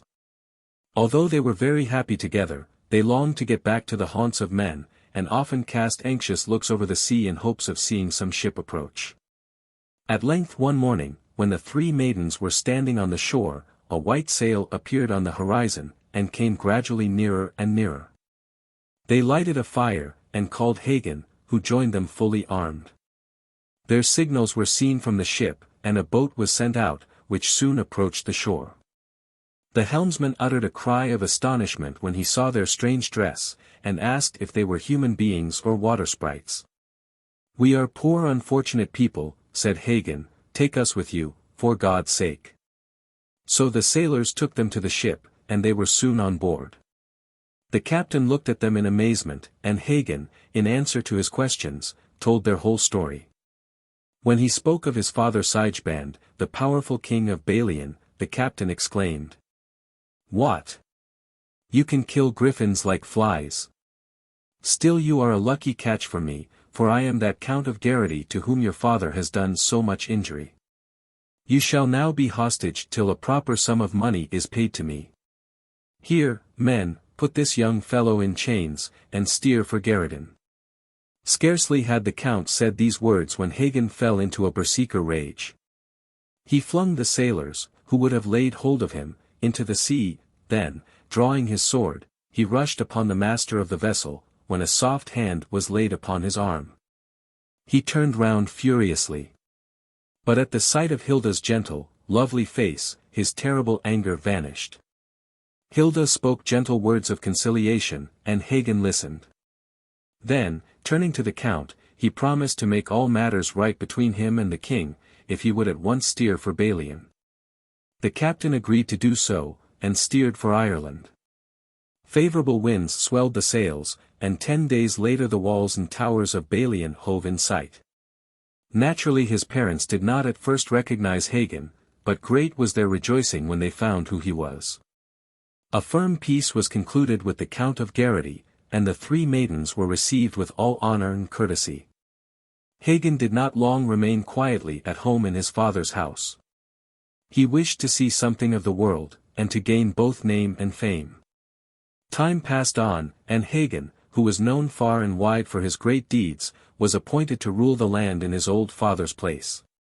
When urged by his mother to choose a wife, now that he had settled down after his wanderings, he wooed fair Hilda, the sweet companion of his childhood, and soon afterwards married her. Queen Ute lived to hold a grandchild in her arms, who was called Hilda after her mother, but soon after that she and Siegfried died, leaving their son to rule alone. The Princess Hilda grew up beautiful, and many wooers came to Balian to ask for her hand in marriage. But Hagen would receive no man as a son-in-law without first fighting with him, declaring that he would never give his daughter to one that was not stronger than himself. Whoever ventured to try conclusions with him had the worst of it. Wild Hagen, the terror of kings, became also the terror of wooers, and before long, he really had his house to himself. Hegeling the Hegeling and his heroes. Now about this time King Hegeling the Hegeling lived at Castle Maitland in Denmark. He was a bold warrior, and Nordland, Friesland, and Dietmarsh owed him allegiance. Many princely heroes were about his throne. Chief among them was his kinsman, old Wate, who bore rule in Sturmland, and was famous for his doughty deeds of war. Not less celebrated were the minstrels Horand and Frut, both powerful lords in Denmark. Then came Irold the Swift from Friesland, and Morung of Nifland, bold warriors both, and ever ready to help their liege lord. One evening, at the feast, Morung of Nifland advised King Hegeling to seek a wife, and said that Hilda, the Irish princess, was the best maid for him to woo, for she was famous in all lands for her beauty and virtue. And Horand answered, that the lady was justly praised, but that wild Hagen, her father, would permit no man to woo her, and that many a noble warrior had met his death in fighting with him for her hand. The king was much taken with what he heard of fair Hilda, and greatly desired to raise her to the Hegeling throne. He asked who would undertake the wooing for him. The courtiers advised him to make old Wate his ambassador, and although the lord of Sturmland had no desire to go on any such errand, yet he promised to set out. And said that if Horand and Frut would accompany him he had no doubt the wooing would be successful. The 3 warriors, joined by Irold of Nordland, prepared to set out on their journey. They took a small fleet of ships laden with costly wares, and 1,000 armed men, and started on their mission. After a long voyage they reached Balian, where wild Hagen held his court.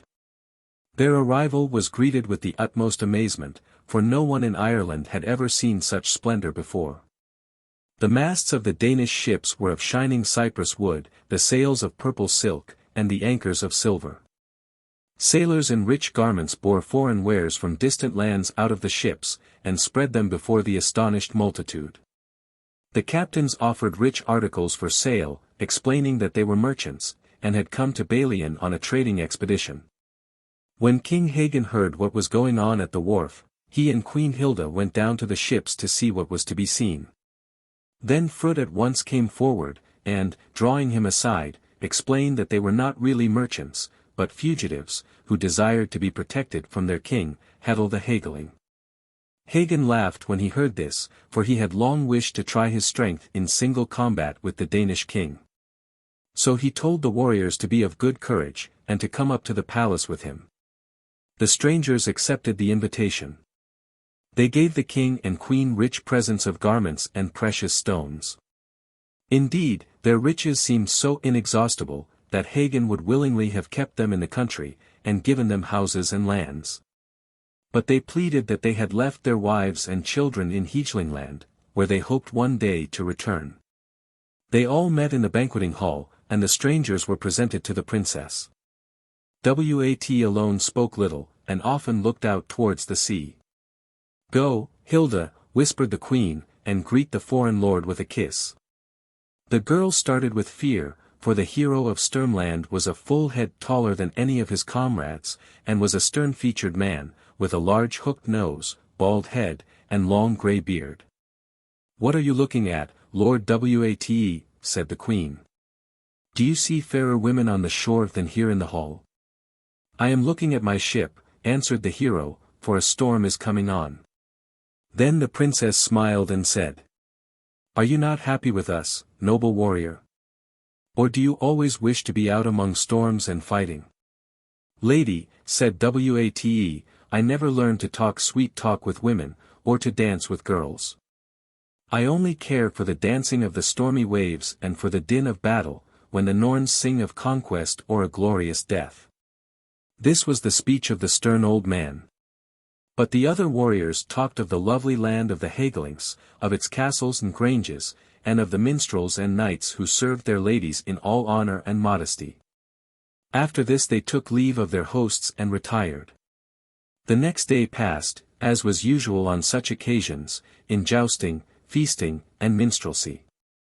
Horand used to sing, early in the morning and in the late evening, before the queen and her daughter, who were both delighted with his voice and his songs.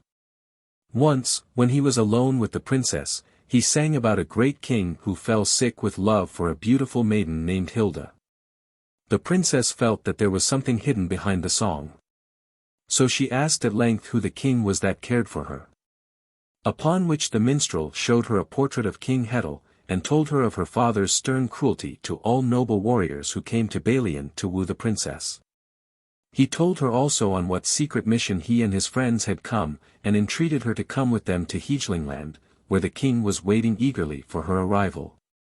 Once there, he continued, he would sing to her every day, and so would King Hegeling, who knew far more beautiful songs than he. Hilda promised that she would ask her father's permission to go down to the ships and look at the strangely beautiful stuffs and jewels on board. What she promised she did. One day the men of Hegeling came before King Hagen, and said that they had good news from their home. Their king had found that they had been falsely accused, and had therefore restored them to his favor. They wished now to take leave of Hagen, and return to their own land. The king was displeased to think of losing his guests, and yet they should not go without rich gifts. "Sire," said Frut the Wise, "we are so rich that we cannot well accept either silver or gold, but if you would show us a kindness, come on board our galleys with the queen and her ladies, and look at our treasures." Wild Hagen shook his head, but his daughter and the queen wished so much to go that he at length gave way. At the appointed hour, when the sails were spread and the ships were ready for departure, the king, queen, princess, and their ladies appeared upon the strand. Boats were ready to take them to the ships. Fair Hilda and her maid sprang quickly into a boat steered by Horand. But when Hagen and his armed followers were about to get into another boat, Frut, and Irold thrust them back and pushed off from land. The wild chieftain immediately caught up his spear, and rushed into the sea till the waves dashed over his head. Spears were hurled on either side, but Horand brought the princess safely to the ship. Hagen ran along the shore and called despairingly for ships and men to pursue the traitors, but the Irish boats were not ready for sea, and even at that moment the sails of the Hegelings were disappearing in the distance. The voyage lasted many days and many nights. Fair Hilda wept much for her father and mother, but Horand sang to her, now of great deeds, and now of love, till she was comforted. At length they reached the coast, where King Hegeling awaited them. He came down to meet them, and soon gained fair Hilda's heart. On the following morning they prepared to go to Maitland. But when they were about to start, they saw white clouds appear on the western horizon, which, as they came nearer, were discovered to be ships forming a great fleet, and from the topmast of each ship floated the banner of the cross. The Hegelings took it to be a fleet of crusaders going out against the unbelieving Wilken men or Riesen, but very soon a flag was hoisted bearing the arms of Hagen, a tiger, and then they knew that the enemy was approaching. King Hegeling and old Wate drew out their men in battle array on the strand. The old man laughed loud for joy that he was really to have a passage of arms with the warlike Irish king. The other princes advanced with their men to prevent the enemy's landing. The warriors were all of good cheer. But fair Hilda, who looked down from the battlements of the castle on the turmoil below, wrung her hands with grief that she should be the cause of bloodshed. The galleys cast anchor, and boats were put off filled with armed men. The battle began, and so firm was the resistance made to their landing that the boatmen could not approach the shore. Then wild Hagen flung himself into the water and fought his way to land, followed by his bravest men. His blows were so terrible that he carried all before him, and even Hegeling fell wounded to the ground, and was with difficulty borne away from the field. Old Wat now came forward, and he and Hagen had a hand-to-hand encounter. Each fought like a lion, and neither gave way in the least before the other, although both were severely wounded. At length King Hegeling, his head bandaged, and looking pale from loss of blood, forced his way through the throng of combatants with Hilda leaning on his arm. He threw his arms round Wat, while she did the same to her father, and entreated them both to make peace for her sake. Wild Hagen was touched by his daughter's words. He clasped her in his arms, and then held out his hand, first to Hegeling, and then to the grim old hero of Sturmland. Now that the battle was over, Wat went about binding the wounds of all whom he found, whether of Irish or Hegeling birth, with some healing herb, of whose virtues he was well aware. In the evening there was a great feast, and next morning the warriors all went to Mate Lane, where the marriage was to take place.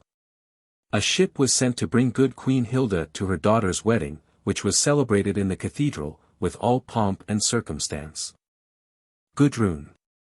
King Hegeling and fair Hilda lived happily at Mate Lane, and the men of Hegeling, Friesland, and Dietmarsh, were faithful subjects, out of love and gratitude for the justice and protection afforded them by their liege lord. 2 children were born to the royal pair, Ortwin and Gudrun, pronounced Gudrun, both of whom were strong and blooming as Nordland roses. As the boy grew older, he was given into the charge of the hero of Sturmland, that he might learn all that it became him to know from the greatest warrior in the land. Gudrun remained at home with her parents, and was instructed by her mother, both by precept and example, in all woman's work and knowledge. So she grew up, and became celebrated in every land for her beauty, her gentleness, and her wisdom. Many noble princes came to woo her while she was yet very young. Among them was the proud Moorish king, Siegfried, gigantic in height, and brown of hue. With many kings for tributaries, he felt himself so great, that he feared no refusal. Queen Hilda, however, thought the hero too arbitrary in his manners, and ignorant of the proper way to treat women. Hegeling was of the same opinion, so he told the wooer that the maiden was too young to be able to conduct a royal household. The Moorish king returned to his distant realm in great anger and disgust. But before leaving Mate Lane, he had bribed some faithless men with gold to keep him informed of all that went on in the land of the Hegelings. Now, at this time, King Ludwig ruled over Normandy and the neighboring lands. He was a great and warlike king. His son, Hartmut, was like his father in character, and helped him in his wars. When the latter heard of Gudrun, he determined to woo her for his wife. King Ludwig thought it a mistake, because the maiden's grandfather, Hagen, had once been his feudal superior, and had never forgiven him for having freed Normandy from the Irish yoke. Also he believed that Queen Hilda had inherited her father's temper. The Lady Gerlind, Ludwig's queen, was of a different opinion. She thought that Hartmut was worthy of the noblest wife in Christendom, and that, if they only set about the matter in the right way, his offer would be accepted. The young warrior was pleased with his mother's counsel, so ambassadors were sent to the Hegeling court, bearing rich presents. Queen Hilda accepted the gifts with gracious courtesy, thanked the ambassadors for bringing them, and added that she supposed the Lord of Normandy wished to pay off an old debt which he owed her father as his liege lord. The warriors were kindly treated, although the king and queen heard their message with displeasure, and said that the husband of their daughter must be of higher birth than the Lord of Normandy. The ambassadors, seeing that no good would come of their further stay, returned to Ludwig with their evil tidings. The Norman king was not much surprised at the result of the embassy. But the Lady Gerlind, whose ancestors had been powerful kings, chafed under the affront, and advised her son to avenge the insult with his sword. But the young prince had thought of another plan. He possessed strongholds and granges in Scotland. So he determined to go wooing himself in Scottish garb, accompanied by a large train of attendants. He was a hero, learned in all knightly duties, tall, manly, and strikingly handsome. He was accustomed to ladies' smiles, and to meet with kindness from women wherever he went, so he never for a moment doubted his power of winning the love of the Princess Gudrun. The ships were manned, a favorable wind filled the sails, but soon fell again, and the voyage was a very slow one. Meanwhile, another suitor had arrived at Mate Lane. This was bold Herwig, Lord of Zealand. He was a brave warrior, celebrated in many a victory, a faithful friend and loyal foe. Fair curls surrounded his face, and his blue eyes shone with intelligence. The maiden and he soon learned to understand each other, and before a word of love was spoken, each knew the other's feelings. When Hartmut arrived, in the guise of a Scottish prince, he soon discovered what was going on. A favorable chance led Hartmut to the garden one day, and there he found Gudrun alone. He told her of his love, and at the same time explained who he was. She was startled, but soon recovering herself, answered that she cared for someone else. She further told him to beware how he betrayed his identity, for her father and mother regarded King Ludwig as a vassal, and his life would be in danger if they knew his name and quality. The word vassal brought an angry flush to the young hero's cheek. He did not, however, betray his feelings, but took leave of the maid in seemly fashion, and, after saying farewell to the king and queen, set sail for his own land. Herwig lingered on at the palace in the hope that he might find some opportunity of seeing and speaking to the princess alone. But, whether by accident, or because the queen prevented it, he never found his opportunity. So he went boldly to the king, and made a formal offer for Gudrun's hand. Hegeling listened to him calmly, and told him that the maiden was too young to marry. This, however, was merely an excuse, for he really thought the king of Zealand was too poor a match for his peerless daughter. Herwig found no rest at home. He assembled his forces, and prepared to invade the land of the Hegelings.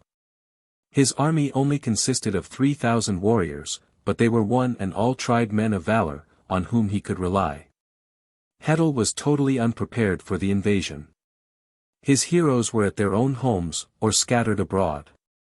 But he collected what men he could, and went out against the foe. Soon the clang of arms sounded on the strand, and the battle began. It raged fiercely for a long time. At length Queen Hilda, taking Gudrun with her, and followed by her ladies, descended to the place of combat, and spoke so wisely that she soon induced the men to put up their weapons, and make peace.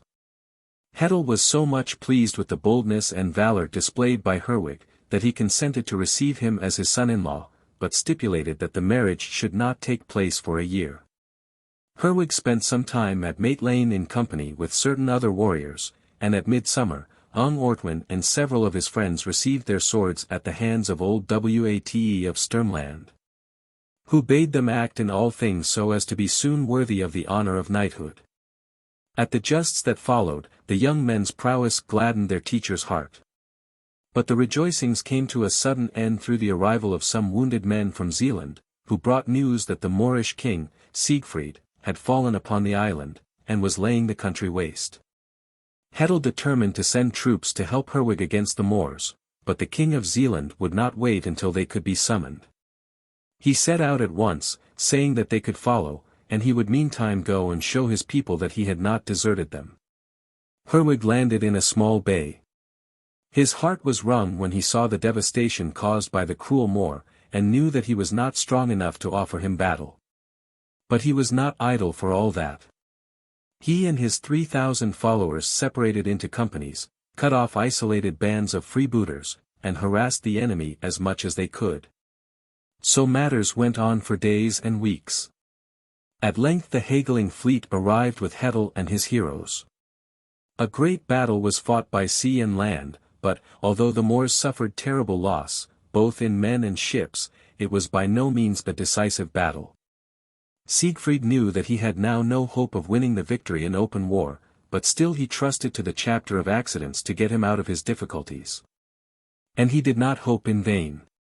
Whilst King Hegeling and his heroes were fighting in Zealand, Hartmut, with a large Norman army, had fallen upon the land of the Hegelings. Ludwig had accompanied his son. Together they had stormed the palace at the head of their men, had taken it, and had carried away the Princess Gudrun and her maidens, amongst whom was Hildburg, granddaughter of that Hildburg whom Hagen found on the Griffin's strand. The first messenger, who brought the news of the Norman invasion, was soon followed by a second, with tidings of the storming of the castle, and the carrying off of Gudrun. The first thought in every mind was to set off in pursuit of the robbers. King Hegeling sent to offer terms to Siegfried, telling him at the same time of what had chanced, and the Moorish king immediately offered to help to rescue the princess.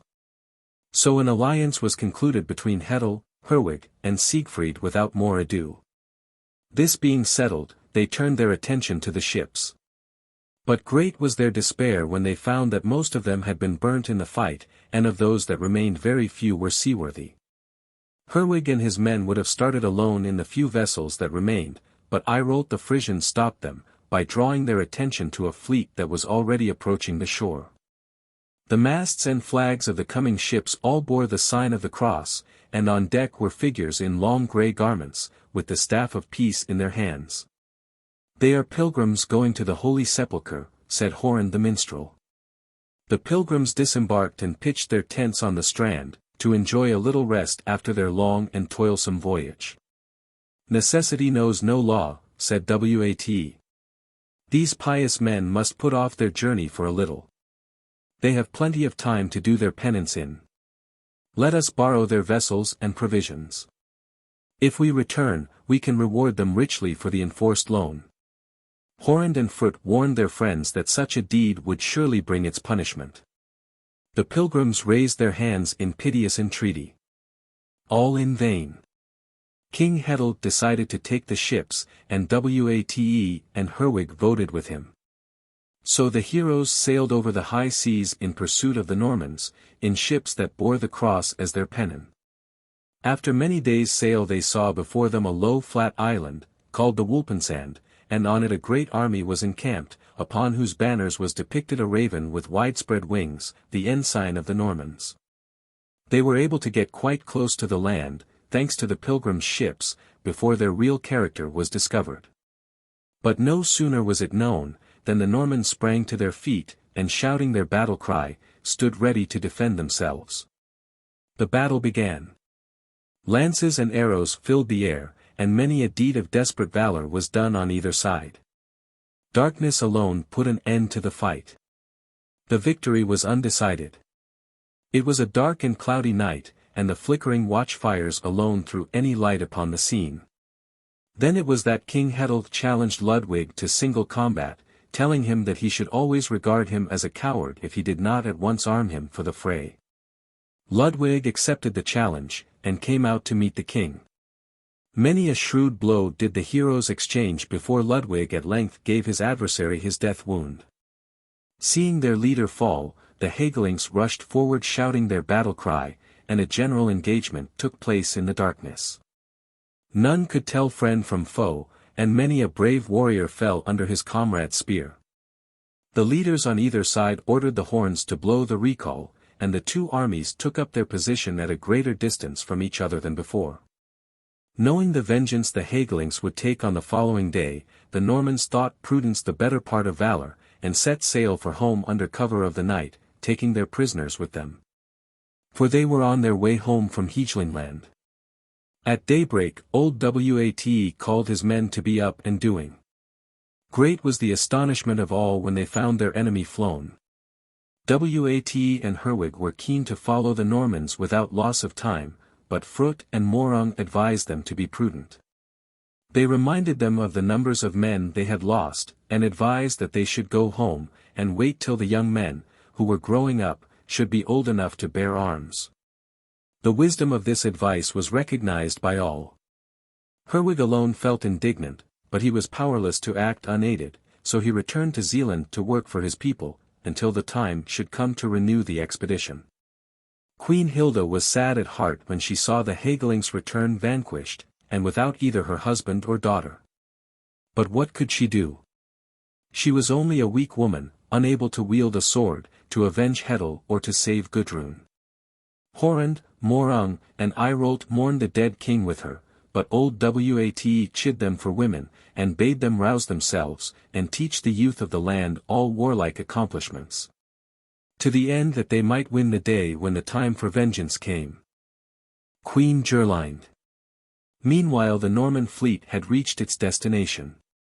Queen Gerlind, her gentle daughter Ortrun, their ladies, and many of the citizens of Cashen went down to the harbour to welcome the heroes home. After they had greeted the kings, Ortrun hastened to sad Gudrun's side, and, embracing her, told her to be of good courage. Gudrun was touched by the maiden's kindness, though it could not stop her tears. But when Queen Gerlind would have kissed her, she recoiled from her touch, for the sharp-featured woman with the bold, glittering eyes seemed to her a spiteful snake, ready to dart on his prey and crush it in his coils. Pretty puppet," said the offended queen. "What, so shy? But you'll soon grow tame under my training." She would have said more, but Hartmut interposed, saying that Gudrun was to be his wife when the days of mourning for her father were over. He then offered the princess his arm, and sorely against her will, she had to enter the palace side by side with him. Some of the townsfolk, watching her, said, "How beautiful she is," to which others made answer, "But how sad." Days and weeks passed on. Hartmut did his best to win fair Gudrun's love, but all his efforts were vain. One day he asked her why she would not love him, and she replied that he was a great and noble warrior, well worthy of a woman's love, but she was betrothed to Herwig, and would never break her troth.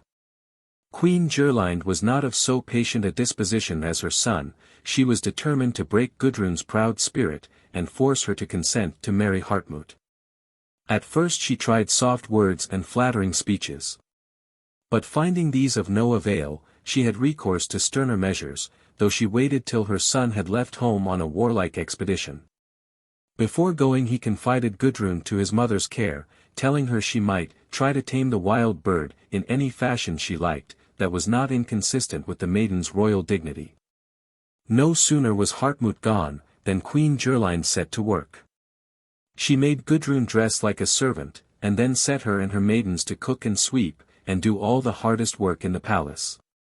Gudrun bore her wrongs in patient silence.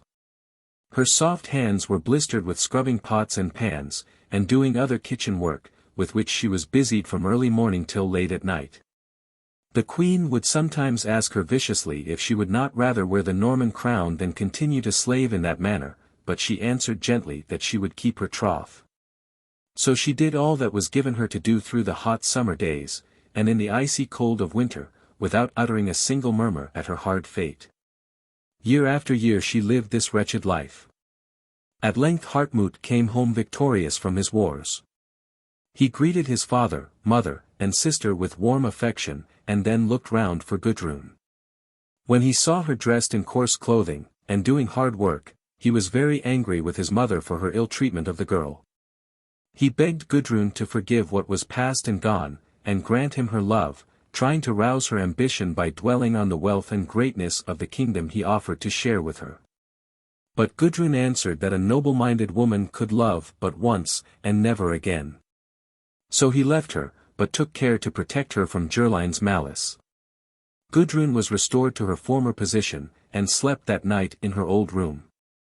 Next morning, when she awoke, she found the Princess Ortrun, whom she had not seen for a long time, bending over her. The two girls spent the summer together, and learnt to love each other warmly. As autumn came on, Gudrun thought that her friend looked graver and sadder than her wont, and asked her the reason of the change. Ortrun then confessed that as Gudrun had not given way to Hartmut's entreaties, but remained obdurate as ever, Gerlind intended to separate her daughter from the Hegeling princess. While the two girls were talking, Hartmut joined them, and said, "Lady Gudrun, the warrior to whom you plighted your troth is not worthy of your love. Otherwise he would not have allowed so many years to pass without coming in search of you at the head of his men. He has forgotten you, and is most likely married to another. You do not know him, noble hero, answered Gudrun. Death alone, which looses all bonds, could separate us. What if he has fallen in battle, or has died of some illness? Asked the young king. Then he shall find me faithful when I join him where there is no more parting, replied the princess, with a look of courageous resolve. So Hartmut took leave of her, and again went away to try and forget her amid the excitement of battle. When he was gone, Queen Gerlind once more deposed Gudrun from her high estate, and sent her to wash the clothes, making her work from early morning till late at night, and threatening her with the rod if she were lazy. But the princess worked too hard to give her an excuse for inflicting this last indignity. More years passed on, and at length Hartmut returned victorious as at first. He spoke to Gudrun, but found her faithful as ever to Herwig. Gerlind, after this, was harder than ever to Gudrun. The other Hegeling maidens were given lighter tasks than she. They had to spin and card flax and wool, while their beloved mistress had to wash the clothes all the cold winter through, and often, on her return from the shore, she sank into an exhausted sleep on her straw pallet, without having the strength first to take off her wet garments. At last matters came to such a pass that her cousin Hildburg could hold her peace no longer, and asked the queen how she dared treat a princess with such cruelty and disrespect. Upon which Gerlind set her to join her mistress in her work. This was just what Hildburg wanted. Her great desire was to be with her mistress, to cheer and comfort her, and lighten her toil. Still Gudrun had often to go down to the shore alone when Hildburg was busy at the castle. On one of these occasions she saw a swan come swimming over the sea. "O swan, had I thy wings, I would soar into the sky and hie me to my home." While she spoke, the swan dived into the sea, and in its place up came a mermaid. "O heart long tried and true, thy grief shall pass away, thy lover and thy kindred live, and lo, they hasten to thy rescue." So saying, the mermaid dived, and again the white swan floated on the wave. He spread his wings and rose in the air, flew 3 times round the princess, and sang. "True love on the earth may yet be found. True hearts that never roam. Lo, through the breakers foam. 'Tis thy warrior's bark o'er the wave doth bound, to lead his true love home." It was well for Gudrun that she had this secret hope to support her, for Gerlind's cruelty grew daily more intolerable. The princess and Hildburg were forced to wash the clothes on the seashore, dressed in simple linen shifts, and without shoes. When they begged for shoes, the cold was so terrible, their taskmistress gave them insulting words, and threatened to scourge them with thorns if their day's work were not finished by evening.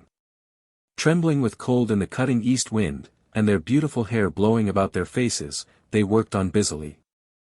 Suddenly they saw a boat gliding swiftly along the shore, rowed by 2 warriors in full armor.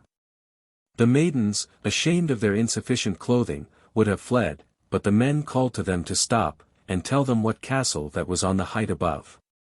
When they added that they would throw the linen into the sea unless they received an answer, the girls came back, and as they did so, Gudrun whispered. "See, it is Herwig. I know him well, but he has forgotten me." And in good truth the hero was unaware that his long-lost bride stood there before him, but no sooner had she pushed her fluttering hair back from her face, than he recognized her, hastened to her, and clasped her in his arms. When the other warrior opened his visor, Gudrun exclaimed, "Ortwin," and threw herself into her brother's arms. Then Ortwin turned to her companion, and said, taking her hand in his, "It is you, Hildburg. Do not be ashamed to confess that you and I have long loved each other, and would have been openly betrothed years ago, had not the Normans carried you off." They then exchanged the kiss of betrothal. Herwig wished to take the 2 girls away with them at once, but Ortwin would not consent. He said they must come openly on the morrow for Gudrun and Hildburg, who should never run away secretly from their captors. The 2 girls stood on the shore watching the boat as long as it was in sight. At length Hildburg in startled accents begged her friend to help her to finish the washing.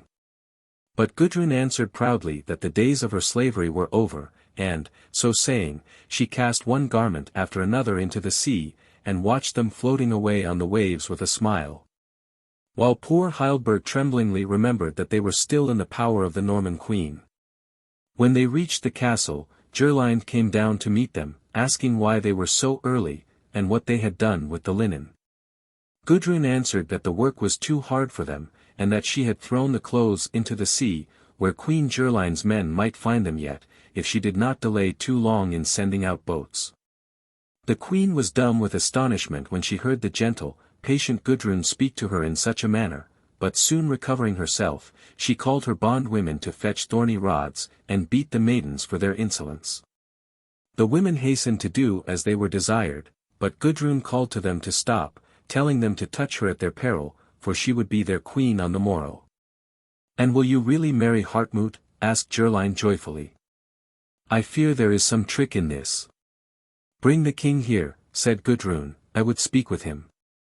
The queen went thoughtfully to her son, and said, "Hartmut, that obstinate girl has given in at last, and has consented to be your wife, but—" "No, but," cried the hero, "she consents, mother, I must hear her say so with her own lips," and he hastened from the room.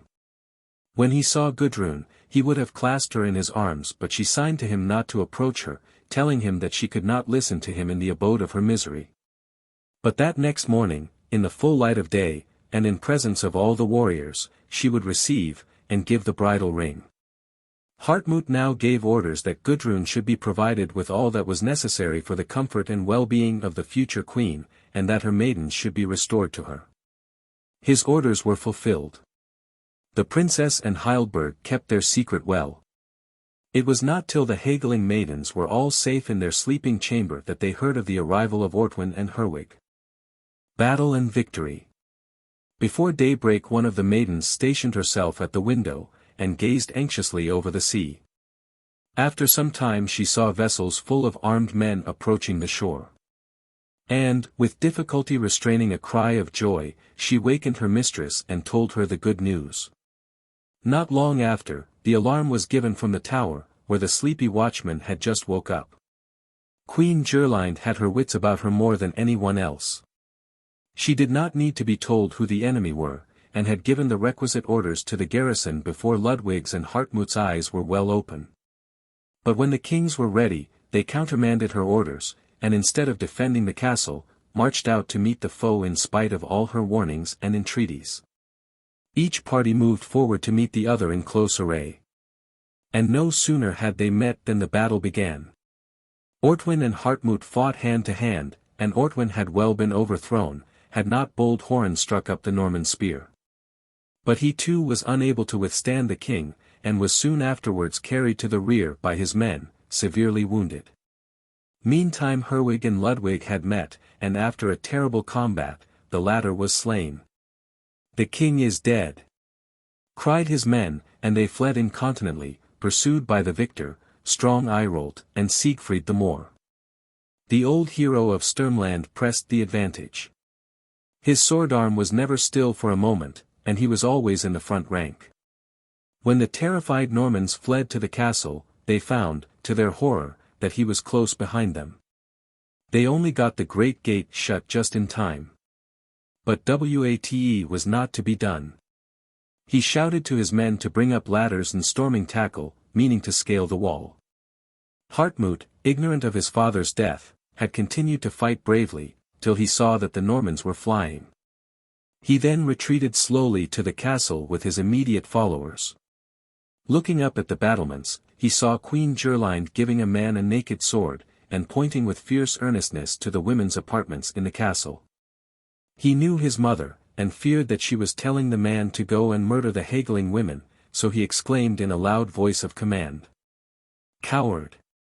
If you raise your hand to murder any woman, I will have you hung before sunset." The man let the sword fall to the ground, and slunk away. At this moment Hartmut, to his intense amazement, caught sight of old Wate at the castle gate. He looked round for help, but Ludwig was nowhere to be seen. On every side waved the banners of the Hegelings and their allies, and their foremost men were fast closing round him and his little band. Hartmut was too brave to fly, he prepared to defend himself to the last. The Lord of Sturmland now came forward to attack him, and although he fought desperately, it had gone ill with him, if Herwig had not thrown himself in the old warrior's way, and pleaded for his rival's life. In the heat of the conflict, Wate did not notice who it was that addressed him. He brought down one of his sledge-hammer blows on Herwig's head, and the King of Zealand was stretched unconscious on the ground beside many a dead and dying Norman. This restored the wild Lord of Sturmland to his senses. Leaving Hartmut alone, he bent over his friend, and, to his joy, discovered him to be whole and sound. As soon as Herwig was on his feet again, Wate asked, "What devil possessed you to make me spare the life of that Norman robber?" "No devil at all," replied Herwig. "The noble Gudrun loves the Princess Ortrun, and, for her sake, begged that Hartmut's life should be spared." "Women, women," cried the old warrior. "They are all alike. They have soft hearts, as easily moved as a fleecy cloud is blown by the breeze. But now let us haste, and trap the she-wolf in her lair." At length the castle gate was burst open, and the hero of Sturmland cut his way through the small crowd of defenders to the women's apartments. There he found Gudrun surrounded by all the frightened women in the palace, while Ortrun and Gerlind knelt at her feet and entreated her protection. "Where is the she-wolf?" shouted Wate. "Speak, Gudrun, and you others." He was awful to look upon, with his grim, stern face, his armor and sword dripping with the blood of his enemies, but Gudrun did not quail, nor did she utter a single word to betray the cruel woman who had used her so badly. She sat still and quiet, full of a gentle dignity, and looked at the angry old man without blenching. He cast a quick glance round the room in search of Gerlind, and as he did so, one of the maidens pointed to the queen. The moment he saw the glittering, snaky eyes, he caught Gerlind by the hair, and dragging her to the battlements, cut off her head, and flung both it and the body over the wall. "Now the other," he cried, rushing up to the terrified Ortrun. "She belongs to the serpent's brood, and must share her mother's fate." But Gudrun held the maiden tightly clasped in her arms, and told the grim warrior of all the love and tenderness that Ortrun had shown her, so Wate was fain to be satisfied with the vengeance he had already wreaked. Meanwhile the fighting outside the castle had also ceased. The Norman hero, weary to death, had surrendered with the 80 warriors that were left him. 3 days later, the victorious army went on board their ships, and set sail for the land of the Hegelings, leaving Morang and his men to garrison Kashan. Hartmut, and Ortrun with 30 of her maidens, had to accompany their conquerors. On their way they touched at Wolpensand, where Queen Hilda had had a minster built, and the bones of those who fell in the old fight buried, and there the heroes gave solemn thanks for their great victory. Ortrun sat alone in the churchyard, looking at the graves. She thought of her slain father, and wished that she too were at rest. But Gudrun coming up to her, took her by the hand and led her to the Moorish king Siegfried, who desired to gain her love. During the remainder of the voyage, Gudrun managed to throw the two much together, and delighted in telling Ortrun of Siegfried's noble and warlike deeds. In the meantime Queen Hilda, and Hergerd, Herwig's sister, often sat together at a window overlooking the sea. The Hegeling army must soon return, but how would it return? And would Gudrun have kept her troth? Hilda was not so hopeful as her young companion, for she was more used to sorrow. One day when they were at the window as usual, Hergerd saw the fleet appear in the distance, and uttering a cry of joy, told Queen Hilda that their friends were coming back. Before the queen and her ladies could get down to the shore, Wate had already landed.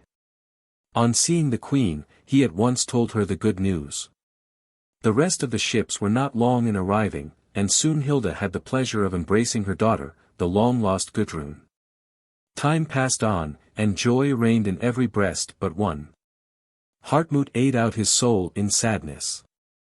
Gentle Hergerd pitied him, and begged Queen Hilda to use her influence to have him set at liberty, and allowed to return to his kingdom.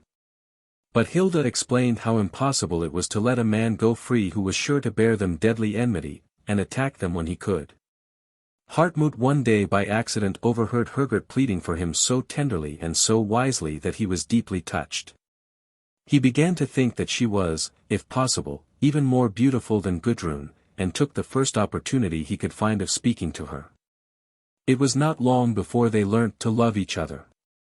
Hartmut told the queen about it, and asked for her consent to his marriage with Hergert, which she at once granted, and at the same time gave him back his sword and freedom. For the husband of sweet Hergert could never be aught else than the friend of the Hegelings.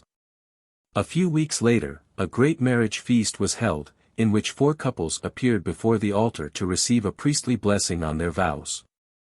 After which they adjourned to the banqueting hall, where all old scores were forgiven and forgotten for the sake of the happiness that now prevailed. Then the old minstrel, Horand, took up his harp and sang his last song.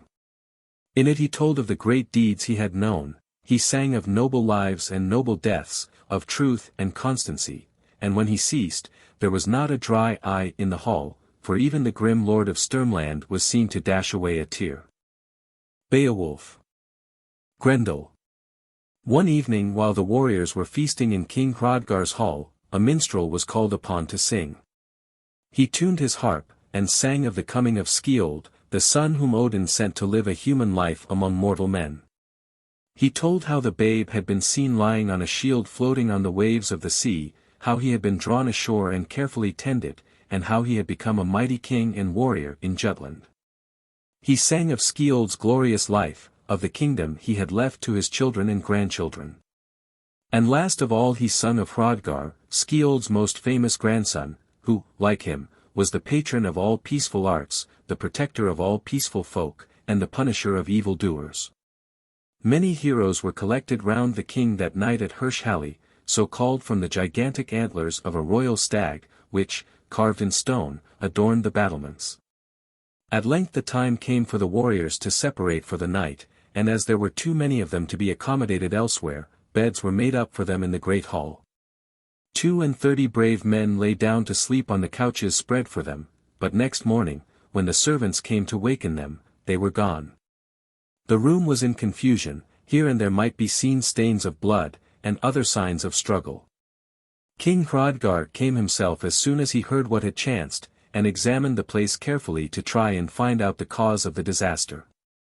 He followed the blood-stains through the hall, and out of doors, and there, in the soft earth, he saw the deep footprints of a giant. The whole affair was clear to him now. He knew that the monster Grendel, who had been banished the land by the aid of a great magician, had at length returned. When it became known that Grendel had come back, 10 warriors offered to keep watch in the hall, and fight the giant if he tried to come in. Next morning they were gone. They had either been surprised in their sleep, or had not been strong enough to withstand the monster. The Skioldung's people were brave and fearless, so 12 other heroes immediately offered their services. 11 of them laid themselves down to sleep in their armor, while the 12th, a minstrel, kept watch.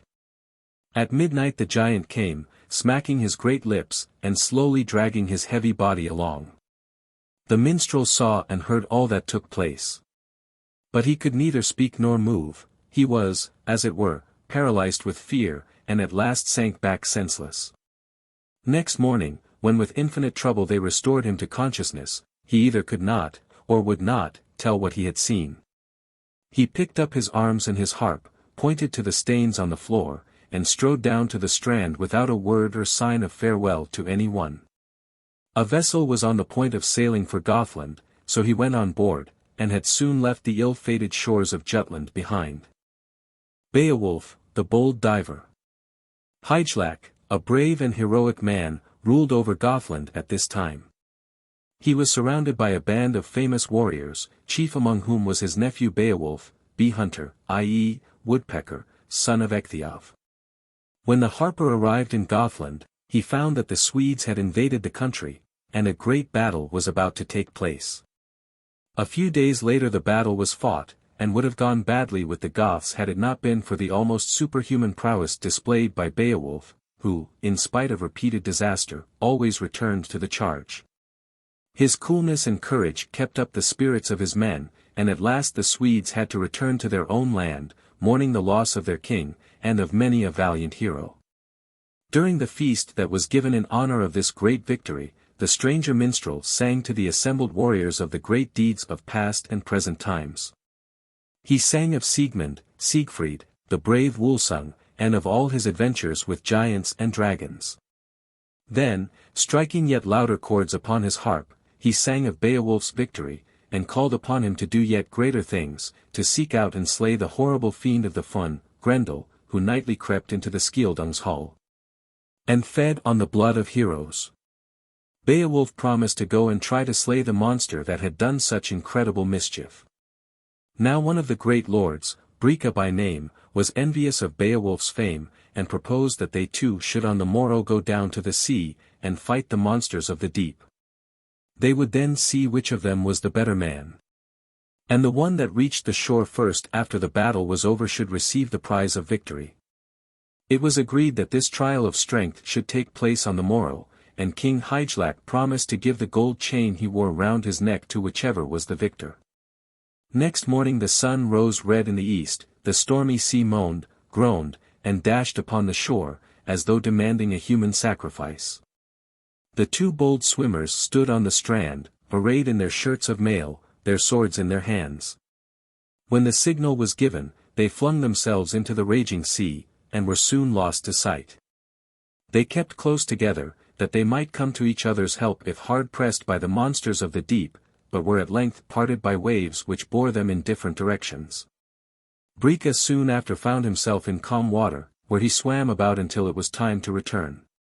Beowulf, on the contrary, was carried to a place where the waves beat fiercely against great cliffs that towered above the water, a place that swarmed with polypi, sea dragons, and horrible nixies, all lying in wait for their prey. Gigantic arms were stretched out to grasp him, but he cut them down with his sword. Monsters of every sort tried to clutch and stifle him, but he stabbed them through their scales. A nixie clasped him in his arms, and would have dragged him down to his cave, but he stabbed the monster to the heart, and drew him to the surface of the water. After a long struggle he again reached the open sea, and then strove with all his might to get home before the sun should quite have set. The storm was over, so that there was the less danger. Breca was the first of the bold swimmers to reach the shore. He turned with a triumphant smile to greet Beowulf, but what was his astonishment, and that of all present, when the hero dragged the monstrous form of the nixie on the sands, and stretched it out before them. The princes crowded round the hideous creature, and gazed at his enormous limbs in speechless amazement. "Here is the gold chain," said the king to Breca. "You have won it by hard labor. But my bold nephew has done even more than you, in that he has conquered and slain one of the monsters of the deep. I shall therefore give him my good sword nagling with the golden hilt, and the runic letters engraved in gold, that are sure to bring good fortune to the possessor." Beowulf was held in high honor by the Goths. But he could not sit still, satisfied with what he had already done. He longed to free the royal palace of the Skildungs from the monster Grendel, so he presently took ship for King Hroðgar's castle, accompanied by the minstrel, and 15 noble and courageous Goths. On their ship touching the strand below the fortress, the watchman asked them who they were, and what brought them to King Hroðgar's land. When he learnt their names and business, he was pleased, and sent them on to the king. Hroðgar also received them with joy and gratitude. The minstrel tuned his harp and sang of Beowulf's heroic deeds, and prophesied that he would conquer and slay the monster of the morass. This praise made Hunford, one of the courtiers, angry and jealous. He said it was Breca, not Beowulf, that had won the golden chain, that the Gothic hero was undertaking an enterprise that would very likely lead him to his death. And he advised him to think twice before attacking Grendel. Upon this, Beowulf exclaimed indignantly that he had won a good sword instead of the golden chain, and that it was sharp enough both to pierce the hide of the monster and to cut out a slanderous tongue. Hroðgar bade the courtier be silent, and promised the Goth that if he were victorious, he would give him rich presents, and would enter into a firm alliance with his people. At nightfall Hroðgar and his warriors withdrew, and serving men came into the hall to make up beds for the strangers. Beowulf felt so confident of victory, that he laid aside his helmet and shirt of mail, and then gave his sword to the groom in attendance. "I intend to master Grendel with my fists," he said. "He is unarmed, and I will meet him in like fashion." Midnight came, and the fiend of the Fun rose out of his hiding place. He expected a feast that night, and, wrapping himself in a veil of mist, made his way to the palace. He entered the banqueting hall, and, at sight of the Goths, a grin of satisfaction spread over his countenance, displaying his great teeth, which resembled boars' tusks in size and shape. At the same time he stretched out his hairy hands, which were furnished with claws like those of an eagle. The warriors were all sunk in a sleep so profound as to seem like enchantment. Beowulf alone remained awake, and that only by a mighty effort. He watched the monster through his half-closed eyes, and saw him stand gloating over his intended victims, uncertain with whom to commence. At last he seemed to have made up his mind, for he hurled himself upon one of the sleepers, whom he rapidly slew, drinking his blood with evident eagerness and enjoyment. He turned next to Beowulf. But the hero seized his outstretched arm in such a firm grip that he bellowed with pain. And now began a terrible struggle between the man and the demon. The hall trembled to its foundation, and threatened every instant to fall in ruins. The sleepers awoke. They drew their swords and fell upon the monster, but their weapons glanced harmlessly off his scaly hide, and they were fain to take refuge in out-of-the-way corners, that they might not be trampled underfoot by the wrestlers. At length Grendel had to acknowledge Beowulf's mastery, and now only strove to escape.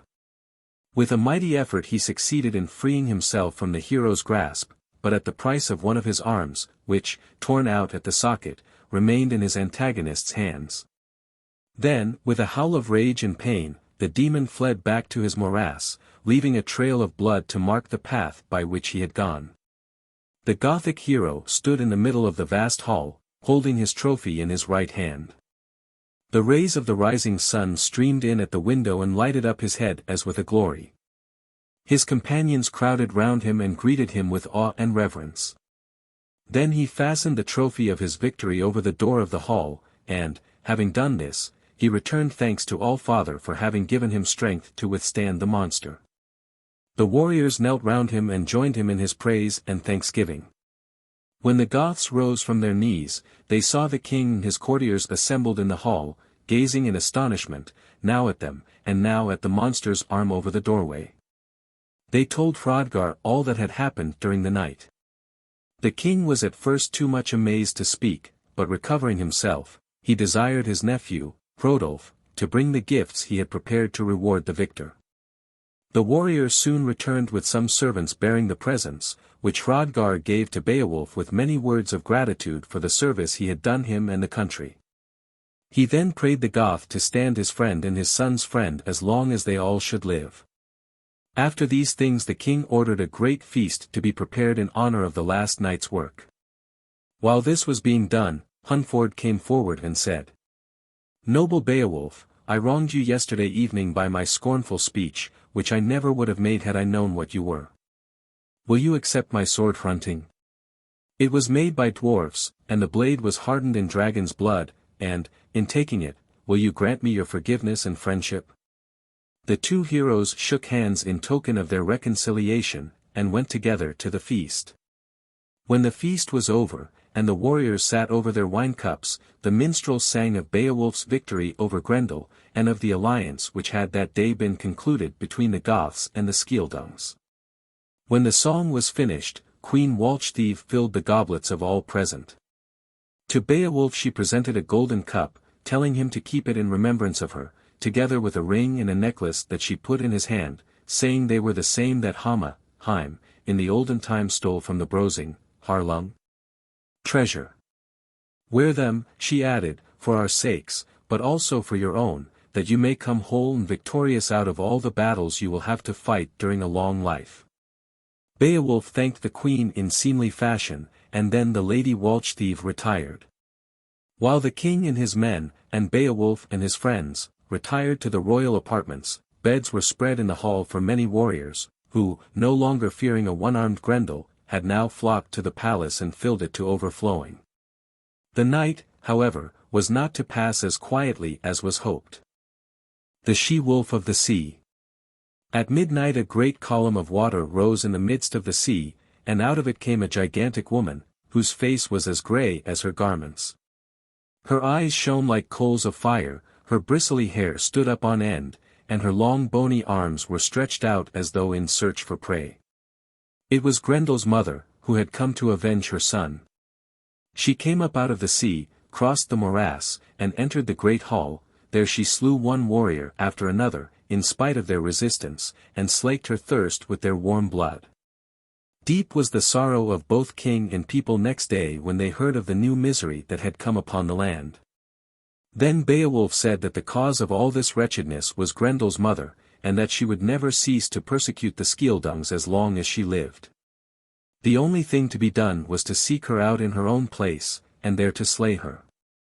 This he was prepared to do. He begged Hroðgar to send the treasures that he and the queen had given him to his uncle Hegeling, king of Gothland, should he fall in his struggle with the giantess.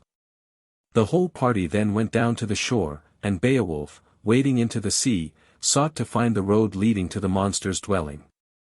Finding that it was a longer way than he had imagined, he came back to the shore and took leave of his friends, who one and all entreated him to give up the enterprise, but in vain. "Wait for me 2 days and nights," he said, "and if I do not then return, you may know that I have been conquered by the mere woman, but that is a matter that is in the hands of the gods alone in whom I trust." Having thus spoken, the hero tore himself away from his weeping friends, and plunged into the raging sea with all his armor on, and with Hunford's good sword at his side. He swam a long way. At last he saw a light deep down in the water. Her dwelling must be here, he thought, may the gods have me in their keeping. He dived down, down, down to the bottom of the sea. Many a monster of strange shape snapped at him as he shot past, but his coat of mail was proof against their teeth. Suddenly he felt himself caught as though with hooks, and dragged along so swiftly that he could scarcely breathe. In another moment he found himself in the crystal hall of a submarine palace, and face to face with the antagonist he had sought. Then began a terrible struggle. Beowulf and the giantess wrestled together for life and death. The walls of the palace shook so that they threatened to fall. The two wrestlers fell to the ground, Beowulf the undermost. The mere-woman pulled out a sharp knife to cut his throat, but Wieland's armor was too well made to give way, and Beowulf struggled to his feet again. The giantess then drew a monstrous sword, so heavy that few mortal men could have wielded it. But, before she could use it, Beowulf made an unexpected spring upon her, and wrenched the sword out of her hand. He clutched it firmly in both hands, and, swinging it with all his strength, cut off the woman's head. He felt so exhausted with his labors that he rested a while, leaning on his sword. After a few minutes he looked about him, and saw Grendel lying dead on a couch of seaweed. He cut off his head, meaning to take it with him as a sign of victory. But no sooner had he done so than the blood began to flow from the monster's body in a great gurgling stream, then it mixed with that of his mother, and flowed out of the entrance door into the sea. The blade of the giantess' sword melted in it, and vanished as completely as ice in the rays of the sun. The golden hilt of the sword and Grendel's head were the only booty that Beowulf brought with him out of the depths of the sea. His friends were collected on the shore, their hearts filled with a deadly anxiety, for they had seen the sea redden with blood, and knew not whose it was. So when the hero appeared, they received him with acclamation. Hroðgar and his people could find no words that would fitly express their gratitude to the hero who had saved the land from two such foes as Grendel and his mother. And when Beowulf and his warriors set out on their journey home, they were laden with blessings and gifts of all kinds. Hegeling received his nephew with great delight, and listened to the tale of his adventures in speechless amazement and ecstasy. Beowulf is made king. Many years passed away in peace and quiet. At last the Frisians made a Viking raid on Gothland, burning defenseless granges and cottages. Before King Hegeling could reach the place of their depredation, and offer them battle, they had taken to their ships again, and were far away. The king determined to make a descent upon Friesland and punish the marauders. He would not listen to Beowulf when he advised him to delay till better preparations could be made for the onslaught. The Goths landed in Friesland without opposition, and, marching into the country, revenged themselves by burning many a farmstead, and taking many a castle and township.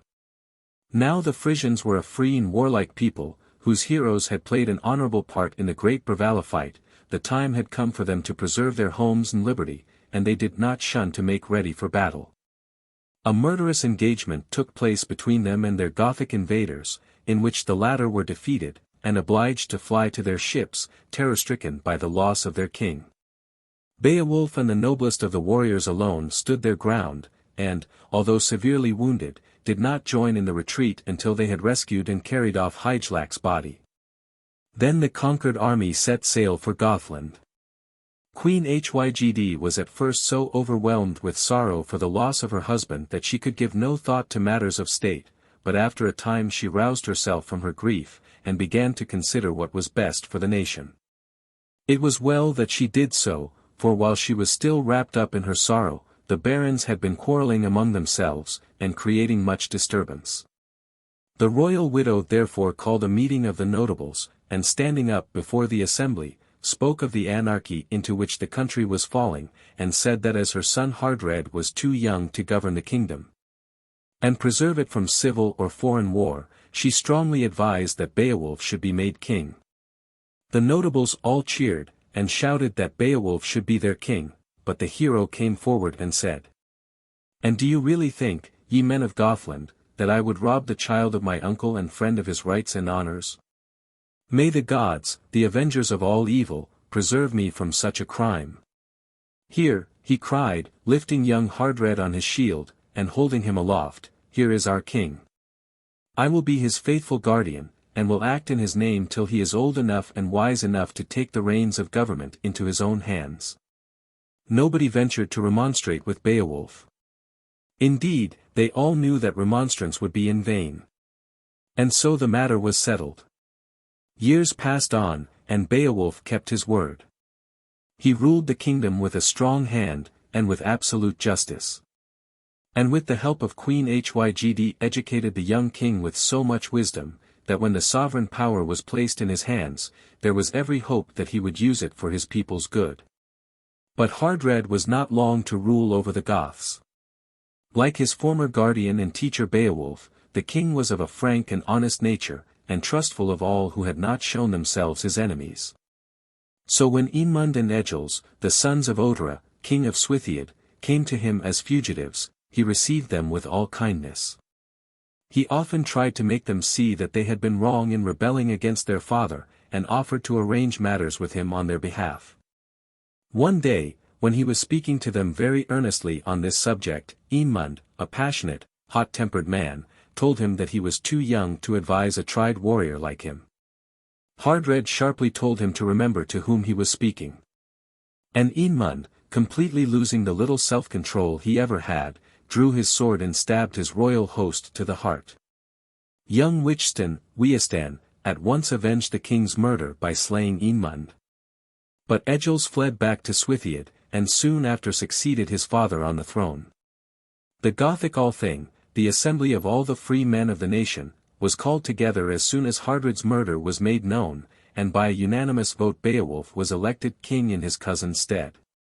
He accepted the office, and swore to rule his people justly. The fight with the dragon.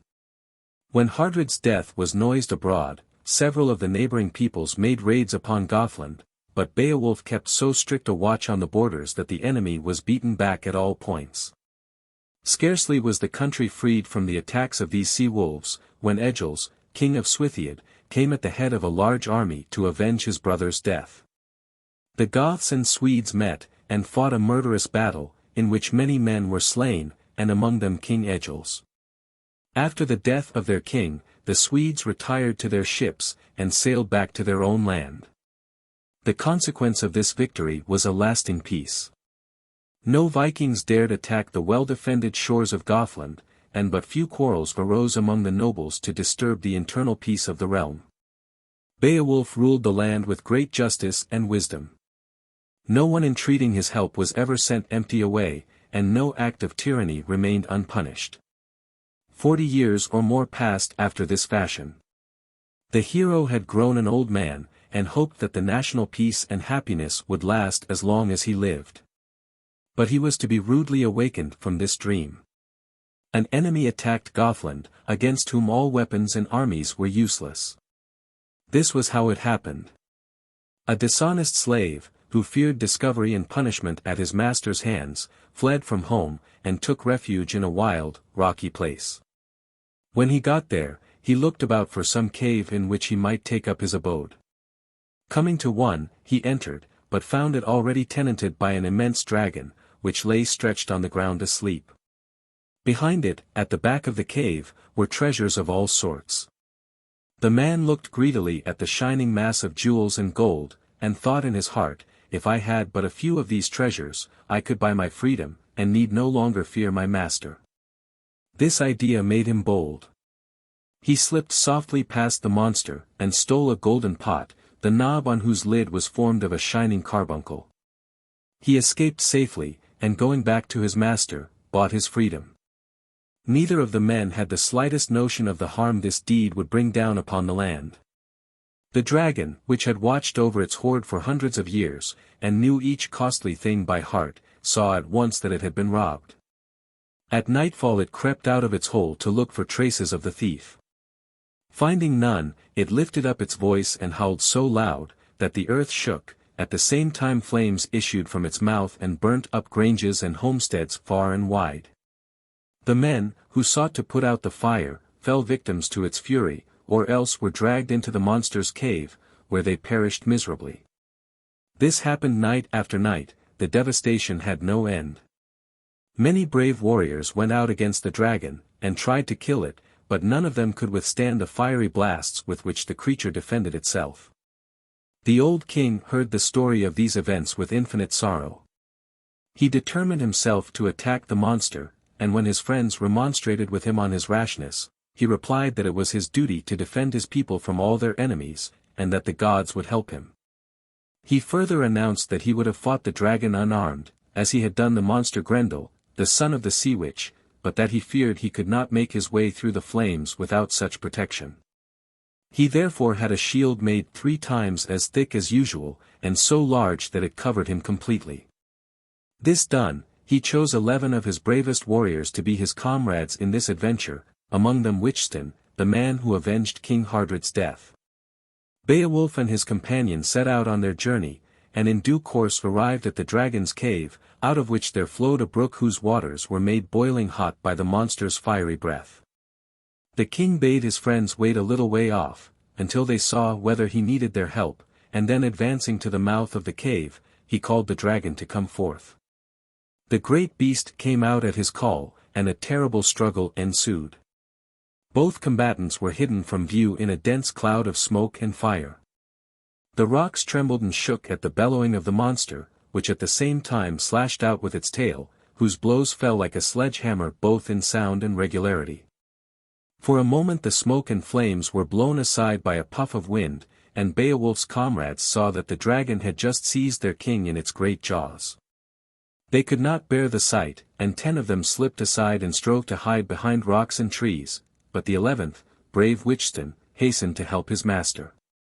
His shield was burnt up in a twinkling, and he was obliged to seek shelter behind the king. Both heroes seemed lost. The dragon tore down Beowulf's iron shield, and caught him a second time in its great jaws, crushing him between its teeth with such force, that the iron rings of his coat of mail cracked like so much crockery. Though they had been forged by Wieland himself. Then Wichston seized his opportunity, when the beast's head was raised, the better to champ his prey, and plunged his sword into the fleshy part of its throat under the lower jaw.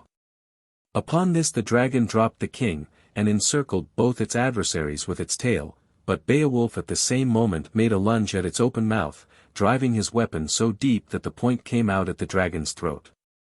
After that they soon dispatched the monster, and then threw themselves on a ledge of rock, panting and exhausted. When they had recovered a little, the heroes loosened their armor, and Wichston saw that blood was oozing slowly from under the king's gorget. He wanted to bind up the slight wound. But Beowulf forbade him, saying that it would be useless, as the hurt had been given by the dragon's tooth, and the poison was already in his veins. I must die, he added, but I go to my forefathers without sadness, though I am the last of my race, for my wife has given me no son and heir. I can look back on my past life with pleasure, for I have wronged no man, but have shown justice to all. He then asked Witchston to fetch him a drink of water, and afterwards to bring him the treasure out of the dragon's cave, that he might see, with his own eyes, the last gift he should ever make to his people.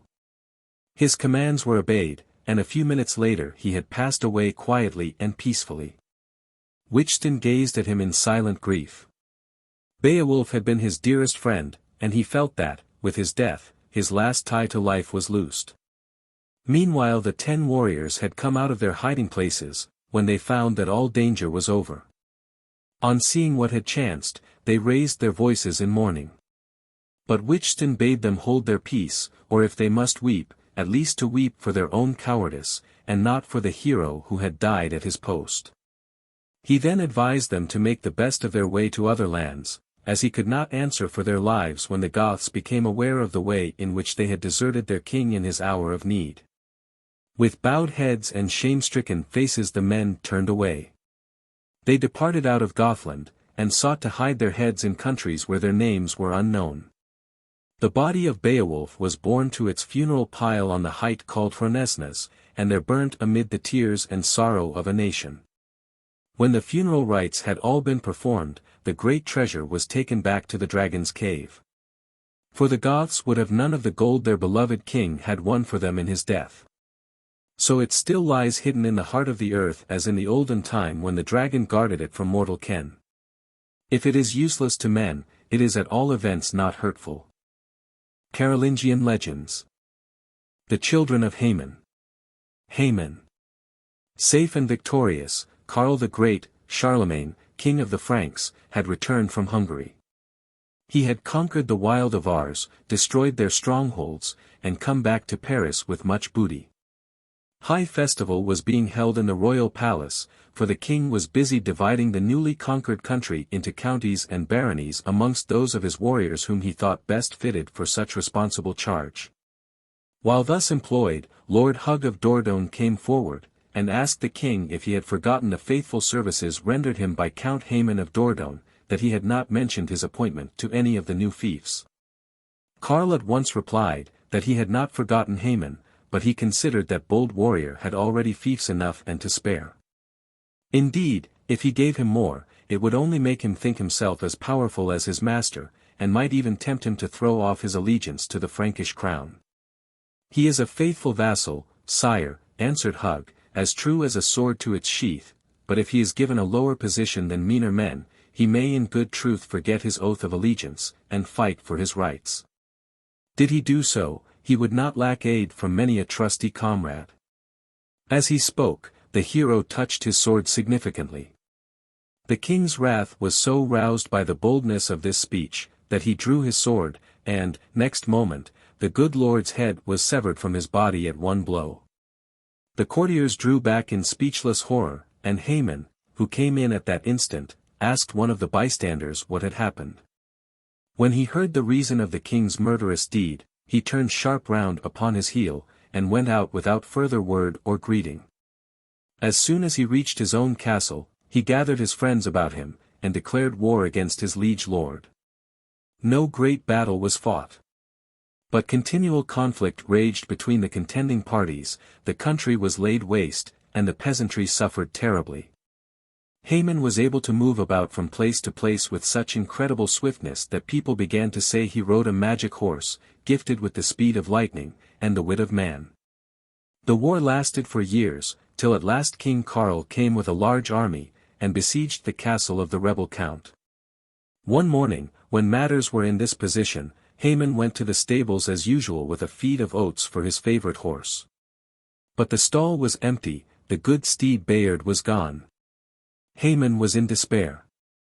He was just considering whether it was worth while carrying on such a hopeless war, when his cousin Mulgis, a small, insignificant-looking man with a long beard, came to him, and told him that he knew for certain that the devil had carried off the horse, and had hidden it in Mount Vulcanus, which is near the mouth of hell. He further promised to go and fetch it, in spite of all difficulties.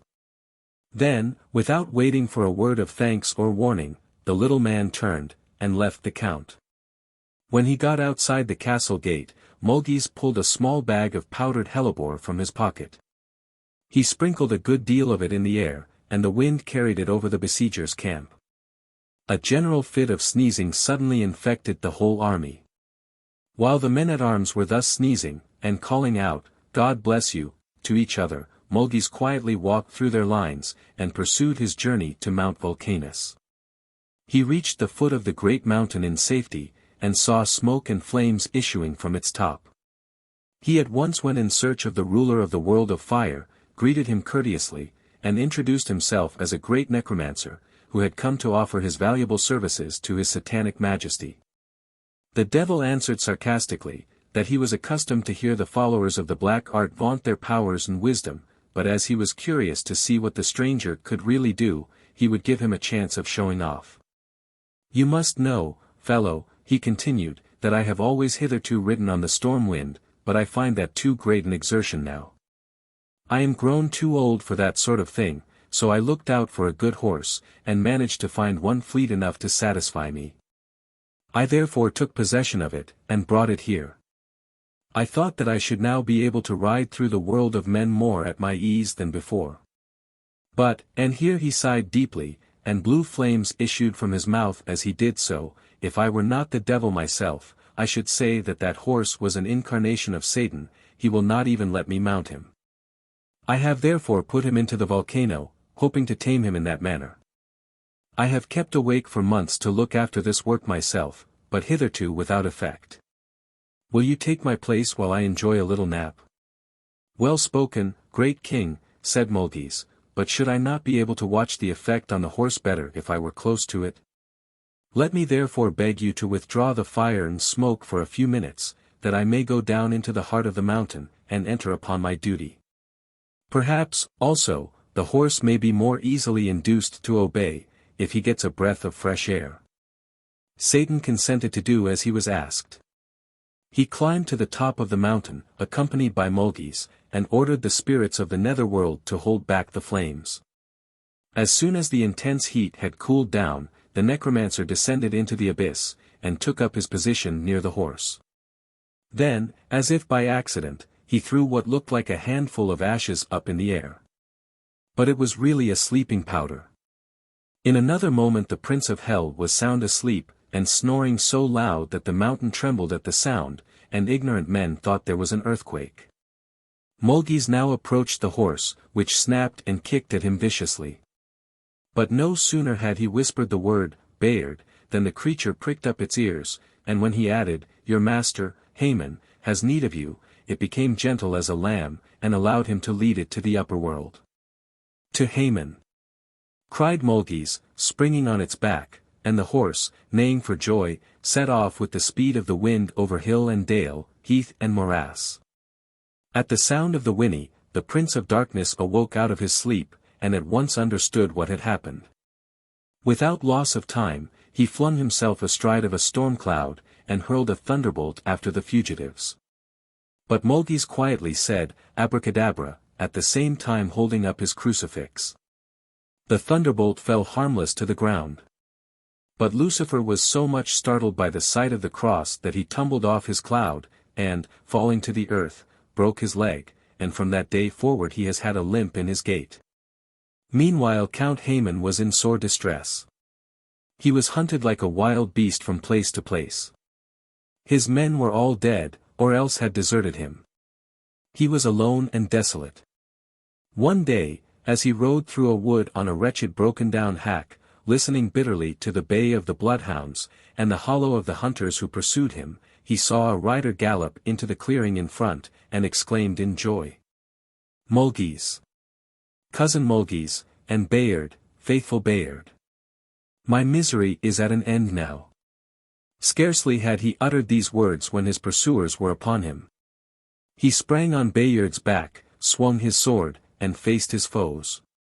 He and his horse fought together, and but few of his antagonists lived to tell the tale of that day's work. Haman's evil fortune now changed to good. Friends came to his aid, and many castles and strongholds fell into his hands. The paladins of the great king avoided giving him battle, and the war seemed as if it might go on forever. The proud king longed for peace, and at last sent ambassadors to his disobedient vassal, offering to restore all his fiefs, and to pay him 4 times the weight in gold of the murdered Hug of Dordogne.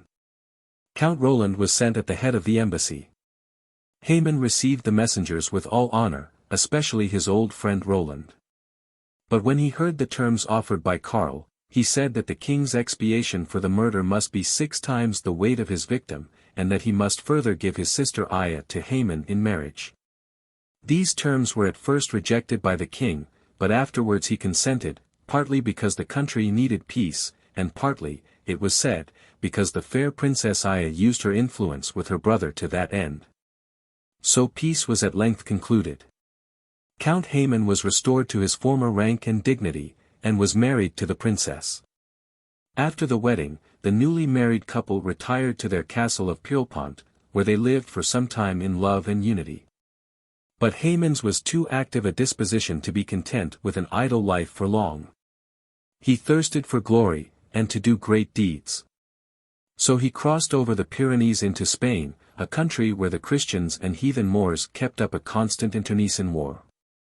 For the first few years Count Haman used to return home from time to see his wife and children, but when the fortune of war led him further south, he stayed away altogether, and seemed to have forgotten his beautiful home. And all that it contained. Reinhold and his brothers. Countess Aya mourned him as dead, and expended all her love on her 4 sons, whom she educated with the greatest care, and who rewarded her for her pains by growing up into wise and stately men. Reinhold, the youngest, and his father's image, was taller and stronger than his brothers, and a better swordsman than any one about Pierrepont. He had inherited much of his father's quick temper, but to his mother he was always gentle and biddable. The 4 lads, Richard, Adelhard, Wichert, and Reinhold had already shown their prowess in the field, when a messenger came to Pierrepont to say that Count Haman was lying sick at an inn at the foot of the Pyrenean hills, and near a place where hot mineral springs were to be found. He wanted his wife to come and nurse him. Aya prepared to obey her husband without a moment's delay, and set out accompanied by her sons. On her arrival at the inn, she hastened to embrace her husband, and present her sons to him. The 3 elder lads embraced their sick father tenderly, but Reinhold hung back. "Who is this broken-down old man?" he cried. "It cannot be my father, for he is a great hero, and that man does not look much of a warrior. I wonder if he will try about with me." "Boy," said Haman, standing up straight, "do you not know me for your father? Look at this ring which your mother gave me years ago, and at these scars which I gained in battle. And," continued the countess, "does not my love for him bear witness that he is your father?" "Yes, mother," cried Reinhold, "I recognize him now." And, so saying, he clasped his father in his arms, and squeezed nearly all the breath out of his body. "Ah, this one is my son, and no mistake," said Haman. "He was cut out of the same quarry." Aya and her sons were anxious to hear all that the count had done and seen since they had met last, so Haman told them all that had befallen him, and ended by saying that he had brought home great wealth. This wealth he intended his 3 elder sons to divide equally amongst them, whilst his youngest son was to have his good sword Flamberg and the horse Bayard, if he could manage to ride it. Reinhold did not in the least doubt his powers of riding anything, and begged his father, mother, and brothers to come and see him mount his new steed. They followed the lad into the stable. Reinhold went straight up to Bayard, and seizing the halter in one hand, was about to mount, when the horse caught his coat between its teeth, and threw him on the ground. The bold warrior, ashamed of his fall, sprang to his feet, and next moment was seated in the saddle. There was a fierce struggle for mastery, which ended in the victory of Reinhold. After a wild and dangerous ride, when Bayard once more stood in its stall, Haman went up to the noble animal, and said, "Bayard, this is my son, your future master." The horse seemed to understand, for it laid its head gently against Reinhold's breast, as though to acknowledge his mastery. Count Haman was soon strong enough to return to Pierrepont with his family. Shortly after his arrival there, he heard that the king, who had lately been crowned emperor at Rome, intended to confer the honor of knighthood on his son and heir, Prince Ludwig, and on several squires of noble birth. Haman and his sons at once determined to go to court on this occasion. A great tournament was held before the emperor knighted the young men, and each and all of the candidates showed himself worthy of the honor about to be bestowed on him. More especially Reinhold, whose prowess brought down endless acclamations. After the ceremony of knighting the young nobles was over, Ludwig was crowned king, and named his father's successor in the empire. The young king's first act was to distribute fiefs to the new-made knights, save and except to the brothers alone. These he passed over entirely. He did not even invite them to the feast, and to all appearance the day of general rejoicing was to be a fast day for them. Reinhold thought it too bad, so he walked into the royal kitchen and helped himself to all he needed for himself and his brothers. The reason of this extraordinary conduct on Ludwig's part was easy to guess. He was jealous of the superior strength and prowess Reinhold had displayed in the lists. Above all, he could not forget the fall he had met with at his hands. He confided his dislike of Reinhold to his favorite, Ganelon, a fawning sycophant, and told him that he wanted to rid himself and the country of him whom he chose to regard as his enemy. Ganelon at once had a plan to propose. He said that Ludwig, who was famous for his skill in playing chess, should challenge Edelhart, one of the brothers, to play a game with him, each player to stake his head to the other. Reinhold would be sufficiently punished, in Ganelon's eyes, by the pain his brother's death would cause him. Ludwig agreed to the plan with alacrity. Edelhart, on receiving the challenge, declined to play on such terms, saying that if he won, he could not raise his hand against the life of his future liege lord. But Ludwig would not listen to any excuse, saying he would have him proclaimed a coward if he did not consent. So the young hero gave way, much against his will. A few minutes later the two men were seated opposite each other before a chessboard, while three of the courtiers, who had been chosen umpires, stood beside the table and watched the players. 5 games were to be played. The chessmen on the one side were made of gold, those on the other of silver. Ludwig, who played with the golden chessmen, had the first move. The 5 stipulated games were played one after the other, and in each of the 5, Ludwig was checkmated. The umpires were silent. The king swept the pieces together impatiently, and when Edelhart said he had only played for the sake of his life and honor, that the head of his king was sacred in his eyes, Ludwig caught up the chessboard and flung it in his face with such force that the blood flowed from his mouth and nose, and stained his garments. The hero instantly rose and withdrew. As he crossed the courtyard, his brother Reinhold hastened to meet him, and asked what was the matter. On learning what had taken place, the younger brother was very angry. He gave orders that all should be got ready for their departure, and sent a servant to tell his father and brothers to come down to their horses. Then, turning to Edelhart, he said he would fetch him the prize he had won. Signing to his brother to follow him, he at once directed his steps to the throne room, where the emperor was seated with his knights and nobles about him. Ludwig and the umpires were there also. Reinhold advanced to the throne, and told Karl the whole story, asking the umpires if it were not so. 2 of them were afraid, and held their peace, but the third boldly avowed the truth. Reinhold, upon this, drew his sword Flamberg, and with one stroke severed Ludwig's head from his body. Almost before the spectators could draw breath, the brothers had left the room. On reaching the courtyard, they at once mounted their horses and rode away, accompanied by Haman and the rest of their party. They were pursued on the instant. The men-at-arms came up with them outside the town gates, and a battle ensued. From the first there seemed to be very little chance for Count Haman and his sons. They had but a few men-at-arms to support them, and the enemy's numbers increased every minute. Their men were at last all slain, and so were all their horses, except Bayard, which bore bold Reinhold here, there, and everywhere with equal speed and safety. At length, seeing that further contest was useless, Reinhold called to his father and brothers to mount behind him on Bayard. The 3 brothers lost no time in obeying him, but Haman was so hemmed in by the press of people that he could not move. Although bearing a 4-fold burden, Bayard galloped away as lightly and easily as if he had had nothing on his back. Haman meantime yielded himself prisoner to Bishop Turpin, the bishop promising that his life should be spared. But the emperor refused to be bound by Turpin's promise, and ordered that Haman should be publicly hung for the offense his son had committed. The bishop's entreaties were vain. It was not until Roland and the other paladins threatened to leave his service if he persisted in ordering Haman's death, that the emperor gave way, and set his prisoner free.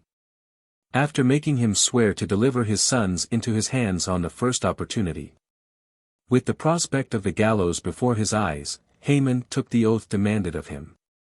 Meanwhile the brothers journeyed rapidly through the broad lands of France. Nowhere could they find an abiding place, for they were outlaws, whose life was forfeited if they fell into the emperor's hands. At length they came to Siegfried, a Moorish chieftain, with whom they made friends, and to whom they swore fealty. They remained with him 3 years, serving him well, but when, at the expiration of that time, they asked for the pay he had promised but never given, the Moor, who thought them unable to defend their rights, refused to listen to the request. So Reynold, growing impatient, cut off his head. It was certainly an effectual way of ending the argument, but it necessitated immediate flight on the part of the brothers. This time they turned for protection to Iwo, Prince of Tarasconia, the mightiest opponent of Siegfried. The prince received them with every mark of honor, and with their help gained many victories over his enemies. But when he heard of the imperial ban under which they lived, Iwo called his council together, and asked what was to be done. Some of his advisers wanted him to get rid of the brothers as quickly as possible, while others said that it would be well to court the emperor's favor by delivering the outlaws into his hand, but the greater number were of opinion that the best thing to do would be to bind the heroes by some strong tie to the princely house. This last piece of advice was the one followed by Iwo, who gave Reynold his only daughter Clarissa to wife, and appointed him and his brothers a residence by the sea. There a strong fortress called Montalban was built, which became the chief stronghold of the principality. On one occasion the emperor's forces besieged it for a whole year, and then had to withdraw, baffled. "Look," cried Richard, looking down from the battlements, "the imperial eagle flutters away into the forest with a broken wing. Up, Reynold, and after it, that we may send it home like a plucked goose." "I have something else to do," answered his brother thoughtfully. 7 years have passed over our heads since we saw our good mother. The longing to see her again gnaws at my heart. I must go and visit her, were it to cost me my life." His brothers agreed to go with him, so they armed themselves cap a pie, drew long grey pilgrims' dresses over their armor, and set out for Castle Pierrepont. They got there safely, and were received with the greatest joy by their mother, who could not do enough to show them how happy their coming had made her. The chamberlain who had taken them into the presence of the Countess Aya, soon discovered who they were, and determined to betray them. He went at once to his lord, Count Haman, told him who the supposed pilgrims were, and reminded him of his oath to the emperor. Haman was very angry, and felt inclined to slay the chamberlain there and then, but refrained. After taking counsel with himself, he made up his mind that the best thing he could do would be to take his sons prisoner, and march them off to the emperor, giving them, however, an opportunity of slipping away before they reached Paris. So he called his men-at-arms to follow him, and went to his wife's apartments. Aya, seeing them crossing the court, would have hidden her sons, but they refused to hide, and, throwing off their pilgrims' robes, prepared to defend their lives to the last. Reynold's great strength served him in good stead. He fought so furiously that the men-at-arms fell back. Haman alone stood firm. Reynold swung his sword, but his mother clung to him, entreating him to remember that it was his father who stood before him. Reynold at once put up his sword, but disarmed his father, and took him prisoner. "The man that would have delivered his own children up to the executioner's axe shall go to his friend the emperor in a guise that befits his knightly character," said Reynold. The men-at-arms stood so much in awe of the young man's prowess and strong arm, that they promised implicit obedience. Reynold, therefore, sent one of them to fetch an ass. When it was brought he placed the count upon it, and bound him to the saddle. Then calling a boy, he placed the reins in his hands, and bade him lead the prisoner to Paris. The count, however, had not so far to go, after all. For, meeting some of the imperial troops on the way, he was set at liberty, mounted on a horse, and taken back to Pierrepont. The brothers were enjoying themselves in their old home, when the emperor's troops arrived before the gates of the castle. Reynold was alone with his mother when the order to surrender was given by the invaders. The young man snatched up his sword, but his mother silently pointed to the gates, which were already thrown open. She then dressed him hastily in his pilgrim's robes, and led him out of the castle by a secret door. Having done this, Aya returned to seek, and, if it might be, save her other sons. But she found them prisoners and bound, and in the hands of their enemies. She wept and wrung her hands, for she knew that she was powerless to help them. Meantime Reynold was hastening back to Montalban as quickly as he could. He was determined to save his brothers, and knew that delay would be fatal. Arrived at home, he went straight to the stables, where Bayard whinnied with joy to see him. After eating a few mouthfuls of food hastily, he mounted his gallant steed and started for Paris, as swiftly as if his horse had had wings. He halted in a thick wood near the town, dismounted, and while his horse grazed beside him, threw himself down at the foot of a great tree, and began to consider what would be his best plan of operation. Overmastered by fatigue, he presently fell asleep, and dreamt that a necromancer was stealing his horse. When he awoke he looked about him anxiously, and called Bayard, but in vain. He called louder and louder. No answer was returned. He looked carefully for marks of his horse's feet, but found none. At the edge of the wood, he met a pilgrim, who spoke to him humbly. After some conversation, the pilgrim pushed back his hood, and looked at Reynold with a smile, and the young man recognized his cousin Mulgis. The necromancer then promised to restore the brothers and Bayard safe and sound. He took some yellow powder out of a box, and sprinkled it over himself and Reynold, at the same time muttering his abracadabra, and in a moment they were changed into the likeness of crippled beggars. Together they limped into Paris. A crowd of richly dressed lords and ladies were crossing the bridge over the Seine, which at that time connected the island city with the mainland. The emperor was there also, and beside him was the famous hero Roland, to whom he had promised the horse Bayard, if he would fight and conquer the sons of Haman. The horse was led by several grooms. All at once it stopped short, whinnied, jerked the reins out of the groom's hands, and trotted up to the two beggars, who were watching the procession. "Bayard is strangely constituted," cried Count Roland. "The beast seems actually to like poor folk better than noble knights." "Bayard. Is this Bayard?" asked one of the beggars. "Oh, noble gentleman, if this be Bayard, pray permit my poor comrade to mount him. A holy man told us that if he did so, he would at once be cured, and, as you see, he is a laymaster." "Well, cousin Roland," said the emperor, "help the poor fellow up, that we may see a miracle for once in our lives. I only hope it will be a miracle, and that the miserable wretch's arms and legs may not be broken." Roland signed to his servants, who with much difficulty hoisted the ragged laymaster into the saddle. They had to do it 3 times before he was safely settled. No sooner was he firmly seated than he drew himself up proudly, touched Bayard with the heel of one of his wooden shoes, and galloped away so fast that no one could overtake him. Mulgis pretended to be much frightened lest his comrade should meet with some injury from the runaway horse. At midnight, a little man might have been seen creeping along the streets of Paris, dressed in a grey coat. He kept continually murmuring, "Ista, Sista, Pista, Abracadabra." And dark clouds rose and covered the sky, making the moon and stars grow dim. He at last reached a tall, gloomy-looking house, before which a guard was set. But the watchmen had bent their heads and fallen asleep at his approach. The strong oak doors opened when he touched them with the point of his staff. He entered, and went straight to an underground dungeon, where 3 men were chained to the wall. He muttered some mysterious words, and the chains fell from off them. "Rise, brothers," he said, "your cousin Mulgis is here. He has come to save you." So they rose and followed him. Before leaving Paris, the necromancer went to the sleeping emperor, and asked him for the loan of his crown and sword. Karl immediately gave them to him. The emperor's feelings next morning may be more readily imagined than described, when he heard of the events that had taken place during the night.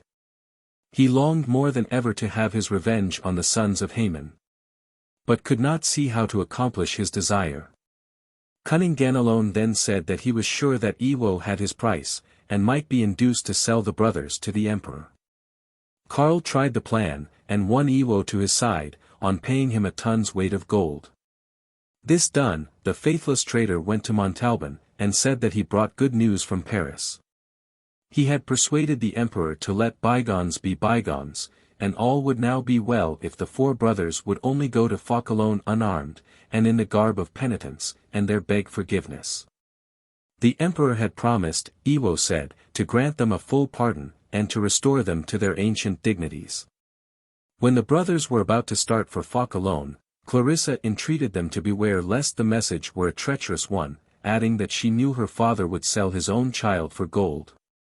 Reynold sternly told her she was an unnatural daughter, and bade her hold her peace. He then rode on, but Adelhart remained behind for a moment, and hid 4 swords, which his sister-in-law handed him, under the skirts of his penitent's robe. As the brothers were riding on their asses up the steep and narrow path that led to Fauchelon, they were set upon by an armed band of warriors. Adelhart divided the swords with which Clarissa had provided him, and they defended themselves so well, that the Count of Chalons, fearful of losing more men, determined to draw a cordon round the place where the brothers had taken their stand, and starve them out. The 4 weary men sat down to rest. They looked anxiously all round to see whether help would not come. The hot day was over, and evening coming on apace, when all at once they saw a well-known banner on the opposite hill.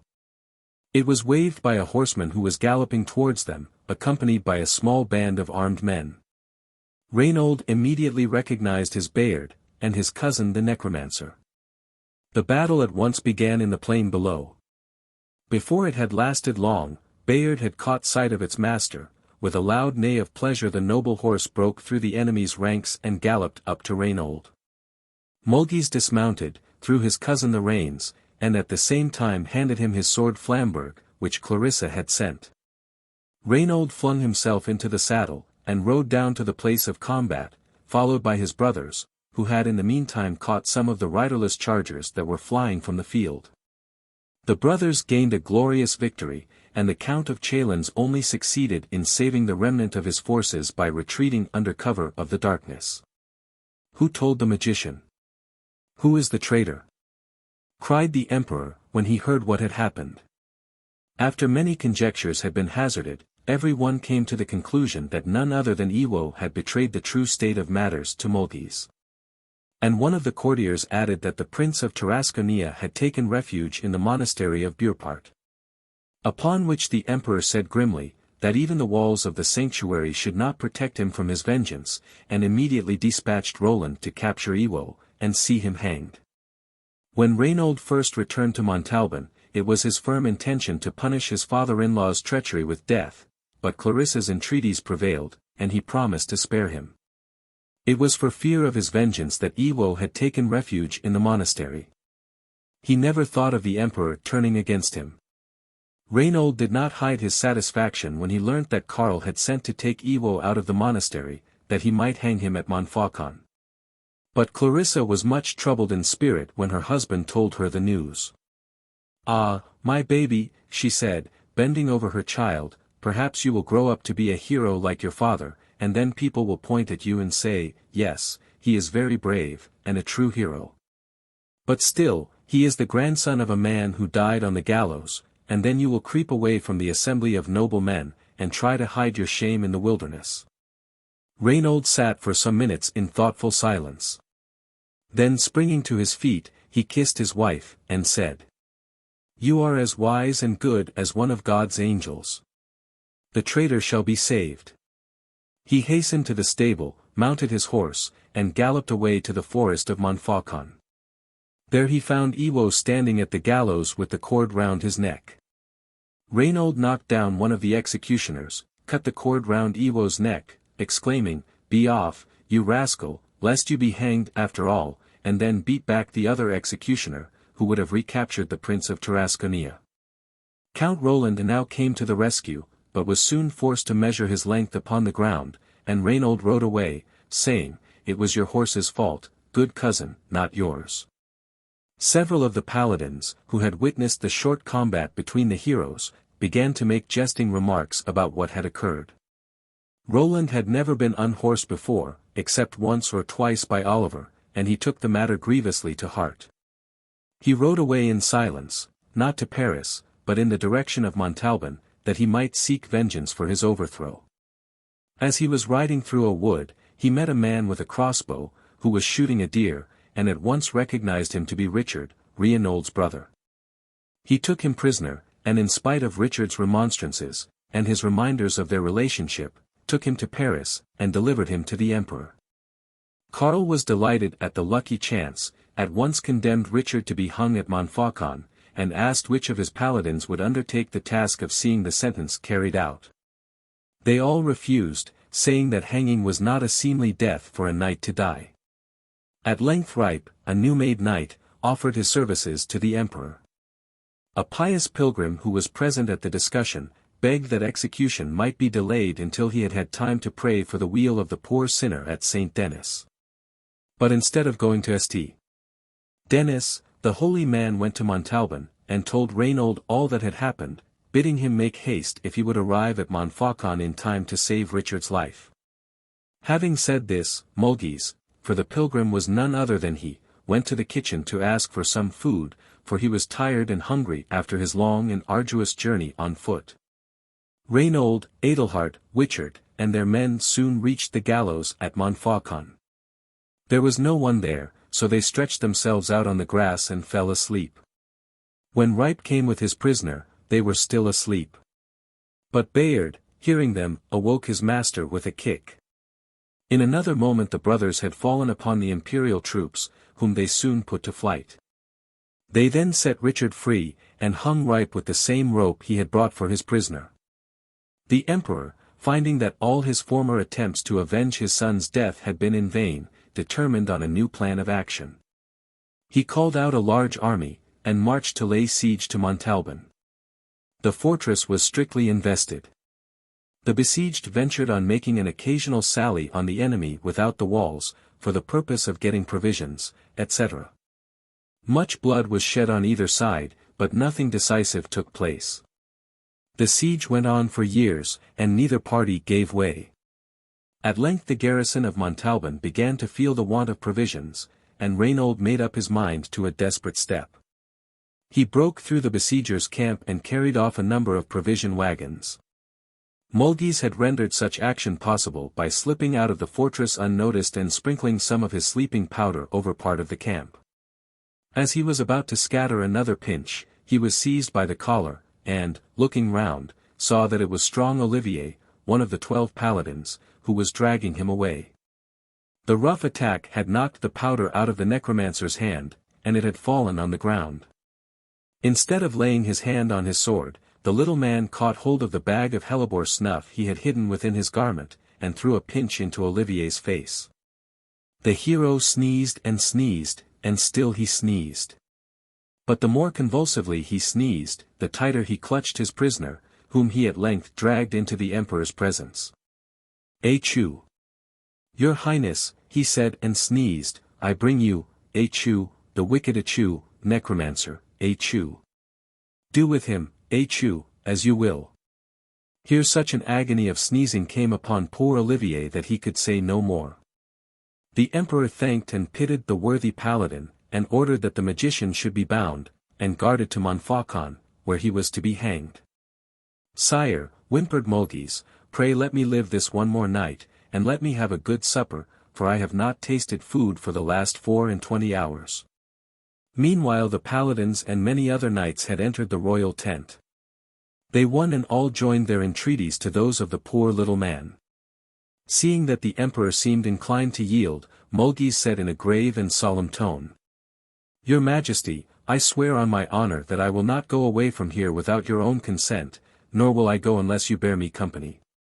Karl then promised to let him have the 24 hours grace, and several of the knights offered their services as guards. The lord sat down to supper, and devoted their whole attention to the good food and wine that were set before them, while Mulgis, curled up in a corner close at hand, appeared to do the same. When supper was over, the necromancer was taken to the place that was to serve him as prison, and the noble knights, who had undertaken to keep watch and ward, took up their places for the night. At midnight Mulgis had recourse to his knowledge of the black art. He made a deep magic sleep fall upon the camp, and all within its bounds, save and except himself. Then, stepping softly, he made his way to the emperor's bedside, and dropped a few drops of some medicament into Karl's mouth, which ensured his sleep lasting for 12 good hours. After which he lifted him up, and carried him pickaback to the castle. The great gate was flung open at the sound of his well-known voice, and great was the astonishment of Reinhold when he saw what burden he carried on his shoulders. "Here is the pledge of peace," said Mulgis. "It has cost me much hard work to bring it here.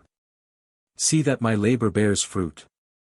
The emperor was carried to the best guest room the castle contained, and the Lady Clarissa did all that lay in her power for the comfort of the great man. Karl did not awake till noon. At first he thought he must be dreaming when he saw Reinhold, Mulgis, and strange servants about him. The truth dawned upon him gradually, and a bitter truth it was. Hunger forced him to accept the food Clarissa brought, though he would much rather not have eaten it. Reinhold tried by every means in his power to induce the emperor to give up his plans of vengeance, and make peace with him. But his efforts were vain. Then it occurred to him that a proud, haughty nature, that could not be bent by harshness, was often softened by kindness. He set Kaiser Karl at liberty, and the emperor went away from Montalban without a word or sign that betokened reconciliation. When Reinhold re-entered the castle, he found his cousin Mulgis burning boxes, bags, and all kinds of written papers. Much surprised, he asked what he was doing, and Mulgis replied, "I am burning all that the noble art of necromancy has taught me. I shall need these things no more, for my services are useless to such a madman as you. I am now going away into the wilderness to join the holy penitents, there I shall repent with them in sackcloth and ashes." He was as good as his word, for he took his departure soon afterwards, never to return. When the emperor went back to his camp, he related all his adventures. The paladins one and all entreated him to make peace with the heroic brothers, but he refused, saying that his murdered son's blood still cried aloud for vengeance. So the castle still remained beleaguered, and fortune seemed to have deserted the garrison with the departure of the little necromancer.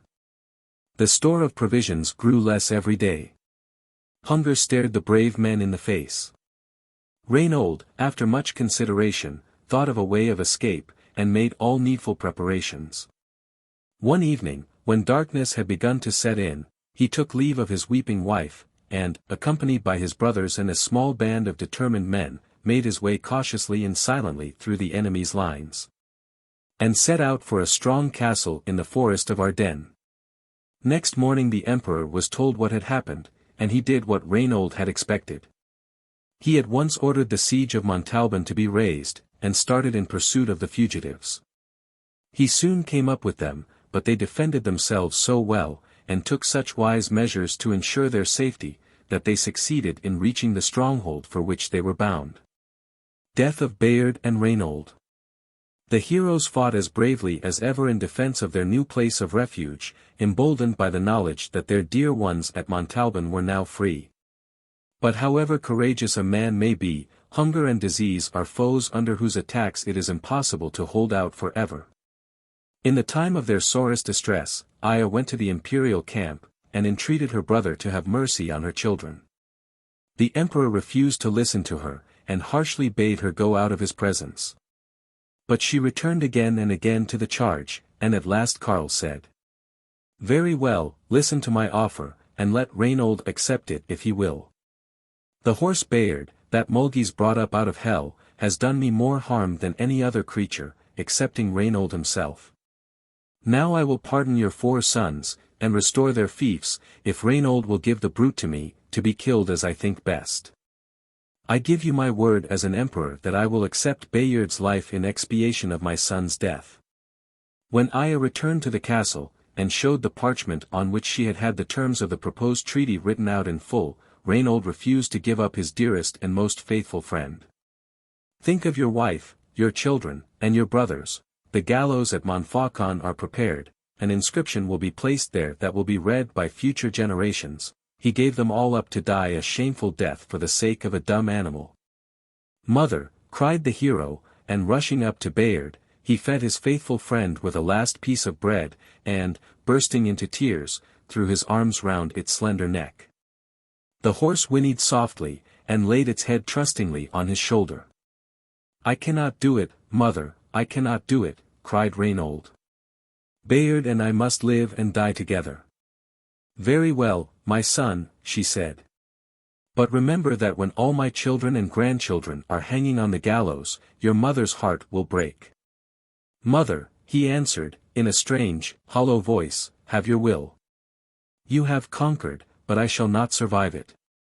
He then signed the treaty, and Aya returned with it to the imperial camp. A crowd was assembled on the bridge in Paris, for the news had gone abroad that the famous Bayard was to be drowned. Kaiser Karl was there also with his paladins. The noble horse was led to the middle of the bridge, with iron weights fastened to its feet, and at a signal was suddenly pushed over the edge, and fell with a splash into the Seine. In spite of the weights upon its legs, it rose to the surface, once, twice, thrice. "That horse is the devil incarnate," cried the emperor furiously. "Ha, Count Reynold, beware, its eyes are fixed on you. If you are keeping it alive by any enchantment, it will be the worse for you. I will tear up the treaty." With a low cry of terror Aya flung her arms round her son, drawing down his head, so that he did not see how Bayard rose a fourth time, and then, not seeing its master's face, sank, to rise no more. The hero felt that all his happiness was gone with Bayard. He thrust his mother aside, flung at the emperor's feet the letters patent entitling him to his fiefs, and breaking his sword Flamberg, threw it into the Seine, muttering, "Lie there with my Bayard, and may God forget to be gracious to me, if I ever mount a horse or draw a sword again." Then he turned, and fled into the depths of the wild forest, until at last he sank exhausted on the ground. There he remained for 2 days and a night, overwhelmed and mad with misery. After that he went home to Montalban. Meeting a pilgrim on the way, he gave him his golden spurs and all his ready money for his grey robes and felt hat. Lady Clarissa wept when she heard the end of the noble horse, for she had loved Bayard. But she wept still more bitterly, when Reynold took leave of her for ever. "Who will teach our sons," she cried, "to be true knights and noble men, if you go and leave them thus?" "Our cousin Count Roland will do so," he answered, "and you will do your part, dear wife." He kissed the tears from her eyes, and continued, "Accept no fief from Kaiser Karl. Go with our children to our own lands on the other side of the mountains. The tyrant has no power there, for the lands are your own. As for me, I am about to start on a pilgrimage to the grave of our Lord, to see whether I may find forgiveness. You will never see me again." Saying this, he tore himself away, and set out at once upon his long and toilsome journey. Reynold went to the Holy Land, where he found a fierce war raging between the Christians and infidels. He was true to his vow. He neither mounted a horse, nor wielded a sword, but still he fought like a hero with an enormous club, and helped in the taking of Jerusalem. After he had prayed at the Holy Sepulchre, he returned to his native land. But not to his wife and children, nor yet to his brothers, for he had died to all earthly ties and joys. He went to Cologne, where the cathedral was being built. There he lived a hard, ascetic life, and worked as a laborer at the building. He did not even stop working during the hour of rest in the middle of the day, although his wages were only a penny a day.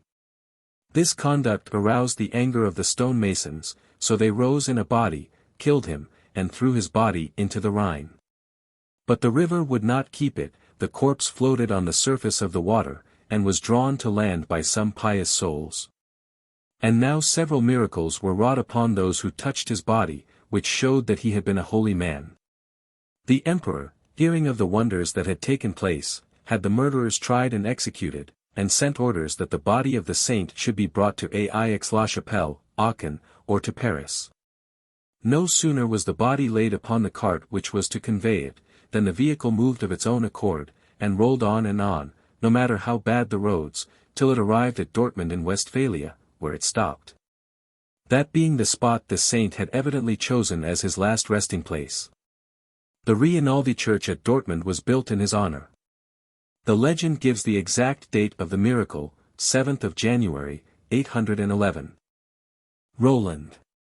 Siege of Vienne. Kaiser Karl had not been married very long. He held a great assembly of the notables.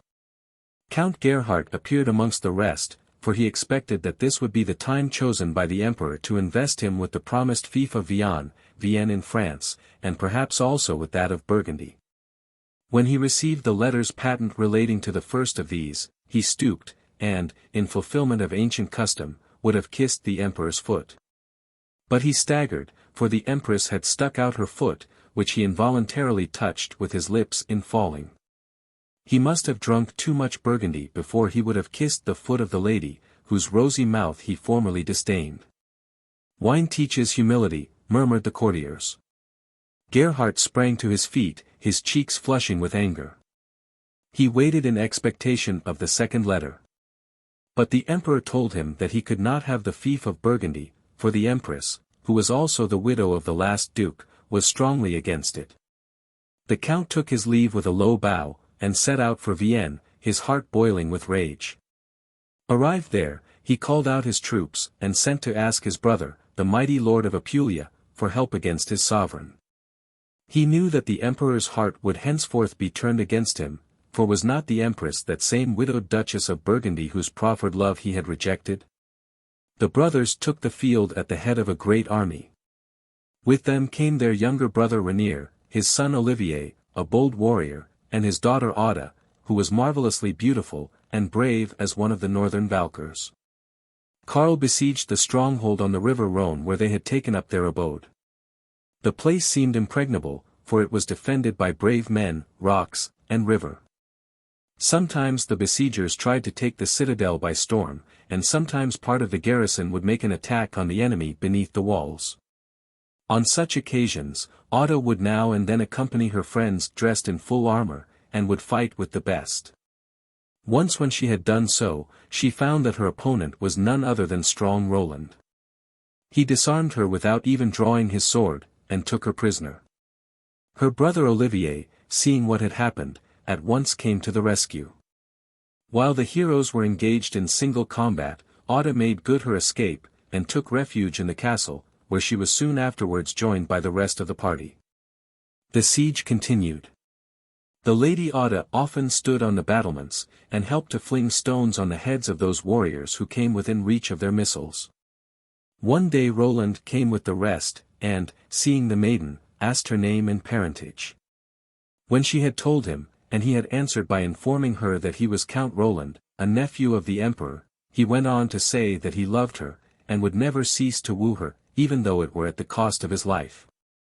At this moment Olivier appeared, and flung a spear at him, upon which Roland challenged him to single combat on an island in the Rhone. The heroes and their horses were ferried over the river to the island, and there they fought. Each of the combatants displayed the most heroic valor.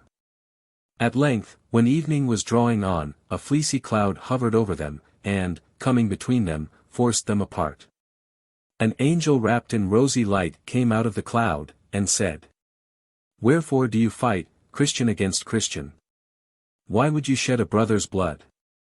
I call upon you to be reconciled in the name of the Saviour who died upon the cross.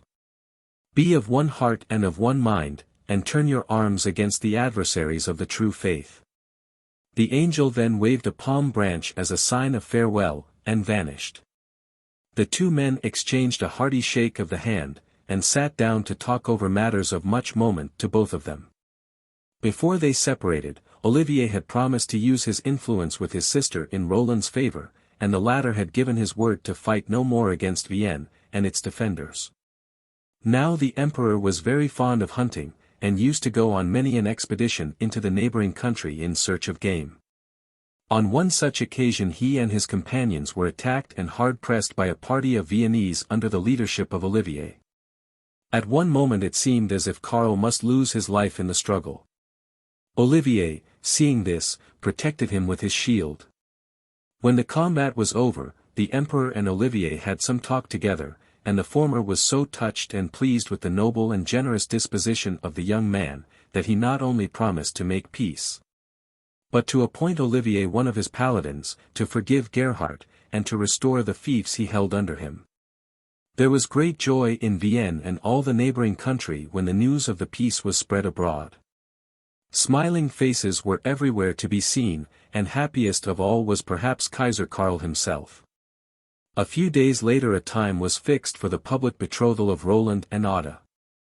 Great preparations were made, and all was done to make the day a joyful one. While the heroes were sitting at the feast in the royal tent, messengers appeared from the banks of the Garonne, who brought the sad news that the Moorish king Hygelac had come from Africa with a large army of blacks, had fallen upon Gascony, and laid waste the country with fire and sword. "That is good news," said brave Roland, "for an angel appeared to my comrade Olivier and me, and told us to fight against the infidel." "It is bad news," answered the emperor, "for the Moor is a great warrior, and has an immense number of black devils at his back. Listen, noble knights, and I will tell you what happened years ago. After the death of my father Pippin, my step-brothers, the sons of cunning Bertha, drove me out of my inheritance. I found refuge with the heathen King Marsilio at Saragossa.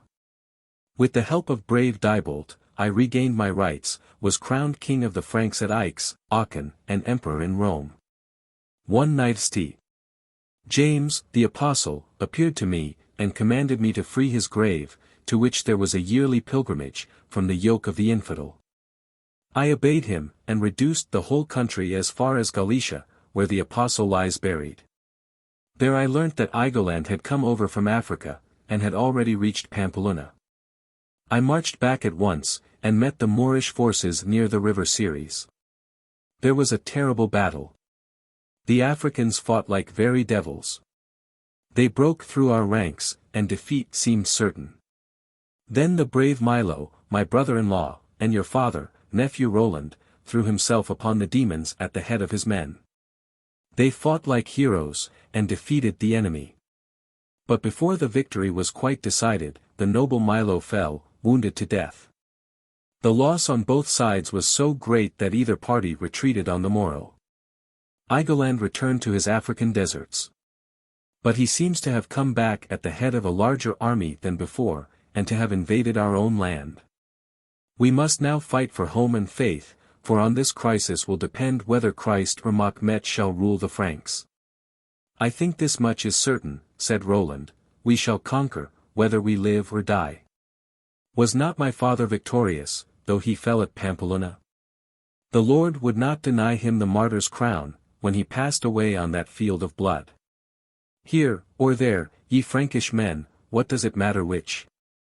The crown is ours. As he spoke, his eyes shone with enthusiasm. And what is to become of me, whispered Ada, if you do not return? You are the angel that shall give me the palm, either here or there, he answered, and before the assembled knights and ladies he gave her the kiss of affiance. Ganelon. Next day they marched to meet the enemy, whom they saw when they had at length reached the beautiful land that is watered by the Dordogne. The morning after their arrival, a terrible battle took place between them and the Moors. Roland, Olivier, Ogier, Archbishop Turpin, and the other paladins fought like heroes, and led their men again and again against the foe. At nightfall, and not till then, did the Moors acknowledge themselves beaten. They fled to Pampeluna, where they found more troops that had just arrived from Africa. Hygelac and his men were impatient to avenge the defeat they had sustained, and they were sure that they could do so, for they trusted in their numbers, their skill, and their profit. Karl did not at once follow the fugitives. He waited for reinforcements from France, and from Marsilio, who, although a heathen, had formerly aided him. He sent messengers to him, but soon afterwards learnt that the faithless king had murdered them, and had joined the Moors. Then the emperor called his heroes around him, and, telling them of the evil tidings he had had, asked them whether they advised him to risk a battle, when the enemy's numbers were so overwhelming. "Let us go forward," cried brave Roland. "Before us lie two objects, victory or paradise. Who is it that will draw back?" The rest agreed with him, and the horns sounded to battle. And a great battle took place, in which many men were slain on either side, and each party fought with a desperate valor. At last Igoland fell under the sword of Roland, and then the Moors took flight. The emperor reduced the country to obedience to his rule. Saragossa alone held out, for there Marsilio had taken up his station and determined to defend the town alone until the arrival of the troops his liege lord Boligant, Caliph of Babylon, had promised to send to his aid. Karl, remembering his former kindness, had determined to treat Marsilio with the greatest forbearance.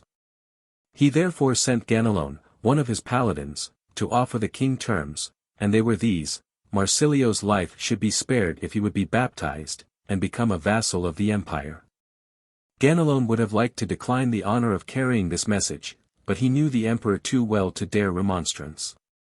The king received the ambassador with all kindness, listened to his message quietly, and begged for a short time to think the matter over, and consult his friends. Meanwhile he led Ganelon over the palace, and showed him all his treasures. When he saw that the sight of these things had had the desired effect on the ambassador, he offered him 3 baggage horse loads of gold, 3 of silver, and 3 of costly stuffs, if he would turn the emperor's vengeance away from him, and save him from becoming a Frankish vassal. Ganelon promised to do all that the heathen wished. Nay, for double the reward, he even promised to detain a division of the Frankish army when the rest had gone away, on the pretext of guarding the country, and then to deliver them into Marsilio's hands. The compact was soon concluded, and each of the contracting parties swore to keep his share of the bargain. Marsilio, who thought little of bloodshed, did not hesitate to hand over some of the nobles of his host as hostages for his good faith, which therefore was not doubted. Ganelon spoke strongly of Marsilio's repentance for the past, and promises for the future. And then, when he had succeeded in turning matters as he wished, and the emperor was about to return to France with his whole army in the belief that he now possessed a faithful vassal in Marsilio, went on to persuade him to leave Roland and the other paladins behind at the head of a small force to watch the borders. His eloquence carried all before it, and what he advised was done. He alone of all the paladins returned to France with the emperor, while Roland and the other 10 remained with 6,000 chosen warriors to guard the land from foreign invasion. At Roncesvalles, Vale of Thorns, the heroes spent one quiet day after the army had gone. On the second morning, their outposts came in to announce the approach of a large army, so they got ready for the fight. Roland led his forces to Roncesvalles, a narrow pass between 2 high mountains, which he determined to defend. The Moors, more than 20,000 strong, came up with the Franks before they had reached the end of the pass. "Blow your horn," said Olivier, "the emperor will hear you and return, he cannot have got very far yet." Roland gazed at his great horn, Oliphant, which was hanging at his side. It was made of ivory with gold inlaid, and, when blown by one who understood how to sound it, would send its voice for miles around. "Look, faithful friend," said the hero, "I was given this horn, and my good sword Durandart, by an angel from heaven. I then swore only to blow the horn in case of utmost need. We are not now in such a case. I think we are strong enough to make these heathen bite the dust. Ha! What do I see? Look, there is the traitor Marsilio. No doubt the faithless Ganelon has betrayed us for much red gold, but we will fight for the good cause. Montjoie, Saint Denis. Up, soldiers of Christ, let us do battle for our holy faith." The heroes and their men rushed on to meet the Moorish hosts, who withstood their furious onslaught with the greatest courage. But after a while fell back and fled, pursued by the Christians, who slew all they came up with. When the heroes had recalled their little army from the pursuit, they made their men sit down and rest. Before they had sat very long, they were startled by a shout behind them of Machmet. Machmet, and a great blowing of trumpets and beating of drums. A larger army than that which they had already put to flight was approaching in their rear. Marsilio was at its head. Roland prepared for battle. He sent Count Walter to guard a wooded height and then, accompanied by his brother Balduin, brave Olivier, the bold Archbishop Turpin, and the other paladins, advanced with his men against the foe. The battle raged with intensest fury round the leaders. Wild cries and the clash of arms filled the air. At last Roland flew at Marsilio, but next moment his horse was killed beneath him. He sprang to his feet, and fought so desperately that the Moors turned and fled. He looked round, and could see none but the dead or dying. He raised his horn to his lips, and blew a mighty blast. About 100 men-at-arms appeared in answer to his call, then came a few more, and lastly Olivier, Balduin, Archbishop Turpin, and others of the heroes. "Your horn has a goodly sound, and carries far, friend Roland," said Olivier. "The Emperor must have heard it, and will return and help us. It will be high time, in sooth, for see how the wild Moors assemble in close order, and prepare to renew the attack." "Up, ye faithful of the Lord," cried Roland, "close your ranks. May Christ preserve us." The hero mounted an Arab horse he had caught a moment before, and took his place at the head of his men. Soon spears were hurtling through the air, and swords were clashing. Many a doughty deed was done by small and great in the Christian force, but fight as they might, the Franks were so few in number, that it seemed as if the Moors must finally prevail. Olivier fell defending his friend and brother in arms. Roland's sword did such terrible execution that the Moors once more retreated in fear, and the hero was too weary to pursue them. His wounded horse fell dead beneath him, and he, bleeding from many wounds, and feeling that his end was near, staggered into a neighboring gorge, and sank upon the ground at the foot of a rock. Then, raising his eyes to heaven, he whispered, "Lord, give me grace in thy sight. Receive, if so be that thou hearest me, this pledge of my submission to thy will." So saying, he held up his gauntlet. A soft breeze passed over his face, and an invisible hand took the gauntlet, and bore it away. The hero then lifted his sword Durandart, and tried to break it against the rock, that it might not fall into the hands of the Moors. But the marble rock was split by the blow, while the sword remained unharmed. He now blew his horn for the third time. The worthy Archbishop Turpin limped up to him, then came Balduin, Roland's half-brother, his faithful squire Dietrich, and bold Walter, who had defended the height committed to his charge until all his men were slain. Time passed slowly with the wounded men. At last they heard the glad sound of horns blowing, and the clanking of armor. Kaiser Karl had come back to their assistance. But before he arrived, Roland had gone to the realms of eternal peace. His faithful squire told the emperor, with tears in his eyes, that he had seen one of God's angels come to receive his master's soul. Then he went on to tell of Marsilio's faithlessness, of the battles which had that day been fought, and of the suspicion they all felt that Ganelon had betrayed them into the hands of the Moor. "You were right there," said the emperor. "The traitor deceived me also.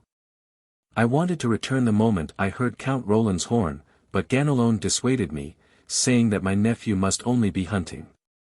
The bodies of the Frankish soldiers were buried, while those of the paladins who had lost their lives at Roncesvalles, amongst whom were Turpin, Roland, Olivier, and Walter, were to be taken away and embalmed for burial in France.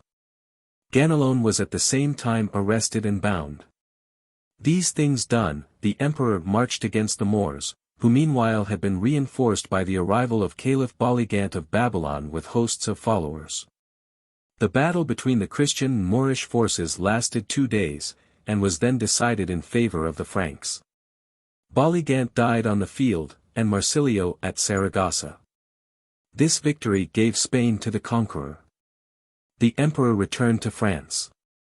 Halt was made by the vine-clad banks of the Dordogne, and the bodies of the fallen heroes were interred at Blaye, after which the march to Paris was resumed.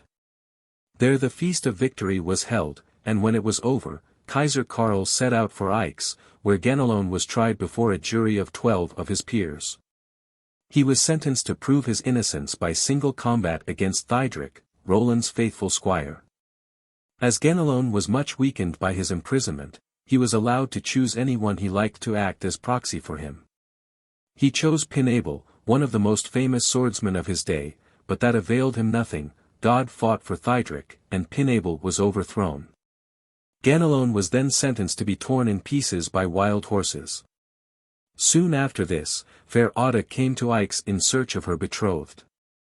None of the warriors had courage to tell her the truth, so they referred her to the emperor, and he told her with tears in his eyes. "Dead," she said, "Roland dead." With these words she sank lifeless to the ground, so they took her away, and buried her beside her hero in the vault at Blave. William of Orange. The inheritance. Count Henry of Narbonne, who was both a good man and a hero, lived at the time when Kaiser Karl ruled over the Franks. He was held in much esteem by the emperor, because of his valorous deeds, and had received many fiefs in addition to his paternal estates. After a time he withdrew to his own castle, and, together with his wife, occupied himself with the education of his 7 sons, and several daughters. Years passed on, and the sons all grew up to man's estate. One day their father called them to him, and said that he had a story to tell them, to which they must listen attentively. "You must know," he said, "that once, long ago, I sank exhausted on the field of battle, worn with fighting, and covered with wounds. The enemy rushed up to slay me, but a faithful squire defended me at the risk of his own life. Just as further help arrived, he sank severely wounded on the blooming heather beside me. We were removed from the field, and every care and attention was lavished on us. I got better, but he grew weaker every day. He was not afraid to die, but he was troubled about the fate of his little son, whom he would leave an orphan, for his wife had died some time before. I comforted the man who had given his life for me, by telling him that I would be a father to the boy, and that if he grew up fit for the trust, he should be my heir, whether I had children of my own or not.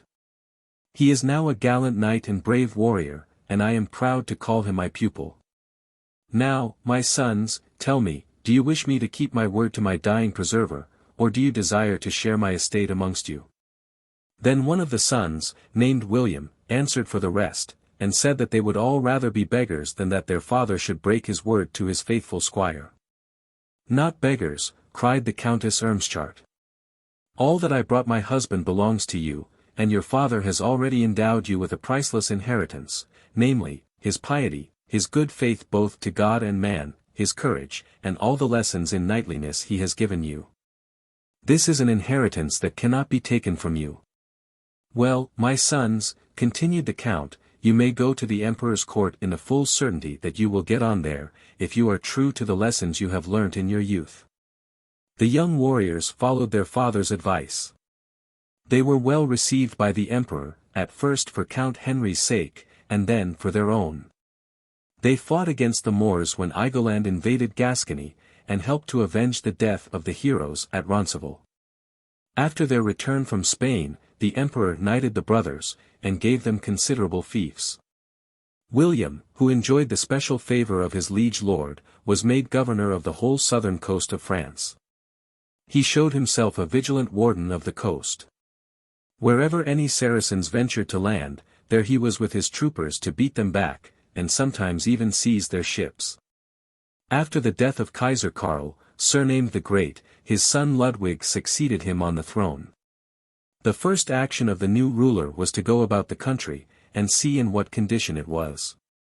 Amongst other places, he visited the castle where Count William lived with his youngest sister.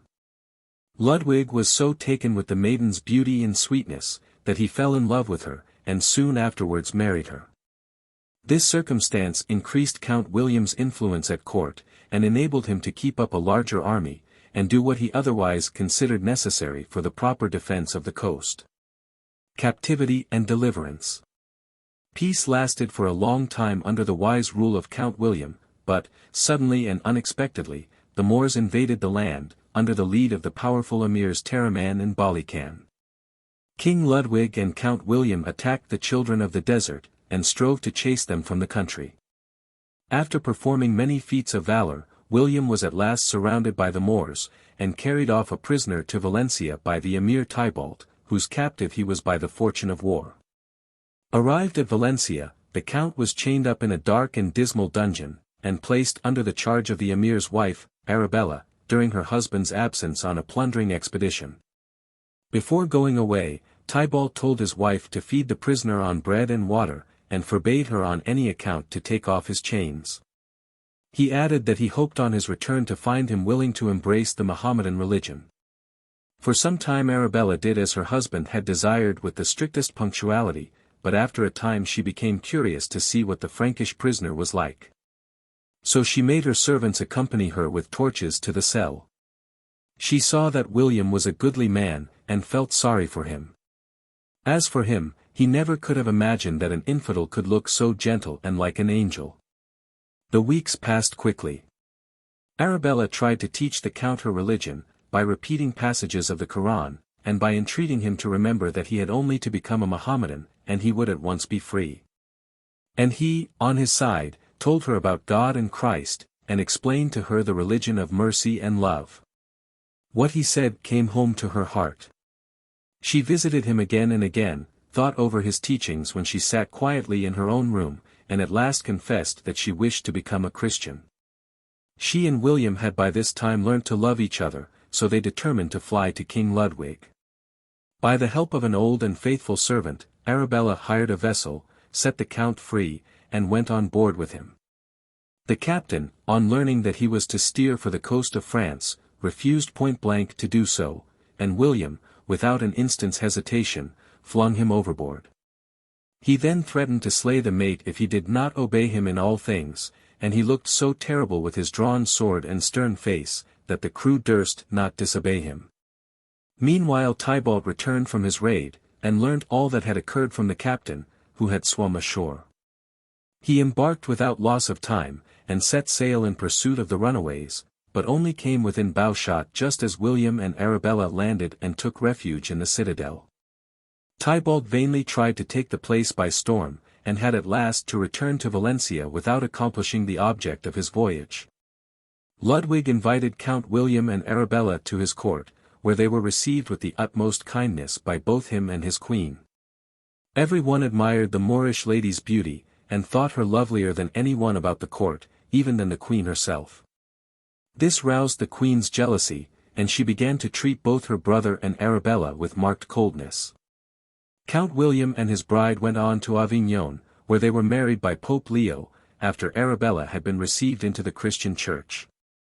She was given the name of Dietrich at her baptism, as that was an old family name in the house of Narbonne. Ludwig was present at the marriage, but the queen said she was too busy to go. A few days after this, William sent his wife home to Orange, while he accompanied King Ludwig to Italy, with the object of recovering Rome and the states of the Church for the banished pope. This they succeeded in doing after much fighting. And when Leo was once more master of the imperial city, he showed his gratitude to the Frankish king by crowning him emperor in the room of his great father. When the coronation feast was over, the warriors all returned home, and William with the rest. He and his wife lived happily at Orange, and, as they had no children, William adopted the son of one of his sisters who had died early, and brought him up as his heir. The boy Vivian, or Vivians, grew up to be a bold youth, and showed promise of future excellence. More fighting. As it happened, Vivian was to have a chance of winning glory at an early age. The Moors invaded France in hordes. They swept over Aquitaine in no time, and seemed as though they would soon have the rule in France. Count William took leave of his wife, and, accompanied by young Vivian and his men-at-arms, set out to meet, and, if it might be, drive back the bold invaders. The armies met on the plain of Aliscans, Ali Khan. Mahomet! Mahomet! Was the cry on one side, and Montjoie, Saint Denis, on the other.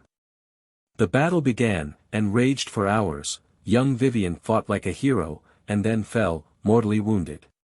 His men avenged his fall. He was insensible for some time, and when he came to himself again, he found that he was lying on the battlefield surrounded by the bodies of the slain. He was very thirsty, and prayed for a drink of water. His prayer was heard. A shining angel came down from heaven, and supported his tottering steps to the side of a little rushing brook, where he quenched his raging thirst. Before finally disappearing from sight, the angel said, "The good town of Orange and kind Dieburg are in danger." The young man fainted again when he heard these words. On recovering his senses, he saw his uncle bending over him, and had just strength enough to repeat the warning given him by the angel, before he fell back dead. The count considered what was to be done. He had lost sight of his men in the wild hand-to-hand conflict in which he had cut his way through the enemy's ranks, and then, coming upon his nephew's broken shield, he had followed his bloody track until he found him. The battle was now at an end, but without men how could he save Dieburg and Orange? His horse was so severely wounded that he had to lead it by the rein. Without further loss of time, he set out on his long and toilsome walk. At daybreak he met a Moorish commander with several followers. He was at once attacked by them, but with the first blow he clove the emir to the saddle, and put his men to flight. Finding himself alone and unobserved, he slipped the emir's dress over his armor, and, mounting the emir's horse, pursued his journey to Orange. He made his way in safety to the castle gate, which opened in time to receive him just as the enemy had recognized the Frankish accoutrements of his wounded warhorse, for the faithful beast had followed him all the way. The besiegers tried again and again to storm the castle, but in vain. At last they determined to starve the garrison out. After a time, the inmates of the castle suffered so much from want of food that the count made up his mind to slip through the Moorish hosts to bring back reinforcements and provisions. He made his wife and captains swear to hold the fortress at all hazards, and then, donning the garments he had taken from the emir, set out on his perilous undertaking. He made his way through the enemy's lines, and reached Orleans in safety. There he was taken prisoner by the captain of the guard, and ordered to instant death as a Moorish infidel. In vain he assured the man that he was a Christian and a Frank, in vain he told him his name and rank. Neither the captain nor anyone else would believe him, and he was in great danger of being torn in pieces by the excited populace. Fortunately, at that moment the governor of the town appeared at the head of an armed force, and, on seeing William, at once recognized him as his brother, and took him away to his house. The count would have nothing to eat but bread and water. He could not feast while his wife and his men were fasting. Having rested for an hour or two, he set out again on his way to court. Ludwig received him coldly, and his sister was still more unkind. Indeed, the empress went so far as to say, that for aught anyone knew, the Moorish woman might have sent for those Saracens, she might be tired of France and Christianity, and want to return to her own people. Ludwig showed himself unwilling to call out his troops, saying that William was strong enough to help himself. Day after day passed, and nothing was done. Meanwhile the rumor spread that the Count of Orange had come to court to ask for help against the Moors, and the aged Count of Narbonne, his 6 sons, and many noble knights came to offer their help in the good work. When they heard how ill William had fared at court, the Lord of Narbonne went to the emperor, and warned him that if he did not support his vassals in their need, he must not be surprised if they threw off his suzerainty. Then, turning to his daughter, he told her plainly what he thought of her conduct, and threatened her with his curse if she did not forget her foolish rancor and do her duty. This bold speaking had such good effect, that orders were at once given to call out a great army, which assembled in an incredibly short time. On hearing of the approach of a Frankish host, the Moors hastened to their ships, leaving their tents and provisions behind. These William gladly seized for the use of the imperial troops. Life and bustle now reigned in the castle from garret to cellar, and the cooks had hard work to provide food for so many men. Among the scullions was a tall strong young fellow, a Moor by birth, who had been stolen from his home, and presented by his captors to Kaiser Ludwig. William thought from his appearance that he must be of noble birth, but every one else regarded him as half-witted, and called him nothing but Jack Dunderhead. While he was at the palace, he had once had the good fortune to save the Princess Alice from a wolf. The only reward he asked of her was that she would keep the adventure a secret. This she did. But when he was going to the wars with the other officers of the royal kitchen, she sought him out and gave him a ring as a farewell gift. After his arrival at Orange, William's attention was drawn to him. And seeing the heroic qualities of the youth, and the masterly fashion in which he handled his quarterstaff, the only weapon he possessed, he redeemed him from servitude, took him to the Lady Dietrich, and desired her to provide him with coat of mail and all the requisites of a warrior. Renewart, for that was his real name, was so grateful for this kindness that he swore to be faithful to William to the death. And, as he turned to leave the room, the Countess heard him say, in a low voice, "Now, at length, I can show that I am of royal lineage, and may strive to win my pearl. Ah, Father Terramare, while you have forgotten your long-lost son, he has become a Frank, and is both able and willing to fight for his new and better country." These words revealed to Dietrich that Renewart was her own brother, so she called him back hastily and told him all. After this joyful recognition, he went out in full armor, but still bearing the long staff he had always carried for his defense. He joined the rest of the forces and marched with them to fight the Moors, who were awaiting them on the shore. The battle began, and Renewart showed himself so good a warrior as to justify Count William's trust to the full. He even attacked and boarded some of the Moorish ships, freed the Christian slaves who were attached to the oars, and, getting them to join him, drove the Moors overboard, and, taking several of high-degree prisoners, returned to the castle. Among the prisoners taken was the Moorish commander Terramare. Badly wounded, and broken-hearted at his utter defeat, he was astonished at the kindness with which he was tended by William and Dietrich, to whom he had tried to do so much harm.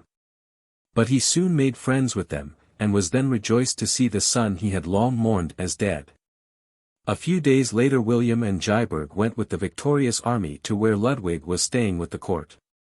They met with a hearty reception, and the Count of Orange was created Duke of Aquitaine, while Renewart was given the town and district of Nimes. The emperor then rewarded all the other leaders for their services, and gave a great feast to the men-at-arms, and a banquet to the nobles. While the heroes were enjoying the good things provided for their entertainment, the empress noticed that the young hero Renewart sat silent and absorbed, till her daughter Elise approached to fill his glass. Then his eyes rested joyfully on her countenance, the royal maiden blushed, and her hand trembled so, that the wine ran over. She wondered where they could have met before, and took the first opportunity of questioning her sister-in-law. The Countess Dietrich told her brother's story, and informed the empress that Renewart and Elise had loved each other ever since the day when the prince, in the guise of a scullion, saved the princess's life. A few days afterwards the young people were betrothed, and on the very day of their betrothal messengers arrived bringing rich presents from the Emir Terramare to his son. William, who was now Duke of Aquitaine and Count of Orange, governed his people wisely and justly. He preserved them from dangers without and within, and listened to all petitioners of whatever rank with equal kindness.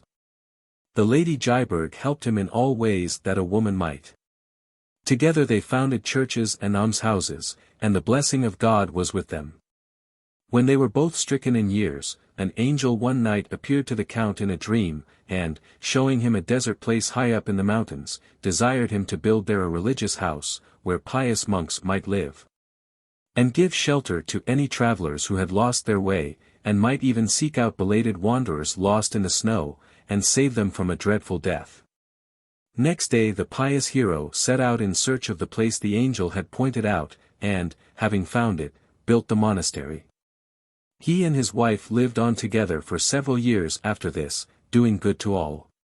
Then they withdrew into solitary cells to prepare for eternity. After their death so many signs and wonders were wrought at their graves, that the people believed they must have died saints. Legends of King Arthur and the Holy Grail. Titurel. His call to the Grail. At the time when the bold hero Vespasian was called away from the siege of Jerusalem, to be made emperor of Rome, a rich man of Cappadocia, named Peril, or as the Romans called him, Beryllus, followed in his train. He was brave in war, and wise of counsel in times of peace, so the emperor gave him large estates in Gaul. His virtues were inherited by his sons, grandsons, and later descendants. One of these, Teutonic, married a noble maiden, named Elizabeth, but they had no children. The knight was much distressed at the thought that a noble and chivalrous race should end in him. Once, when he was quite elderly, a soothsayer came to the castle, and asked for a night's lodging, which was as usual granted. That evening, when he was sitting alone with his guest, the knight began to discourse of the sorrow of his life, and the stranger told him that he ought to make a pilgrimage to the church of the Holy Sepulchre, and lay a crucifix of pure gold on the altar. Teutonic followed the wise man's advice, and he and his wife had the pleasure of having a son born to them. As the boy grew up, he showed rare gifts of mind, great piety, and unusual strength. He had received the name of Teutonic at his baptism, a name that soon became known throughout the length and breadth of the land. When the boy grew to man's estate, he went with his father to fight against the heathen. He showed such marvelous prowess, that his father began to praise him, and prophesy great things for his future, but the lad modestly said that he had only done his duty like others. When the victorious army returned home, Teutonic was not to be tempted to remain at court, but hastened away to his native place. Arrived there, he did not go first in search of his mother, but made his way to the chapel, dressed in the robes of a penitent. He approached the altar barefoot, and presented the booty he had brought from the war. Having prayed for God's blessing on all his undertakings, he rose from his knees, and, going into the castle, hastened to embrace his mother. Teutonic sometimes took part in the crusade against the Saracens. His gallant deeds were so numerous that they became noised abroad, and his name was held in honor by Christians and infidels alike. Many years passed on. Teutonic and his wife both died, leaving a large inheritance to their only son. The change in his outward fortunes made no difference in Teutonic. He remained as humble in the sight of God and man as before. He had more to give away to the poor and needy, that was the only use of wealth in his eyes. One beautiful spring morning he went out to walk in the wood. Coming to a soft mossy bank, he seated himself, and looked about him. Flowers filled the air with their perfume, birds were singing in the trees, and a gentle breeze whispered among the fresh green leaves. He felt full of peace and joy. It almost seemed to him as though God were speaking to him in the songs of the birds, the rustle of the foliage, and the murmur of the brook. The sky was blue, one soft fleecy cloud alone was visible. He was surprised to see it coming as if towards him with extraordinary speed, and yet it was not driven by the wind. At last it sank to the earth before him, and out of it came an angel, who spoke to the hero in a deep melodious voice like the sound of the organ in church. "Hail, chosen hero of the Most High! The Lord hath called thee to guard the Holy Grail on his mountain, Mont Salvage. Set thy house in order, and obey the voice of God." The angel stepped back, the cloud closed round him like a silver veil, and he floated away to heaven. Teutonic went home in a state of ecstasy. He divided his wealth among his servants and those who had most need of it, after which he returned fully armed to the place where the angel had appeared to him. Once more he saw the cloud in the sky, and this time it was fringed with the gold of sunshine. It went before him, showing him the way to the goal of his pilgrimage. He went on and on through vast solitudes. At length he came to a deep dark wood, and after that to a mountain, the sides of which seemed too steep to climb. But the cloud preceded him, and he followed, dragging himself up precipitous rocks, past great abysses that made him dizzy to look into, and through thickets of thorn. Often he felt so weary he could hardly drag one foot after the other, and was tempted to despair of ever reaching the top. But a voice seemed to speak to him encouragingly at such moments of weakness, and he found strength to struggle on. At length he reached the top of the mountain. He saw a bright light before him, it was the Sangreal borne in the air by invisible hands. Beneath it knelt a number of knights in shining armor. Seeing him, they rose to their feet, and cried, "Hail to thee, chosen hero, called to be guardian of the Holy Grail." He did not answer, his eyes were fixed on the sacred vessel, which was like a cup of emerald-colored jasper, encircled by a stand of chased gold. Lost in the wondrous sight, he prayed for strength to guard what was put under his charge. And in good truth Tichrel was worthy of his high calling. He, with the help of the other knights under his command, prevented any infidels from approaching the holy mountain. Many years passed away, and the vessel never came down to earth. So Tichrel determined to build a castle and temple on the mountaintop worthy to hold and protect the Sangreal. Building of the temple. When the grass, ferns, and stones were cleared away, it was discovered that the rock, or core of the mountain, was one entire onyx of enormous size. This was flattened into a flooring, and polished with great care, and upon it the castle was built. Now came the more important task of rearing the temple, but they were in doubt as to the plan and shape that would be most fitting. One morning when Tichrel awoke, he prayed that he might be enlightened to know how to build the church, and when he went out he saw the entire ground plan clearly marked out on the rock foundation, and all the miraculous materials that were wanted ready piled up in huge stacks. So the knights worked hard all day long, and the invisible powers worked all night. It was wonderful how quickly the walls rose, and the church was finished.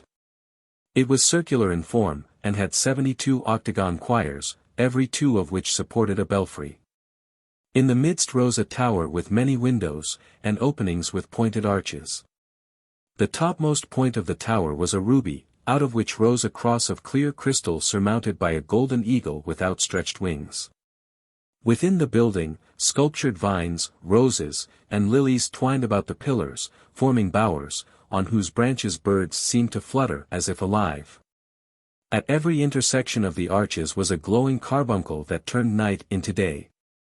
And the vaulted roof was of blue sapphire, in which a miracle of art was to be seen. The sun, moon, and stars placed there by the builders, moved in the same order as the real luminaries in the heavens. In the wide inner space of the great temple a second and smaller sanctuary was built, resembling the first, but far more beautiful. This was the place intended for the Sangreal, should it come down to earth. And now the work was finished. The hour of consecration had come. The bells rang. The priests began to chant the hymn, and a chorus of angels joined in, "Glory to God on high, peace on earth, goodwill to men." At the same moment a sweet perfume filled the air, the sacred vessel descended and floated over the altar in the inner sanctuary. A deep and solemn silence reigned in the mighty building. Then the invisible choir began to sing, "The glory of the Lord has arisen in Zion. Praise him, ye faithful, and make known his holy name." The priest spoke the blessing, and the consecration was complete. Tichrel did not move for some time after the others had withdrawn. He was lost in wonder and joy. He did not touch the vessel, for he had not been told to do so. The building had taken 30 years to complete. After the consecration, a dove appeared every Good Friday carrying a wafer from the Holy Sacrament in its bill. It dropped the wafer into the sacred vessel, thereby keeping up the miraculous powers of the Grail, which provided food for the knights who guarded it, and healed any wounds they might sustain at the hands of the unbelievers who sometimes attacked them. His marriage and descendants. Time passed on, and Tichrel was 400 years old, but no one looking at him would have thought him more than 40. One evening when he entered the sanctuary and turned his eyes upon the Grail, he saw that it had a message for him. Drawing near, that he might read the letters of fire in which all such commands were issued, he read that he was to take a wife, so that the chosen race might not die out of the land. He called the knights of the temple. They saw what was written, and said that he must obey. With one accord, all fixed upon the Lady Richaude, daughter of a Spanish chief, as the most worthy maiden to be his wife. The wooing was done by solemn embassage, and neither father nor daughter was deaf to the call. The marriage took place, and on the same day Tichrel received the honor of knighthood, which he had always refused before out of humility. 2 children were born to Sir Tichrel and his wife, a son named Fermutal, and a daughter called Richaude after her mother. 20 years later Tichrel lost his wife, and was once more alone in the world, except for his children, to whom he was devoted. Richaude, who was very lovely, married a king whose realm lay far away from her old home. And Fermutal married Clarissa, daughter of the King of Granada, by her he had 5 children. 2 of them were sons, Amfortas and Trevorsant by name, and 3 daughters, Herzalide, Joygen, and Repance. Tichral was no longer able to bear the weight of his armor. He passed his time either in church or with his grandchildren. One day when he went, as he often did, to gaze at the Holy Grail, he saw written in letters of fire on the rim of the vessel, Frumudal shall be king. The old man's heart was full of joy. He called his son, his grandchildren, and all the young heroes who served the Sangreal, around him, and told them what had been ordained. He then desired his granddaughter Joygen to place the floating grail upon the altar. For she, as a pure virgin, could touch it. She obeyed, and then the old man put the crown on his son's head, and blessed him and the assembled brotherhood. Tichral lived on, and saw many joyful and many sorrowful things happen. Joygen married King Ciad of Catalonia, and died at the birth of her babe Sigyn. Who fairer was than flowers in lusty May, that ope their dewy cups to dawning day. Her sister Herzalide took the child, and brought it up with Tchianachilander, the orphan son of a friend, but after a time she lost her husband, and had to fly with her son Percival, leaving Sigyn and Tchianachilander under the care of friends. But worse things than this were yet to happen. Frumudal thought his life at Montsalvich confined and dull, he wearied of it, and went out to seek excitement in the world. He died of a lance wound far away in the land of the unbelievers. His son Amfortas was crowned his successor, in obedience to the fiery letters that appeared on the holy vessel, but he had inherited the wild blood and roving spirit of his father. And instead of fulfilling the office to which he was appointed, he went out into the world in search of love and fame. At length he was brought back to his grandfather, sick unto death of a wound caused by a poisoned spear.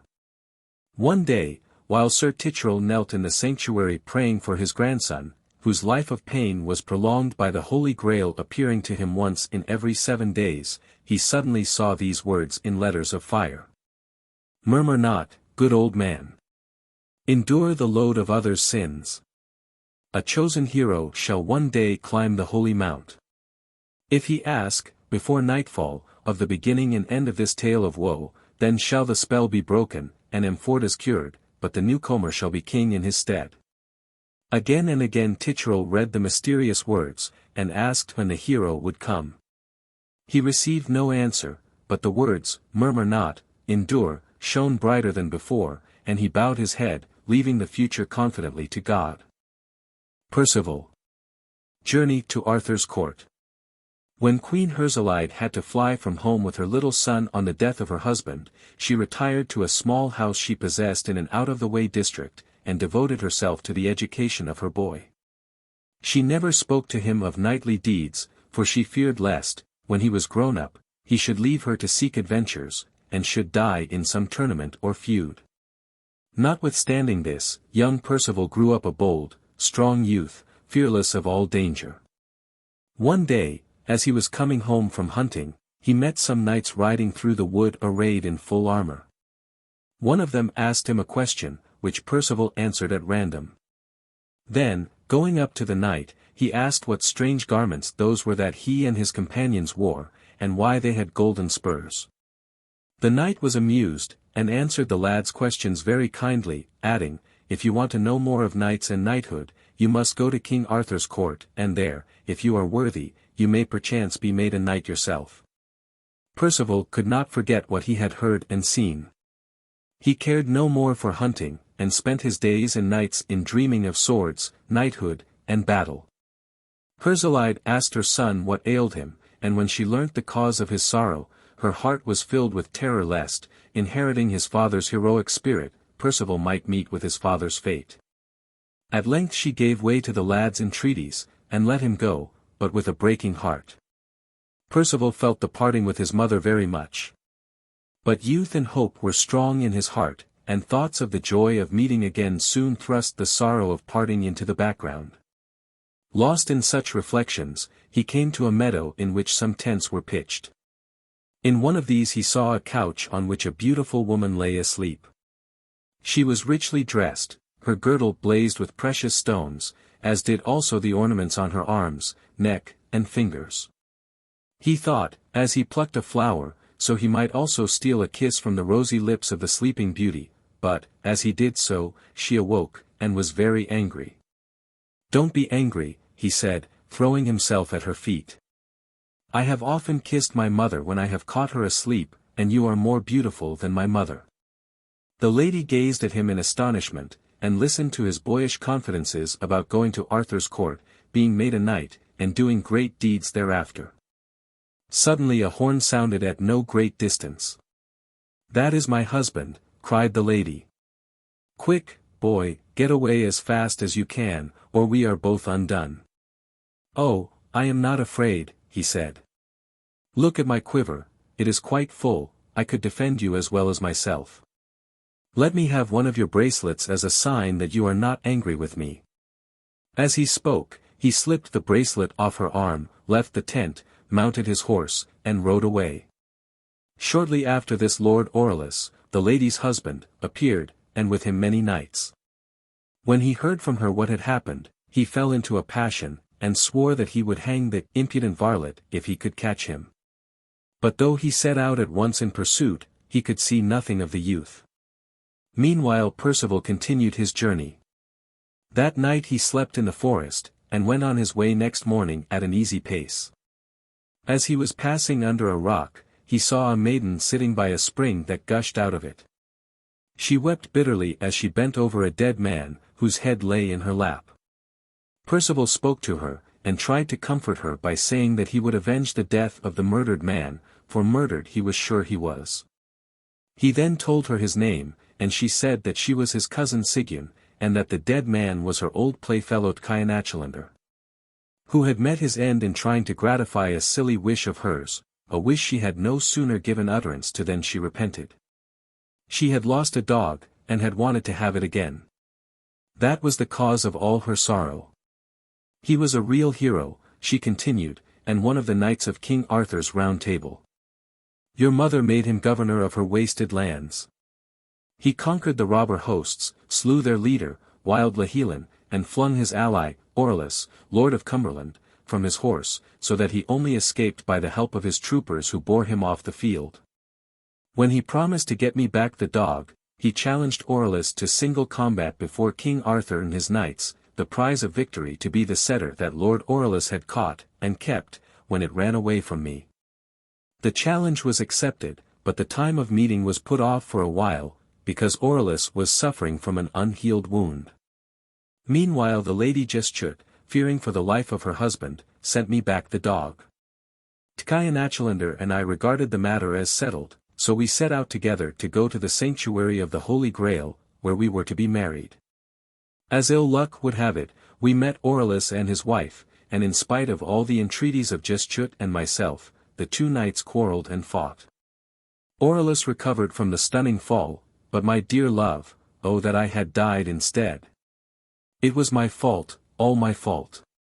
Be comforted, cousin, said Percival, I will go to King Arthur, I will tell him your story, and ask him to make me a knight, and to take care of you.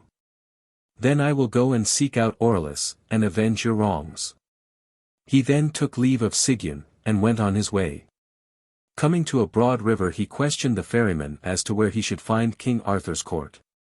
The man answered that he must go to Nantes, a good bit on the other side of the river. So Percival gave him the gold bracelet he had taken from the lady's arm, and asked him to set him across. This the man did, and afterwards put him in the right road. Arrived at Nantes, the first person he met was a red-haired knight clad in red armor, and riding a sorrel steed. Percival spoke to him courteously, and asked for the loan of his horse and armor, that he might go in seemly fashion to the king and ask for knighthood at his hands. But the stranger laughed, and said, a rustic youth in a fool's cap were the very thing to carry my message of defiance. Here, he continued, take this cup to the king as a token, tell him that I challenge him and all his round table to deadly combat. You see that I cannot lend you my horse and armor, as I need them myself, but after the battle you will be able to pick and choose amongst the armor and horses of the slain. Indignant at the knight's refusal, Percival rode on in silence. As he went down the principal street of the royal borough, the people all laughed at his appearance, the very boys pointed and hooted at him, and in good truth he looked ridiculous enough. The ribbons of his striped cap fluttered in the breeze, his many-colored jacket and leather hose were very shabby, and his sorry nag limped with fatigue. At length a squire named Ortnit took his part, chased away the boys, and chid them for their discourtesy to a stranger. The young hero thanked the man, and begged him to take him to King Arthur, to whom he was the bearer of a message. Ortnit at once complied with Percival's request, and took him to the palace. On entering the open hall where the king was seated with his knights at the celebrated Round Table, the young man turned to his companion in amazement, saying, "Are there so many Arthurs? My mother only told me of one." The squire smiled as he replied that there was indeed only one Arthur, and that he was the knight whose beard was beginning to turn grey, and who wore the crown on his head. Percival now walked up the hall, and bowing to the king repeated the message of the Red Knight, adding that he wished the king would use his power and give him the Red Knight's horse and armor, for he liked them well. "The boy would have the bear skin before the hunter has slain the bear," said Arthur laughing, "but," he added, "I will give you the things you ask for, if you can get possession of them." "Thank you, sire," answered Percival, "I shall need your gift if I am to become a knight." So saying, he bowed, and took his leave. When he returned to the Red Knight, he told him all that had occurred, and asked him for the horse and armor the king had given him. The knight upon this rapped him so shrewdly on the head with the butt end of his lance, that he fell from his nag. He soon recovered, however, and attacked the knight so suddenly with his spear that he killed him on the spot. He then tried to take off his armor, but in vain. Fortunately Ortnit happened to pass that way, and seeing the lad's difficulty offered to help him. Percival was soon arrayed in the full suit of armor, which he insisted on wearing above his other clothes as they had been made by his mother. This done, he thanked the squire for his timely assistance, mounted the Red Knight's charger, and rode away, he knew not whither. After he had ridden a long way he came to the castle of Gernman, an elderly man and a brave warrior. The old chief asked the youth to come in and spend the night under his roof, and Percival accepted the invitation with pleasure. He was so taken with his host's kindly manner, that before the evening was over he felt drawn to tell him of his mother and all his adventures since he had left her. Gernman persuaded the lad to remain with him for some time, and began to teach him how to become a true knight and hero. "Do not always have your mother's name upon your lips," he would say, "for it sounds childish. Preserve her teaching faithfully in your heart, and you will please her more than by talking of her continually. A knight should be modest, love one maiden only, not play at love with many women. He should help the oppressed, and show kindness to all. When he has conquered an enemy he should show mercy, and when he is conquered he should not beg for life. To face death boldly is a hero's glory, and such death is better than a dishonored life." With these and other words of wisdom the old man strove to fit the youth for knighthood. At the same time he gave him fitting clothes, telling him it was no disrespect to his mother to cease to wear the curious garments with which she had provided him. Time passed on, and Percival proved such an apt pupil that Gernman grew as proud of him as if he had been his own son. At last he told the youth that the time had come for him to go out into the world and draw his sword in defense of innocence and right, for Queen Condwiramer was hard-pressed in her capital, Belrapar, by the wild chief Clamide and his seneschal Kingram. Percival was nothing loath, and at once prepared to go and help the queen. Arrived at Belrapar, which stood on the sea at the mouth of a great river, he rowed himself across the stream, his good horse swimming at his side. Though artillery frowned from the castle walls, he gained admittance on pronouncing the password given him by Gernman, and was conducted into the queen's presence. She received him kindly, and he at once offered her his services. She entreated him to have nothing to do with so unlucky a cause as hers, but he was not to be persuaded to abandon her. It almost seemed as though he had brought good fortune in his train, for a few days later some ships laden with provisions managed to run the blockade, and when Percival made a sally on the enemy soon after, he unhorsed and took prisoner the seneschal Kingram, whom he set free on condition that he at once set out to tell King Arthur of his defeat at the hands of the Red Knight. The same fate befell Clamide himself not long afterwards. Peace was now restored. The people were all devoted to the young hero who had freed them from Clamide, and were rejoiced to hear that he was about to marry the queen. The wedding took place with great pomp and ceremony. In the midst of all his happiness Percival had only one sorrow, and that was that his mother was not there to share his joy. He told Condwiramer what he felt, and she agreed with him that he ought to go and fetch his mother to Belrapar. So Percival mounted his good horse and rode away. Quest of the Grail. He knew in which direction to go to his mother, but not the roads that led to her house, so it was not surprising that he lost his way several times. One day he came to a great lake which he had never seen before. He saw a man seated in a boat, fishing. The man was richly dressed, but pale and sad. Percival asked if he could get food and shelter anywhere about for himself and his tired horse, and was told that if he went straight on, and did not lose his way, he would come to a castle, where he would be kindly received. He started in the direction indicated by the fisherman, and reached the castle at nightfall, after a long and toilsome search. There he met with so much kindness and consideration, garments even being provided for him, by Queen Repant's orders, that he was filled with amazement. When freshly attired he was taken into the hall, which was brilliantly lighted. 400 knights were seated on softly cushioned seats at small tables, each of which was laid for 4. They all sat grave and silent, as though in expectation. When Percival entered, they rose and bowed, and a ray of joy passed over each woeful countenance.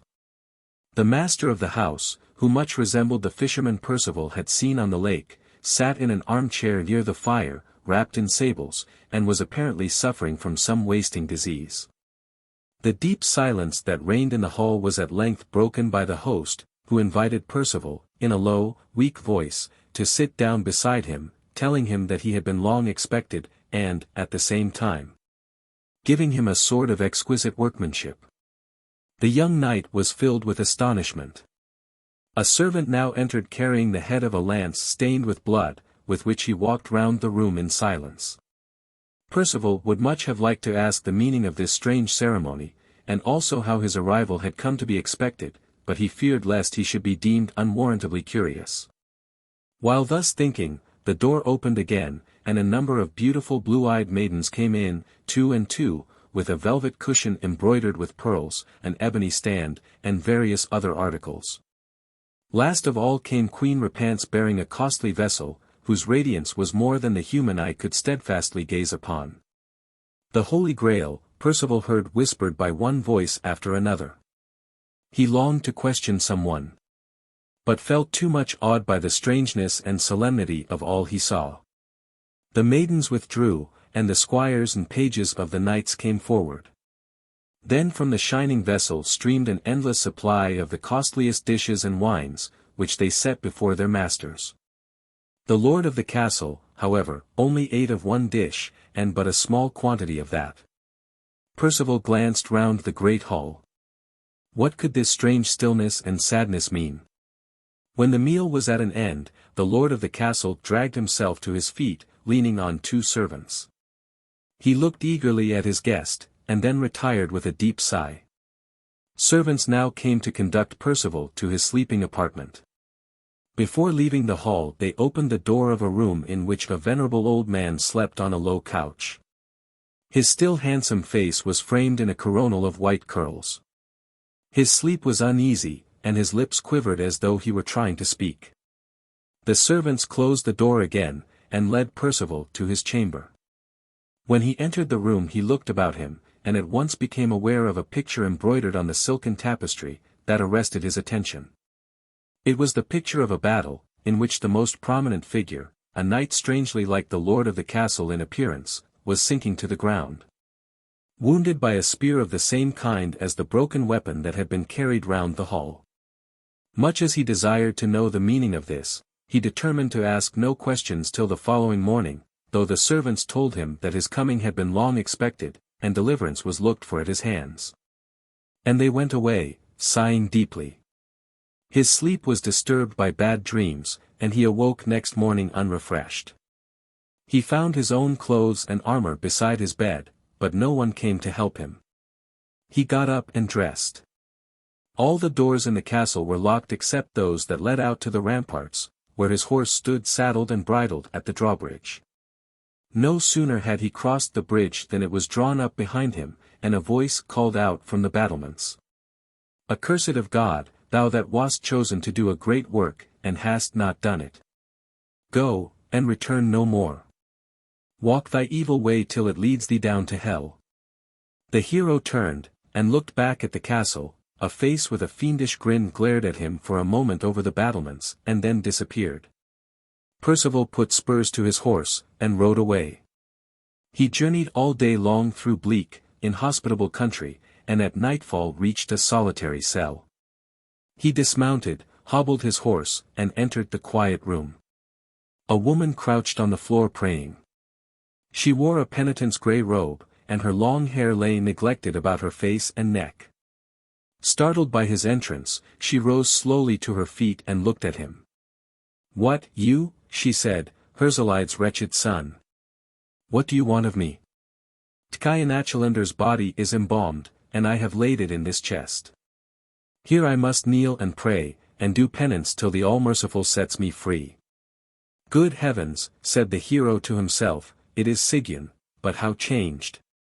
The unhappy woman stared at him for some time in silence, then she went on, "Wretched man, do you not know that you are lost forever? You were permitted to look upon the Holy Grail, yet, of your own will you put aside the opportunity of freeing the poor sufferer from his pain. Do not longer pollute this cell with your unhallowed presence.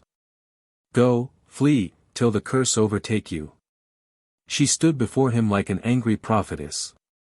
A feeling of dread, such as he had never known before, took possession of him, and he staggered out of her presence and into the night. He walked on, leading his horse, till at length he sank on the ground, and found relief from his troubles in a sound and refreshing sleep. The sun was high in the heavens when he awoke. His faithful horse was grazing near him, so he mounted and rode on without knowing or caring where he went. As evening came on, a farmer met him, and offered him a night's lodging, which he thankfully accepted. Next day, when he resumed his journey, he was able to think more calmly of all that had occurred, and came to the conclusion that he ought to return to the castle, and try to expiate the sin he had committed unconsciously. But he could not find the way to it. He asked everyone he met to show him the way to the castle where the Holy Grail was to be seen, but everyone took him for a fool or a madman. As he rode on sadly, he met a knight leading a woman in chains. He at once recognized the beautiful lady from whom he had stolen the kiss when she was asleep. She looked at him in silent entreaty, so he felt himself bound to help her. He desired the knight to let the poor woman go, but was answered with a scornful laugh. Upon this the fight began, and raged hotly for some time. At last Percival was victorious. As he was about to slay his fallen and unconscious foe, he remembered Sir Gernmund's teaching, and refrained. Leaving the man lying on the ground, he turned to the lady, and freed her from her chains. By this time the fallen knight had regained his senses, and Percival let him go after making him swear to treat the lady for the future with all courtesy, and to go to King Arthur's court and say that he had been defeated by the Red Knight. Before they parted, Percival learned that his opponent was Sir Orlus, and that the lady was his wife, whom, ever since that scene in the tent, he had persecuted out of groundless jealousy. Percival solemnly swore that the meeting had been innocent and accidental, and thus he brought about a sincere reconciliation. The hero continued his search for the Holy Grail, but all in vain. He followed out the quest in summer's heat and winter's storm, yet never seemed to get nearer the goal. One day he met Sir Gawain, King Arthur's nephew, who asked him to come back to court with him, and see the king, and be made a Knight of the Round Table. Percival at once consented, hoping, as he did so, to learn something from Arthur about the Holy Grail. Sir Gawain sent a squire on to announce the Red Knight's arrival to his uncle, so the king came out to meet them, accompanied by his heroes and many of the townsfolks. For all were anxious to see the warrior of whose powers so much had been heard and of whom so little was known. On the following day, in the open field, Percival received from Arthur's hand the sign of knighthood, and was enrolled a member of the Round Table. Whilst the heralds were yet proclaiming the new knight's name and deeds, a woman rode into the royal presence on a miserable nag. She threw back her veil on approaching the king, and displayed a hideous countenance, brown, yellow, and grey, like a withered leaf, and her eyes glowed like burning coals out of their deep sockets. "It is the witch Kundry, the messenger of the Sangreal," cried many voices. "It is even she," said the woman, "and she comes to cry woe upon King Arthur and his round table if they suffer the man I shall name to remain in their midst. Percival is unworthy of the honor you have shown him. He was chosen to the highest dignity, and has wickedly neglected to end the pains of the greatest sufferer upon earth. Woe unto him! Woe unto Arthur and his heroes, if the unhallowed presence of the dishonored knight be not at once removed."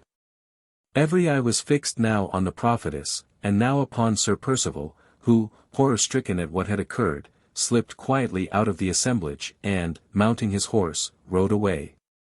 Amongst all the heroes of the Round Table there was only one who took his part, and that was Gawain. He said it was a shame to let the flower of chivalry thus depart on the word of a hawk-nosed witch. Upon this Kundry got into a great rage, and said, "Thou wretch, the curse hath fallen upon thee too.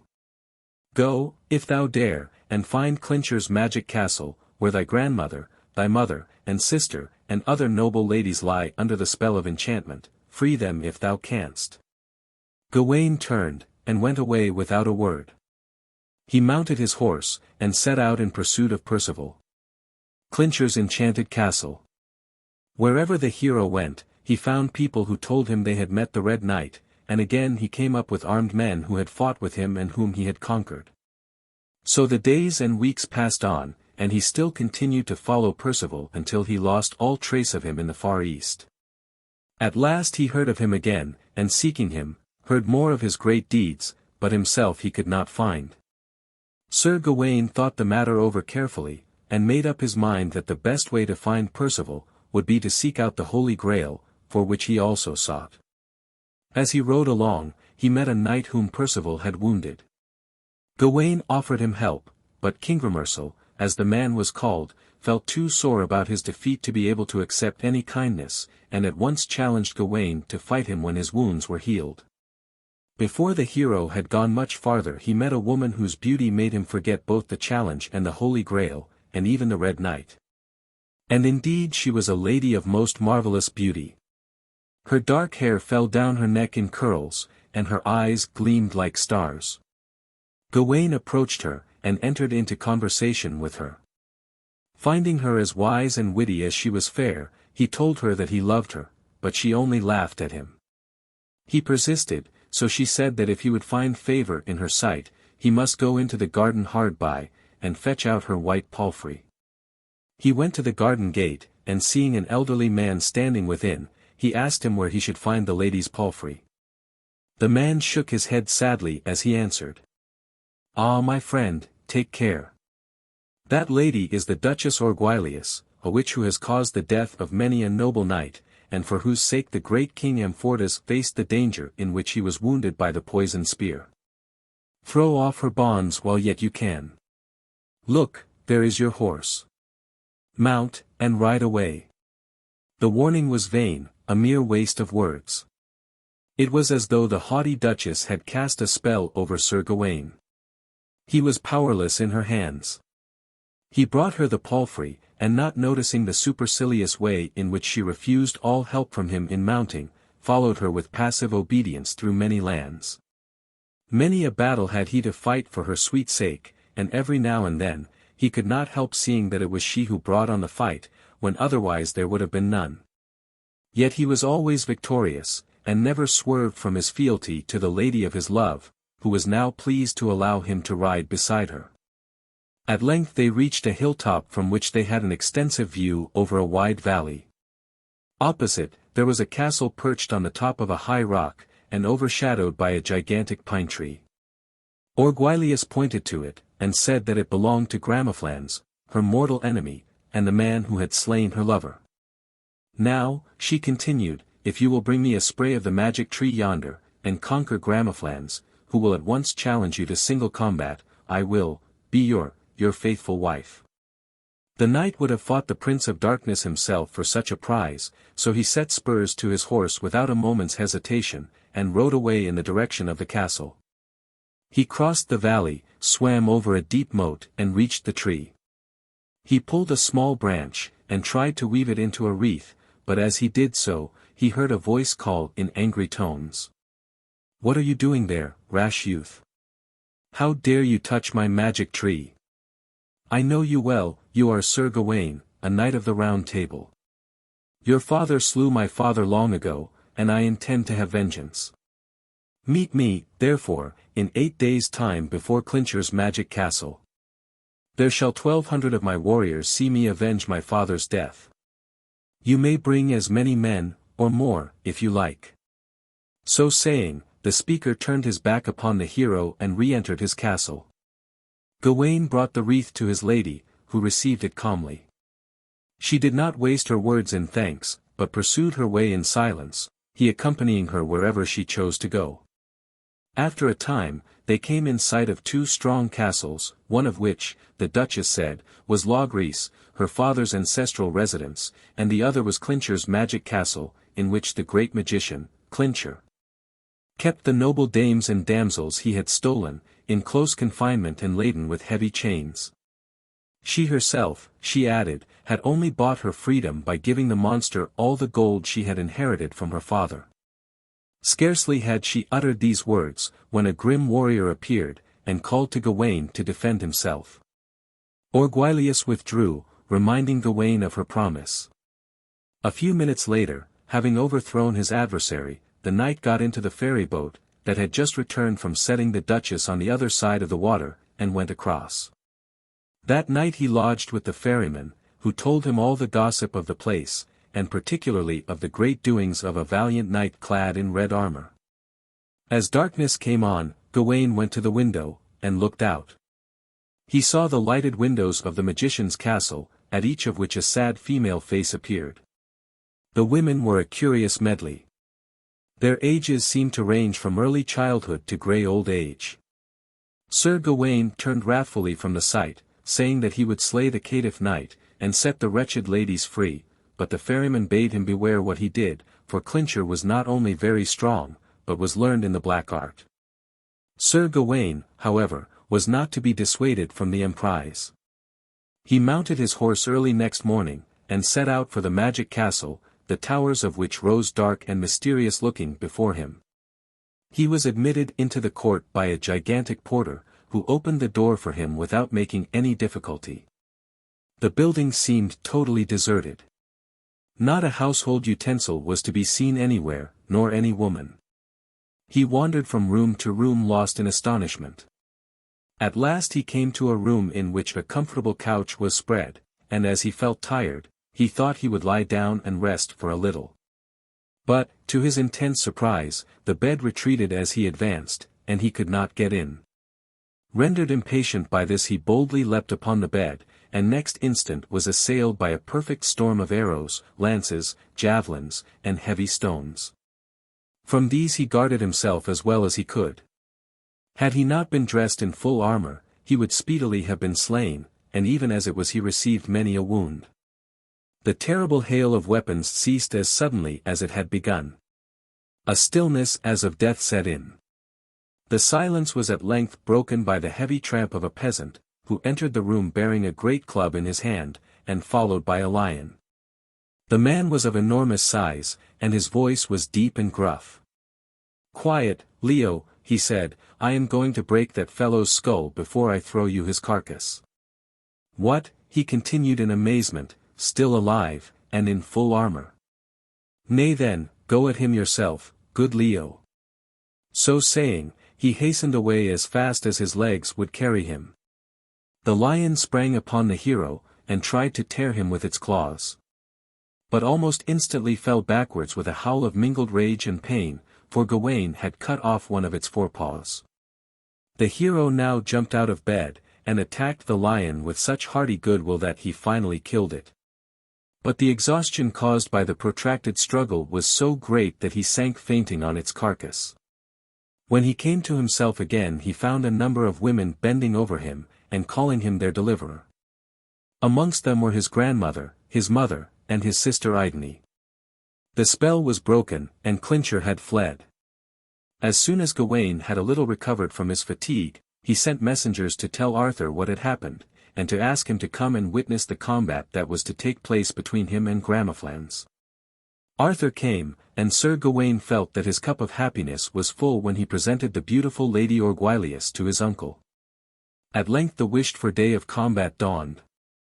A knight arrived dressed in black, and riding on a coal-black steed. Gawain rode forward to meet him. Their swords flashed, and they fought as beseemed noble knights in such fair company. The king and the ladies drew nearer that they might the better watch the skill of the combatants. Gradually the Black Knight had the best of the fight. Gawain's strength to parry the thrusts of his adversary grew less and less. Suddenly a maiden darted from amongst the spectators, and cried, "Noble knight, spare my brother Gawain, he is yet weak from the many wounds he received in the magic castle." "Gawain!" echoed the stranger, raising his visor, and displaying the well-known features of Sir Percival. The meeting of the friends was right joyful, and while they talked, another knight came forward and asked for reconciliation and friendship with the other two. This was Gramaflans, who had long been secretly betrothed to the gentle Idene. But Gawain knew too well what depended on their combat. He knew that the Lady Orgwilius was only to be won by defeating this man, whom she hated. He laid his hand upon his sword and would have spoken, but the great king drew near and stopped him. He promised on his word of honor to soften the heart of the proud duchess, and bring her to his nephew. Then sending for the lady, he took her apart and talked with her, and his wisdom and nobleness so wrought upon her that her anger left her, and she forgave her foe. A few days afterwards 2 marriages were solemnized at the castle, and Queen Guinevere did all that she could to ensure the general happiness. Sir Percival was at the same time openly received as Knight of the Round Table. But still he was not happy. He could not forget. He heard as distinctly as of yore the curse that the witch had pronounced against him.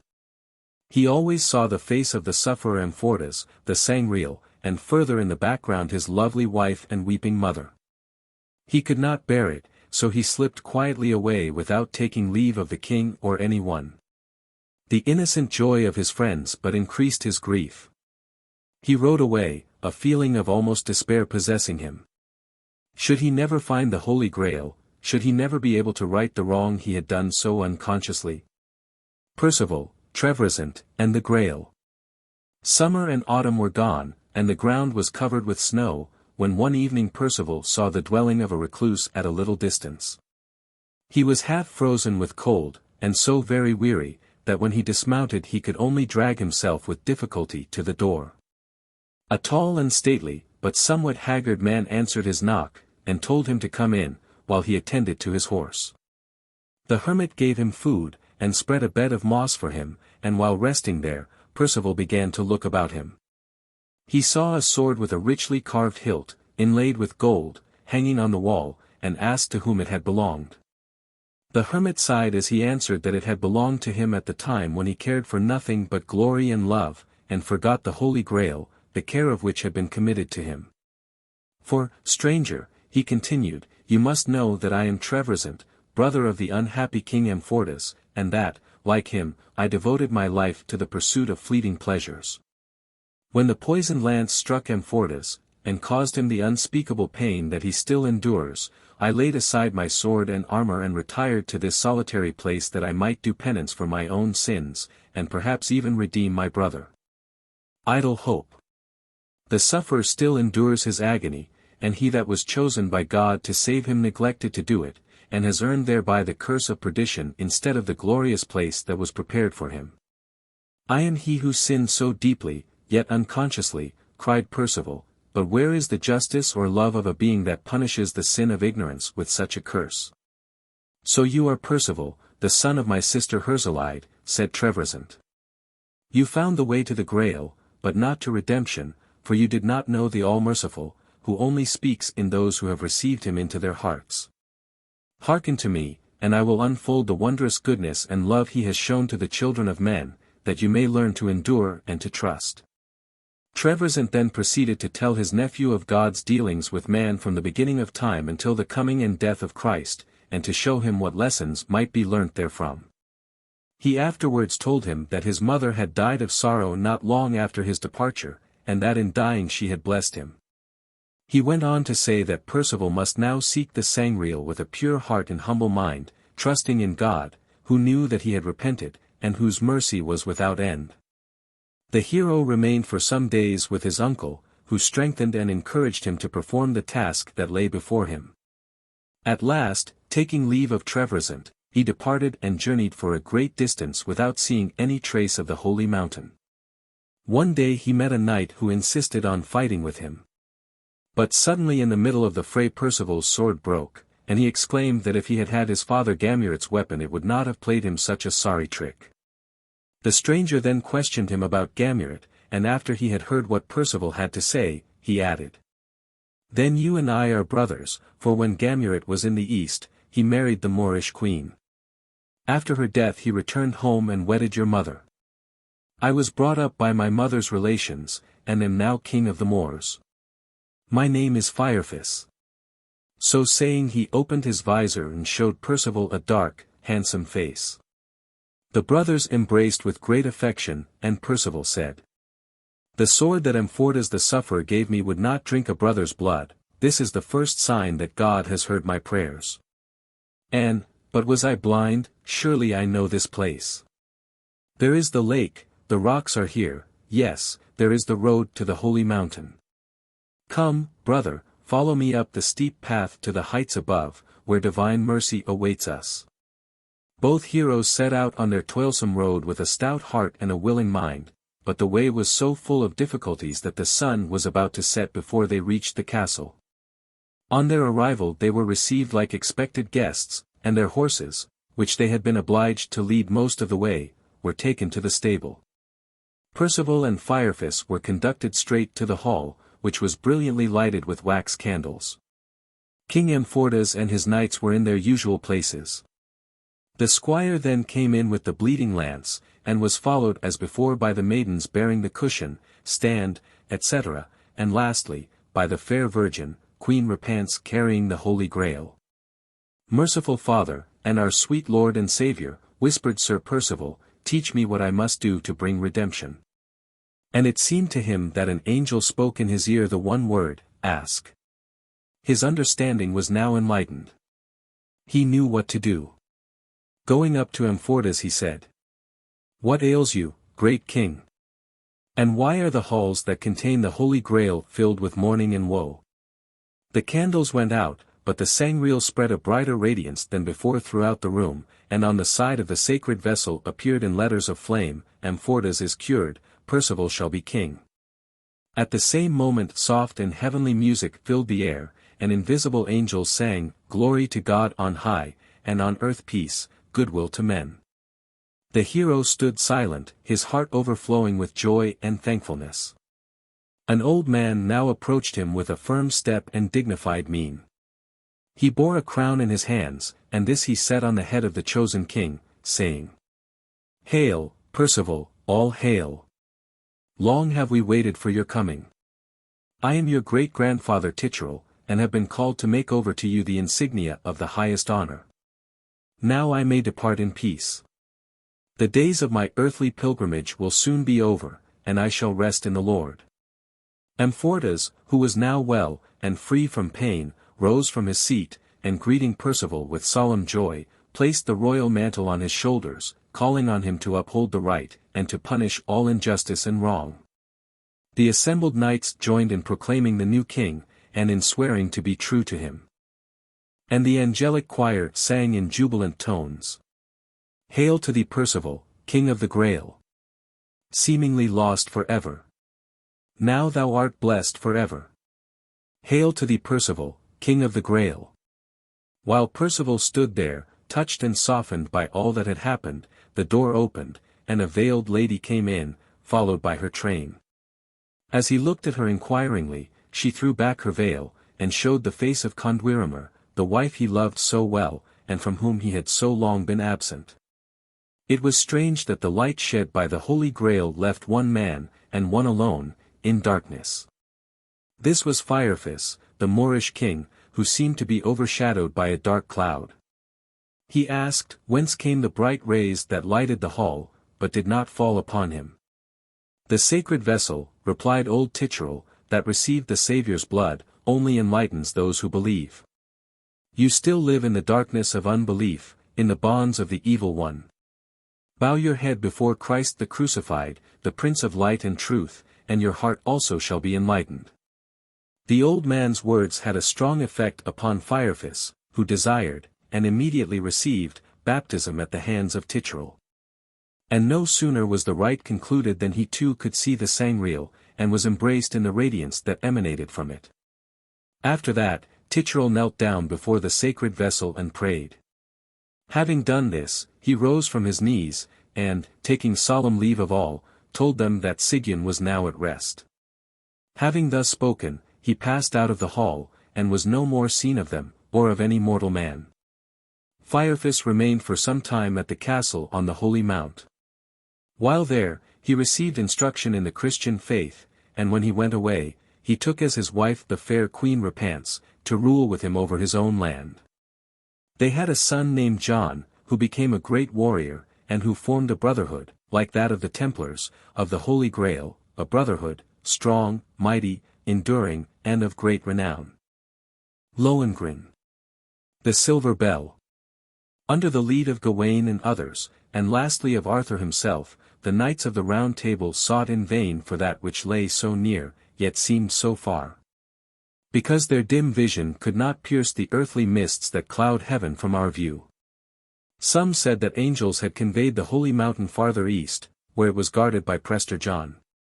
And that only when wild Saracens threatened Christendom, did the Templars appear with the silver dove on shield and helmet, and help to win the victory, then they vanished, and none knew whence they came or whither they went. Meanwhile Percival and Condwiramer lived happily together, serving in the temple of the Sangreal, and educating their children with the greatest care.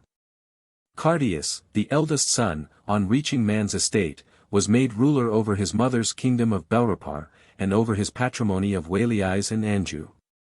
The younger son, Lohengrin, remained at home with his parents, while the daughter, Arabadale, took the place of Queen Repance, and bore the Holy Grail from the altar to the hall and back again.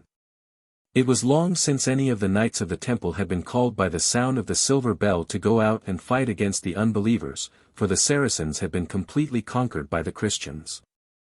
But one evening, when the knights were all assembled round the king in the royal hall, the silver bell was heard apparently at a great distance, but coming ever nearer and nearer. It sounded like a cry for help. At the same moment the announcement appeared on the sacred vessel in letters of flame, that Lohengrin was the hero chosen by God to defend the rights of the innocent, and that he should be borne whither he should go. In a boat drawn by a white swan with a crown upon its neck. Hail Lohengrin, chosen of the Lord, cried the knights of the temple. Percival rejoiced greatly, and embraced, and blessed his son, while Condwiramer, her heart filled with joy at Lohengrin's high calling, and also with anxiety about his safety, went to fetch the armor inlaid with gold that Amfortas had once worn. And the sword that had broken during Percival's fight with his brother Firefis, but which had since been reforged and tempered in the sanctuary of the Sangreal. A squire now entered the hall, and announced that a boat lay in the lake below the mountain, which a swan with a golden crown was towing by a chain of gold. This was the sign that the hour of the young hero's departure was come. The king and queen, and all the knights accompanied him to the shore, where the boat awaited him. As he was about to embark, Percival gave him a golden horn, and said, "Blow 3 times on this horn as a sign that you have arrived amongst the worldly-minded children of men, and again 3 times to show that you are coming home. For, if you are ever asked from whence you came, and of what family you are sprung, you must at once be up and away on your return to the holy mountain. This is the indestructible law of the brotherhood of the Sangreal." Lohengrin sprang into the boat, and the swan swam away with it, bearing it towards the sea. The air was full of the softest strains of music, but whether it was the swan that sang, or a choir of angels, Lohengrin could not tell. The music ceased when the boat reached the sea. Its place was taken by the howling of the storm, and the sound of many waters.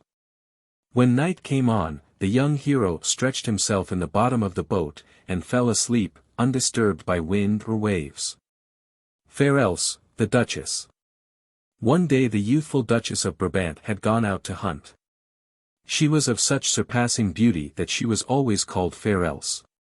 On this occasion she had somehow got separated from her companions, and to tell the truth, she was not at all sorry, for she wanted to have a little quiet time for thought. So she threw herself on the grass under a great linden tree, and began to ponder over her troubles. She had many lovers, and would gladly have got rid of them all, especially of the Count of Telramund, a mighty warrior and her former guardian, who persisted in maintaining that her father had promised her to him on his deathbed. The young Duchess both hated and feared the Count. She had refused point-blank to marry him in spite of his threats, and he now declared that he would make war upon her, and would also bring a heavy charge against her before the newly elected German king, Heinrich of Saxony.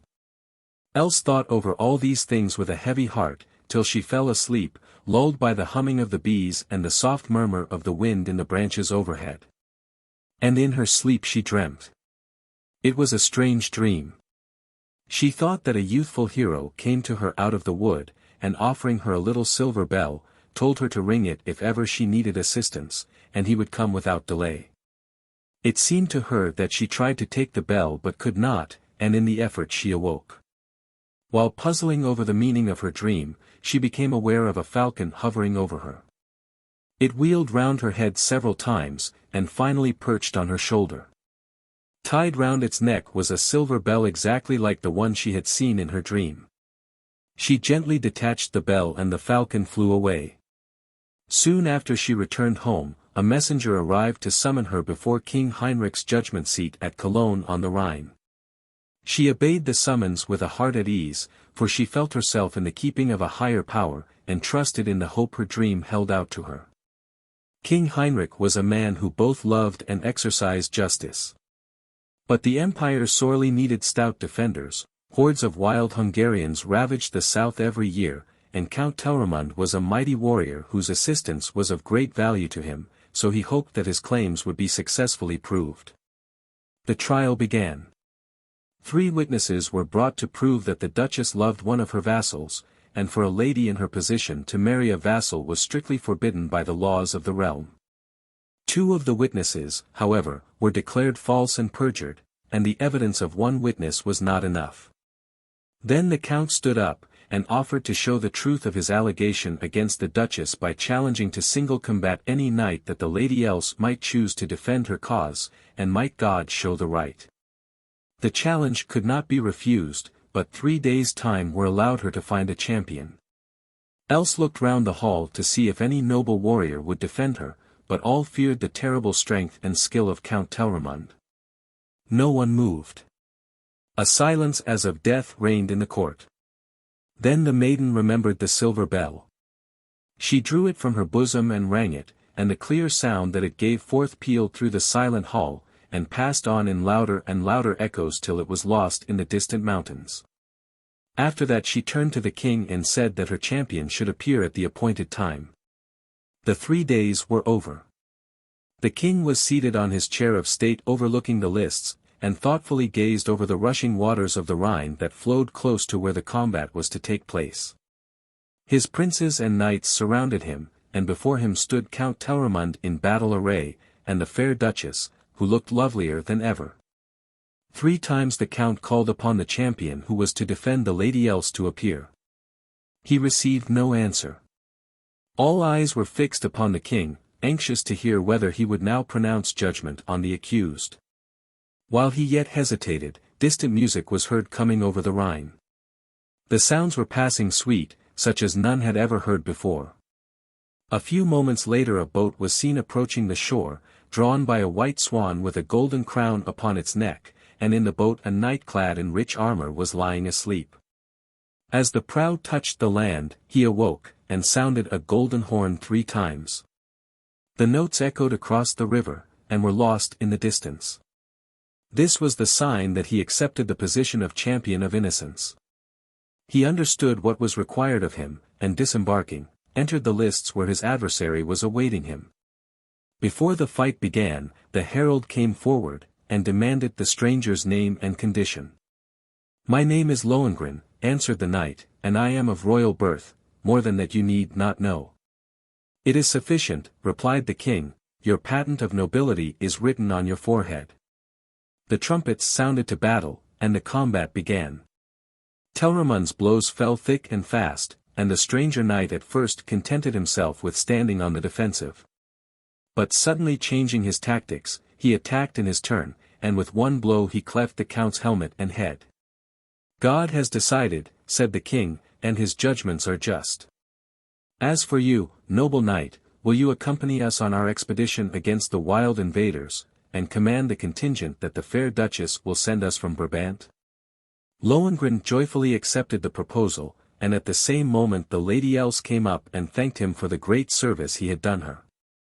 She had recognized him from the first moment of his appearance as the hero of her dream, and her heart was full of wonder and gratitude. On the journey to Brabant, Lohengrin and Else saw a great deal of each other, and the more they saw, the more they liked. In the castle at Antwerp they were publicly betrothed, and a few weeks later, married. When the bridal pair left the cathedral after the wedding, Lohengrin told his wife that she must never question him as to the place from whence he came, or as to his parentage, for if she did, he must leave her that very hour. And leave her for ever. They were startled out of their honeymoon by the king's call to arms. Numerous robber hordes from Hungary had invaded the land, so King Heinrich had determined to collect his armies at Cologne, and march against the foe. The Duchess, like most of the other ladies, went with her husband to the royal city. There were many great warriors amongst the princes of the empire, and the ladies used to talk of their glorious deeds and those of their ancestors. But when Elsa's husband was mentioned, a strange silence would fall upon the company, for rumors ran that Lohengrin was the son of a heathen magician, and that he had gained the victory over Count Telramund by his knowledge of the black art. Parting. When Else heard the scandalous tale, she was deeply hurt, for she knew her husband's noble nature. She longed for the power of justifying him, and of making the scandalmongers eat their words, and reverence her hero. So full did she become of these thoughts that she forgot her husband's warning, and, going to him one day, told him of her trouble, and asked him whose son he was, and whence he came. "Dear wife," he said, in quiet sorrow, "I will now tell you, and the king and all the princes, what was hidden and ought to have remained hidden forever, but remember, the hour of our parting approaches." The hero led his trembling wife before the king and his nobles, who were assembled on the banks of the Rhine. He told them of his great father, Percival, and of his own coming to Cologne in obedience to the divine order conveyed to him by the Holy Grail. "I would fain have fought the barbarians with you, noble king," he continued, "but destiny calls me hence. Be of good cheer, you will conquer the robbers, rule over the heathen, and win imperishable glory." The hero spoke with the enthusiasm of an inspired seer, as he added a prophecy of the wonders time should unfold regarding the future of the empire. When he ceased, all present heard the same strange wild melody that had attended his coming, but this time sad and slow as a dirge. It came nigher, and then they spied also the crowned swan and the boat. "Farewell, beloved," said Lohengrin, clasping his weeping wife in his arms. "I had grown to love you, and life in this world of yours, passing well, but now a higher will than mine tells me to go." He tore himself away with tears in his eyes, and entering the boat, which the swan had brought close to the bank, was borne away from their sight. She did not long survive the parting from her husband, and when she died in the firm conviction that she was about to join her husband and see the Holy Grail. Whether she was right or wrong, none of those about her could ever agree.